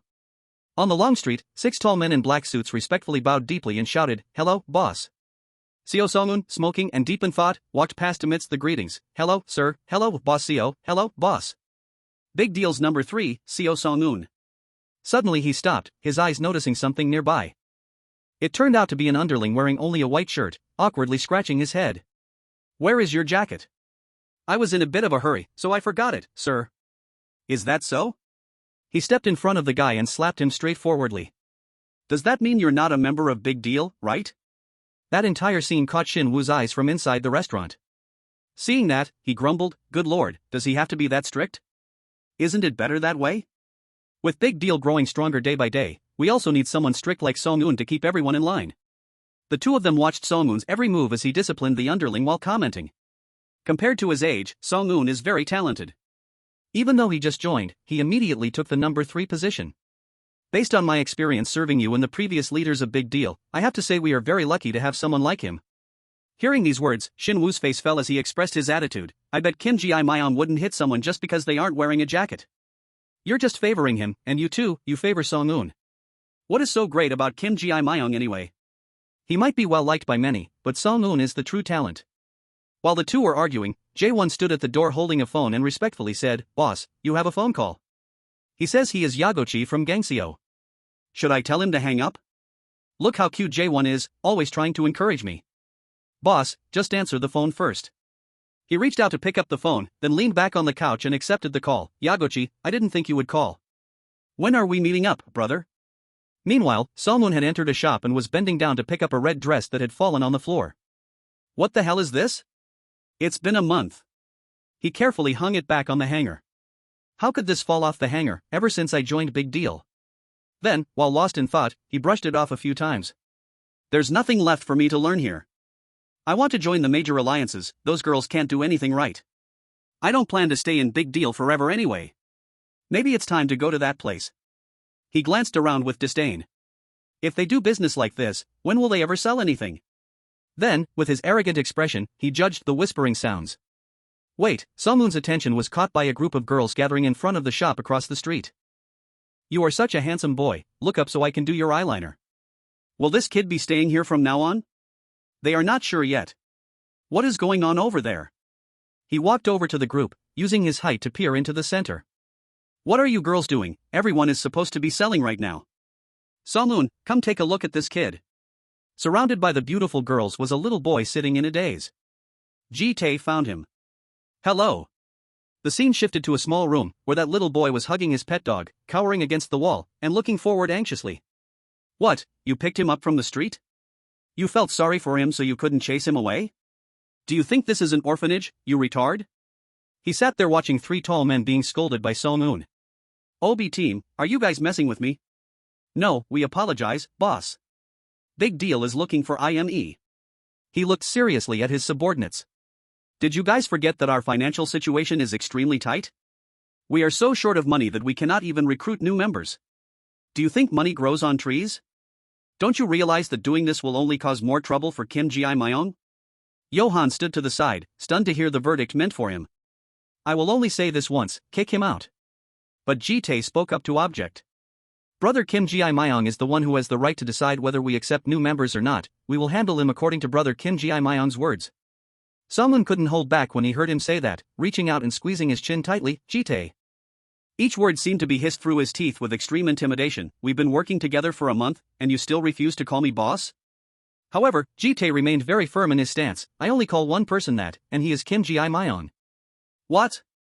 Just as the tension between the two was high, a trembling, soft voice rose, interrupting their conversation. Excuse me, sir. Both of them looked down at the small, thin figure. Can you please let me stay? I beg you. His entire body shivered uncontrollably out of fear. I ran away from home, and now I have nowhere to go, no place to stay, and I really need the money. The two of them looked at Johan in astonishment. I can do whatever you want, I can also sell clothes for you, or... Hey, kid. Someone looked at his face, smeared with tears and snot, and yelled, Why are you crying? Johan choked up, It's just that I don't want to see you two argue because of me. Then, he helplessly let go of Ji-tae's chin and pinched the bridge of his own nose. I even know how to use the washing machine. My mom taught me. Ji-tae, do you really think we should leave this weird kid here? As soon as his question came out, the 3 pretty girls popped their heads in and answered for him. Just let the kid stay here, he even said he knows how to use the washing machine. Don't you think he is pitiful? You shouldn't treat him like that, Song-un. While everyone was still trying to beg Song-un to help Johan, he put on his backpack, hugged his puppy, and walked towards the door. Johan even has to take care of his single mother. I'm sorry, I will leave. Song-un suddenly went silent, an image of his own mother appearing in his mind. Then he took out a cigarette, put it to his mouth, and said in a cold tone, "Hey, crybaby." His next words left Johan stunned. "If you need money that desperately, just steal someone else's shoes and sell them." Someone took a long drag and continued, "I don't know what your situation is, but don't shed tears in front of others so easily." He leaned against the wall, looking far away. "Nobody in this world cares even if you cry." Someone's every word made Johan's footsteps stop right at the threshold. "Also, if you want to survive out there, you'd better change the look in your eyes." Hearing this, he lowered his head slightly, letting his bangs hide his eyes, and said softly, "Thank you." As if feeling his voice was too weak, he took a breath and replied loudly, "Thank you." That left Jitae and the other two stunned. I had a feeling that I would bump into him on the street again. At that time I couldn't have expected that. Johan stepped out of that room strongly, just in time to meet Shinwoo at the door. "Hey, you must be that pitiful boy, right?" "Excuse me?" After just a few short months. His radiant smile, along with the black wallet in his hand, was deeply engraved in his mind. "It's a pity you won't stay. Here, at least take my wallet, you naive, crybaby kid from back then." Johan accepted that sentiment, unable to hold back his tears as they fell. "Thank you, I will return as a member of God Dog." And at dusk that afternoon, an appearance took Kim Ji-myung by surprise. "Wait, I'm a bit confused. I thought you two came here to buy clothes, but there's another person wanting to join Big Deal." Oh-chun, wearing a backpack and dressed politely, ignored his girlfriend's pulling and cheerfully greeted him. "I came here for Big Deal, can you let me join?" "Hey, let's go home, this place is too scary, Wang Oh-chun." He turned his head to ask the two subordinates behind him, "What's with these kids?" "Sorry for bothering you, boss. These kids came to the clothing store, but the boy asked about us and said he wanted to join Big Deal." As if to verify the words of those two, Oh-chun stood there smiling like an idiot. "I told him to get lost and slapped him, but he remained unfazed." "My name is Wang Oh-chun, sir, I don't know what pain is." Kim Ji-myung looked down at him from above. "Why do you want to join Big Deal? You seem to come from a wealthy family, you must have a very good life." "Hee, I don't really like my family, if I stay with them for another day, I feel like I'll go crazy." After hearing that explanation, he could only sigh, "I understand your situation. But I still can't let you join Big Deal." Rejected by him, Wang Oh-chun was dragged away by the girlfriend next to him. "Did you hear that? Let's go home now. What were you going to do if he actually let you in? Joining such gangs won't solve anything." "But I want to join Big Deal, what do you know about loyalty? That kid hates his family, Those words seemed to carve into his wounds, causing that person's face to reappear in his mind.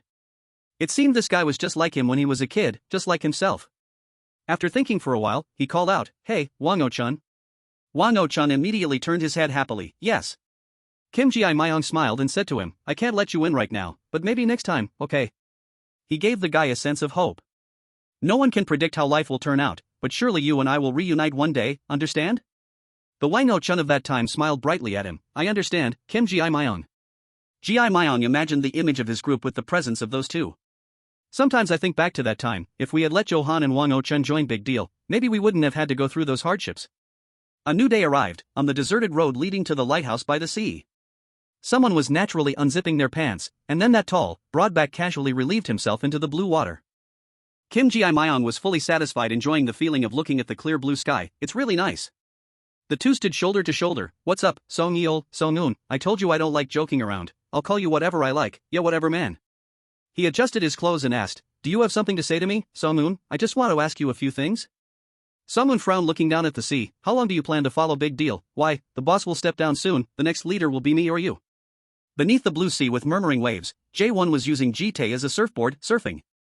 "I guess you've realized by now, but I have no ambition to become the head of Big Deal, and I didn't join Big Deal because of Shinwoo like you did, I know." The two stood watching the playful scene of Jitae and J1 and continued their conversation. "Big Deal is just a stepping stone for you, isn't it? You have higher ambitions, don't touch me." Song-eun did not hide it. "You're right, Kim Ji-myung, Big Deal is just a stepping stone for me, Behind them, without knowing when, rows of people in black suits were already standing. "We'll go to Gangnam soon." The two continued without caring about the faces behind them. "I don't really agree with Big Deal's ideals. It doesn't suit me and my people. Now I want to aim for the major alliances, then get lost. Why tell me all this? Come with me, Kim Ji-myung." He took out a cigarette and put it in his mouth. "We will make a great team, we can go much further than this, let's go to Gangnam together and, Song-eun." Kim Ji-myung interrupted him. "My father was a gangster respected by everyone." That childhood scene reappeared in his mind. "I hated my father for that. Everyone respected him because he was a righteous and fair man, but he treated his own family unfairly. He remembered the day of his father's funeral very well. When my father died, I was the one who carried his portrait. To the people behind me, I looked like a devoted and filial son, but that scene made me sick. I hated myself for carrying the portrait of a man who never cared about his own family. Kim Ji-myung remembered Seo Sung-moon's face on the day he decided to join Big Deal. The only reason I followed our boss is that I saw Big Deal was not like other gangs. He calmly replied to Seo Sung-moon's invitation, I will not go with you. It seemed that he himself had anticipated that refusal. Well, I didn't expect it either. They held a grand funeral for your father. Not all gangsters are that powerful. He looked into the distance, muttering a name, Kim Gap-ryong. The cigarette in Seo Sung-moon's hand suddenly fell. That is my father's name. He was stunned, unable to believe his ears, his eyes wide open in surprise. Memories of the poor years in the past appeared along with the old photo in the kid's hand. Dad, he of that day, looked at that photo and smiled, my dad. The picture captured his mother's happy smile next to that man, Kim Gap-ryong. Seo Sung-moon quickly turned his head to look at Kim Ji-myung next to him. His eyes still had not lost their shocked look. It was dark, the whole street was lit by the lights of countless signs. 2 pairs of feet wearing sneakers walked majestically on the street. Gather up, shut up. Then, a person shouted loudly across the street, gather up. The other person seemed to dislike that way of working, so he constantly retorted, I told you to shut up. Not long after, that foot kicked open a door. Is this the place? I guess so. Then both of them walked in with an arrogant look. Gather up if you want to join the 4 heavenly crews. Turn the volume down, or you'll get punched. They have appeared. The hand holding the cup noodle stopped midair. Shin-woo looked up in surprise at the 2 people who had just arrived. Jun-gu, the 2 at the door looked at each other. He recognized that guy. You are not the only famous person, I am also well known by many people. Yeah, if you 2 know each other, you should talk to him. At this time, Sung-moon and Kim Ji-myung were full of questions looking at Shin-woo. Who are these 2 guys? What? I do not know who he is. You don't know? Do they know the boss? While they were wondering, a whole group of underlings followed known inside. Boss, who are these 2 brats? Customers acting like gods? Wow, there are so many of them. He walked over and reached out to poke a guy's collar. Boss, let me handle them for you. If they came to buy clothes, buy them quickly and get lost. Hey, this jacket is brand new, don't you dare ruin it. But before Known could make a move, Shin-woo screamed, making his saliva splash everywhere. Step back right now. His action made the whole group freeze in confusion. What's wrong, boss? Do you know them? I said step back immediately.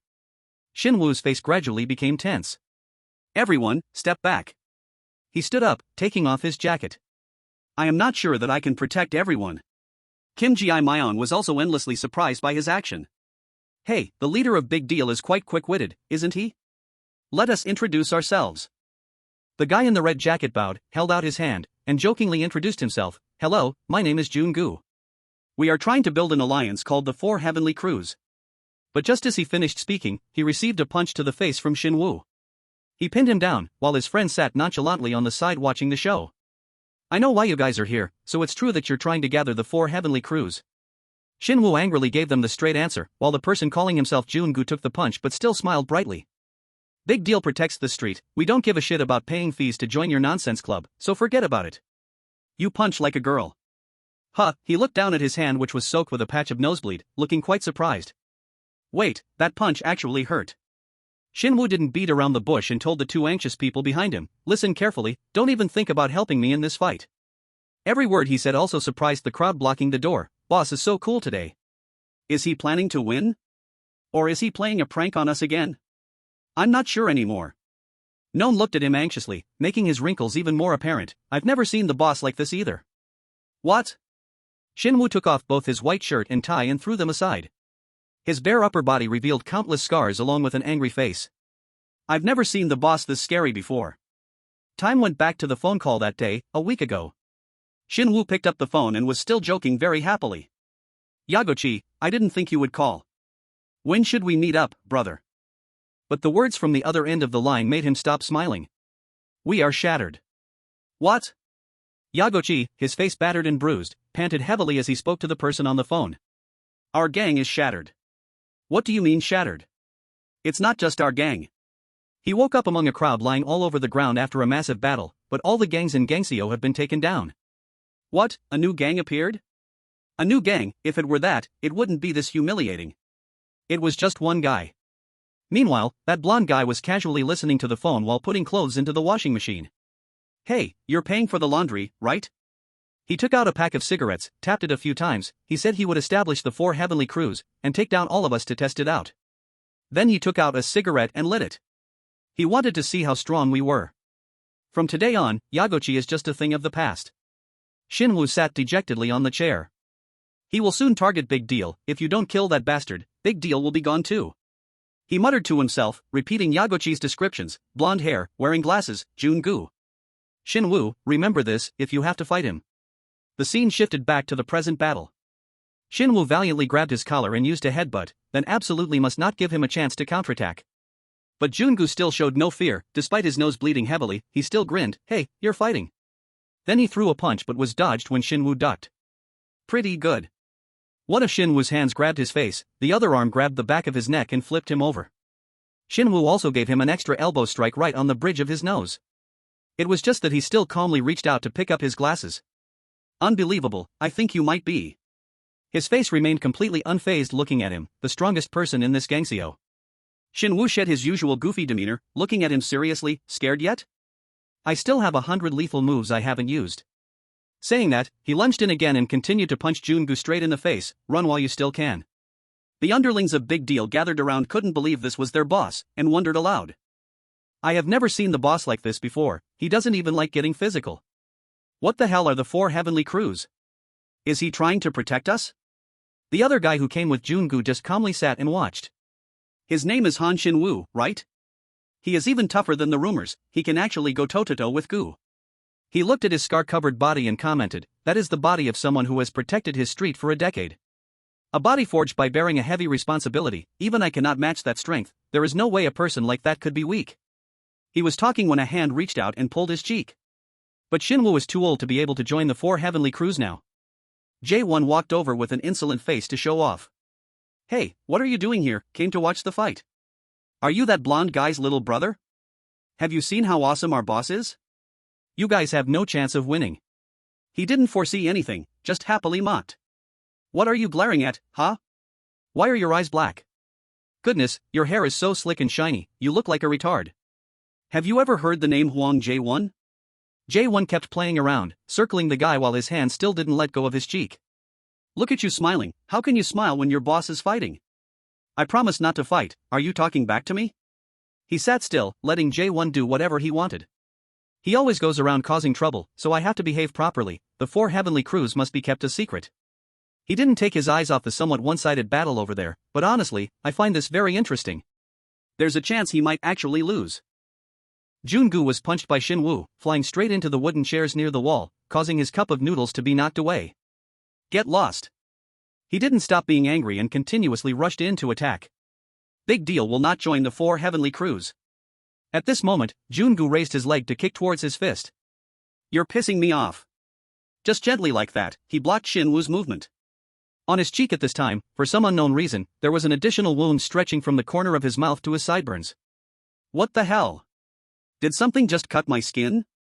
Right at the tip of Jun-gu's shoe, a sharp, bloodstained piece of metal was revealed. If you don't want to join, then forget it. I don't give a damn either. You're fucking annoying. Was it a piece of his broken glass? He bent down to pick up the chopstick that had fallen on the ground. I noticed that you guys seem to have just eaten ramen before we arrived. Shin-woo suddenly froze. Something dizzyingly fast slashed past his left shoulder.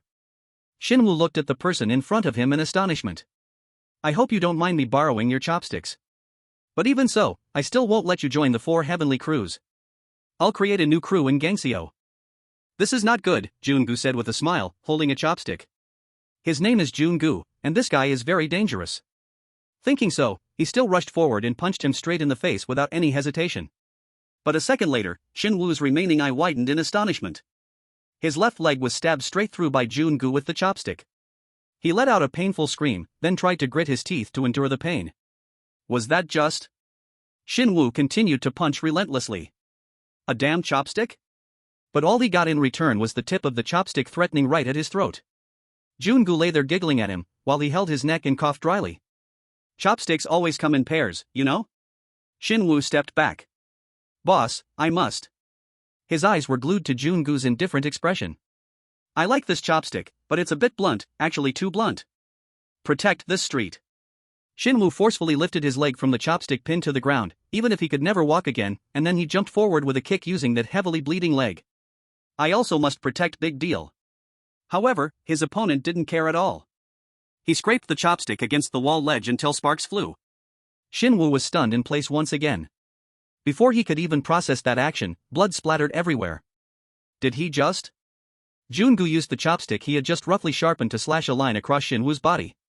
Sharpen that chopstick? He smirked, glancing at Shinwoo. Gangseo's Big Deal is officially eliminated from the 4 heavenly crews. Jungu looked at the agonizing man and declared loudly, "From this moment on, I announce the disbandment of Big Deal." Following those words, Shinwoo gradually fell down. Caught him.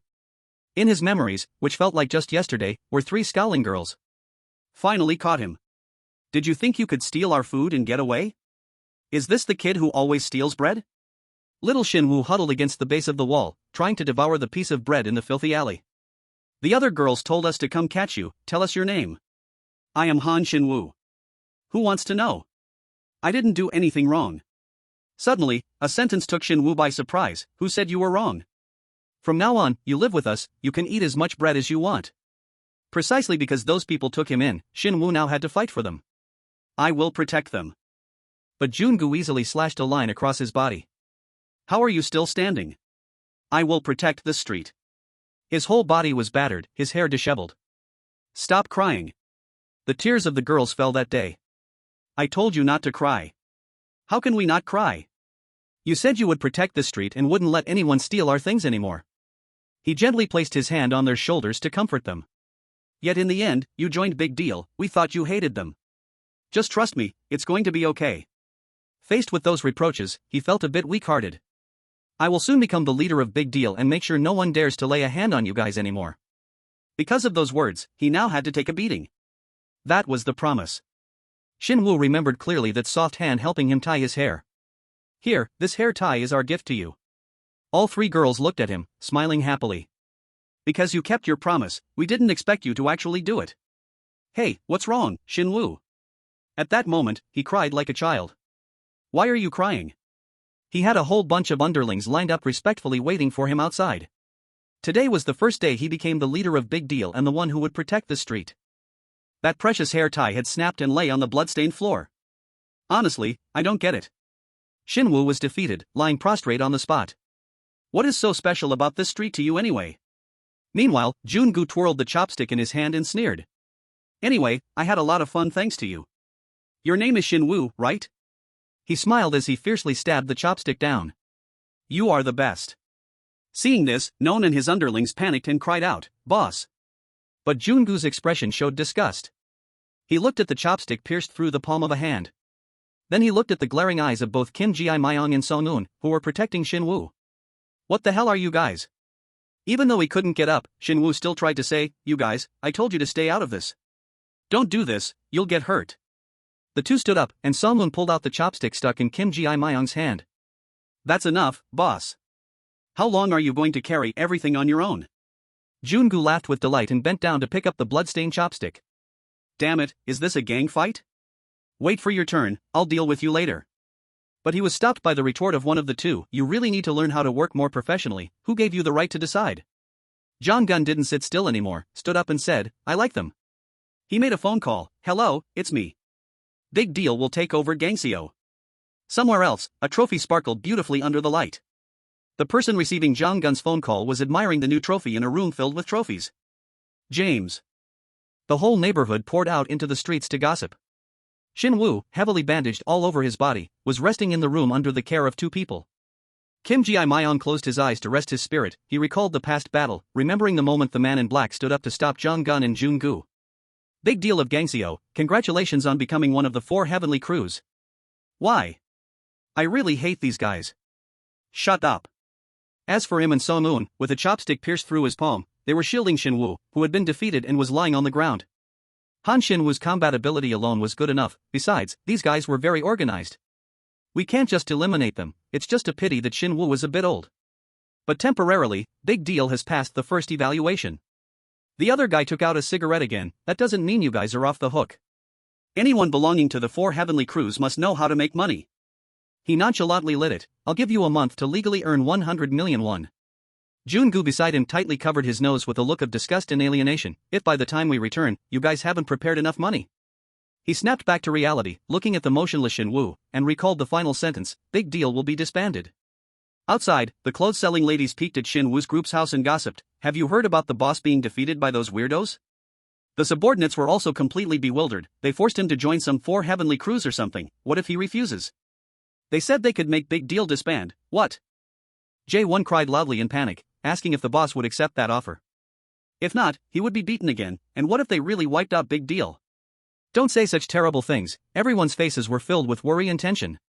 I couldn't believe they could defeat the boss like that. How can we fight against them? They are monsters. I heard everyone at Yagochi had to be hospitalized. Those gossips reached the ears of the older sister hanging clothes in the store. Should we leave big deal? What, then who will protect this neighborhood? Yun-hui looked sadly at the beautiful yellow floral dress while listening to those words. Hey, now is not the time to worry about the girls. Inside the room, Kong-seok angrily stomped hard on the floor. What do you mean? Big deal team OB Kong-seok. Those considered the core of the gang were gathering. Will Big Deal join the 4 heavenly crews? Non sat in the headseat instead of Shin-woo, smirking as he listened to those furious words. Why does Big Deal have to work for someone else? We have been doing very well on our own so far. Do we have any other choice? He calmly accepted everything. Did you see how they defeated the boss? Do you think we have even a little chance?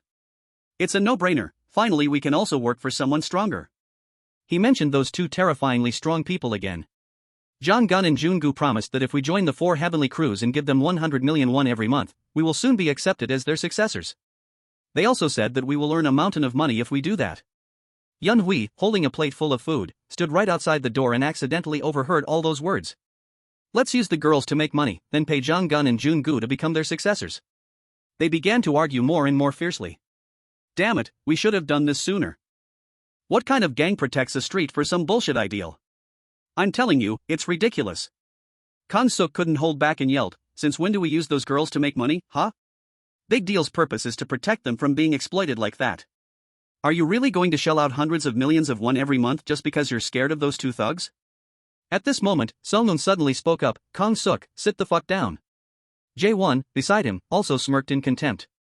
Non hasn't finished speaking, don't interrupt, Sung-hoon. He stared at him with a terrifying look. Are you really just going to sit there and listen to this bullshit? It wasn't until then that Kim Ji-myung finally spoke up, Kong-seok. Hearing him speak, Kong-seok immediately calmed down and slumped down next to him. Sorry, boss. Then, without looking up, Kim Ji-myung asked, are we going to make such an important decision on our own without the boss's participation?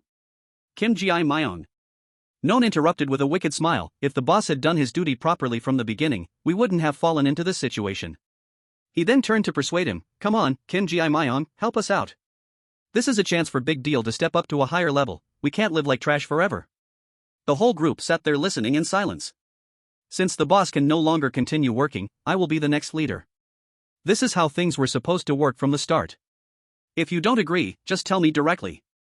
But you will have to face the consequences yourself. Non happily enjoyed the feeling of being respectfully poured wine by others. I never liked the boss's ideals anyway. What does that even mean? It's time for Big Deal to make some serious money. Shin-woo has led this gang completely wrong. Kim Ji-myung couldn't listen anymore. He put his hands on the floor and slowly stood up. True to the saying, without another word, he turned his back and walked out.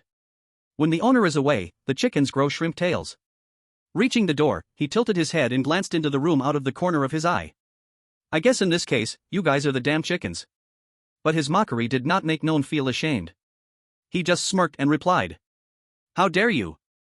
Boss, should I grab him? No, it's fine. Just do whatever you like, Kim Ji-myung. Kim Ji-myung's group just left like that. Let him be, I will save him for last. Just as Non was enjoying taking power, a voice surprised him. I don't like your plan either. Sung-hoon took out another cigarette, closed his eyes, and said to him. We don't even know if those 2 are actually stronger than us. And we have to serve them? What's wrong, Sung-hoon? You have to help me with this, right? He glanced at Non.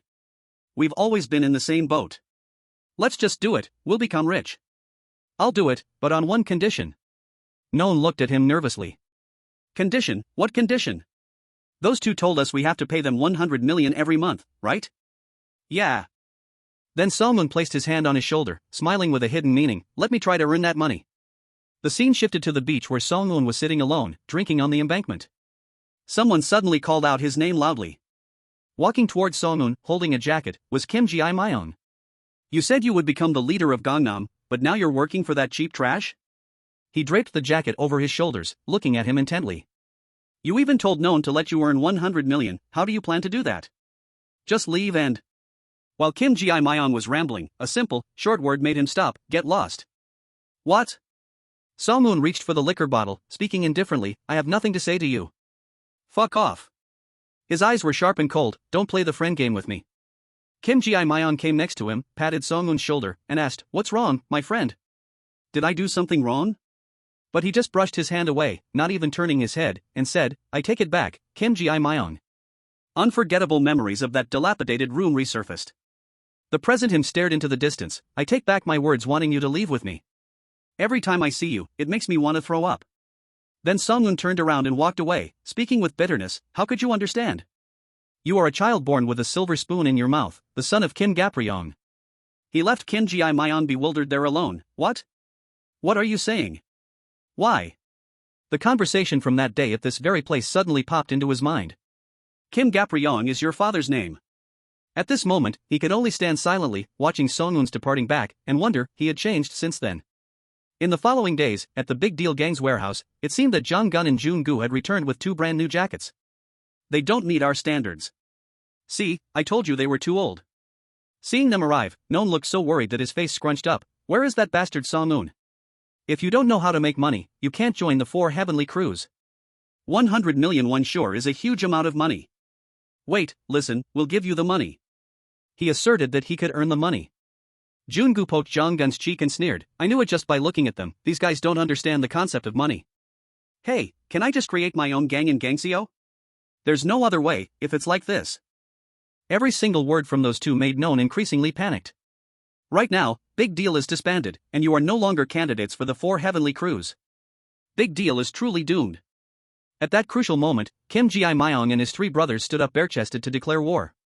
The 4 heavenly crews, we didn't have any interest in joining in the first place anyway. He was serious. I don't really like fighting, but I cannot accept you guys ruining this neighborhood. Seeing that, Gun took a step forward, holding a cucumber while repeating, I am the one who decides whether you get to join or not, and I have decided that today, Big Deal is wiped out. Jun-gu suddenly called him from the side. Hey, white ghost. I told you not to call me that. He squatted next to an open cardboard box. Here is 100 million won. Hearing this, all 4 of Kim Ji-myung's group were shocked. What? If you guys had money, why did you take off your shirts? Hold on, let's count this money first. What the hell is this? At this moment, Song-un puffed on his cigarette and casually walked over. It's all there. I counted it myself. He earned 100 million won. With money, Jong-gun's attitude also changed. I understand now. This must be a little surprise for us for working hard. We got teased. Jun-gu tilted his head and asked back. You didn't make illegal money, did you? No, not at all. Then from now on, you guys will be one of the 4 heavenly crews. Jong-gun excitedly picked up the box of money. I knew you guys could do it. I always thought you guys had the ability to rake in money. So, we'll be going now. But before he could even stand up straight, Song-un's long leg kicked the box of money, sending it flying everywhere. Jong-gun watched the bills fluttering before his eyes, unable to react in time. Nearby, Kim Ji-myung's group had no idea what was going on either.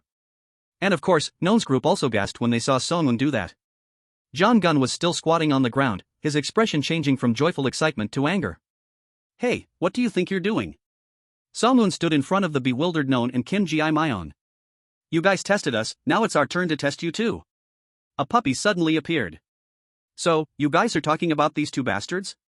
The originally spacious warehouse suddenly became cramped as a crowd of men in black suits surrounded them.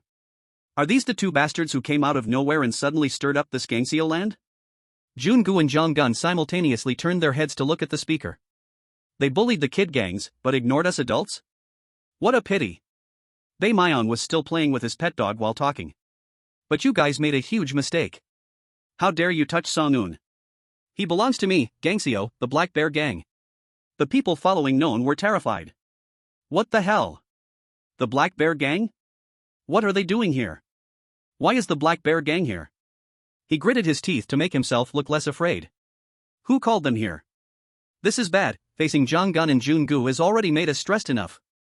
Seo Sung-moon walked up next to him and explained, among the 36 stratagems, he stood there, his eyes indifferently watching the crowd. There is a stratagem of borrowing someone else's hand to kill the enemy. I brought them here, BR over here. Bae Myung's fierce face became even more terrifying. To test Jong-gun and Jun-gu, you little brats want to cause trouble in my neighborhood? But Jong-gun calmly lit his cigarette. From what I've heard, the Black Bear Gang and Big Deal are sworn enemies. Hey, what's your name?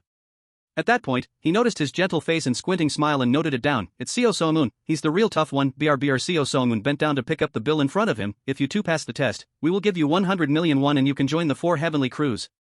He held up the bill, smiling meaningfully, but if you two fail, then take a trip to the afterlife. The command was immediately given, and the entire Black Bear Gang armed with weapons surrounded the two of them. The test begins right now. The bald guy drew his sword, staring straight at the two surrounded in the middle. If I have to serve someone, they must first earn my respect.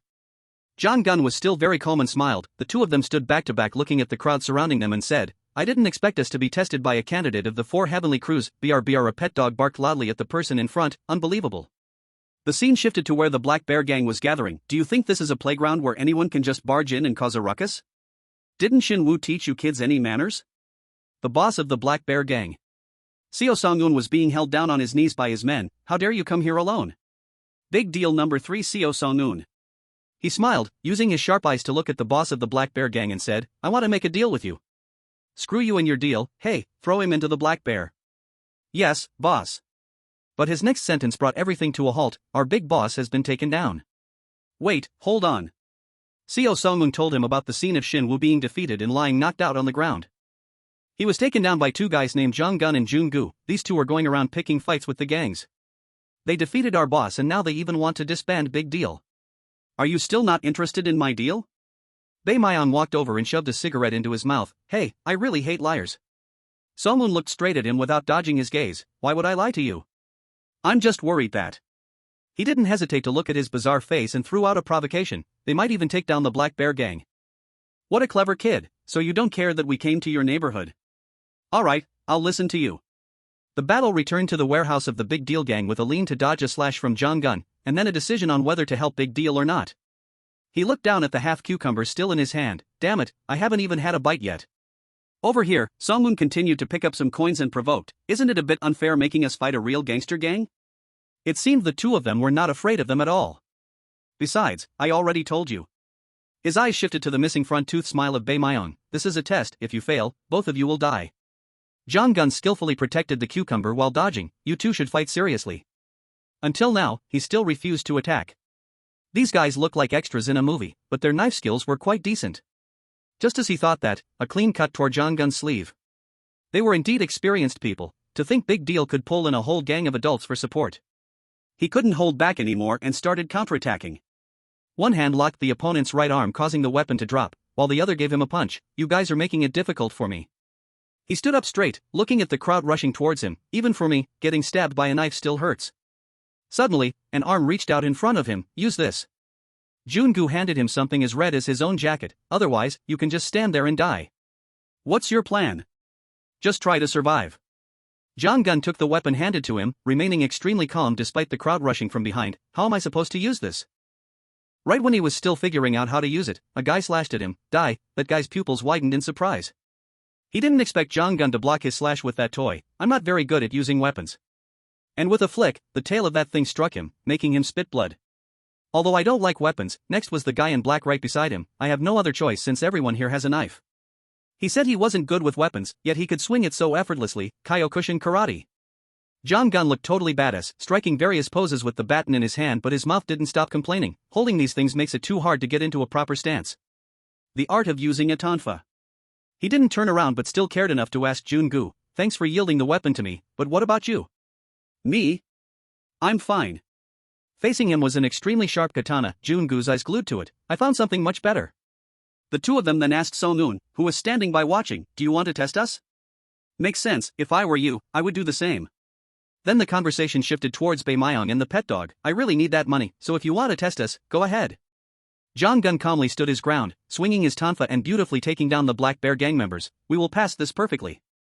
He fought while talking. I really wanted to show off my strengths to the judges, but you guys are forcing me to use weapons. Jong Gun was annoyed with every word, fighting more aggressively. I'm not very good with weapons, I'm afraid I'll lose a few points. Every word he spoke corresponded to a fatal blow for a Black Bear gang member, but anyway, I'll still pass. While he was talking so casually, his glasses frame suddenly broke and flew away. An axe slashed across, causing Jong Gun's glasses to fall off, and also leaving a bleeding cut on his face. Jong Chun, holding an axe in both hands and carrying plenty of other axes on his body, jumped right in front of Jong Gun. That's right, this is how it should be. Over here, Jun-gu also just dodged a slash from the bald guy. He gritted his teeth in anger and shed tears of regret, saying, "Wait, hold on a second, these glasses are very expensive." But Young-ju did not stop and charged in front of him with a ferocious expression. He kept his mouth tightly shut and slashed down, but the thing that got cut in half was a backpack full of money. In a flash, something in the hands of another subordinate disappeared. "Lend me this for a bit." The sword sheath was deeply slashed by Young-ju's katana. "Hey, mister." Jun-gu blocked the slash with one hand in a somewhat back-straining posture, looking at him and mocking. "With a bigger sword comes bigger responsibility, are you sure you can handle it?" Bae Myeon, watching the battle unfold from the side, chuckled and praised, "Not bad, but you guys will never be able to defeat Young-ju and Jong Chun, they have been through countless battles." Just as those words ended, Bae Myeon was awakened by his subordinate. Boss. Ha! He looked over here. The Jong Chun he was so proud of had been beaten to a pulp by Jong Gun. Jong Chun seemed to have lost consciousness and fell backward. "How many points is this?" At the moment he fell face down on the ground, Jong Gun also asked seriously, "Song-un." The battle on Jun-gu's side also came to an end, with the shadow of Young-ju stabbing his sword into Jun-gu. "It seems the test is over." But his eyes were unnaturally white, though perhaps not in the way you expected. And the sword was simply clamped tightly under Jun-gu's armpit. "Don't be sad, old man, you tried your best." Bae Myeon, seeing that the situation was bad, immediately yelled, "Kill those motherfasterous curs. If we all rush them at once, there's no way they can counterattack." Jong Gun flicked his lighter, looked at him, and replied briefly, "No, sorry, the test is over." Over here, Jun-gu had finally gotten what he had been eyeing all along. "You guys shouldn't have let him get the sword." He looked at Young-ju, who was kneeling and panting heavily. "Old man," Jun-gu raised the sword high in his hand, "never use a sword again." That was the day. His next action made Bae Myeon scream in disbelief. Park Young-ju, the acting leader of the Black Bear gang. Young-ju was injured so severely that he had to retire. The signature car of the Black Bear gang was always shiny. That was the day the Black Bear gang, famous in the Gangseo area for its brutality, was suddenly blackened and wiped out by just 2 people. At that moment, Sung-un clapped his hands very happily. "Congratulations." And that was also the day he stood there and made the most important decision for Big Deal: "We agree to join your union." Big Deal became one of the 4 heavenly crews. Jong Gun lit another cigarette. "You crazy bastard, but I have to admit you were sharp. You were clever to make us fight the Black Bear gang to eliminate one of the 2 factions. Regardless of which side wins, the beneficiary is you guys." Meanwhile, Jun-gu happily picked up money from the ground. "But how the hell did you manage to get 100 million won?" "I used the stores on our street as collateral to borrow from the Black Bear gang. But it looks like I don't have to pay off the debt anymore." "You did that secretly without letting everyone in the gang know?" He smiled. "I like you already, Song-un. From now on, you will be the leader of Big Deal." "No, that's not what I meant." Song-un put his arm around Non's shoulder and introduced him in front of the 2 of them. "I just did what Non told me to do." "Me?" "He is the true leader of Big Deal." Jong Gun stepped forward, put his hand on the guy's head, and looked closely at his face. "This guy?" "Stop lying, Song-un, there's no need to be humble, you step up and be the leader. I can't let a guy like this run Gangseo." As for Non himself, he had managed to calm down and smiled, saying, "My name is Non, I have served countless leaders of Big Deal for many years. If you let me take power, I won't let you down, please just leave it to me, Mr. Gun." But the hesitation in his heart made Jong Gun stop for a moment. "I have a bad feeling about letting this guy take power, it's best if I observe for a while longer." Alright, and on that day, while they were delegating the top power of the gang, Kim Ji-myeon coldly put on his vest and left. "For heavenly crews, huh? You guys have fun playing, I'm out." Just like that, Kim Ji-myeon left Big Deal. He also didn't allow his 3 closest subordinates to follow him. It seemed the reason had something to do with his father. "You guys take care of yourselves, Mr. Kim Ji-myeon." But he didn't explain anything at all. Jong Gun noticed him, but only took a glance and let it be. "His name is Kim Ji-myeon, right? He reminds me of someone. I must be overthinking." And so, he left a blessing for the boastful Non. Good luck. Big Deal of Gangseo. Noon became the leader of Big Deal. The subordinates flocked to flatter him. Congratulations, it is time for you to shine. No, to be more precise. A shout rang out to correct everyone. Shut up, stop wasting your words. All of Big Deal followed behind Seo Song-un. Seo Song-un became the leader of Big Deal. The scene shifts to a house deep in a small alley. I am home. Jun-gu happily pushed open the door. Big Deal will take charge of Gangseo. I left Gu behind to handle Big Deal. But it seems like everyone has already started the meeting without me. Inside the small room was Dong-soo, missing an arm, sitting against the wall. Chairman Choi, you are here? Perfect timing. In the cramped room, 4 men were sitting around a pile of papers. We just started discussing the 4 heavenly crews. Really? Because old man Jong-gun seems to be sleeping soundly over there. Dong-soo looked at him. The kid you introduced is really something. The gang in Gangnam has gotten a good person in charge. For sure, one day they will grow strong. They even immediately came up with a name for the gang. A silhouette sat there quietly listening to all those praises. Now their name is Workers' First Affiliate. Jun-gu intimately sat down and put his arm around the other person. I told you, I guarantee their abilities. Or are you worried about that? Anyway, we already have 2 gangs. He looked at him being happy but stayed silent, just sitting there listening. So does that mean we will proceed with your plan now? You said besides this, you and Mr. Dong-soo had prepared something. Together they looked at the red-haired boy in the room. Right, Ji-hoon? He looked at him with a cold smile and asked. Hey Jun-gu, when will you fix that habit of speaking informally? One of the 10 geniuses, Lee Ji-hoon. Transitioning to another room, someone was laying thick stacks of money on the table. Boss, here is this week's income. Song-un crossed his legs, not even bothering to glance at it, and said, is that all? How can we make 100 million won at this rate? He cowered before Song-un's intimidating presence and reported back, there are no longer as many customers as before. I also told the girls to sell more as you instructed. But without customers, making 100 million won is impossible.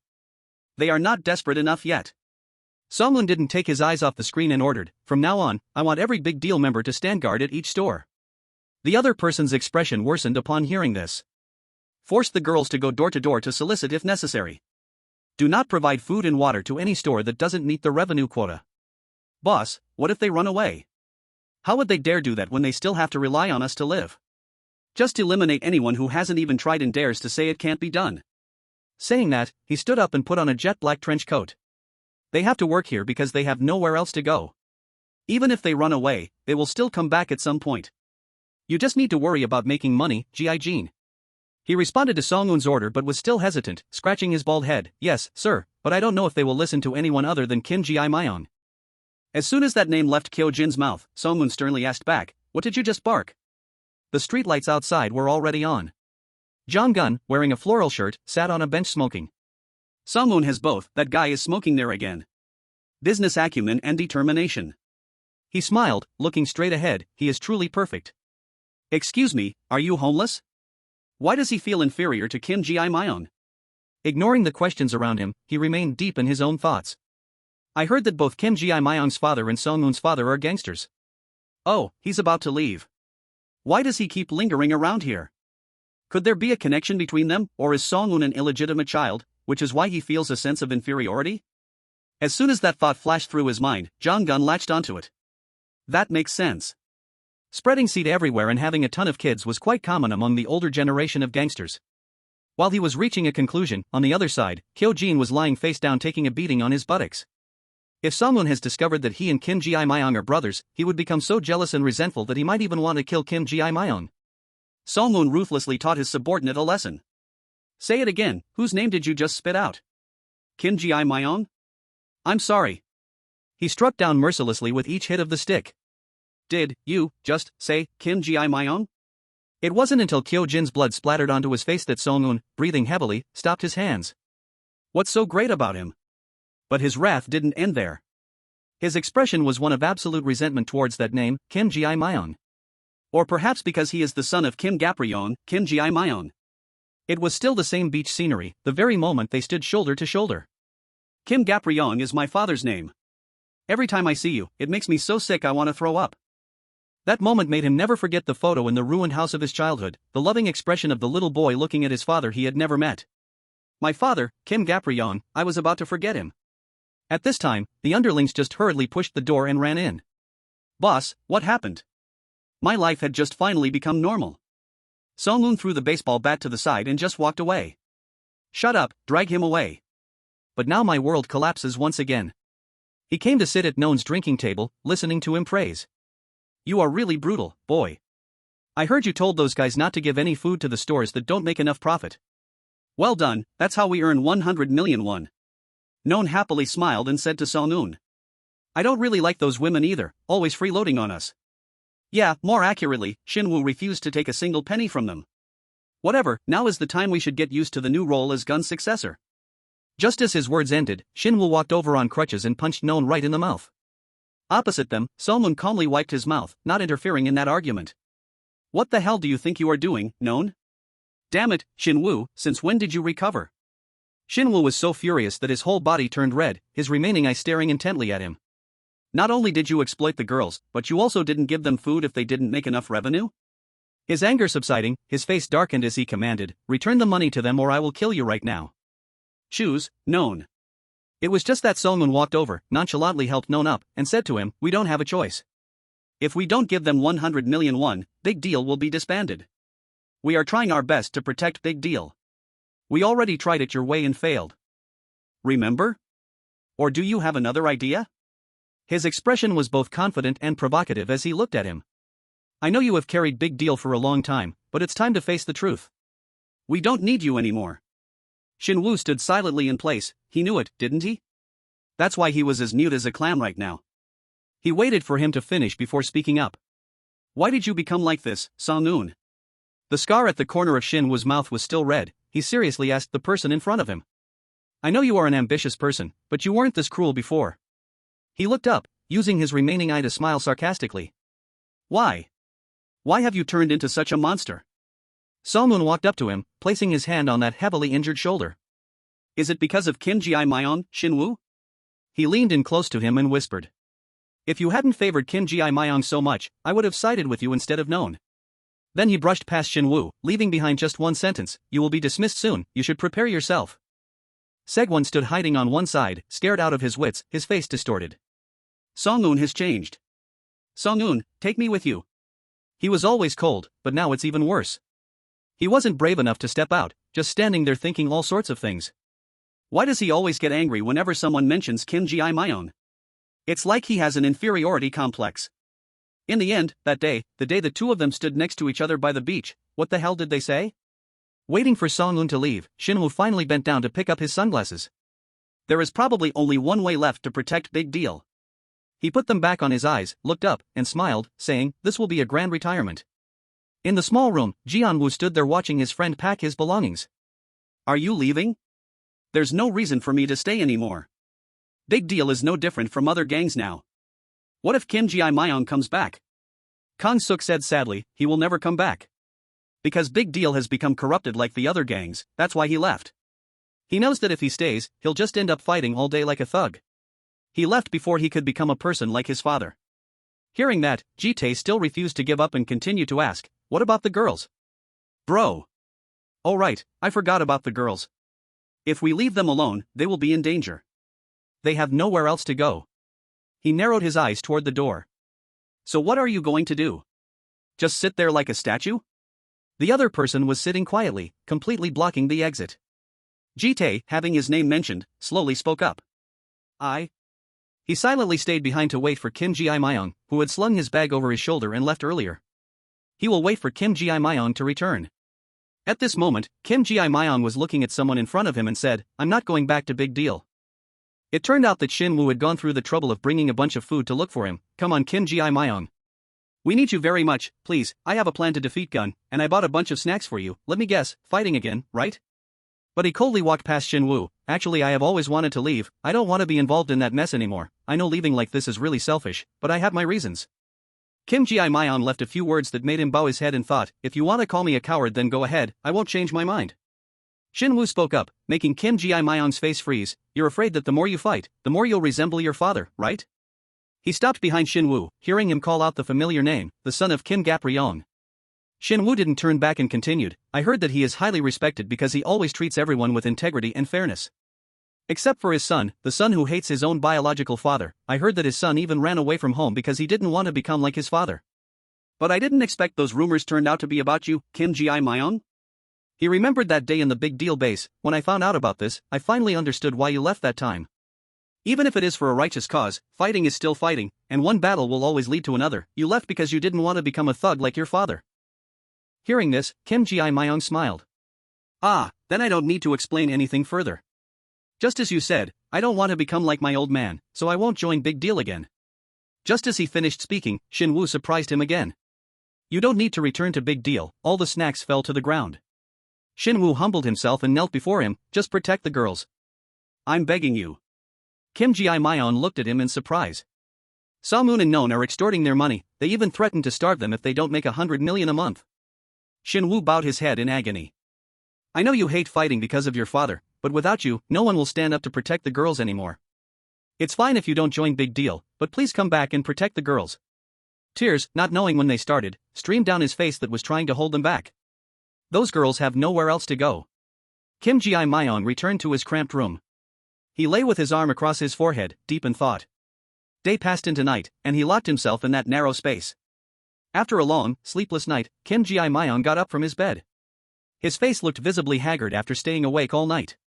He looked at the face-down photo on the table. The scene shifted to the memorial portrait of Gap-ryong. A woman with a cigarette in her mouth was wiping it. She kept her eyes glued to the portrait and said, "Long time no see, you should have at least called ahead to let me know." In front of the wide-open door was the figure of Kim Ji-myung with his jacket slung over his shoulder. Mom, I came back to ask you something. He looked at his mother sternly. I have to choose whether to help someone or not, and I think knowing more about Dad's personality will make it easier for me to choose. I have always criticized him, so I want to know his true nature one last time. She carefully placed the memorial portrait on the table. What a surprise, I didn't think you would ever ask about your father. Do you want to know what kind of person Kim Gap-ryong really was? She turned around and smiled at him. Out of all the men I've ever known, he was the cheapest, most stubborn bastard. Meanwhile, Kim Ji-myung smiled reluctantly. I must have lost my mind thinking he had some other side I didn't know about. Thank you, mother. BRBR. The scene quickly shifted to a dirt road with something rolled up into a ball. That familiar deserted road didn't have a single soul on it. Jong-gun sat on a chair, looking forward with a smirk. Interesting. It turns out the girls in this area are standing up to protest all at once. BRBR. Are you guys going on strike? I understand why you need our money. But are you going to stop supplying food if we can't make 100 million won? Have you lost your mind, Song-moon? BRBR. Opposite them, Song-moon stood there calmly smoking amidst the criticism. You know better than anyone that this is impossible. If you need that much money, you have to give us more time. That's the only way we can make the money for you. Suddenly demanding 100 million won like this, where are we supposed to dig that up? BRBR. Song-moon didn't care what the girls said. If you can't do it, then get the fuck out. BRBR. What? Are you crazy? Do you think you can just bleed our money dry like that? Yun-hui shouted angrily. Why are you doing this to us? Kim Ji-myung has always. But she couldn't even finish her sentence and had to stop abruptly, because the Song-moon she knew was making a terrifying face and raising his hand at her. His eyes were chilling to the bone. Get the fuck out of my way. However, his arm was stopped in midair by the tall person behind him, Ji-tae. He looked at him and smiled coldly. Ah no, actually, this is even better. Listen clearly, you bitches. Song-moon didn't care about the girls' ugly, grimacing faces and said, did you guys say 100 million won is too much? Yeah, it is a bit much. Fine, then we'll keep going until you say you can do it. He immediately punched Ji-tae straight in the stomach. I'll beat this dog to a pulp. The girls panicked seeing this. Can you do it? What are you doing? I guess I have to keep beating him. The underlings behind him were also panicked by his actions. Can you do it, Ji-tae? Let's continue. Song-moon grabbed Ji-tae's collar and pulled hard. Oh, what's with that attitude? But he still didn't yield. Have you eaten yet? Ji-tae looked down at him and spoke with contempt. Because if you plan to beat me until tomorrow morning, you'd better eat until your stomach is full. Song-moon smiled after that provocative remark. Before he could react, Yun-hui couldn't stand it anymore and screamed, alright, we will try our best, so please stop. Right at this moment, Kim Ji-myung walked up. Stop, that's not cool at all. The moment of the conversation between Kim Ji-myung and his mother reappeared. It's surprising, I didn't think you would ask about your father. Do you want to know what kind of person Kim Gap-ryong really was? She smiled very gently and told him, he was the cheapest meathead, you know. At that time, Kim Ji-myung thought he had found the answer to his question. I must have lost my mind to think he had a side I didn't know about. Thank you, Mom. But just as he was about to leave, she pressed her burning cigarette into Kim Gap-ryung's memorial photo and said, that's only to me. What do you mean? I mean, regarding the moral values of women, he was the biggest bastard. The figure of that man stood proudly in the smoke and dust, but he would never ignore someone in need of help, or turn a blind eye to any injustice. The two of them looked at the display cabinet containing the clothes Kim Gap-ryung used to wear when he was alive. From that perspective, he was a man of loyalty. That was why Kim Ji-myung was here, using his mouth to bite onto his glove. He slowly walked closer to the group. Loyalty, my ass, is that enough for you to think it through?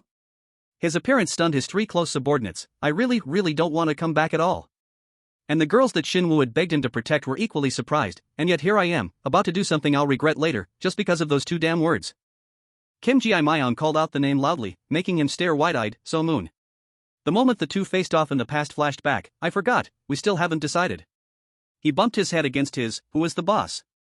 The two glared at each other. Do you mean you went easy on me during our last fight? I guess you'll have to find out for yourself.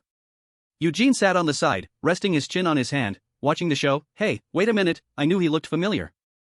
If Kim Gap-ryung's blood is flowing in his veins. The image of Kim Ji-myung getting ready to fight looks exactly like that person, that is Kim Gap-ryung's son. Then the tide of the battle has completely changed. The whole group of subordinates saw this and started murmuring. What, Kim Ji-myung is the son of Kim Gap-ryung? The legendary Kim Gap-ryung? This made even his three close subordinates wonder, did you know about this, Ji-tae? Of course, does that mean Kim Ji-myung is officially back? Every word of gossip reached Song-noon's ears. Is Kim Ji-myung going to be our new leader? That's a given, he is the son of Gap-ryung. What about Song-noon then? This was what he stood there silently listening to.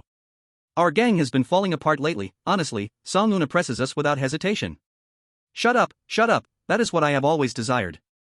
He couldn't control himself anymore and yelled, shut the F***ck up. I have always wanted to be. At that moment, Kim Ji-myung was also shocked into silence. He didn't expect Kim Ji-myung to rush in so fast. His two hands blocked in front of his chest, taking a punch from Song-noon that even emitted smoke. Kim Ji-myung, just like Kim Gap-ryung, was like a crazy beast. Let's fight, being a father like yours. In his past, he was also bullied. It was all my father's fault, I was weak. Naya Song-noon, you fatherless kid. Song-noon has no father. Because of my father, he was lonely in front of the cruel smiles and words of the kids. My dad bought me a bike, you don't have one because you don't even have a dad. My dad plays catch with me.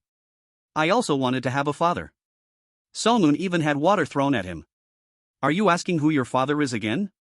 At that time, he only knew how to stay silent, holding his swollen face while listening to the scolding. I told you to stop looking for him. He left right after I gave birth to you. Why do you still want to find him? My mother. A haggard and emaciated mother in a smelly room. If you keep looking for him, you're dead to me. She always got angry whenever I mentioned my father. But back then, he always searched through her drawers. But I still wanted to find him. At least I wanted to know who he was. Until he found something, and fortunately, I found it. While his mother was sound asleep, Song-noon found a photo. I saw a picture of my father that my mother had hidden. He stared at that photo, stunned. Father was a very strong person. In the picture was his mother's happy smile next to a tall man. My father, Kim Gap-ryung. My father is stronger than anyone.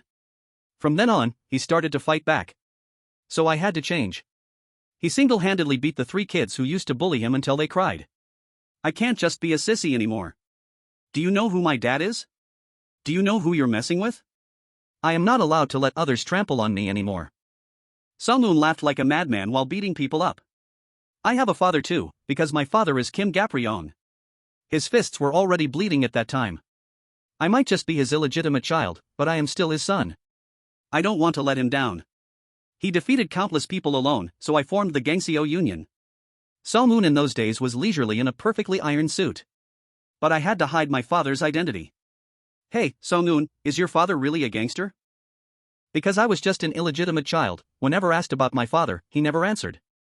As an unwanted child, I couldn't just show up at his door.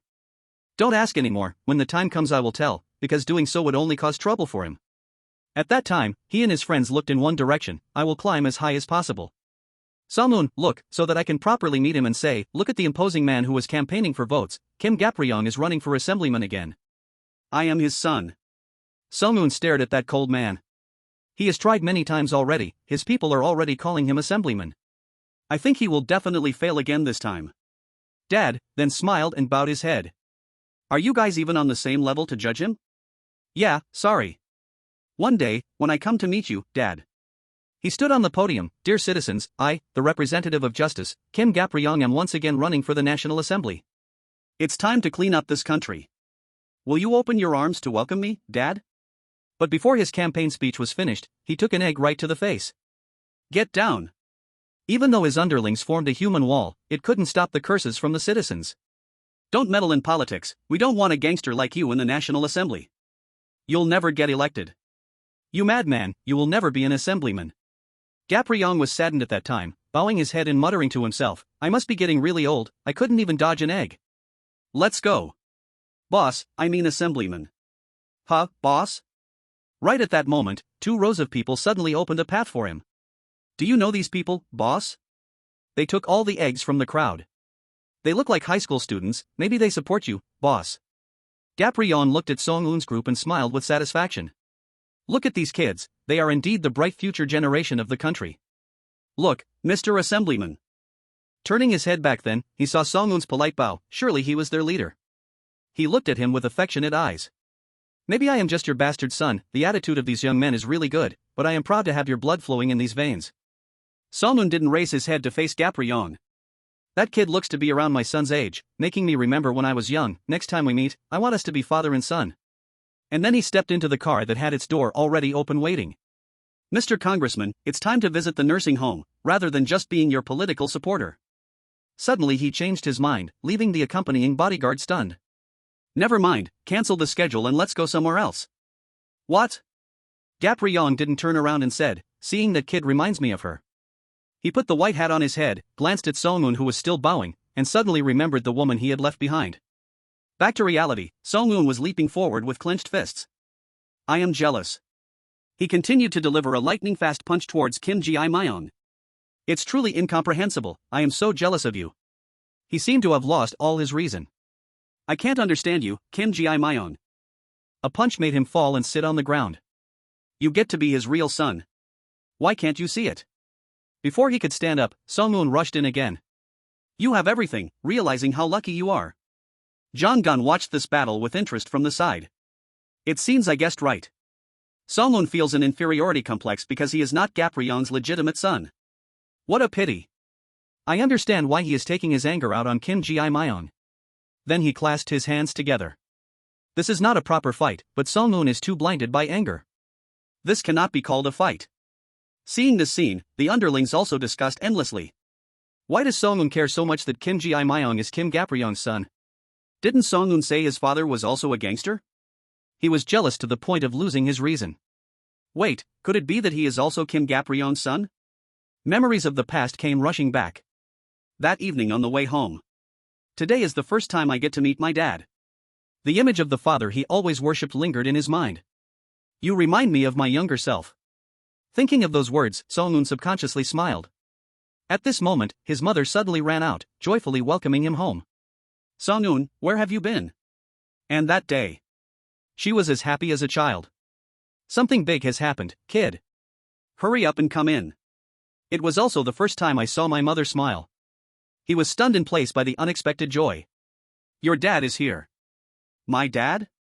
The man in a striped suit and a long white scarf, looking majestic in the wind and sand. He is here? A foot stepped out from the small house. That day, his eyes opened even wider with anticipation when I saw my mother smile for the first time. But the man whose hand his mother pulled was not as he had imagined. You must be Songmoon, right? Come on, go talk to our son. My whole world collapsed. That short, timid man awkwardly greeted him. You must be very surprised to see your father like this.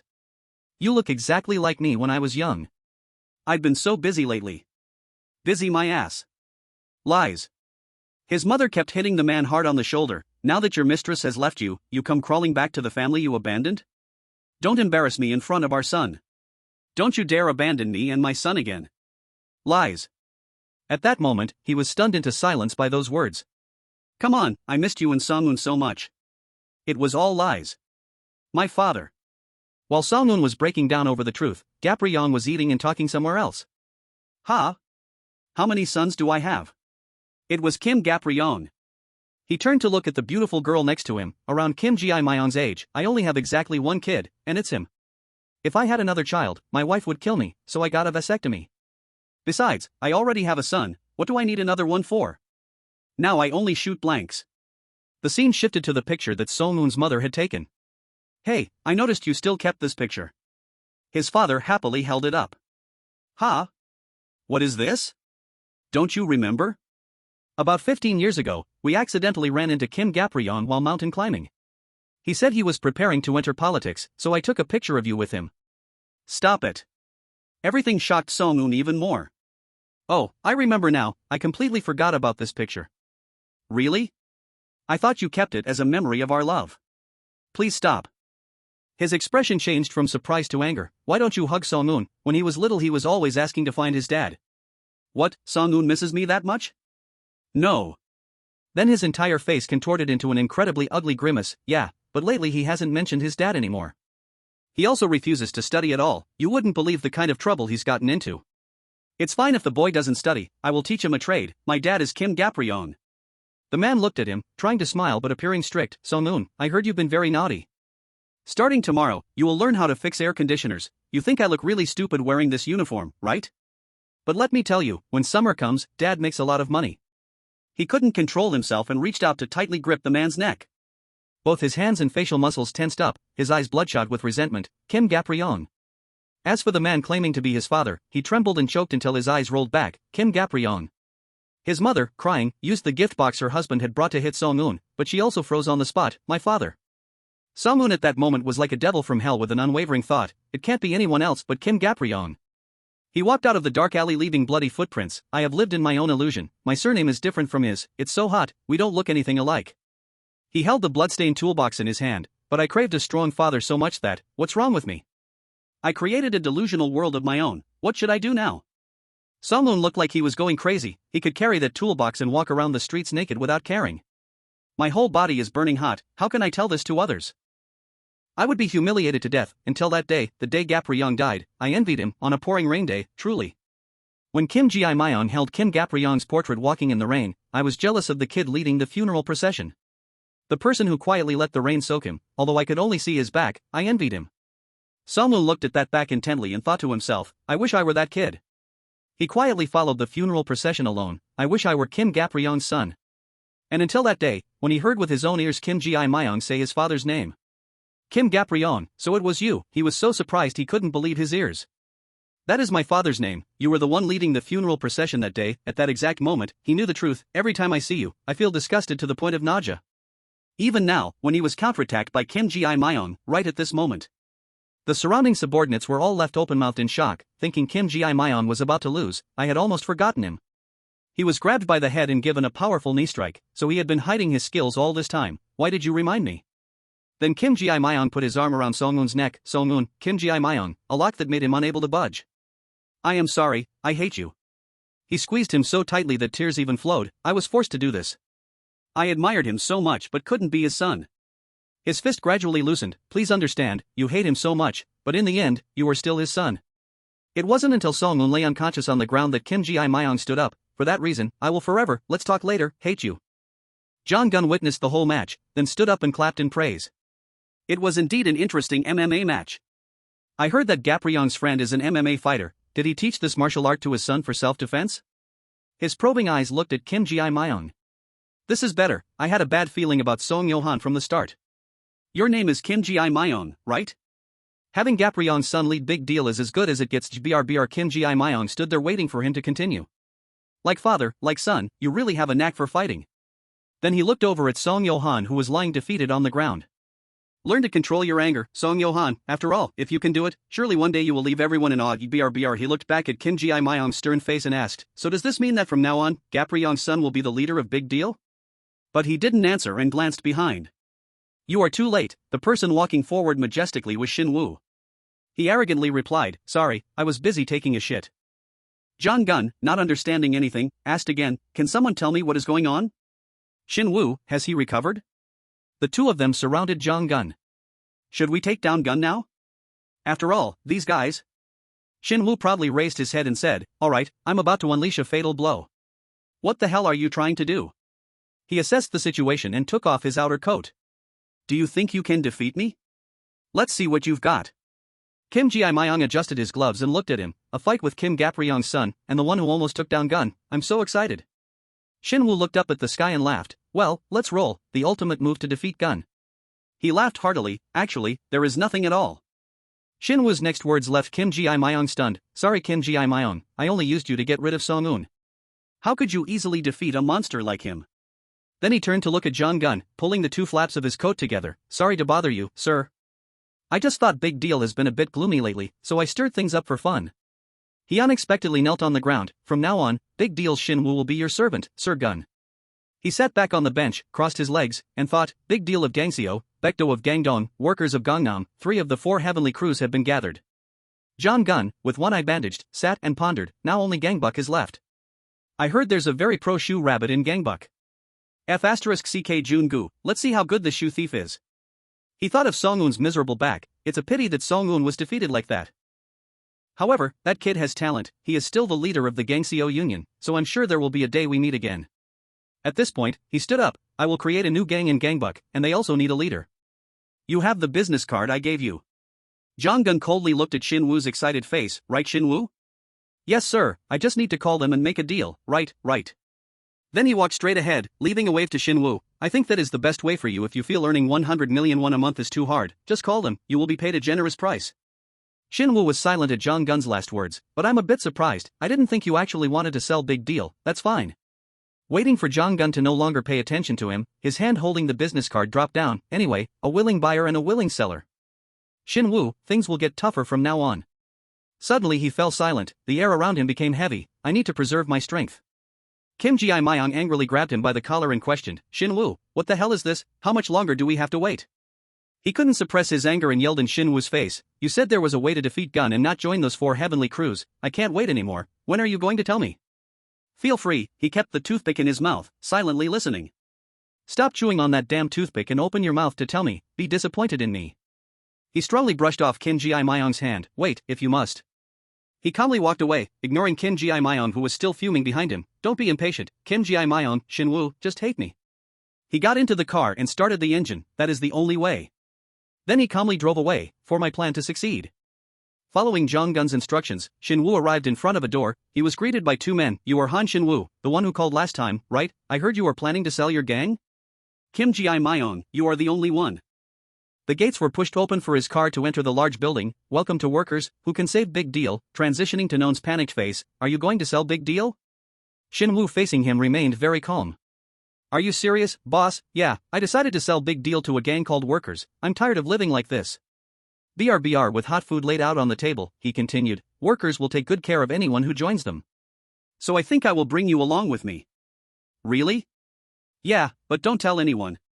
Noon still couldn't believe the words he was saying. I will also let the girls work for them.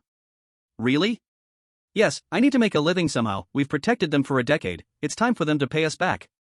BRBR, but he quickly leaned forward excitedly and asked, you finally gave up on that foolish ideal. That's right, passion doesn't make money. We will close the deal soon. Shin-woo bowed his head to eat his food, his voice heavy. It's time for me to enjoy my life. While saying that, he suddenly startled Noon. Actually, I have a favor to ask you. Noon, what is it? The whole neighborhood became deserted. Gather those who voluntarily want to join Workers. We will take them along. The two stood there smiling happily. Here is everyone, boss. Very good. My God, so many people. In front of Shin-woo, a crowd had gathered, completely packing the street. We will go with you, boss. It's too crowded, way too crowded. The excited-looking guys whispered to each other. To be honest, it's also very difficult, boss. We are sick of that group of boss-obsessed people nagging all day. We want to follow you to join Workers and earn real money. Is that so? Very good. Noon looked at them with satisfaction. I think they really support your decision, boss. That's right, Noon. Why do we have to protect those women? It's best to just hand them over to them. If I bring Noon and this bunch to Workers. Shin-woo smiled meaningfully. All right, following me will be better for Big Deal. He suddenly jumped forward and put his arms around their shoulders. Say Kong, Jian-woo, what about you two? You two are coming along too, right? Please. Both of them started to feel awkward at his invitation. Wei. Please refuse. You two stay behind and protect Kim Ji-myeon.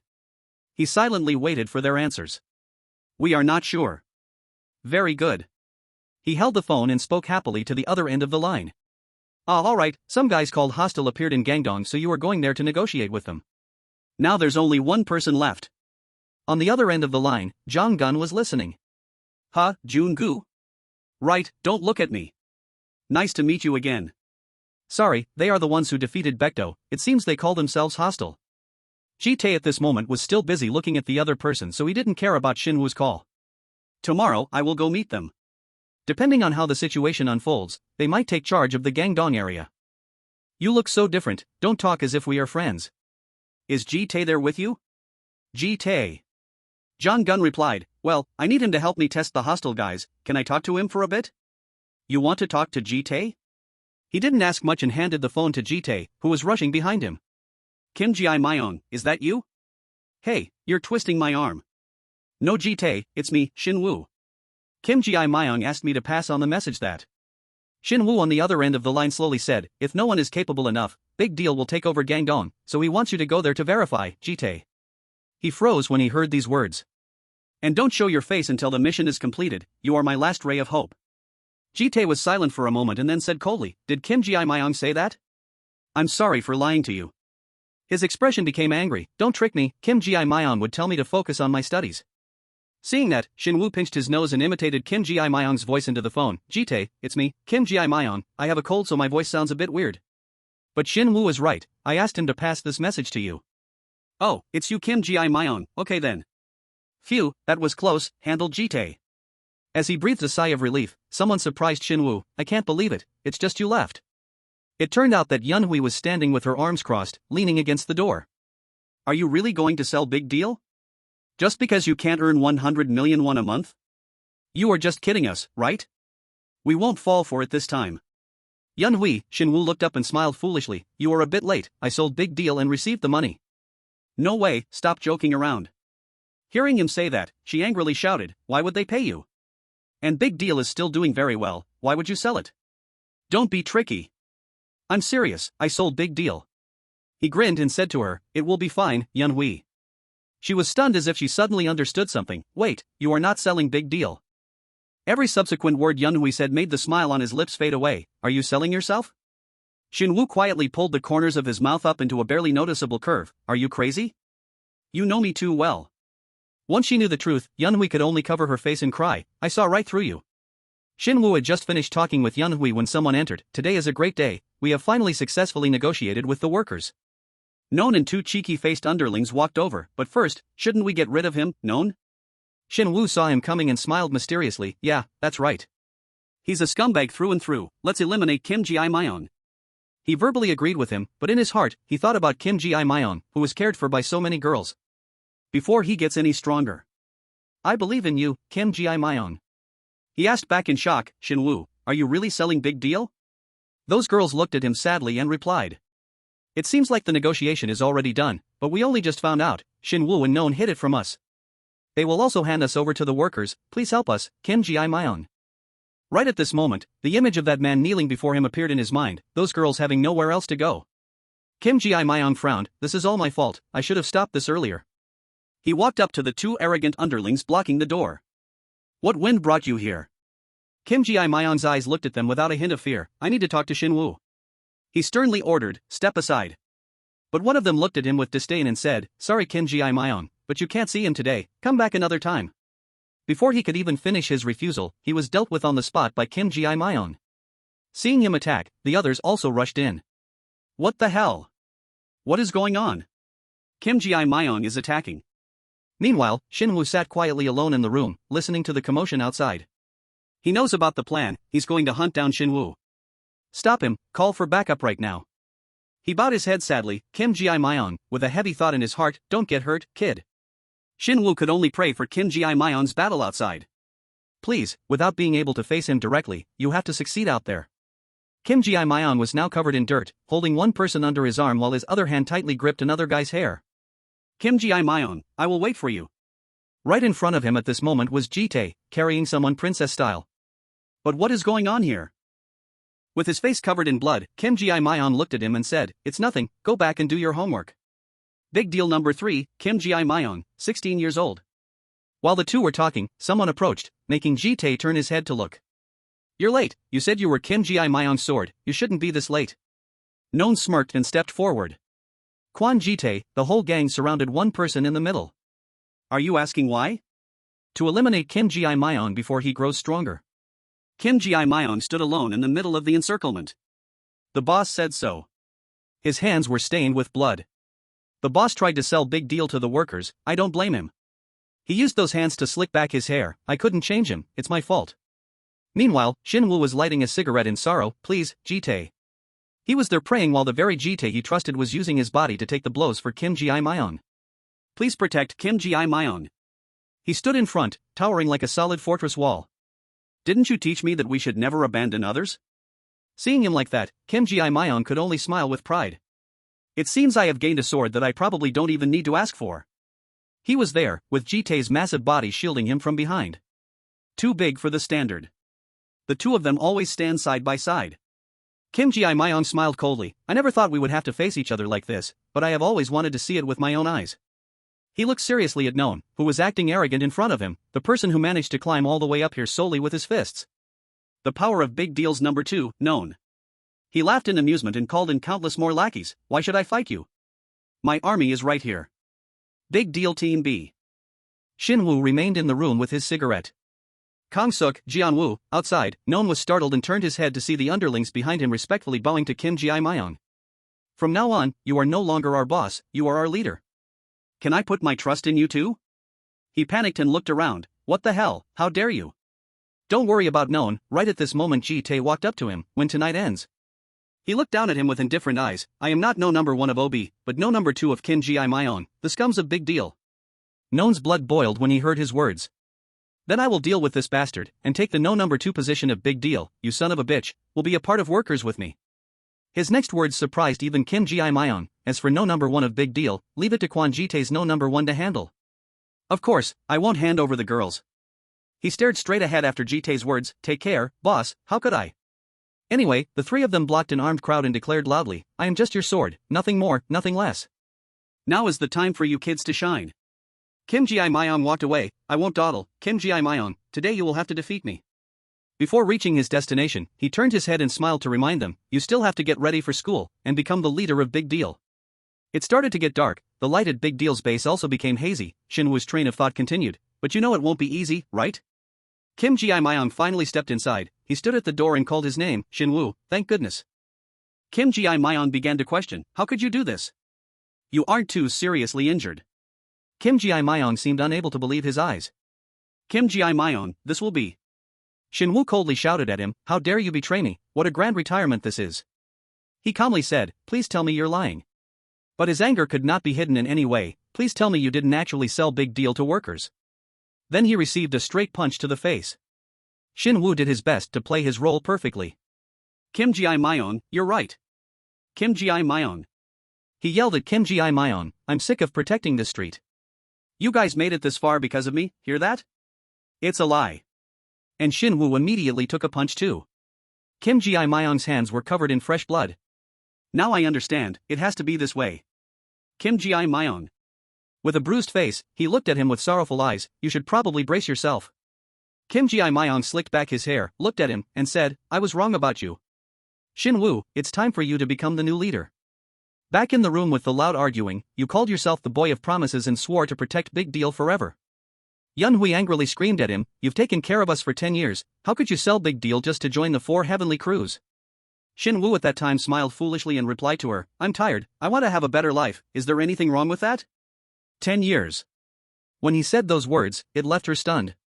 Kim Ji-myeon will step up to lead Big Deal when I leave, everyone will be fine. It has been 10 years.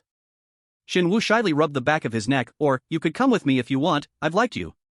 Hearing that, she immediately swung her hand to slap him, but he agilely leaned back and dodged it. "Dream on, that's too slow, it's been 10 years. Shin-woo still smiled that annoying smile. "If I leave, who will take care of the girls?" At least one of us has to stay. I'm not selfish enough to willingly leave everyone behind like you. I really wanted to tell you. Then she walked away angrily. You can sell yourself to workers if you like, but I can't. He watched that figure and fell into a silent void. Kim Ji-myung, only that behind the door, the strong Yun-hui from earlier was now covering her face and crying. Both of them were weary of their current situation. She choked up. At least, they will treat you well there, right? Please take care of Yun-hui for me. Back to reality, Shin-woo just took another hit, but what is the meaning of this? He was continuously hit by Kim Ji-myung. What the hell is this? Kim Ji-myung seemed to lose his usual calmness and attacked furiously. What are you doing? Shin-woo, with one eye no longer seeing the light, Kim Ji-myung's left fist suddenly stopped. He switched to a punch from the right. Are you kidding me? Shin-woo counterattacked by grabbing his collar and lifting him up. You are only hitting me with your right hand, Kim Ji-myung. Next, he used his familiar headbutt attack to fight back. Because you know I am blind in one eye, why are you so soft-hearted? His long hair was let loose. Don't you understand? If you don't toughen up. Shin-woo yelled in his face and continued to punch Kim Ji-myung straight in the stomach. I sold Big Deal. You won't be able to protect Big Deal. He continuously landed blows that knocked Kim Ji-myung to the floor. I am a piece of trash. And Yun-hui, BRBR. Kim Ji-myung suddenly spoke up. You were lying. I know you were lying. That's right. He lay on the floor, his face wrinkled in agony. You would never sell Big Deal. That is a lie. But Shin-woo didn't look at him, just coldly said, I already sold it. Really, I didn't sell Big Deal. He didn't dare to face Kim Ji-myung to say these words. I sold it for a ton of money. I sold something else. BRBR. He had sold himself under the bright lights of someone else. 100 million won was his value. The other person sitting in the audience offered the price. That price included Known and his other subordinates. But all of them combined weren't even worth 10 million won, so basically, 100 million won was the value of him alone. He looked at him with regret. I have never seen a leader sell himself instead of his gang. BRBR. He bowed his head and filled something into Shin-woo's information form. So you are going to pay me 100 million won. At first I intended to. What? Originally I thought you were worth 100 million won, but recently you amazed me. He knew about his battle with Jun-gu that day. He had overpowered Jun-gu, even if only for a moment. The other person looked at Shin-woo's chest and continued to say, we underestimated you. After reconsidering, then his gaze shifted to his face. I think you are worth 1 billion won. A giant letter A was added to his information board. You said Big Deal is having financial difficulties, right? I will transfer the money right away, 1 billion won. Shin-woo recalled the first thing Jun-gu and Jong-gun said when they kicked the door and broke into Big Deal. If 100 million won is not paid every month, Big Deal will be wiped out, so that would sustain it for 10 months. He stood silently listening to the other person say, Shin-woo, if you agree, I will transfer the money right away. That's not enough. The tip of the pen stopped right before the other person clicked on the transfer line. Raise it to 1.2 billion won. Shin-woo took off his glasses. If you buy me for 1.2 billion won, from head to toe I will belong to you, that way it will be sustained for at least 1 year. The other person looked at him. I don't mind paying an extra 200 million, but is there a specific reason you want 1.2 billion won? He bowed down to the ground and smiled ingratiatingly. Alright, it's not an unreasonable request. Now my body officially belongs to you, sir. The other person smiled and continued, but only under the following conditions. From now on, you are not allowed to contact anyone, and all your actions will be strictly monitored and controlled. You completely belong to us. Shin-woo lowered his head to hide the sadness in the depths of his eyes. Do you agree to the above conditions? Yes, sir. And his final wish was the moment he took down the current Kim Ji-myung, but, at least let me say goodbye to everyone. Kim Ji-myung was slammed hard onto the floor painfully. Stop being so sentimental, 1.2 billion won. Shin-woo attacked continuously, putting his pride aside. That would be enough for them to survive for a year. The more they fought, the fiercer they became. In that time, otherwise you won't be able to protect Big Deal. I want you to get stronger. Shin-woo landed consecutive hits that made Kim Ji-myung stagger. Then, fight me like a man. I want you to defeat those bastards. Kim Ji-myung panted, looking at him with his one open eye. What about the girls? What are you going to do with them? And bringing Big Deal back to its glory days. He unwillingly tried to ask again. You've protected them for 10 years, and now you're just going to abandon them? What about Yun-hui? I know you like her. Suddenly Kim Ji-myung was stunned, remembering that the person in front of him was smiling a smile he hadn't seen in a long time. A real man must be passionate about women. I'm sick of the girls in Gangseo. I don't need Yun-hui anymore. Gangnam girls are much hotter. Then Shin-woo used his ugly, lustful face to look at him. So Kim Ji-myung, do you want to come with me now, Kim Ji-myung? Those provocative words made Kim Ji-myung unable to hold back anymore, punching with all his might. Good job. His left hand still hadn't left Shin-woo's face. That's the spirit. He cried as he hit the person he once respected. Forget all your feelings. Kim Ji-myung's bewildered face appeared in a fragment of his memory. Shin-woo, what did you just say? When he was pushing Han Shin-woo's wheelchair for a walk along the coastal road, I said, if I ever make a wrong decision in the future, I want you to correct me without hesitation. Kim Ji-myung frowned and asked back, why are you saying that all of a sudden? Are you afraid of retiring? Just focus on recovering your leg. You said that when you get better, you will show me how to defeat Jung Gun. But his sincere words startled Kim Ji-myung. I mean it, it's best if you straightforwardly correct me. At that moment, Han Shin-woo smiled very sincerely at him. Promise me, Kim Ji-myung. And now, he was standing there looking at that person. You already agreed to it. Looking at Kim Ji-myung lying on the ground, you said you would strictly correct me, but you're still not strong enough. Seeing him unable to budge or defeat him, you have to be stronger, only then can you defeat those guys. I'm sorry, Kim Ji-myung. Then he walked over to the black jacket. I'm sorry for making you shoulder such a heavy responsibility. His hands tenderly admired the stitched words on the jacket. What is this, did you make this? Yun-hui, oh, come on, we want to write on the jacket too. The girls' faces were all beaming. Everyone wants to make sure they all know you're the boss. I want to be the first to write. Take off the jacket quickly. Come on, ladies, don't do that. He smiled quietly, then tossed the jacket covered in writing onto Kim Ji-myung. Kim Ji-myung, from today onwards, you are the number one of Big Deal. He looked into the box filled with stacks of money. Kim Ji-myung, my brother, this 1.2 billion won is for you. This will be enough to pay them for a year. Han Shin-woo gazed at the commemorative words on that jacket. Before this money runs out, please become stronger, so that you can bring Big Deal back. Then he just walked away. You didn't even want to be a member of Big Deal, so I'm sorry for making the decision without asking you. Walking alone towards the lonely sunset, Kim Ji-myung, my little brother, please protect this street for me.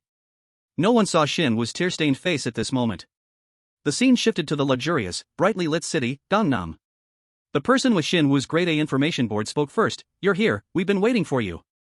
Shin-woo, keeping his disheveled appearance, presented himself to the other person.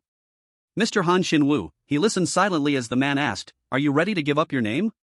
Then he quietly followed him into the darkness. Sorry, this place is still under construction, so it's a bit messy.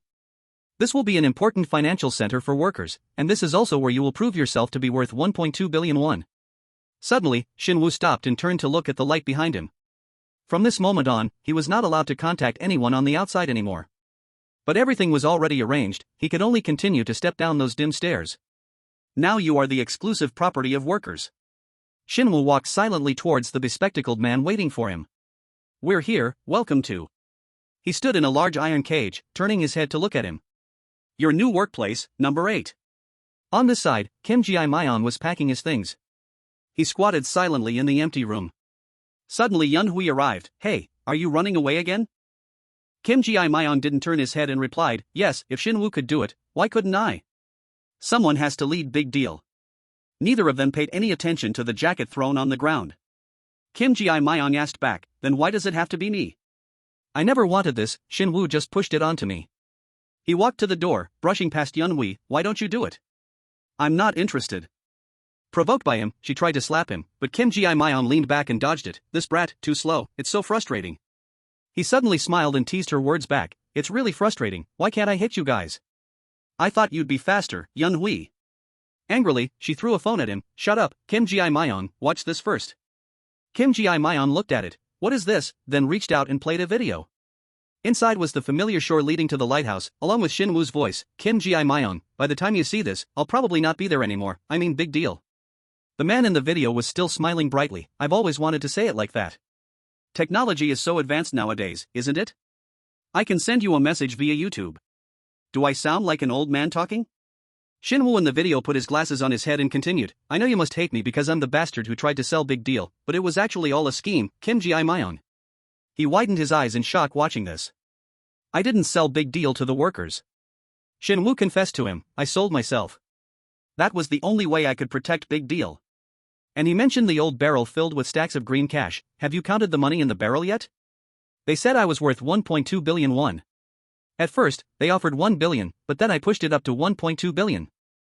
Because you will need at least a year to take over the number 1 position of Big Deal. Yun-hui, on the side, sadly wiped her tears. Use that money to pay them until next year. Meanwhile, I hope you get much stronger, so that no one dares to stand against Big Deal anymore. Shin-woo conveyed his wish to him, I want you to defeat those 2 bastards for me, and bring Big Deal back to its golden age. In the video, he smiled very happily and said to Kim Ji-myung, sorry for lying to you. And sorry for pushing the responsibility of leading Big Deal onto you, don't tell anyone about this. Okay? Was he just pretending? Knowing everything, Kim Ji-myung collapsed, covering his face and kneeling on the ground. Everything was a lie. Yun-hui beside him could only silently listen to him muttering to himself, how could it be, how could he do that? Shin-woo's face from that day reappeared in Kim Ji-myung's mind, but how dare you betray me, but me, that bastard. The more he thought about it, the more he broke down and cried loudly, I really hated you to the bone, but in the end, you were still so loyal. Finally, Kim Ji-myung also accepted the money. Fine, I will do it, what a relief. He would take that seemingly discarded jacket, I just have to do it, right, I will follow your words, it is truly a relief. Kim Ji-myung put on that jacket, I will take over your throne, knowing that after all, you never abandoned us. And he stepped out of that room. I will lead Big Deal, stating that it was all just an act. Once again, he stood before everyone with all his heart, showing that he never abandoned his ideals. Kim Ji-myung turned his head and spoke to the empty space, just you wait, I will earn a mountain of money and bring you back, knowing you will always be the Shin-woo I know. That day, Kim Ji-myung became the youngest leader in the history of Big Deal. When Shin-woo heard the news, he smiled happily, that kid Kim Ji-myung is doing a great job. He took over Big Deal after you left. Well done, Kim Ji-myung. His long hair still let down behind his head. Anyway, I think you can focus on your specialty now, and if there's a chance. His whole body was battered and covered in wounds, with an iron chain tying his ankle like a pet. Number 8, can you save me from this hell? Outside, Kim Ji-myung had just put a box full of money on the ground. He stood up straight and said to John Gunn, who was sitting on a chair, this is the 100 million one for this month. Oh, is this the money you earned by selling Shin-woo? His expression turned sharp upon hearing this. Gunn, don't say that, the others don't know about it. John Gunn looked at the money on the ground and asked again, I heard you were trying to buy Shin-woo back for 5 billion won. Kim Ji-myung didn't say much to him. Are you sure you can afford to pay workers that much money? How would I know if I don't try? He decisively turned his back and left, leaving John Gunn with a firm statement, I will earn 5 billion won for Shin-woo. Meanwhile, John Gunn reached out to play with the stack of money next to him and reminded, Kim Ji-myung, don't forget the monthly payment. At this time, Kim Ji-myung had returned to his room, thinking about what John Gunn had said, if you don't earn 100 million won legally every month, I will eliminate Big Deal before you can even meet Shin-woo again.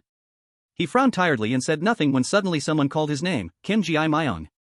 Someone slammed a stack of bank cards on the table, here. The three people of Yun-hui's group crossed their arms over their chests. Her cheeks flushed slightly as she said, we want to help you pay the monthly fee, because you need the money to buy back Shin-woo. Of course, no one in Big Deal knows anything about this, just take it, we want you to have it. They made him feel. He looked at the cards on the table and pondered. This was the only way to save Big Deal, how pathetic. Kim Ji-myung fell into his own train of thought. He had to admit, he wasn't as good at making money as Song-eun. He couldn't even make 100 million won a month, let alone 5 billion. With this money, he would be able to breathe a little easier. He said something that made Yun-hui slightly surprised, but, take it back, I can't. Kim Ji-myung stood up and put his hands in his pockets, before I actually use it. Doing so goes against Shin-woo's ideals. The scene shifted to an unfamiliar room, where Kim Ji-myung was sitting on a sofa, with 3 large men standing in a row behind him. Well, look who's here, I thought you couldn't stand us. The 3 men stood at attention, listening to their boss speak. Just the other day I got kicked out of the gang by Kim Gapryong, and today his son comes asking for a favor. The man was speaking, revealing his 2 shining gold front teeth. Life is truly unpredictable, isn't it? I thought you came here to borrow money. The man rested his feet on the table, supporting his chin and looking at Kim Ji-myung. But it turns out you want to learn about our business tricks? His underling immediately put a knife to his neck. Are you sure? This is the only way. Kim Ji-myung thought for a while before opening his mouth. I can't earn 100 million won legally, not to mention I still need 5 billion more for Shin-woo. Please, the only way to get that amount of money is to exploit the law. The man narrowed his slit-like eyes looking at Kim Ji-myung opposite him. We are longtime veterans in the industry here, kid. Oh, so when you need something from me, I immediately become your uncle? If I get his help, I will never get caught. At this moment, he suddenly remembered how Shin-woo knelt before others. At first, I couldn't understand why someone would kneel and beg like that, or even make their own lives more miserable. He also engraved his desperate face in his mind, just for the sake of others. Up to the present, Kim Ji-myung has also learned how to bow his head and kneel. I will do everything you tell me to. But now I understand. The man stood up, grabbing the liquor bottle on the table. The son of the great Kim Gapryong is begging for my help. I never thought I would live to witness this scene. Kim Ji-myung heard his mocking words and got so angry that his 2 fists clenched tightly. Indeed, I have some lowly jobs that need to be taken care of. He is very suitable for those jobs. The guy unceremoniously poured liquor straight onto his head. Here, have a little drink. Kim Ji-myung remained silent, letting the guy continue pouring liquor over his head. Why aren't you drinking any? If you drink it, I'll let you join this family. Finally, he bowed down low, sticking his tongue out towards the puddle of liquor on the ground, as long as he could make money. The gold-toothed guy laughed happily. Fucking unbelievable, Kim Gaprion's son is licking my floor. I will do anything. On the other side, Jong-gun was also sitting on a chair wearing nothing but a pair of boxers. What the hell are you doing? On the ground, Song-moon was also kneeling and bowing. Song-moon gritted his teeth. With a scowling face, he said, please, I'm begging you, just give me one more chance. A chance? Jong-gun sighed. This kid is very talented. Oh my god, so I didn't expect him to come all the way here to beg me for another chance. He looked down at those two hands that were trembling uncontrollably and thought, Song-moon seems like the type of person who would do anything to get what he wants. If I give him too much power, he will cause trouble. Should I just get rid of him? Wait, no. A series of memories about him flashed in his mind. I counted them myself. Borrowing a knife to kill someone, if you two lose, go take a trip to the afterlife. He is too valuable. Jong-gun looked at him and asked, a second chance, huh? He leisurely looked at the whole group of people kneeling with Song-eun in front of him. Behind you is the Gangseo Union? Then go make a name for yourselves. If you can do it, I will come to see you first. Hearing this, he gleefully looked up. You are the first person I've given a second chance to, thank you, Song-moon. He stood up, turning his head to look at the person below. I am looking forward to seeing your leadership. This time, I hope he will be like Kim Ji-myung and leave the old Song-moon behind. BRBR. The scene transitions to a bustling karaoke room. Hey, did you hear? Jungu was screaming into the mic while Jong-gun, carrying a fire extinguisher on his shoulder, talked to him. Song-moon has been growing stronger in Seoul lately. I heard he has a tight grip on the Gangnam area. I knew he could do it. Wait, you knew about him? Jong-gun smiled. We need to return to Seoul soon. BRBRY? I was just starting to have fun. Did you forget what we came here for? Our mission is to eliminate the gangs in this area. The entire karaoke room was filled with signs of a brawl, and countless unconscious people lay scattered across the room. They fight pretty well, maybe next time we'll let them fight the kids from Seoul. BRBR. After talking for a while, Jong-gun grabbed his jacket hanging on the rack. Where are you going? Going back to Seoul. I need to drop by Song-moon's place. A night scene with brightly lit buildings in Gangnam. Jong-gun was stunned. What is this? He draped his jacket over his shoulder, revealing his toned abs, as he walked across the ground littered with collapsed bodies at BRBR. Aren't these guys from the Gangseo Union? Was there a conflict? Jong-gun looked up, slightly surprised at what was ahead. Two battered and bruised guys were running for their lives. Aren't they Song-moon's subordinates? Help us, Song-moon is chasing us. He smiled, you ignorant, stupid dog. Jong-gun couldn't help but ask the person opposite him, did you cause all of this? I can't fucking believe it. Yet, right in front of him was Song-moon grabbing his own subordinates by the head and dealing with them. The Song-moon of Gangnam, how ridiculous. Everyone who followed him was beaten down by him. You eliminated your own people? At this moment, Song-moon seemed to suddenly wake up, putting on an innocent and surprised face as he looked at him. Gun, I didn't know you were coming here. If you had called beforehand, I would have prepared to welcome you. Jong-gun didn't answer his question, only asking coldly, tell me, what is all of this? Ah, I built a name for myself just as you instructed. He acted like a sick person, smiling confidently as he replied to him, now everyone in Gangnam knows me. But then I noticed a few guys in the gang who weren't trying hard at all. Spring has already arrived, so I decided to do some cleaning. All of them were dealt with by him. That way, only the best people will be left to work for me, and together, we will make the gang even stronger than before. Song-moon then flashed a gentle smile, when that time comes, you will finally acknowledge me, right? Jong-gun smirked and cursed inwardly. This retarded bastard, looking at his naive, clueless expression just pissed him off. Causing all of this just to get his approval? Jong-gun took off his clean white coat. Gun, I really shouldn't have given him a single chance. He felt regretful towards Kim Ji-myung's group.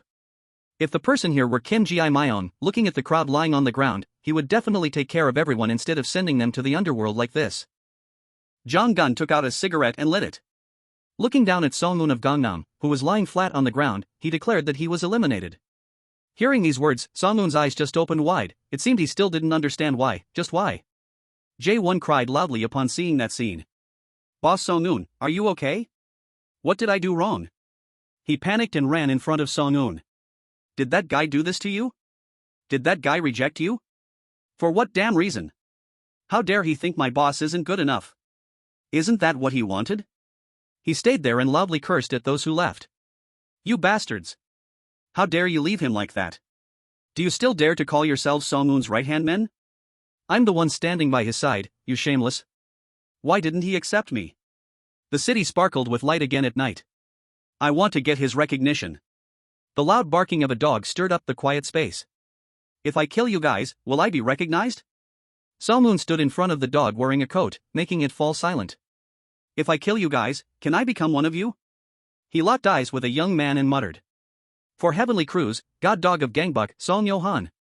He looked at him calmly and said, go home, you don't belong here. After that rejection, Kim Ji-myung suddenly appeared. Song-moon, big deal of Gangseo, Kim Ji-myung. The three met in a small alley. What are you doing here? Get lost, you shouldn't be here. What do we have here? Before the two could exchange a few words, Wang O-chun appeared. An uninvited guest has arrived? Hostel of Gangdong, Big Daddy Wang O-chun. Four acquaintances accidentally met again. Today, upon Gun's request, we will have to fight to see who is the toughest among the four heavenly crews. John Gun flipped the card and said, 10 billion won is approximately 200 billion Vietnamese dong. Holding the cards, he explained the rules. The one who guesses correctly will get 10 billion won. You aren't planning to back out now, are you? John Gun exclaimed, go. Hearing that, Jun-gu replied without hesitation, of course not, I just have to guess who among the four heavenly crews will be the winner, right? He continued, you're a real bastard, you clearly know how hard those four kids struggled, yet you still want to bet on their fight? He immediately said, you enjoy this just as much as I do. Jun-gu said decisively, whatever, let's start betting. At the same time in another place, O-chan, Kim Ji-myung, and Yo-han were standing facing each other. Right behind them, Song-moon was also in a ready stance. Back to the scene in the room where Jong Gun and Jun-gu were playing cards, he spoke up, the one who guesses correctly will receive 10 billion won from the loser. Jun-gu placed his bet and said, what a pity Jang Hyun isn't participating this time, if he were here, the game would have been so much more interesting. So, who are you betting on? Jong Gun replied, Kim Ji-myung, the son of Kim Gap-ryong. Just the fact that he is Gap-ryong's son is already an advantage. What about you? Hearing that, Jun-gu said immediately, isn't it too obvious? I bet Wang O-chun will win, that guy can't feel any pain at all. The moment Jong Gun said, alright, the game begins, was also when O-chan, Kim Ji-myung, and Yo-han started attacking each other. Kim Ji-myung exclaimed, good grief, he spoke up, I thought at least we would greet each other first. While being attacked by Yo-han, he commented, he is very fast. Next, Kim Ji-myung asked Yo-han, I heard you once visited Big Deal. At the same time, he thought to himself, he must be a boxer. And then Kim Ji-myung remembered, his name is Song Yo-han, right? In that situation, Yo-han raised his voice, stop babbling and fight, you idiot. He kept thinking, he is very talented. Next, Kim Ji-myung sighed and said, but no matter how talented you are, there is still a limit you cannot surpass. Instantly, Yo-han rushed forward and asked, what is it? At that moment, Kim Ji-myung threw a punch right in his face and exclaimed, reach. He took the hit, blood spurting from his nose, and the other yelled, Yo-han, and kicked him a few times. Kim Ji-myung said, I heard you were leading god dog of Gangbuk. The space shook from his thunderous strike. Kim Ji-myung spoke up, it's a waste for someone as talented as you to be in a gang like that. Then he grabbed Yo-han's collar and suggested, if you know what's good for yourself. After that, Kim Ji-myung threw him to the ground with the advice, then leave the four heavenly crews. Back to the gamble, Jong Gun held his winnings and said, I just realized, neither of us bet on Song Yo-han. Jun-gu immediately replied, it will be a long time before that guy can win, he is too weak. He wondered to himself, why do I keep losing when I have good cards? Can Jong Gun see my hand? He didn't know that the very glasses he was wearing had revealed his cards. And then, Jun-gu definitively stated, Yo-han will be the first to fall. That was indeed true, as Yo-han was currently beaten down by Kim Ji-myung. At this moment, Jong Gun spoke again, but we both know that he will be the strongest after 3 years. He affirmed, none of us will have a chance to beat him. Jong Gun explained, because he absorbs and uses everyone's techniques against them. Unexpectedly, Yo-han counterattacked Kim Ji-myung. Jin Jang concluded, even against Kim Ji-myung's MMA moves. At this moment, Kim Ji-myung was slammed straight down by Yo-han, his back hitting the ground hard. And then, he said, you want me to leave the four heavenly crews? Yo-han whispered, sorry, that's not going to happen. Remembering his mother, he blurted out, I need money. Kim Ji-myung also said, what a coincidence. The image of a smiling Shin-woo appeared, followed by Kim Ji-myung concluding, I need money too.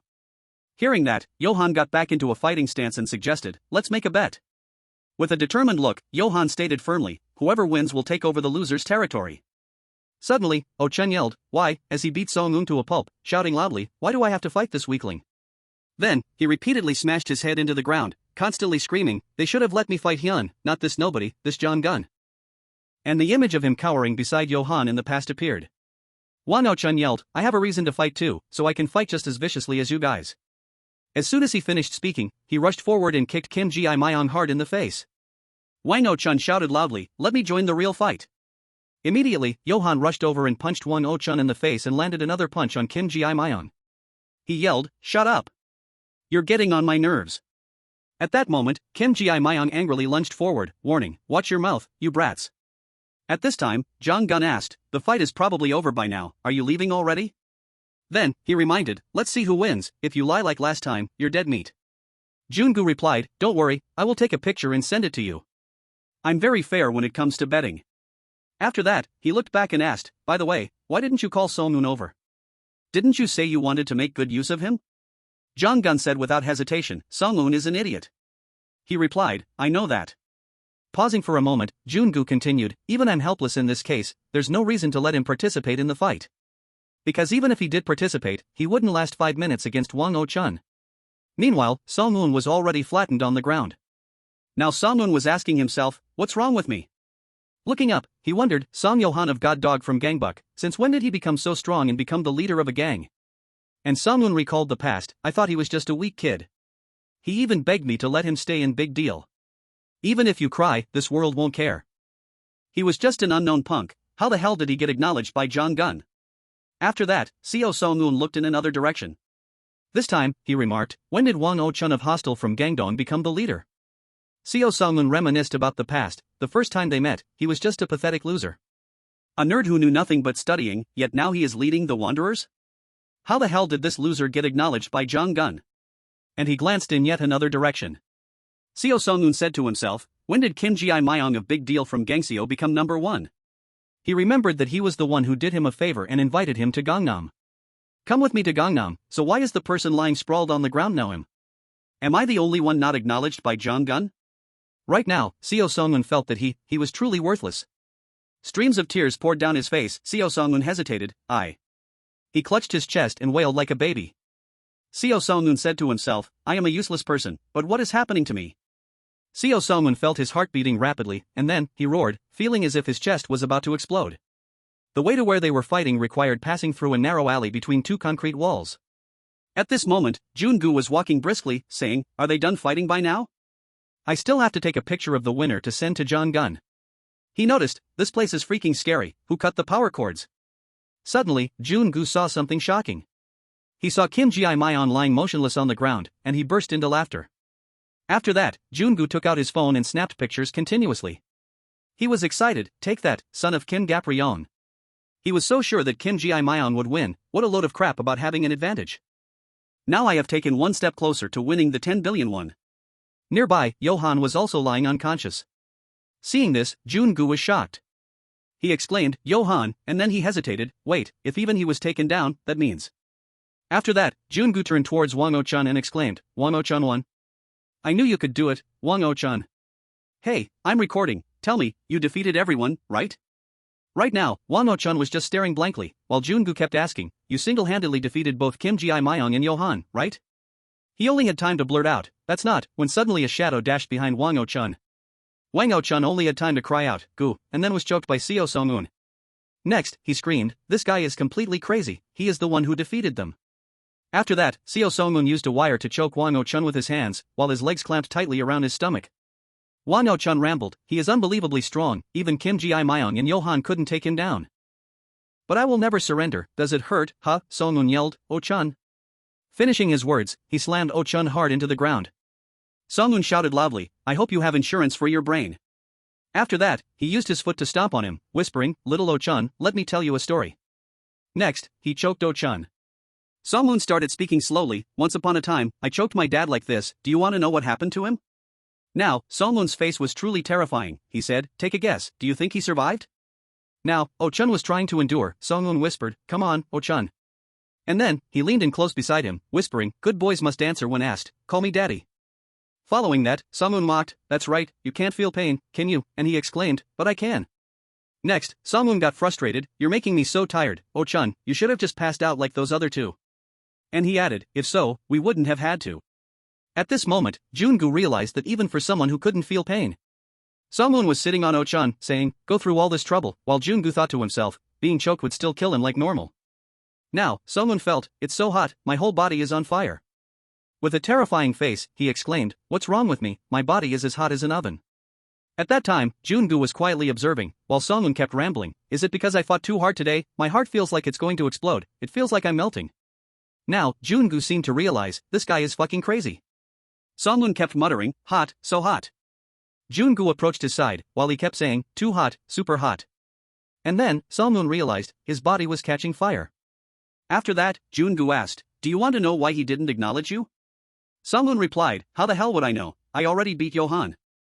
Kim Ji-myung appeared and said, "Go back, Seo Sungwoon." He whispered, and Kim Ji-myung, Oh-chun said, "I think I know why, because you are a ticking time bomb."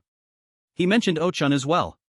Next, Seo Sungwoon stepped on Kim Ji-myung's face, he screamed telling him to say he had beaten them all. And then Seo Sungwoon approached Jungu, he started asking why he was this strong but still didn't get his acknowledgement. He yelled, "Do you know why, Jungu?" He told himself that he had defeated all of them. Hearing that, Jungu shouted, "Hey, Seo Sungwoon." He clearly stated, "Why care if Jonggun doesn't acknowledge you?" And Jungu took off his glasses, yelling with full excitement, "I totally acknowledge you. Man," in his mind, he noted that you will be my new secret friend. The guy wearing a mask spoke up, "Is Big Deal running an illegal lottery?" Du Zhang replied, "It seems they will reveal the winning numbers if we go as a group."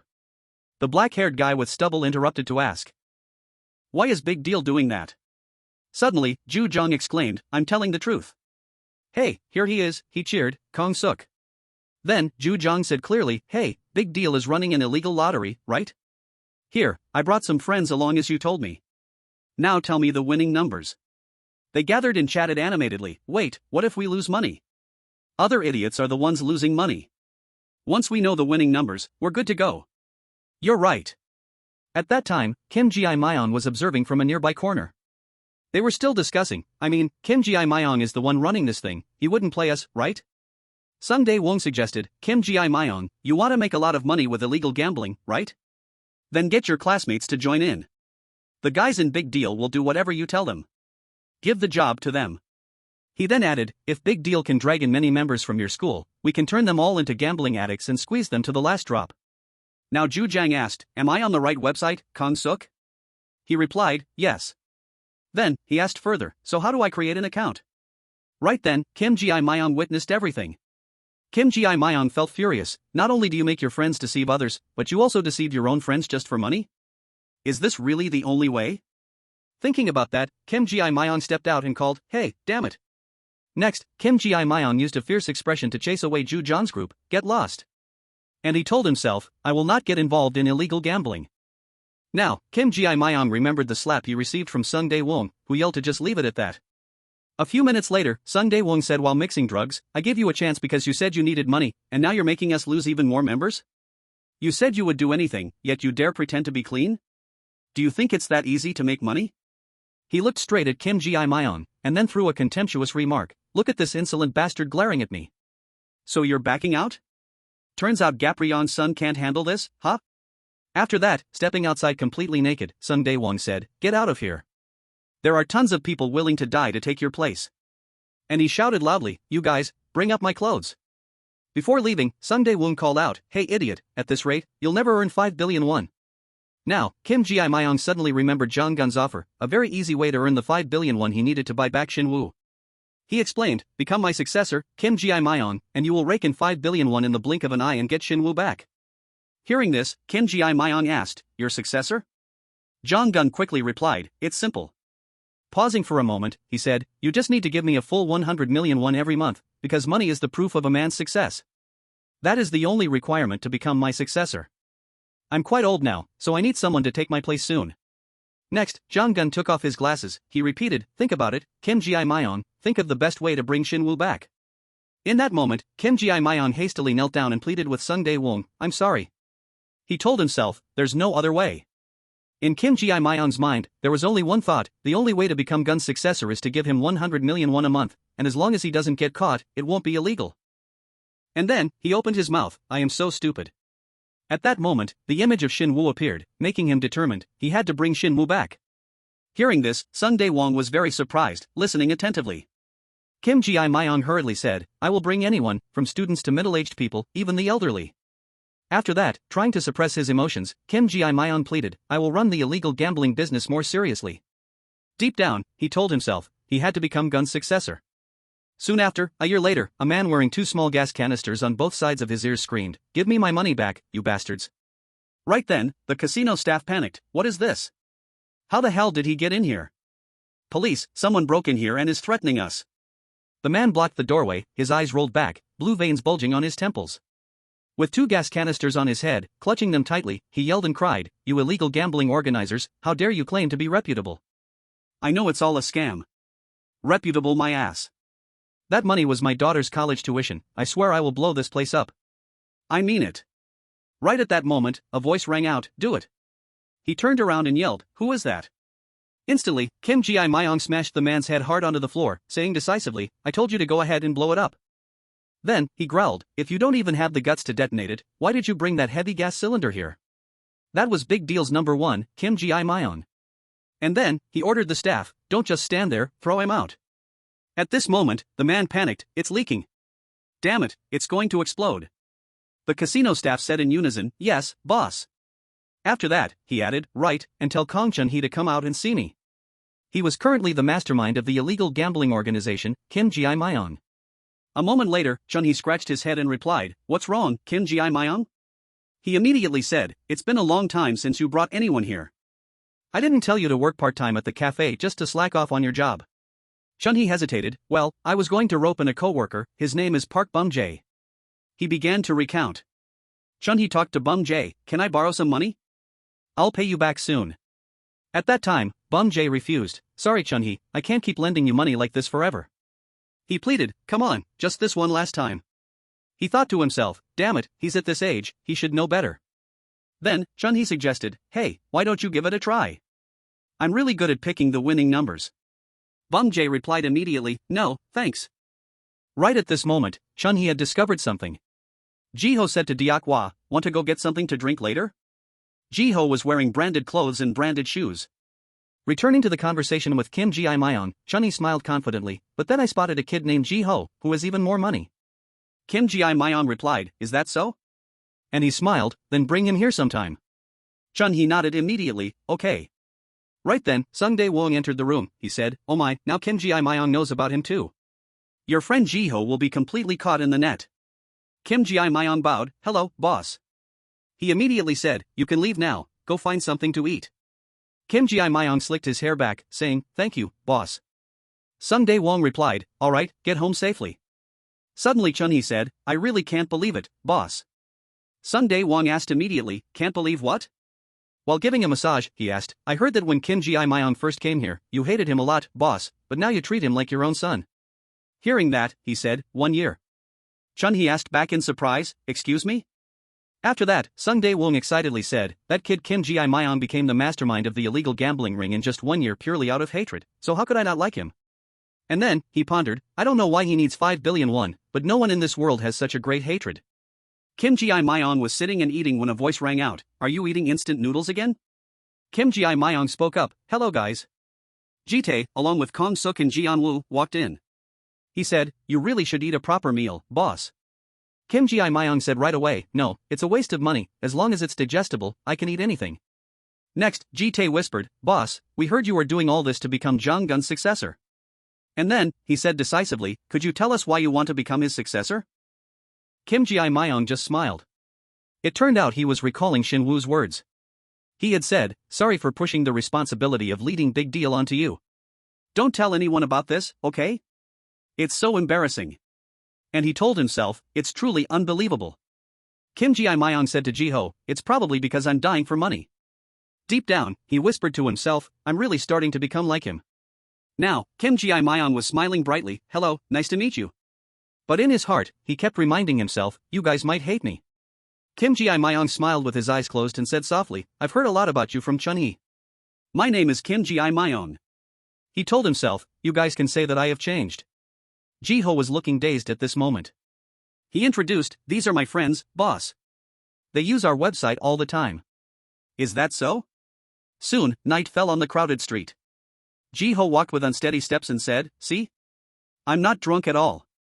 At this moment, Kim Ji Myong whispered to himself, I have no other choice. Ji-ho kept babbling, I told you I'm a good drinker. Chun-hee replied, I see that. Meanwhile, Kim Ji Myong was calculating, my only goal. Now, Ji-ho was completely drunk, my alcohol tolerance is the best in the class. Kim Ji Myong reminded himself, is to bring Shin-woo back. And he was determined, by earning 5 billion won, Kim Ji Myong would achieve it and become Gun's successor. Time passed by so fast, not long after meeting Ji-ho. Kim Ji Myong had changed. He had more people looking up to him. Take care, boss. Boss. Boss, get home safely. It was raining heavier and heavier. Kim Ji Myong was walking and thinking. Suddenly, a group of his friends calling themselves Burn Knuckles appeared, and Kim Ji Myong knew they had come to meet him. Two men holding umbrellas were waiting for Kim Ji Myong. He exclaimed, that is, Lee Eun-tae growled, give the money back to Ji-ho, my first time encountering Burn Knuckles. Kim Ji Myong replied, sorry, I can't, and deep down he thought, I have a good impression of them. Images of the past came rushing back, Kim Ji Myong yearned, they reminded me of the good old days of Big Deal. At that moment, Kim Ji Myong stepped forward, grabbed Lee Eun-tae's head, and said what a good friend. Kim Ji Myong told himself, he reminds me of my past self. Now, Lee Eun-tae was completely caught off guard, he forcefully pushed Kim Ji Myong down, he just said, like this kid. And pausing for a moment, Kim Ji Myong whispered, at least shave your beard. Immediately, Lee Eun-tae threw a strong kick. However, Kim Ji Myong dodged it, and lifted Lee Eun-tae off the ground, he said, it's too late. After that, he threw him down hard. Kim Ji Myong mocked, kid, you should go home. Lee Eun-tae sprang up, he warned, don't underestimate me. Then, Lee Eun-tae stood in a defensive stance, he stated firmly, no, you will pay the price. Upon hearing that, Kim Ji Myong rushed forward, punched Lee Eun-tae in the face, and said, impressive, and in his mind he exclaimed, hey kid. Next, he punched him in the face again, still want more? In his heart, he thought, I'm sorry, but... Kim Ji Myong asked again, more? On the other hand, he told himself, I have to. And Kim Ji Myong raised his knee to strike Lee Eun-tae's head, exclaiming, is this all you've got? At that moment, he muttered to himself, I carry more burdens on my shoulders than you do. After that, he landed a heavy punch straight into Lee Eun-tae's stomach, exclaiming, how are you going to make me pay? I'm asking, is this all you've got?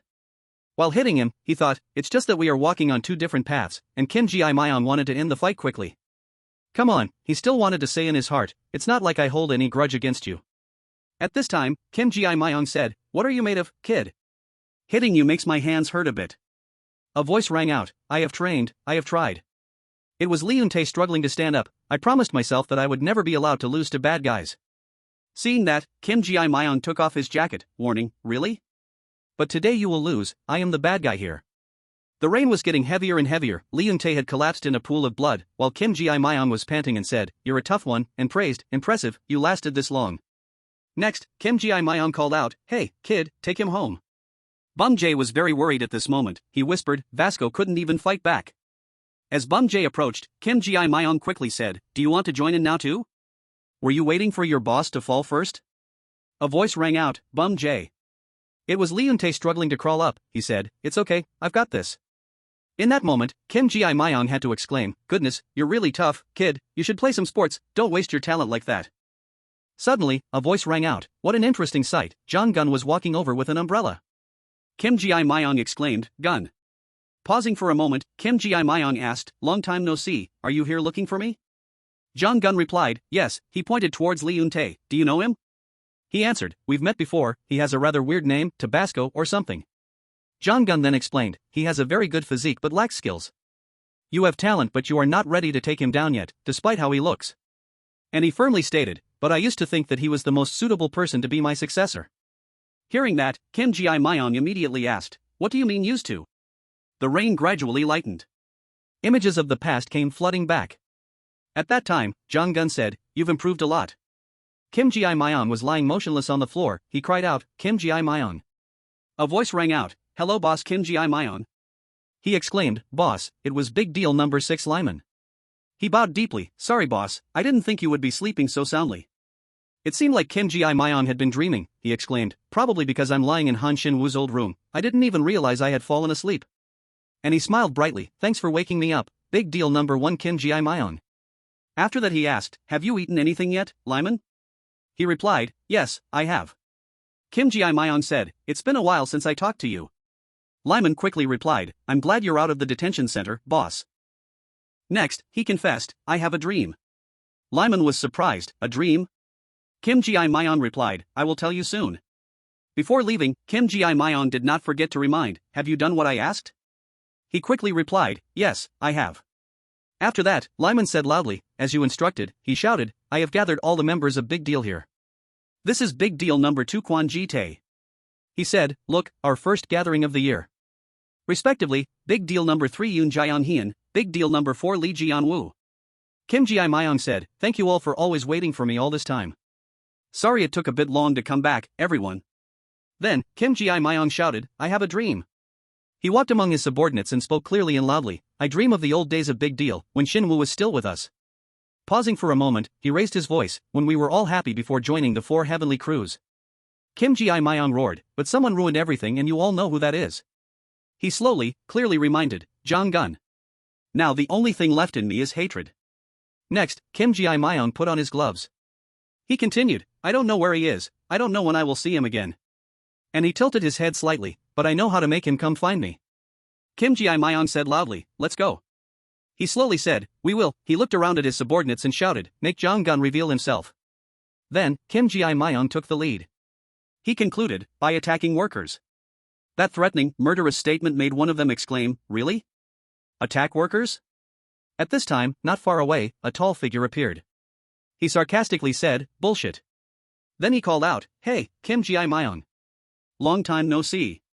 It turned out that the person who arrogantly called the name of the Big Deal leader was the president of the 4th affiliate of workers, Seo Song-un. Kim Ji-myung was surprised, Song Yo-han? Seo Kong wondered, what is Song Yo-han doing here? Ji-woo also asked, what should we do, Kim Ji-myung? The subordinates below were also buzzing, did he just call that guy Song Yo-han? I've heard about him. He was a legend of Big Deal a few years ago because he trapped Jong-gun in June-gu. I heard he's now a big shot in workers. At this time, Song Yo-han pointed to the badge on his shirt and said, everyone. Looking straight into the crowd, he mocked, you can all join our gang if you're willing to throw away that nonsense ideal. At this moment, Kim Ji-myung also spoke up, you look good, Song Yo-han. Have you been working out hard lately? You never visited me when I was in the detention center, but it's really nice to see you again. Song-un replied calmly with a tone full of sarcasm, now that you are out of prison, you have to work smarter. Work smarter, not harder, I was too busy to visit you. But at least I am here now, aren't I? Hearing that, Kim Ji-myung just smiled and replied softly, yeah. Right after that, both Kim Ji-myung and Song-un rushed into a fight. He coldly questioned, I heard you are currently working for workers. Kim Ji-myung speculated, there must be a motive, it would be a long time before you personally came if there was no reason. Kim Ji-myung's subordinates were stunned and shouted loudly, boss, boss. And then Song-un also revealed, I see you are still quite sharp, I came here to stop you, Kim Ji-myung. Kim Ji-myung seemed to wake up and suddenly realized something. What? Song-un continued to speak, I came to make you realize, just having the intention to attack workers sounds stupid enough. He warned, don't you know that if you target workers, it means you are helping Gun? Kim Ji-myung was surprised and asked back, Gun wants me to attack workers. Song-un looked at him and answered coldly, that's right. He began to expose the truth, you must have heard the rumors, the reason the 4 heavenly crews were established, was to help someone start from scratch. Song-un walked through the crowd, he continued, now, because they attract too much attention. So that person is trying to wipe out the 4 heavenly crews, basically, they want to make the 4 heavenly crews disappear. The 4 heavenly crews are just a tool to help that person achieve their goal.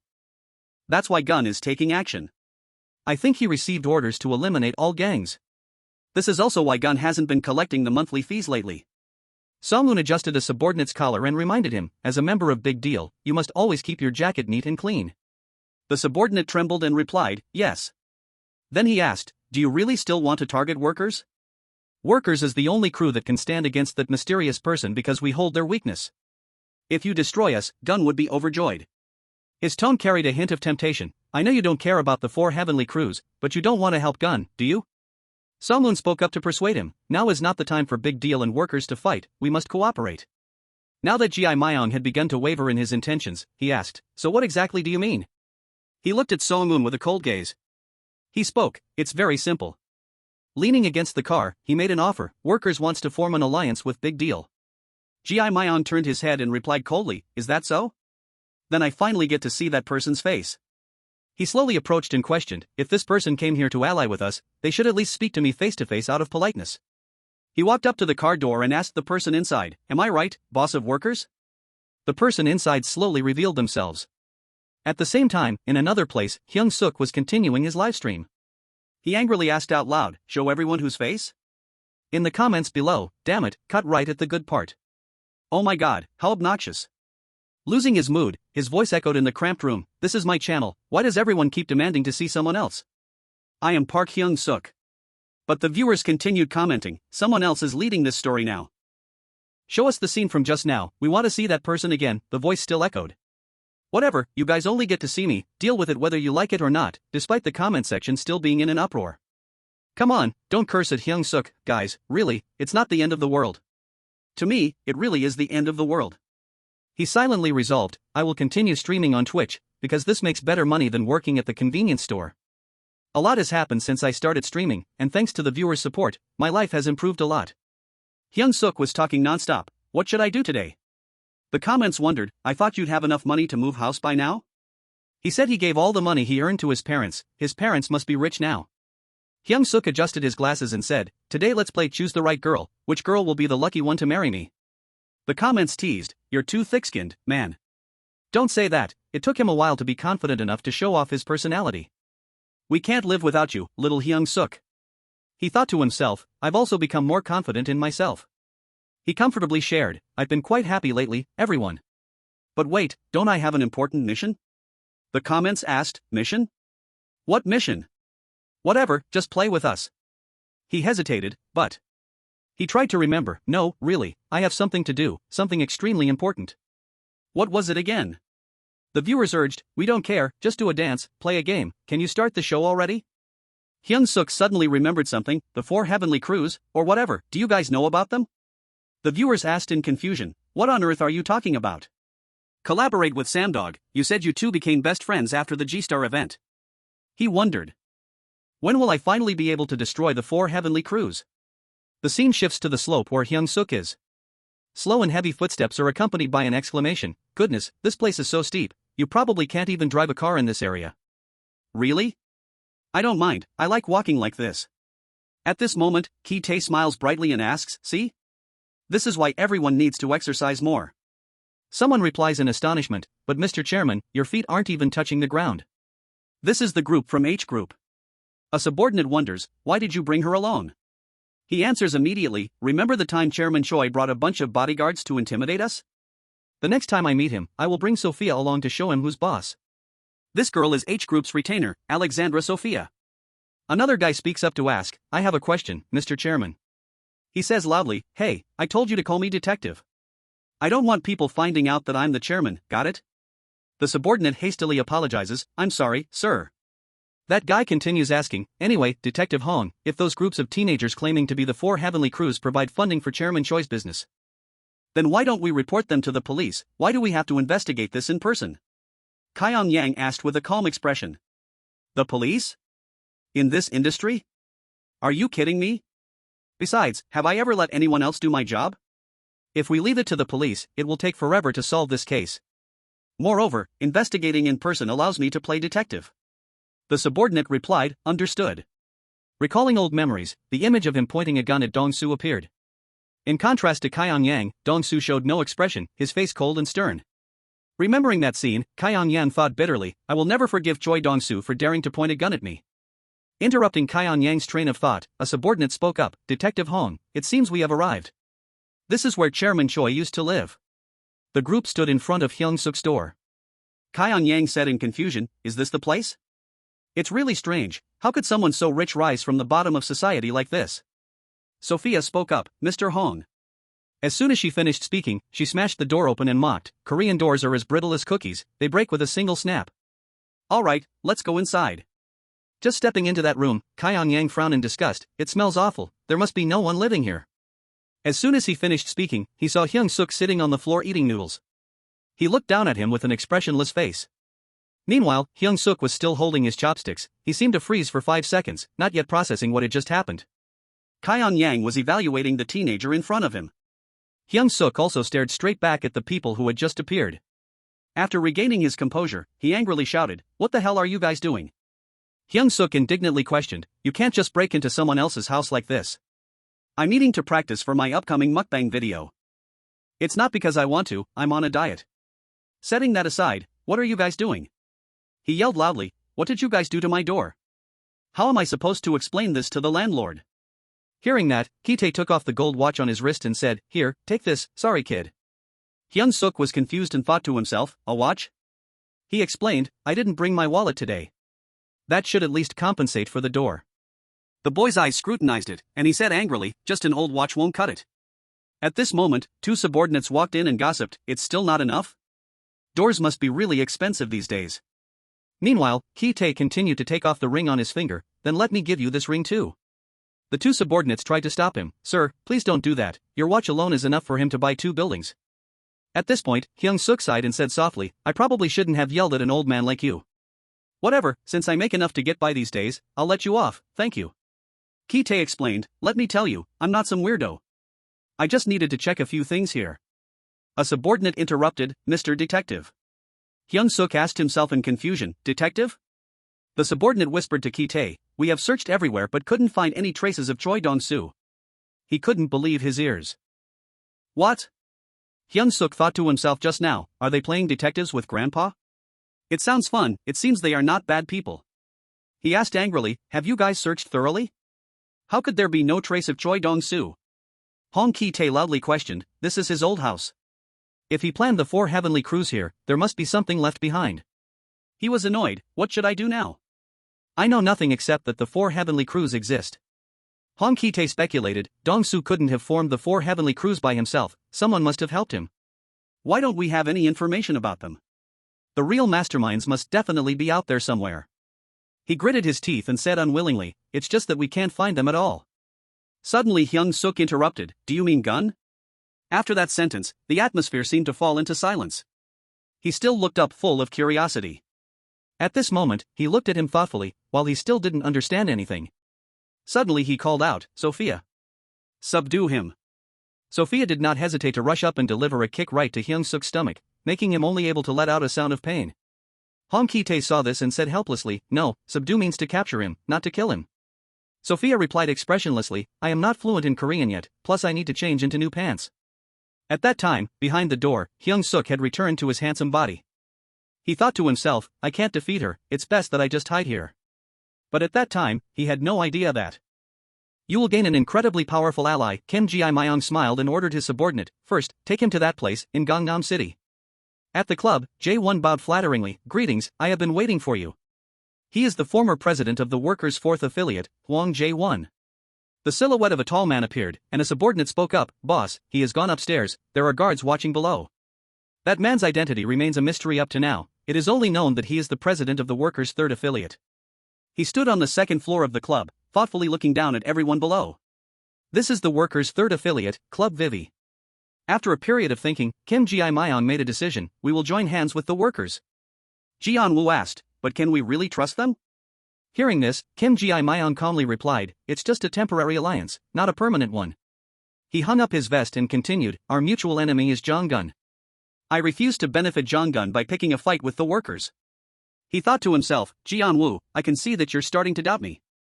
Kim Ji-myung said, "I will definitely get my revenge on him even if it's the last thing I do. I won't let him do whatever he wants anymore." The guys replied, "Yes, boss." At this moment, waves were rising in his heart. "You guys can't possibly know why I want revenge so badly, I wish I could tell you." The image of Shin-woo appeared in his mind, and he thought, "The only reason I want to take revenge on Jong-gun is because of Shin-woo, nothing more, nothing less." He thought with hatred, "I want to kill Jong-gun because he forced Shin-woo to make that choice. I really want to. But I'm afraid." He turned his back and ordered, "Let's go home." He continued his train of thought, "I'm afraid of when you guys find out everything about why Shin-woo had to become a bad guy." At this moment, Kim Ji-myung's eyes showed a hint of hesitation when thinking about the scene of the whole gang flying into a rage upon knowing the truth. "You guys would lose your cool." In his eyes, there was a gleam of contemplation, but he didn't know how much longer he could keep the secret. He silently said, "Shin-woo, you are at workers, right?"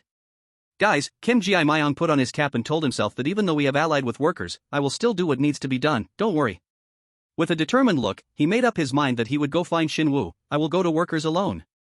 The scene shifts to Hong Ki-tae. He was now surprised and asked, you mean the ones who created the 4 heavenly crews are named Jung-gun and Jung-gu? Hyung-seok angrily affirmed, yes, can I eat now?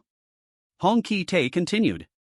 Just one more question, he continued asking, so there is God Dog in Gangbuk, Hostel in Gangdong, Big Deal in Gangseo, and Workers in Gangnam? Hong Ki-tae swore angrily, damn it, that bastard Choi Dong-soo was worse than I thought. He dares to hire minors as thugs just to make money for his business? Seeing this, a bodyguard stepped forward and gently reminded him, Detective, please lower your voice. Hong Ki-tae continued to ponder. What surprised him was that Workers in Gangnam is a business run by a bunch of high school students. He never thought the 4 affiliates were related to Choi Dong-soo. Then he turned to look at Hyung-seok with a puzzled expression, but what was even more surprising was the gluttony of this kid. Hong Ki-tae then asked, how the hell do you eat like that? Suddenly, Hyung-seok stood up and said, now I've told you everything I know, I'm out of here. Good luck, detective. Seeing this, he thought to himself, I've never met anyone who could survive after being beaten up by Sophia. And he also said he wants to destroy the 4 heavenly crews, which means we have a common goal, right? Hong Ki-tae spoke up and asked, where are you going? Sophia blocked Hyung-seok's way, making him startle and exclaim. He asked, it seems you also want to destroy the 4 heavenly crews. Hearing this, he immediately replied, yes, that's true, but... Seeing this, Ki-tae happily made a proposal, if you ally with me, I will fully support you in taking down the 4 heavenly crews. Hyung-seok vaguely replied, an alliance? I don't even know what that means. He smiled and said, it's not that hard to understand, you got some information from the 4th affiliate, right? Ki-tae continued, do the same with the 3rd affiliate, you just need to provide us with the information, and leave the rest to us. Hearing that, he said angrily, but I get no benefit from this. And gathering information from the 4th affiliate was also terrible, furthermore, I don't know anything about you at all. Hearing Hyung-seok say that, he just calmly replied, is that so? As soon as he finished speaking, Sophia laid out a suitcase full of cash right in front of his eyes. He said, so here is the deal, if you can bring the information back to me, all this money will belong to you. But Hyung-seok was still very firm, saying, do you think you can bribe me with money? Seeming to anticipate his reaction, Ki-tae continued, that's not all. He made a proposal, just bring the information back here to me, I will help change your life. Hearing this, Hyung-seok asked back, so you want me to expose the dark side of the 3rd affiliate, right? But I don't even know where their base is. Ki-tae immediately replied, no need to worry about that. He revealed that the 3rd affiliate of Workers is Club Vivi. The girls looked in one direction, constantly praising, oh my god look at him, he's so hot. He thought to himself, I'm so nervous. Hyung-seok was full of tension, I dressed like the time I infiltrated the runaway fam so I could blend into the nightclub owned by the 3rd affiliate. Last time everyone seemed to like it so it should be effective this time too, right? Alright, let me fix myself up one more time before going in there. He started checking everything one more time. Perfume, check. Watch, check. Clothes gifted by Jae Yeol, check. Ready to party like there's no tomorrow, check. But Hyung-seok suddenly realized, but wait, I don't understand. Standing in front of the 2 guards, he angrily yelled, you guys aren't letting me in? Hyung-seok thought, why can't I get in? The 2 guards looked at him, sorry sir, the dress code tonight is no shirts allowed, unfortunately, we cannot let you pass. Hyung-seok exclaimed, what? He thought to himself that previously, his other body had attracted too much attention from the 4th affiliate. So he had to come here in this body, but why wouldn't they let him in, what difference does a shirt make? He seemed to realize, oh, wait. But those other guys are wearing shirts too, and the 2 security guards are inviting them, please come in, he thought to himself, is this what they call blocking the way based on looks? Hyung-seok was not resigned, at least check my ID, I could be a high school student. The 2 security guards said impatiently, do you want to force us to use violence to kick you out? And let me tell you, even if you take off your shirt, we won't let you in. He thought angrily, are they just going to throw me out like this, sitting with those who share the same fate of being kicked out, he thought to himself. So shocking, I thought I looked good enough to be let through. Those guys are complaining, damn, they didn't let me in just because I wore dress shoes, really, they told me I couldn't enter with sneakers. He thought in frustration, at least I still look better than these guys, the conditions to enter are really strict. There is no way to get inside, then Hyung-seok suddenly realized, but if he couldn't get in, he remembered the deal between him and Ji-myeon, the agreement would be cancelled. Suddenly something appeared, attracting everyone's attention, hey look, what is that? A girl appeared with an intricately designed gold pacifier. Vivi sat neatly in a black stroller and behind her were tall bodyguards. Seeing this, he was stunned, a stroller? The gossips didn't stop, is she drunk, she looks like she's stoned, he thought to himself, a pacifier? The other guys continued to buzz. Look at her eyes, is she coming to the club? Would they let her in riding a stroller like that? Right at that moment, someone picked Vivi up. It turned out to be Xiaolong who carried her to go into the club. When she entered, the guards immediately knelt down and shouted in unison, "Welcome back." Everyone who witnessed this was wide-eyed and slack-jawed. Do you see that? All the guards are bowing their heads to them. They might be super-rich VIP guests, or maybe some young billionaires. Now Vivi had become the center of attention. Did Hyung-seok realize something? They weren't just young billionaires. These people. He looked sternly at the men in black suits, confirming their identity as workers. He saw them wearing the gold badge that only workers' executives possessed. Xiaolong carried Vivi through the crowd of guards, who continued to shout loudly to welcome them back. One of them spoke up, "Director. He is Xiaolong, the executive director of the workers' third affiliate." Hearing this, Xiaolong immediately reminded him, "Keep your voice down, our chairman." Looking at Vivi sleeping soundly in his arms, he continued, "Is still sleepy. She is Vivi, the chairman of the workers' third affiliate." Returning home, Hong Ki-tae saw Hyung-seok and immediately asked, "Wait, why did you come back empty-handed?" He answered in annoyance, "They didn't let me in because I'm fat." The atmosphere became heavy. There was a look of disdain in Hong Ki-tae's eyes, and he also looked at him with annoyance. He continued, "So you just left like that?" Still with an annoyed tone, he looked at him and replied, "Yes." The conversation between the two fell into silence again, their eyes meeting with their own thoughts. Then Hong Ki-tae, looking frustrated, sighed and said, "They blocked you based on your looks, huh? I guess there's no other way. If you're not hot enough to be let in, we'll make you hot enough." Hearing this, Hyung-seok said seriously, "I refuse to get plastic surgery." Hong Ki-tae said helplessly, "You know what people say, Hyung-seok?" He continued, "The ultimate makeover is losing weight." Right after he finished speaking, Sophia suddenly appeared right behind him, making him shiver in fear. Hong Ki-tae ordered Sophia, "Make him lose 40 kilograms at all costs. If trained by you, he will lose weight in no time." Then he said, "I'll see you later." And so, the weight loss journey began. Sophia spoke while demonstrating a few moves. "Hey, do you know Systema?" The scene shifted to a bar, where a man slowly walked in. He took a sip of liquor and spoke up, "I'm back. He is from the White Tiger Job Center, boss Lee Do-gyu." At this moment, Do-gyu said, "It's been a while since the last time you wanted to see me, little boss." Hearing this, the man just replied coldly, "Hello, Mr. Lee. He is the president of workers." The man spoke up, "I noticed that you withdrew your 4 men from the 4th affiliate." Do-gyu replied with a reproachful tone, "Geez, I haven't even sat down yet and you're already talking business.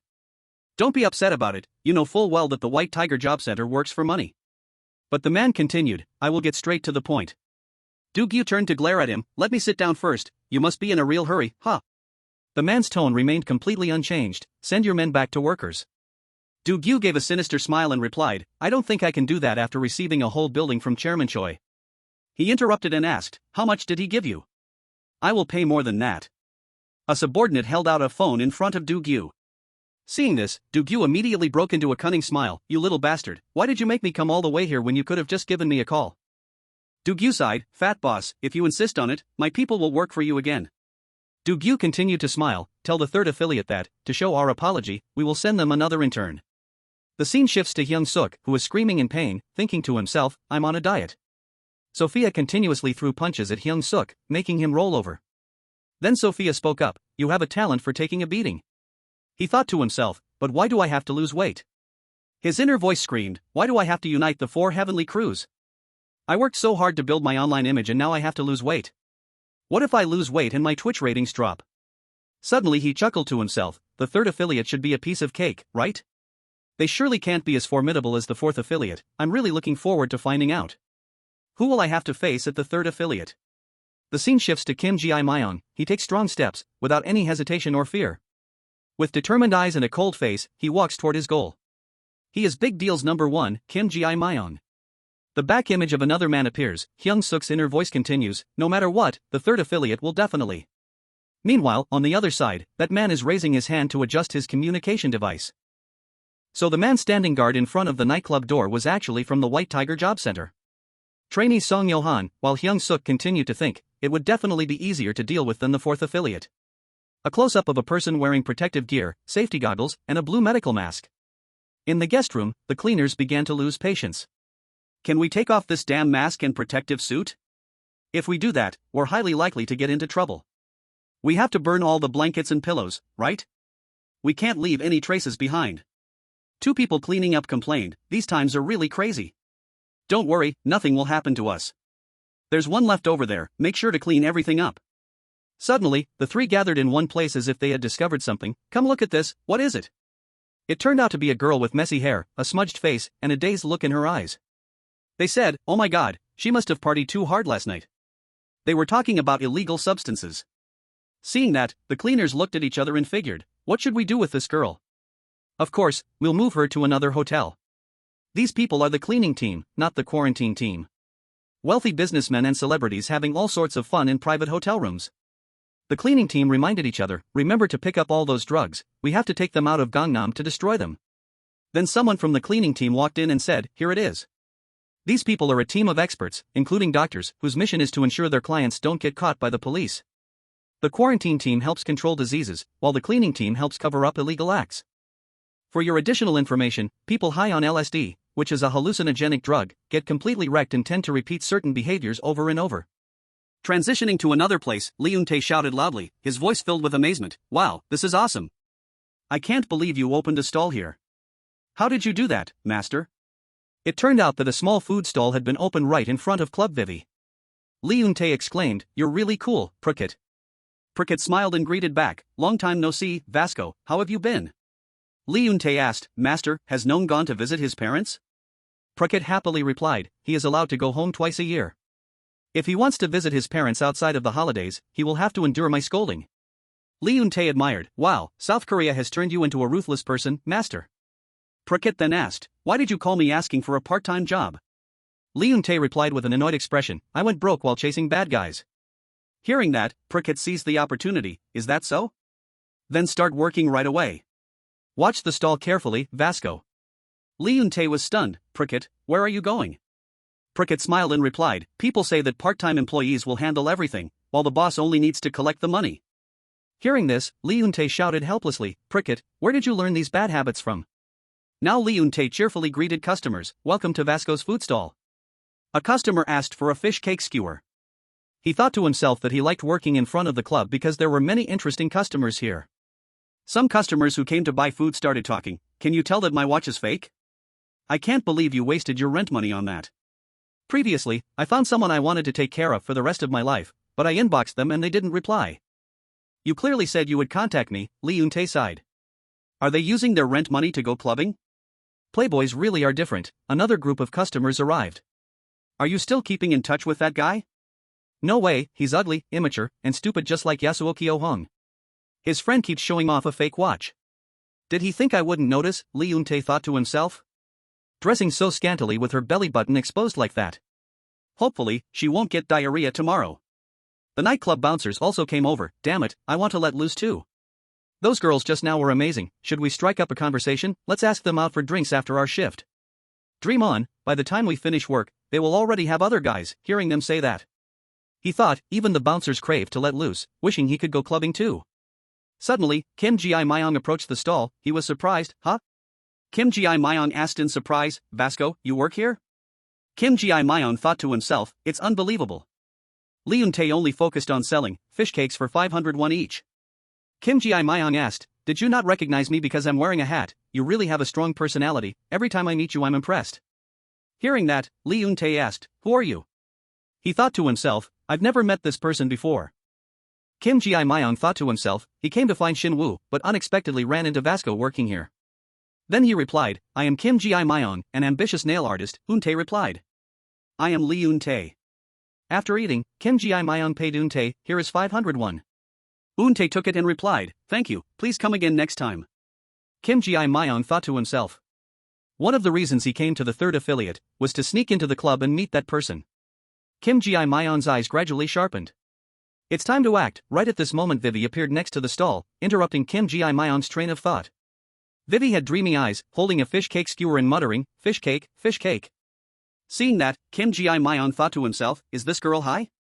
Suddenly Vivi fell backward, Kim Ji-myung was surprised and hurriedly reached out his hand to catch her, thinking to himself, she's going to fall, when suddenly another hand caught Vivi. Kim Ji-myung froze, before he could react, Xiaolong had already embraced Vivi in his arms. Kim Ji-myung was dumbfounded, what is this, another Chinese person? Xiaolong spoke to Vivi in a gentle tone, I was wondering where you disappeared to, so you were here. Kim Ji-myung wondered, are they a couple? Xiao Lung gently scolded, did you sneak out when I wasn't paying attention? I told you already, wandering outside in this condition is very dangerous. Hearing that, Kim Ji-myung thought to himself, no, they don't look much like lovers. Kim Ji-myung returned to his cold expression. He thought, it seems like I've come to the right place.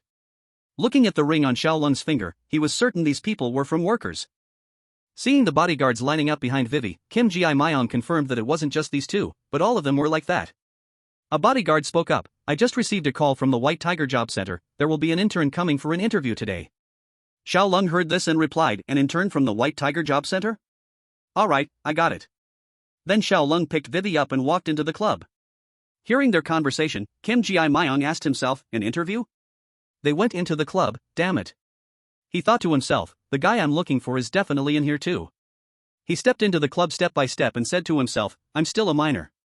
Suddenly, Lee Eun-tae seemed to remember something. Wait a minute, he recalled the moment when Vivi was at the food stall. That girl? Lee Eun-tae glared angrily, he gritted his teeth and finished his sentence, hasn't paid for the fish cake skewer. Meanwhile, Hyung-seok was still working out to lose weight. Sophia said, in our unit, this is called the death squad, if you fail, we will both die. Cutting to the club, two security guards were warmly welcoming, please come in, sir. Seeing this, Kim Ji-myung pretended to say, why is that? You have to check my ID first. The security guard said, no need, you can just go in. Kim Ji-myung was dragged inside by the two security guards. He panicked, but I'm underage.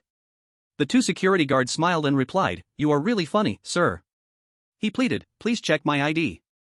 Kim Ji-myung smiled smugly, it must be true that as long as you are handsome, you can pass through any checkpoint. But I still didn't expect them to actually let me in without checking my ID, anyway.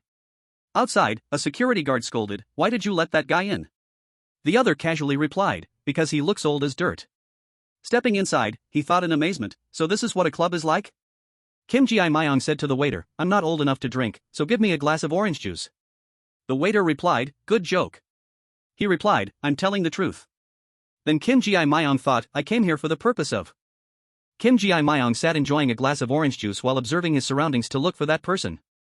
I knew it, found him. He spotted Noan having fun and dancing with some girls, next to a strange man. Kim Ji-myung thought, it seems like after being sold to workers, he has found a way to survive here. One of the girls asked, how old are you, old man? Noan replied, I'm not that old. The more Kim Ji-myung thought about it, the angrier he got. He really wanted to tear him to pieces right now, but he might know where Shin-woo is. His eyes became even sharper, I have to drag him out of here. Kim Ji-myung's eyes scanned the area, but he was surrounded by guys with gold badges. According to my sources, each of these guys is as strong as a gang leader. I could probably take them down, but that would draw attention. How am I supposed to drag Noan out now? He continuously observed his surroundings. I have another option. Kim Ji-myung looked towards Xiao Lung and thought, I could torture that executive until he confesses. I bet he knows something about Shin-woo. But for now, Big Deal is allied with workers, if I cause trouble and make the two sides clash, it will benefit Gun. The biggest problem is I don't know how strong that guy is. Kim Ji-myung couldn't stop thinking. Getting into the club was good, but he had hit a dead end. If he targeted Noan, he would be ganged up on by the guards nearby, and he also knew nothing about the director's combat skills to attack him. At this rate, how was he going to find Shin-woo? He constantly forced himself to come up with a move, he needed to think of a strategy. Suddenly, a guard was punched flying into the club. The loud noise interrupted Kim Ji-myung's train of thought. Lee Eun-tae aggressively rushed in and shouted, hand over the 501 now. Kim Ji-myung was stunned, Vasco? Lee Eun-tae continued shouting, she ate a fish cake but didn't pay. I just came to get the money, but you guys attacked me first. He furiously yelled, hand over the money now. Kim Ji-myung was amazed, what the heck is he talking about? He's doing all this just for 501? Wait. As if Kim Ji-myung had realized something, wait a minute, the man in black who was sitting silently earlier started to speak, what's wrong with that guy? He was Wong Ho, an executive of workers. A subordinate whispered, that guy? It seems like he's a thug who came to pick a fight. He said he wants 501. Wong Ho replied coldly, a thug? What gang does he belong to? Wong Ho slowly walked forward and said, Korean security guards really suck at their jobs. I always have to step in. The subordinate cheered, beat him up, sir. Seizing the opportunity, Kim Ji-myung smiled and said, sorry for the bother. In his heart, he thought, thank you, Vasco. Looking towards Noan, who was enjoying the party, he thought, thanks to you, Noan is now all alone. Kim Ji-myung began his move. I need to find information about Han Shin-woo, so I need you to hold them off for as long as possible, Vasco. Kim Ji-myung approached Noon step by step. It had been a long time since he last saw Noon, maybe this could be. Right at that moment, Hwang-ho started to attack. Vasco was hit by him without being able to react in time. Kim Ji-myung continued to think, this is called supporting each other. Hwang-ho even provoked, hey, you there. He arrogantly asked, which gang are you from? Lee Eun-tae replied coldly, even if I want to keep things peaceful, it's impossible. I didn't do anything but you scumbags already threw your punches. Thinking about the past, the number of guys who had fallen at his feet was uncountable, he said, guys like you are everywhere in Gangdong, Gangseo, and Gangbuk. With sharp eyes, Lee Eun-tae said sarcastically, I thought Gangnam would be different. He got into a fighting stance and said to himself, I'm ready to execute Brekdak's forbidden moves.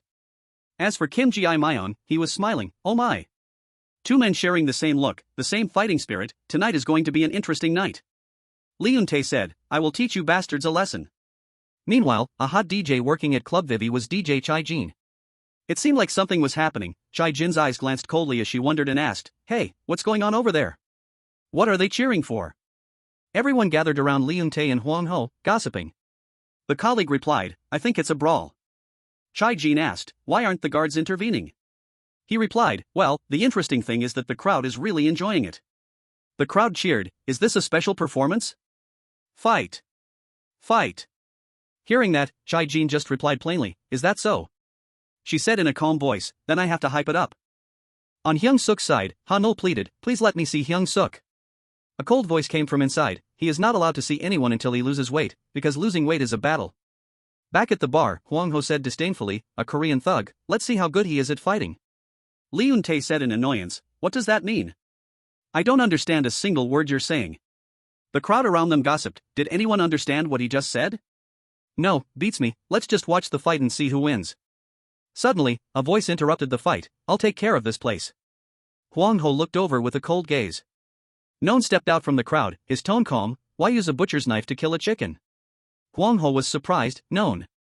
Seeing this, the people around were curious about him, who is that old man? You don't know him? That's Noon, the manager of the security team. Really? Kim Ji-myung thought in disappointment, I was wrong. Kim Ji-myung recalled that he had originally planned to approach him while everyone was distracted by the fight and drag him out of the club.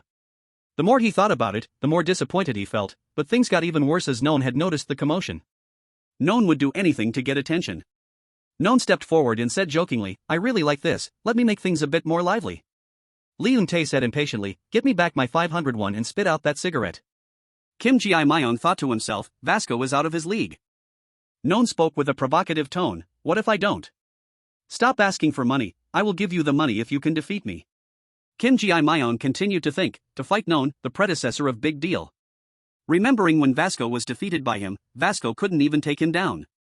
He said to himself, so naturally he can't match up to Noon, who even defeated Kwon Ji-tae. Noon took off his shirt, saying provocatively, let's see what you've got. As soon as he finished his sentence, Lee Eun-tae rushed up and dealt him a blow. Kim Ji-myung was shocked that he had been wrong. Watching every powerful punch from Lee Eun-tae land on Noon's face, Kim Ji-myung suddenly realized he had absolutely no knowledge or information. Kim Ji-myung thought he knew nothing about Vasco at all. Watching Vasco unleash his attacks, Kim Ji-myung couldn't help but be shocked that he couldn't have known how strong he had become, or how hard he had trained. Taking all of Vasco's punches, Noon collapsed on the ground. Kim Ji-myung thought to himself, Noon shouldn't have interfered. The surrounding crowd excitedly shouted, what just happened? Did you see that? The bearded guy won, right? Kim Ji-myung was amazed, good lord above. Looking at Vasco standing there firmly and steadily, Kim Ji-myung exclaimed, since when did he become this strong? A clap echoed, and Hwang-ho spoke up, very impressive. In a stinky, filthy restroom, Noon was tied up tightly, lying on the floor. Noon's expression showed no fear as he laughed and said, who do we have here? Are you the one behind all of this? Kim Ji-myung spoke up, long time no see, Noon. Kim Ji-myung forcefully stuffed a roll of toilet paper into Noon's mouth and asked, have you had dinner yet? Despite that, Noon brazenly said, I don't need to fucking eat. Workers always fills my stomach with money and girls, why should I eat or drink? This is the difference between me and Han Shin-woo, who is always stuck with his stupid ideals. Hearing this, Kim Ji-myung became furious, glared, and asked in a low voice, where is Han Shin-woo? Kim Ji-myung stood up, holding a water hose, and said, you have no idea how much I want to beat you to a pulp right now. Tell me where Han Shin-woo was sold to, or you will know what it truly means to have a full stomach. Noan remained stubborn. I swore loyalty to workers a few years ago.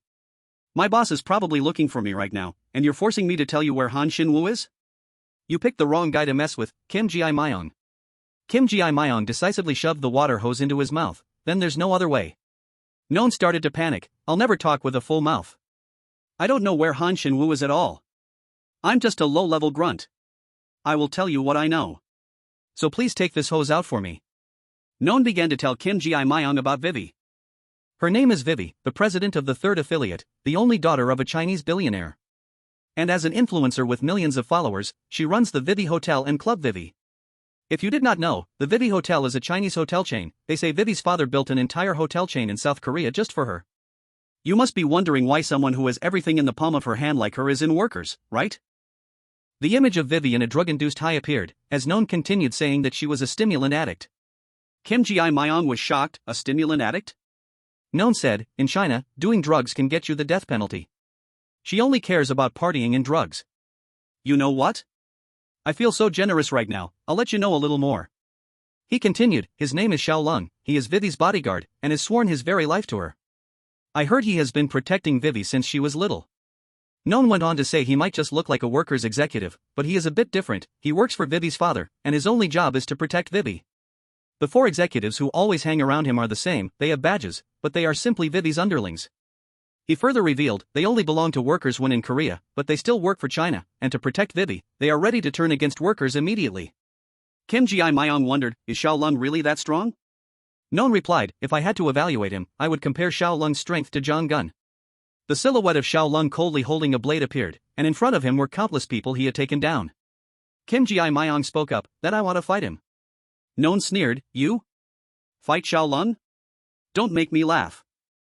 Kim Ji-myung asked again, do you have any more information? Noan answered, I've told you everything I know, good luck, Kim Ji-myung. Kim Ji-myung opened the door and walked out. He thought to himself, so he really doesn't have any information about Han Shin-woo, maybe only the executives know. Hunting down Noan was a waste of time.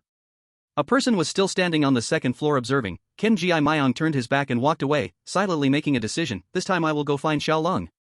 Suddenly he turned his head and asked Noan, right, I'm also curious about the other guys in the board of executives, those with the gold badges, how strong are they? The image of Huang Ho standing provocatively among the crowd appeared. Faced with that question, Noan felt guilty and replied, well. Noan said they are as strong as the leader of each crew. Remembering the scene where Huang Ho made his move and Lee Eun-tae was sent flying away by him. Kim Ji-myung's eyes gradually became sharp and cold.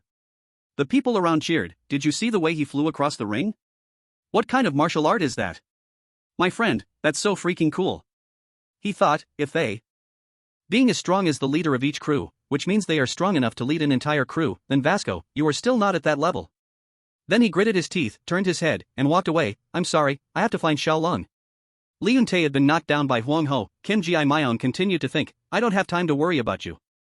Suddenly, Lee Eun-tae spoke up, is it Gangdong? Huang Ho replied in surprise, what? Lee Eun-tae slumped on the ground and muttered, no, it's Gangbuk. Huang Ho was confused and asked what he was talking about.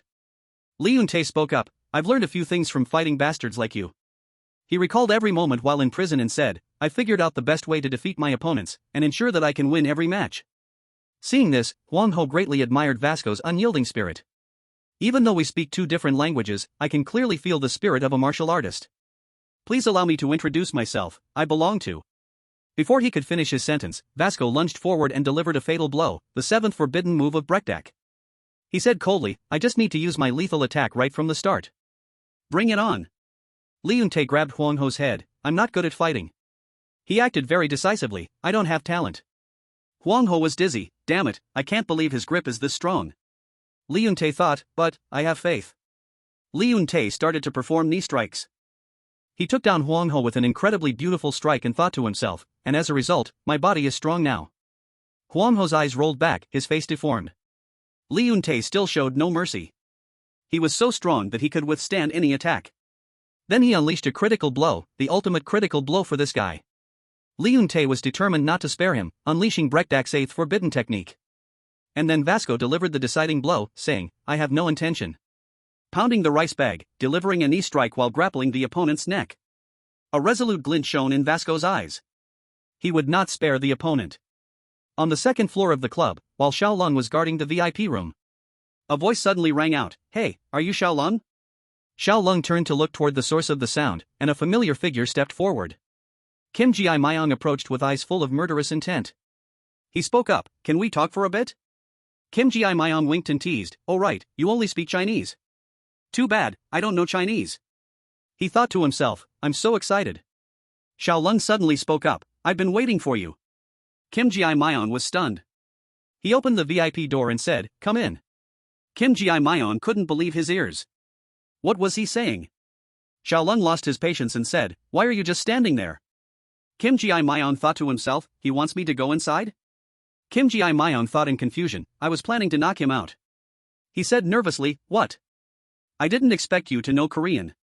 Xiao Lung replied, "I speak 3 languages." Kim Ji-myung smiled awkwardly, "He's waiting for me? How is that possible?" There was no way no one had informed him in time. Well, first of all, Kim Ji-myung took a risk and just walked inside. He walked in slowly. Now, suddenly a chicken foot flew towards Kim Ji-myung, interrupting his train of thought. "I must not waste time." Kim Ji-myung was startled and broke out in a cold sweat.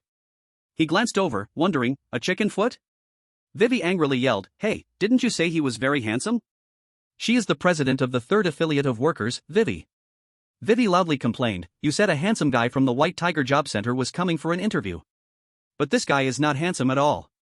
Kim Ji-myung was dumbfounded, "White Tiger Job Center?"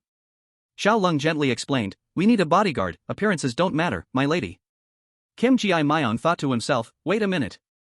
Then Kim Ji-myung suddenly realized, did these people mistake me for someone else?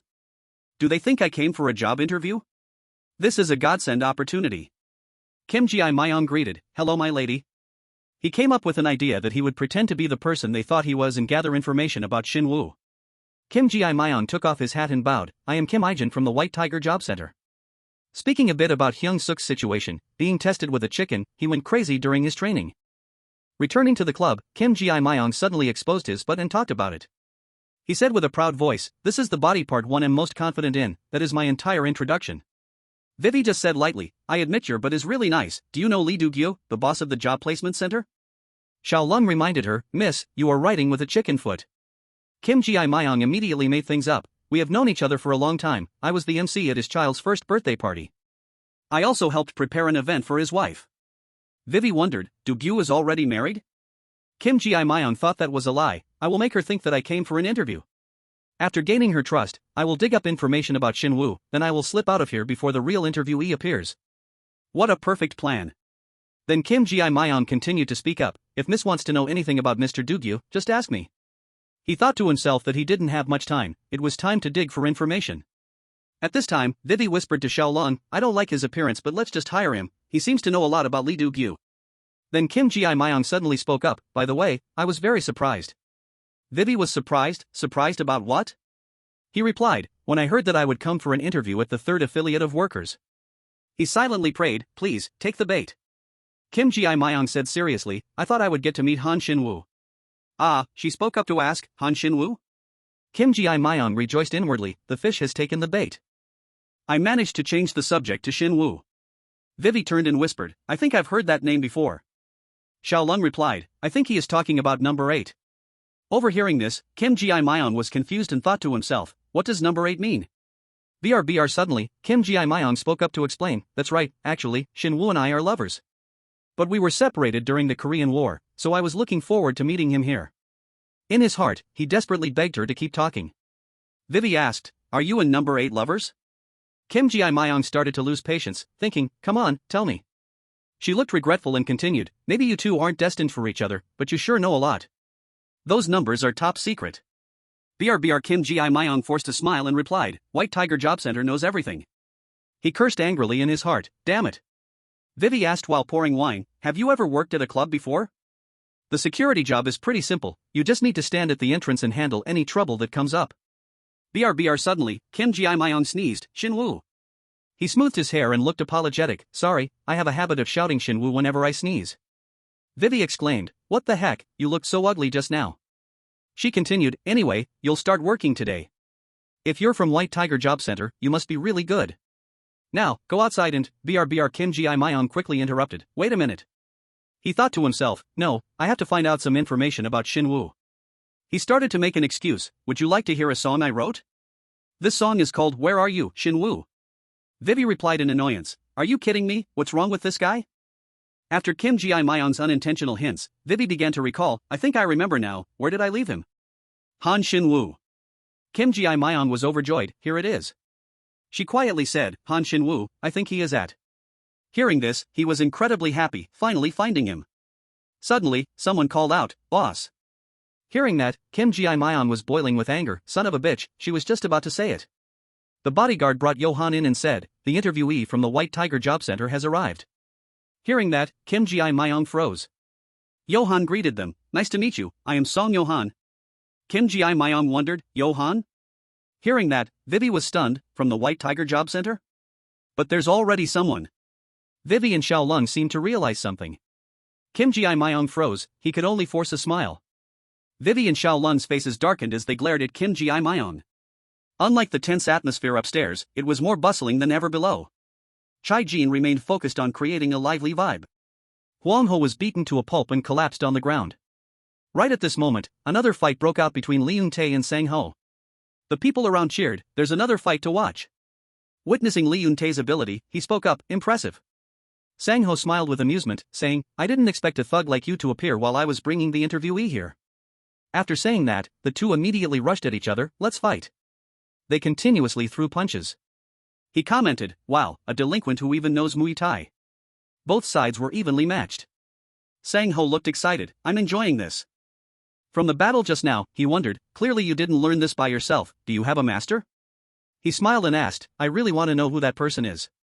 Sang Ho started to feel exhausted, thinking, this is unbelievable. On Sang Ho's face, scratches were clearly visible. He was terrified, just a few kicks and his arms and legs were completely broken. Sang Ho's body clearly showed his fatigue. Before he could recover, Li Yun-tae lunged forward, take this. Sang Ho suddenly realized, wait a minute. Li Yun-tae unleashed his finishing move, Brekdak's sixth forbidden move. Sang Ho was stunned, Brekdak? Did he begin to realize it was the legendary fighter from Thailand? Sang Ho forced a smile in his anxiety. You have to come back out early, I hope your interview goes smoothly. At this time, when Kim Ji-myung turned his head, he unexpectedly recognized Johan. Johan was equally surprised, blurting out Kim Ji-myung. Kim Ji-myung tried to keep his composure, replying to him, my name is Yi Jin, not Kim Ji-myung. He adjusted his hat and walked past Johan. Well, I have to go now, I still have things to take care of. He slowly walked toward the door, saying see you later. Before he could finish his sentence, a blade suddenly flew towards him. The blade pierced straight into the wall, causing Kim Ji-myung to panic, freezing for 5 seconds. Xiaolong held the Guan Dao and sternly said, we are not done with you yet. Kim Ji-myung was totally stunned. This guy actually uses a Guan Dao? Then he lowered his voice and said, well, we both know where this conversation is heading. Kim Ji-myung feigned calmness and said damn it, but in his mind, he was more panicked than ever, I've been caught. Kim Ji-myung turned his face to look at Xiaolong, saying the plan had failed and wondering what to do now. He said calmly, can anyone help me? At this moment, outside the club, a dark-skinned man wearing a cap took off his jacket to reveal firm, muscular shoulders. He took powerful strides into the club, thinking, seriously, what is Vasco taking so long for? Kim Ji-myung screamed in his heart, somebody help me. Prickett was in a fighting stance, revealing a serious look in his eyes, while Jaewon was extremely angry. He pulled up his pants and said, I thought things would be different at the third affiliate, who would have thought I'd have to work as a waiter here? Am I a joke to all of you? Now some idiot comes out of nowhere to pick a fight with me. Did you really just tell me to step aside so you can enter the club? Prickett looked at Jaewon and declared loudly, if you don't step aside, I'll have to use force. Jaewon replied without a hint of fear, then I guess we're going to have a show right here. Jaewon's seniors returned and asked, what's going on? He bowed respectfully and replied, you're back. That crazy guy keeps trying to squeeze past. He said he was looking for Vasco or Vox or whatever. These guys wondered, box? He wants a cardboard box? Maybe he collects scrap for a living, poor guy. One of them suddenly said, I know this guy. He has a food stall right in front of the club, while Prickett remained in his stance and said, I'll give you guys one chance. Hearing this, the rest of the group realized and agreed, that's right. It's him, I remember him now. Prickett unleashed his attack, the forbidden move of Prickett. The other guy added, we originally planned to report him for illegal business, but then we saw he was so pitiful, so we didn't. Then seeing Prickett turn his back to leave, these guys were surprised. He left already, while in his mind Prickett whispered, "I'm sorry, Vasco." Meanwhile, on Kim Ji-myung's side, he was being blocked by Johan and Xiaolong.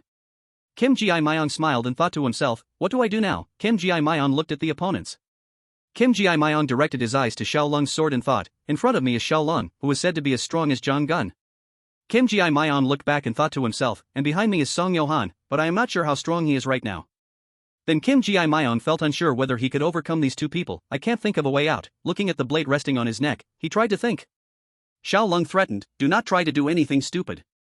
Kim Ji-myung thought to himself, is my life going to end here? Seeing the dangerous situation, Kim Ji-myung explained, listen, you can't. Actually, both of us were sent here to interview for this job. Xiaolong didn't seem to believe it much. What? Kim Ji-myung tried to stall for time. I have to think of something. Xiaolong still didn't believe it much and immediately picked up the phone to call. The White Tiger Job Center sent you two here? I will call Do-gyu to check. At this point, Kim Ji-myung thought to himself, it's over. Kim Ji-myung's face became fearful as he thought, he is calling the boss of the job center. On the other side, Do-gyu answered the phone immediately. What's wrong? He replied, this is Xiaolong from the third affiliate. Do-gyu asked right away, Xiaolong, what's the matter? He got straight to the point, I have a question about today's interview. Do-gyu enthusiastically confirmed, that's right, I sent someone for the interview, do you like him? Xiaolong hesitated, well. Then he spoke bluntly, we have a bit of a problem here, I think someone is impersonating an employee of the White Tiger Job Center. He claims to be from the White Tiger Job Center and started asking for all kinds of information, so I want to ask you. Kim Ji-myung froze, this is deadly. Xiaolong asked to confirm again, did you send two people? Hearing that, Do-gyu asked in surprise, two people? This made Kim Ji-myung worried, they've got him figured out. But unexpectedly, Do-gyu confirmed, that's correct. Do-gyu started recounting, I sent a lovely intern, little Johan, and another person, who was it again? Right, this hand of mine can't count. Anyway, I'm sure I sent two people. At the same time, Leung-tae had taken down a guy and said, give me back my 501. It turned out that the guy was from the White Tiger Job Center, assistant Choi Sang-ho. It seemed Xiaolong still didn't believe it, so you sent two people. Do-gyu confirmed again, yes. Then Xiaolong asked further, so you want both of them to be interviewed? Do-gyu replied. No, just Johan. Kim Ji-myung finally breathed a sigh of relief, he thought he was someone else. Xiaolong asked again, what do you mean? Do-gyu scolded, why are you so slow to understand, good grief? Xiaolong interrupted, wait, so basically you sent two people over, right? Do-gyu replied, yeah, exactly, geez, it took you forever to understand. Kim Ji-myung rejoiced inwardly. It was unexpectedly smooth, the old boss of the White Tiger Job Center thought he was someone else. At this point, Xiaolong finally said, alright. Do-gyu greeted, bye-bye, Xiaolong. However, Kim Ji-myung still felt unsettled. But it wasn't over yet, there was still Johan left. Xiaolong decided to interview Johan, I'll ask you, Johan. Vivi suddenly jumped out to Johan and asked, how old are you? Meanwhile, Kim Ji-myung thought to himself, she is completely distracted. Vivi asked relentlessly, are you in any boy band? How can a handsome guy like you work as a security guard? What's your name? Are you going to show me your butt? Johan refused, no, are those really interview questions? I will not show my butt. Xiaolong called Vivi, my lady. She replied seemingly annoyed, what? Xiaolong bowed and reported, it's true that they sent two people. Vivi scolded, that stupid old Do-gyu. Suddenly Johan called out, hey. Johan asked Kim Ji-myung, are you also from the White Tiger Job Center? Kim Ji-myung reached out his hand in a friendly manner, nice to meet you, intern. In his mind, he thought, just stay calm, I'm still not out of the tiger's den yet. Johan still seemed suspicious, when did you join the center? Kim Ji-myung replied immediately, right after I was released from the juvenile detention center. He thought to himself, I have to make sure Johan doesn't catch me off guard. Johan asked again, and your name is Aijin? Kim Ji-myung acted nonchalant, yeah, so what? Johan commented, your name sounds super familiar. Meanwhile, Kim Ji-myung remained nonchalant. So what? Seeing that things seemed to go smoothly, Kim Ji-myung thought to himself, this is easier than I expected. Now I just need to find a chance to slip away. Then Johan asked a question, but I have never seen you at the center before. At this time, Kim Ji-myung made up an excuse, how could you possibly know everyone there? Then Kim Ji-myung suddenly hesitated, wait, do I need to bail right now? Then he said, let me tell you, I have a higher position than you, little Johan. Johan naturally did not accept it, that is nonsense. At this time, Kim Ji-myung was certain, they completely believe that I am from the White Tiger Job Center. Johan asked Kim Ji-myung, are you here for the interview too? Kim Ji-myung replied briefly, yeah, while thinking to himself, the third affiliate has information about where Shinwoo is, this is a golden opportunity, the plan is changed. Kim Ji-myung recalled Vivi's words, I think I remember now, where did I put him, Han Shinwoo? He thought to himself, Vivi knows about Shinwoo, I cannot leave empty-handed. Johan stepped closer and said, do not interfere with my interview anymore. Kim Ji-myung smiled and thought to himself, the new plan will be. He imagined his goal, getting hired as a guard at Club Vivi. Kim Ji-myung was determined, I will work here to find out where they are holding Shinwoo. Xiao Lung spoke up, that is enough, I just talked to the young lady. Xiao Lung explained that she liked both of them, but Club Vivi only needed one more security guard. We already have enough manpower, so we will give you two a test and choose the one who passes. Kim Ji-myung was extremely surprised, a test? Johan was the same, no one told me there would be a test. Xiao Lung reassured them, it's nothing difficult. BRBR Xiao Lung continued, you guys just need to. Then looked towards Lee Eun-tae and continued, eliminate that guy out there. Xiao Lung added, they say he is a Korean thug. He had just finished his third fight, and things were starting to get chaotic. The music in the club was still playing to drown out the sounds of fighting, BRBR. Then Xiao Lung introduced the job, part of a security guard's duty is to maintain the harmony of the club. Xiao Lung emphasized that to do that, there must be someone strong enough to subdue troublemakers. Xiao Lung clarified the reason, so we will see who can handle this situation. BRBR Kim Ji-myung put on his cap and sighed, how the hell did I get myself into this? Now Kim Ji-myung, Johan, and Lee Eun-tae were facing each other in a three-way standoff. Someone spoke up, this is too awkward. Lee Eun-tae asked, Iljin? BRBR in his mind, Kim Ji-myung thought, now I have to fight Vasco? Kim Ji-myung took a stance and said, I will let you taste a few punches. But in his mind, he thought, sorry, Vasco, I will go easy on. Lee Eun-tae was surprised by the sight before his eyes, because before anything could happen, Johan had already kicked Kim Ji-myung. Johan reminded, hey. In his mind, Kim Ji-myung thought angrily, but this brat. It's getting a bit too serious. Johan glanced at Kim Ji-myung, I told you not to interfere with my interview. As the two argued, Lee Eun-tae said, I won't fight you too. Lee Eun-tae affirmed that Kim Ji-myung and Johan are not bad guys. Lee Eun-tae said, I only fight bad guys. Xiao Lung looked down from above and uttered a brief sentence, is that so? Johan took off his shirt, looking serious, but that's not up to you to decide. Johan continued, this is actually better. It turned out Johan wanted to show off a little, I learned a few moves from a guy in Gangbuk. This made both Kim Ji-myung and Lee Eun-tae stare in astonishment. Kim Ji-myung was shocked, what the hell is that? Johan suddenly remembered a scene from the past with the saying, do you guys have 501? Johan praised, that guy kicks pretty well. Meanwhile, Kim Ji-myung thought to himself, Taekwondo. He said to himself, I didn't expect I would have to fight both of you. Kim Ji-myung thought internally, this is not as easy as I thought. Xiao Lung explained, to pass the test and become a guard for Club Vivi. Xiao Lung emphasized, the two must eliminate that guy. Xiao Lung looked over at Lee Eun-tae and continued, you two will be evaluated based on your ability to handle him, I'll give each of you 10 minutes.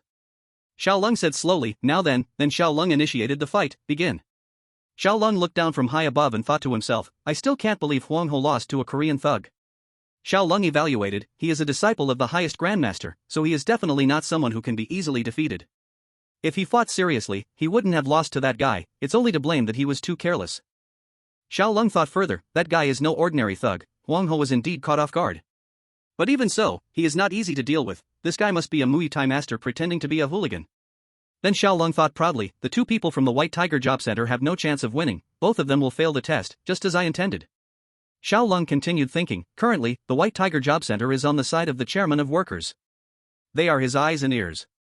The chairman acts as if we are very close, but in reality, he is an old fox, he just wants to plant people to monitor the third affiliate. Xiao Lung pondered, there is no way I will let someone from the White Tiger Job Center work here and monitor us. That is why I gave those two a test that was beyond their capabilities, but...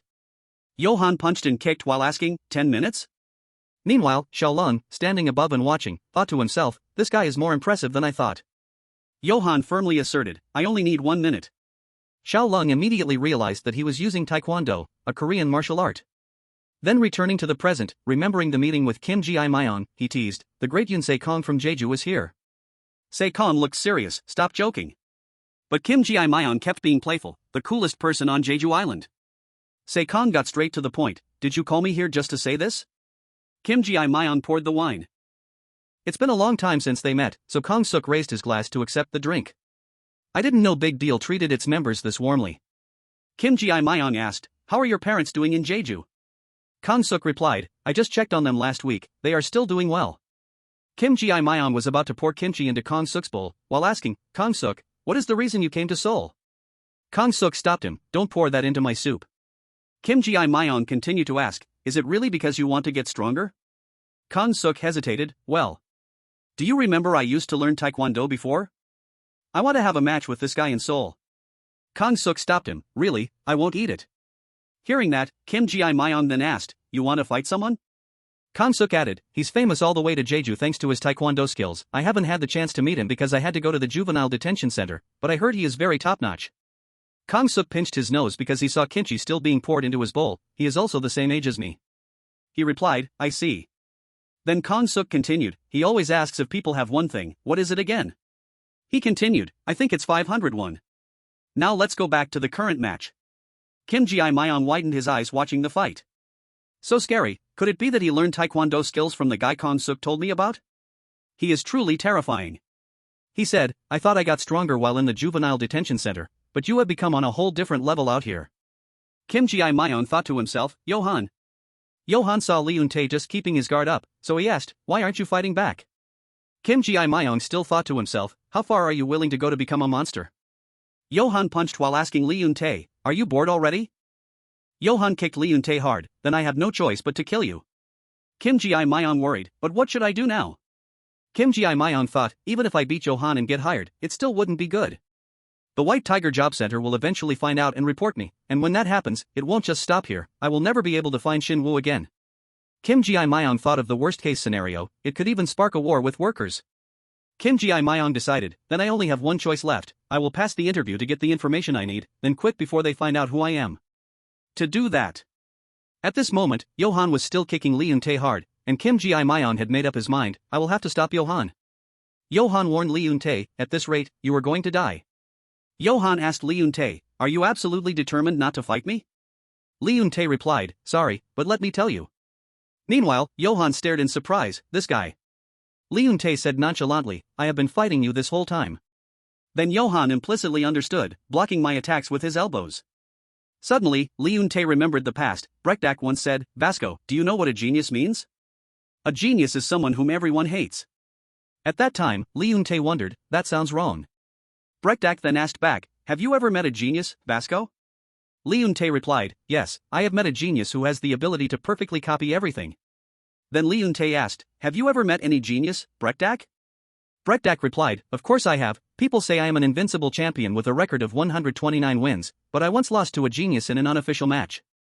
Brekdak recalled the match at that time and said, that guy was also a genius capable of copying everything. Brekdak added, he was an undefeated guy, he could copy all of my moves, if I fought him in an official match, I knew for sure I wouldn't stand a chance of winning. Brekdak continued, after losing to him in an unofficial match. I started looking for a way to defeat him, which made Lee Eun-tae very curious. A way to defeat a genius? It sounded very mysterious, and I found a way to defeat a genius with the ability to copy. Recalling Pricket's words, you just have to defeat the opponent before they have a chance to copy you. Lee Eun-tae unleashed his ultimate move, Pricket's 10th forbidden move. Johan smirked at this. At this moment, Johan also unleashed his secret move, don't think you're the only one with a special move, watch this, a 1080-degree kick. Out of nowhere, Kim Ji-myung suddenly stepped forward and grabbed Johan's pant leg. Kim Ji-myung said, one way to stop a fight is simply to grab their pant leg, doing so can easily prevent that person from attacking. In his mind, he thought, a 1080-degree kick? Up there, Xiaolong announced, your 10 minutes are up, remember? Kim Ji-myung thought, just hearing it is scary enough. Kim Ji-myung thought to himself, I'm not sure. Johan called out to Vasco, while Kim Ji-myung pondered, if I let them continue fighting, who would be the winner? Johan called out to Kim Ji-myung, hey, it turned out Johan wanted to compete with Kim Ji-myung, do you think you can do as much as I did in 10 minutes? Kim Ji-myung held up 10 fingers, 10 seconds. Kim Ji-myung turned towards Xiaolong and Vivi standing there and said, I will finish him off in 10 seconds. Xiaolong looked suspicious, can you beat that guy in 10 seconds? Vivi laughed, I like your confidence, big ass. Kim Ji-myung approached Lee Eun-tae and said, Vasco. Then Kim Ji-myung gave Lee Eun-tae a coin. Kim Ji-myung looked at Lee Eun-tae and said, here, 501. Lee Yun-tae looked at the coin in his hand, looking as if it was a matter of grave importance. Johan saw Lee Yun-tae's expression and stared wide-eyed. Both Xiaolong and Vivi stared downwards. Everyone in the club seemed to find peace.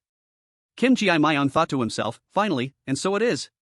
Vasco left, looking like he got what he needed. Lee Yun-tae turned his back and walked away, saying, got the money for the fish cake skewer too. Xiaolong clapped his hands, 10 seconds, exactly 10 seconds. Kim Ji-myung asked a rhetorical question, does everyone want to know the result of the interview? Xiaolong added, you're hired, Ijin. Kim Ji-myung boasted, of course I passed. Kim Ji-myung looked at Johan, and, just as I expected, Johan failed. Vivi suddenly screamed, no. Vivi hugged Johan and said, no way, you're only failing this poor guy because he's handsome, right? Seeing this, Xiaolong explained, miss, we cannot let two people from the White Tiger Job Center work here. Vivi screamed louder, you're just jealous, let the pretty boy work here. Xiaolong continued to explain, they are here to monitor us for workers, if that guy finds out anything, he can use it against us. Vivi still didn't believe it, shut up, you're just jealous, I know it. Xiaolong then turned and called out, Johan. Then Xiaolong declared, you can also work here, welcome to the security team. At this time, Vivi became even more frustrated, really, aren't you jealous at all? Xiaolong explained, I am only the young Mrs. Bodyguard, I simply follow orders without asking questions or having any feelings. Vivi seemed annoyed, how annoying, Kim Ji-myung thought, I didn't expect it to turn out like this. Kim Ji-myung thought of Shin Woo, he looked at the crowded club and wondered, where the hell are you? Then Kim Ji-myung encouraged himself, hang in there. Xiaolong ordered, Ijin, Johan, the two of you will be our guards. Kim Ji-myung made up his mind, I will find you at all costs.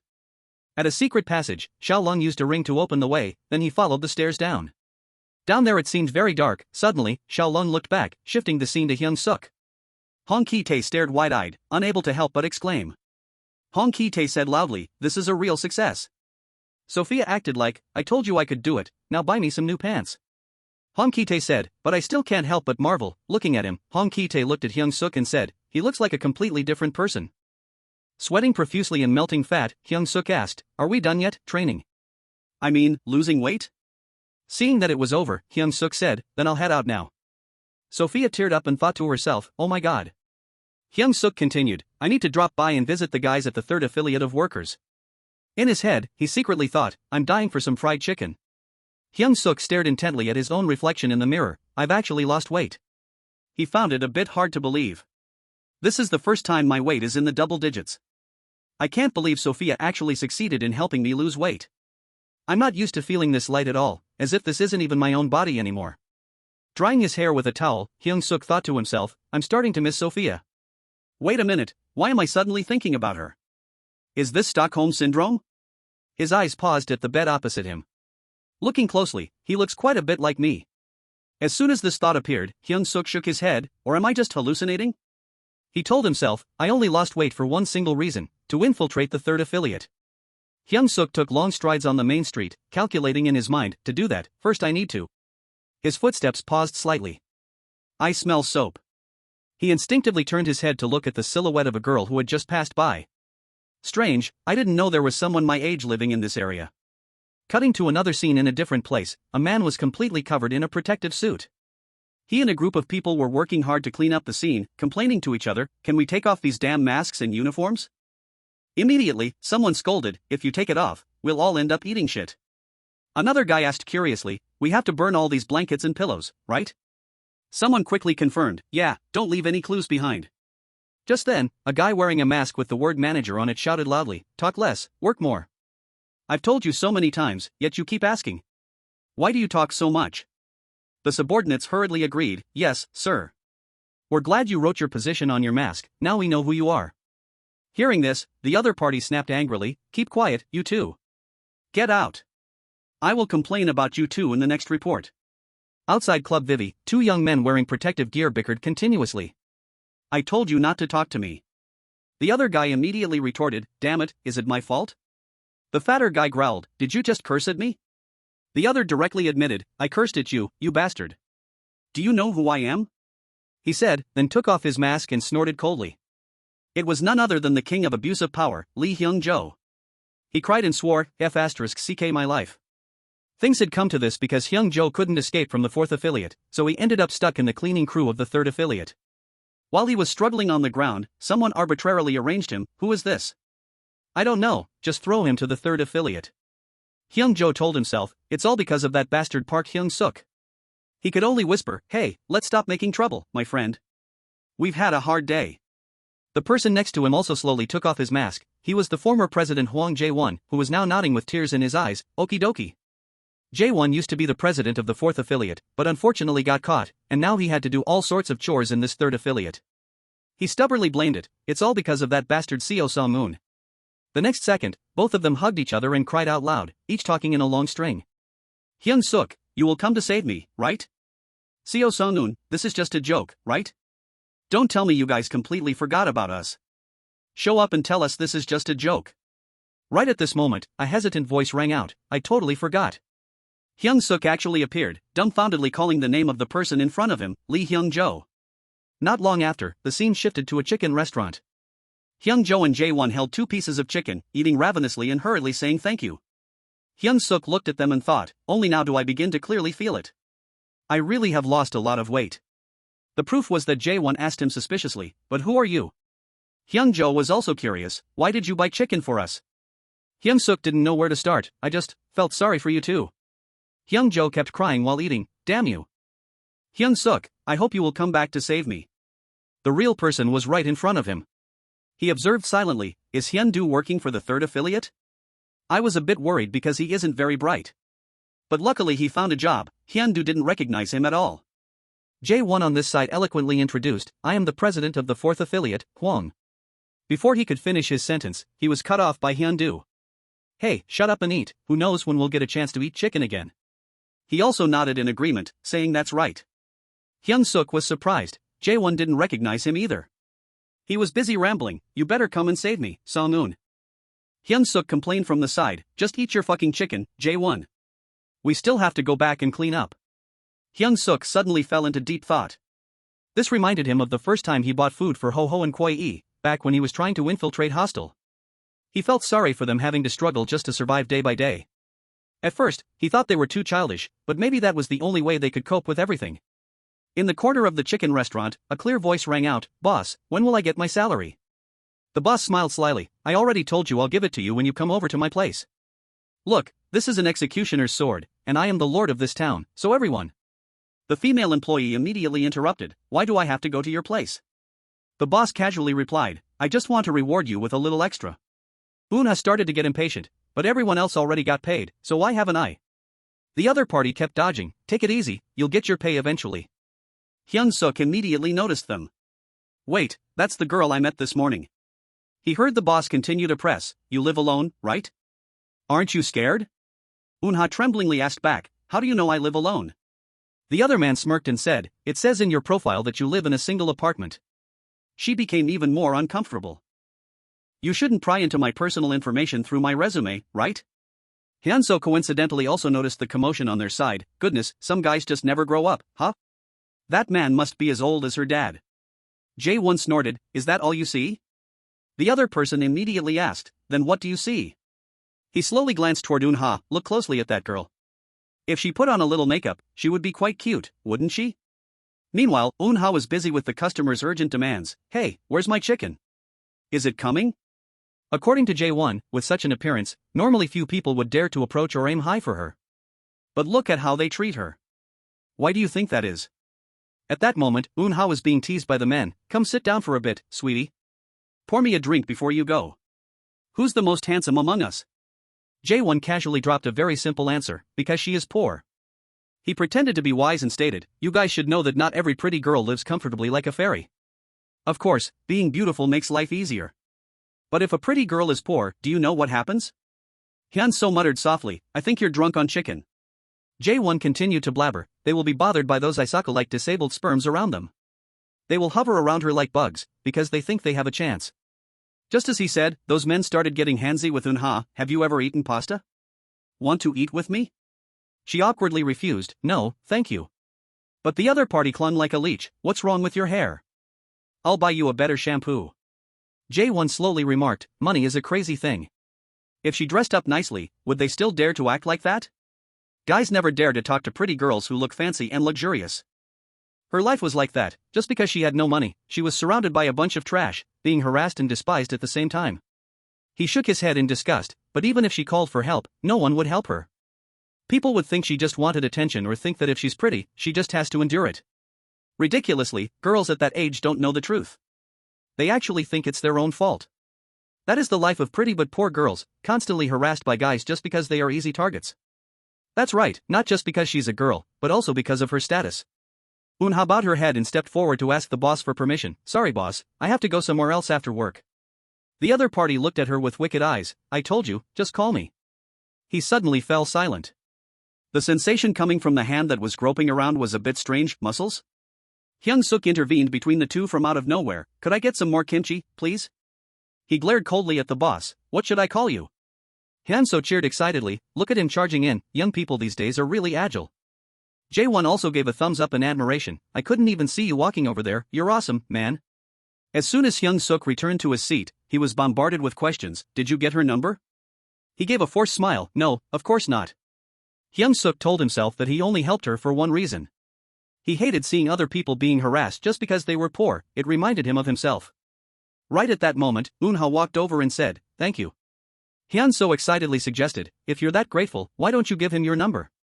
You said you live alone, right? Invite him over. Jae-won enthusiastically chimed in, ask if she has ever eaten pasta and invite her to dinner. Hyung-seok was speechless. You guys are too funny. He spoke slowly. Listen. Why don't you try finding another job? For example, streaming online or making tic-tac-talk videos. Speaking of which, thinking back, Hyung-seok suddenly felt he was too nosy. At that time, he tactfully suggested that if you become famous, you can make a lot of money from advertisements or sponsorships. I have a friend who succeeded that way. Have you heard of Emperor Hyung-seok? And now, he regretted it. Unha listened seriously back then. Tic-tac-talk? When Hyung-seok remembered that blank expression, he only felt regret. If he hadn't meddled in other people's business, she would have been perfectly safe. Switching the scene to Club Vivi, Johan and Kim Ji-myung were seriously standing guard outside. Kim Ji-myung suddenly glanced at the person next to him. He spoke up first. So boring, want to play a word chain game? Johan bluntly said, hell no. Kim Ji-myung still calmly blurted out the word cucumber. The other party felt a bit helpless. I told you I'm not playing.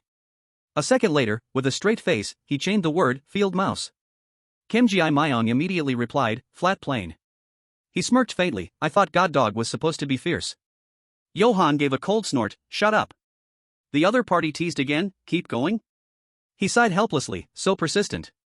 But then the two of them continued playing the word chain game, level, rank. Stairs, Johan interrupted in frustration. That's enough. Hyung-seok had just arrived and overheard their conversation. What the hell is this? He widened his eyes in shock. What are these two doing here? On the side, Kim Ji-myung jokingly continued the word chain game, rope ladder. Johan glared at him irritably. Don't make me beat you up. He noticed Hyung-seok standing there in a daze. What do you want? Kim Ji-myung was still messing around, muttering, rope. Hyung-seok was completely bewildered. Why are the leaders working as security guards? Did something happen to the 4 heavenly crews? I have to get inside. He thought to himself, then put on a serious face and said, I want to go inside. Kim Ji-myung followed the procedure. Please show your ID. He carefully inspected the ID for a long time. Good lord. Kids these days are truly hilarious. Kim Ji-myung was somewhat speechless. It says here you are 90 years old. Hyung-seok pouted and pleaded, just let me in. My hip is acting up again. Johan got hot-headed and was about to throw a punch when Kim Ji-myung stopped him. Calm down, Johan. With that said, he returned the ID to Hyung-seok's pocket. Sorry kid, we are not allowed to let minors in. Come back when you're older. Johan suddenly widened his eyes in astonishment. The corners of Hyung-seok's mouth curled up slightly as he spoke slowly. I know minors are not allowed in. Fine. But what about a VVIP?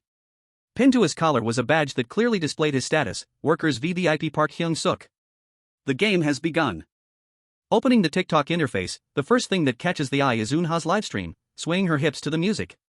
Below is a series of comments. Hot, let's party, I love you, baby is so cute, where do you live, so damn smooth. After a while, she walks up to the screen to say goodbye. That's all for today, see you next time. Viewers expressed regret. I just found out what love is, so early. Unha lay face down on the bed. She kicked her legs wildly and muttered, so embarrassing. Eun-ha had just read the comments under her video, so cute I could pass out, you are so adorable, how old are you, at this rate you'll be a hot trend in the blink of an eye. She suddenly felt confused, is this really a good idea? It seems like people like it. Eun-ha stared blankly at her phone. He said that if she became famous online, she would receive advertising offers. Could she really make money this way? She clearly remembered what Hyung-seok had said, if you're famous, you can make a lot of money from ads and sponsorships. Eun-ha felt that he didn't seem to be lying. She paused for a moment. Wait, a sudden notification popped up, you have been invited to Club Vivi. Eun-ha looked doubtful, Club Vivi? Back to Hyung-seok, he boldly asked, but what about Vivi? Kim Ji-myeon was startled. He has a black badge? I've heard about this before, people with black badges are workers VIPs. But that's not the important thing right now, if this guy is a VIP of workers, he must know about Shinwoo. Hyun-seok opposite him was still confidently stating, don't you know what a black badge means? It means I'm a VIP. Kim Ji-myeon silently made up his mind, I'll bait him. Right at that moment, he suddenly sneezed loudly, achoo. Johan casually mocked, don't tell me you got COVID, have you registered for the vaccine yet? Kim Ji-myeon smiled and replied, no, I'm infected with the Shinwoo flu. Hyun-seok looked at them in confusion, what was that just now? A thought suddenly occurred to him, it seems like Kim Ji-myeon, the leader of Big Deal, is trying to send me a signal. At the same time, Johan coldly reminded him, you should go see a doctor. Kim Ji-myeon burst out laughing, go see Dr. Shinwoo?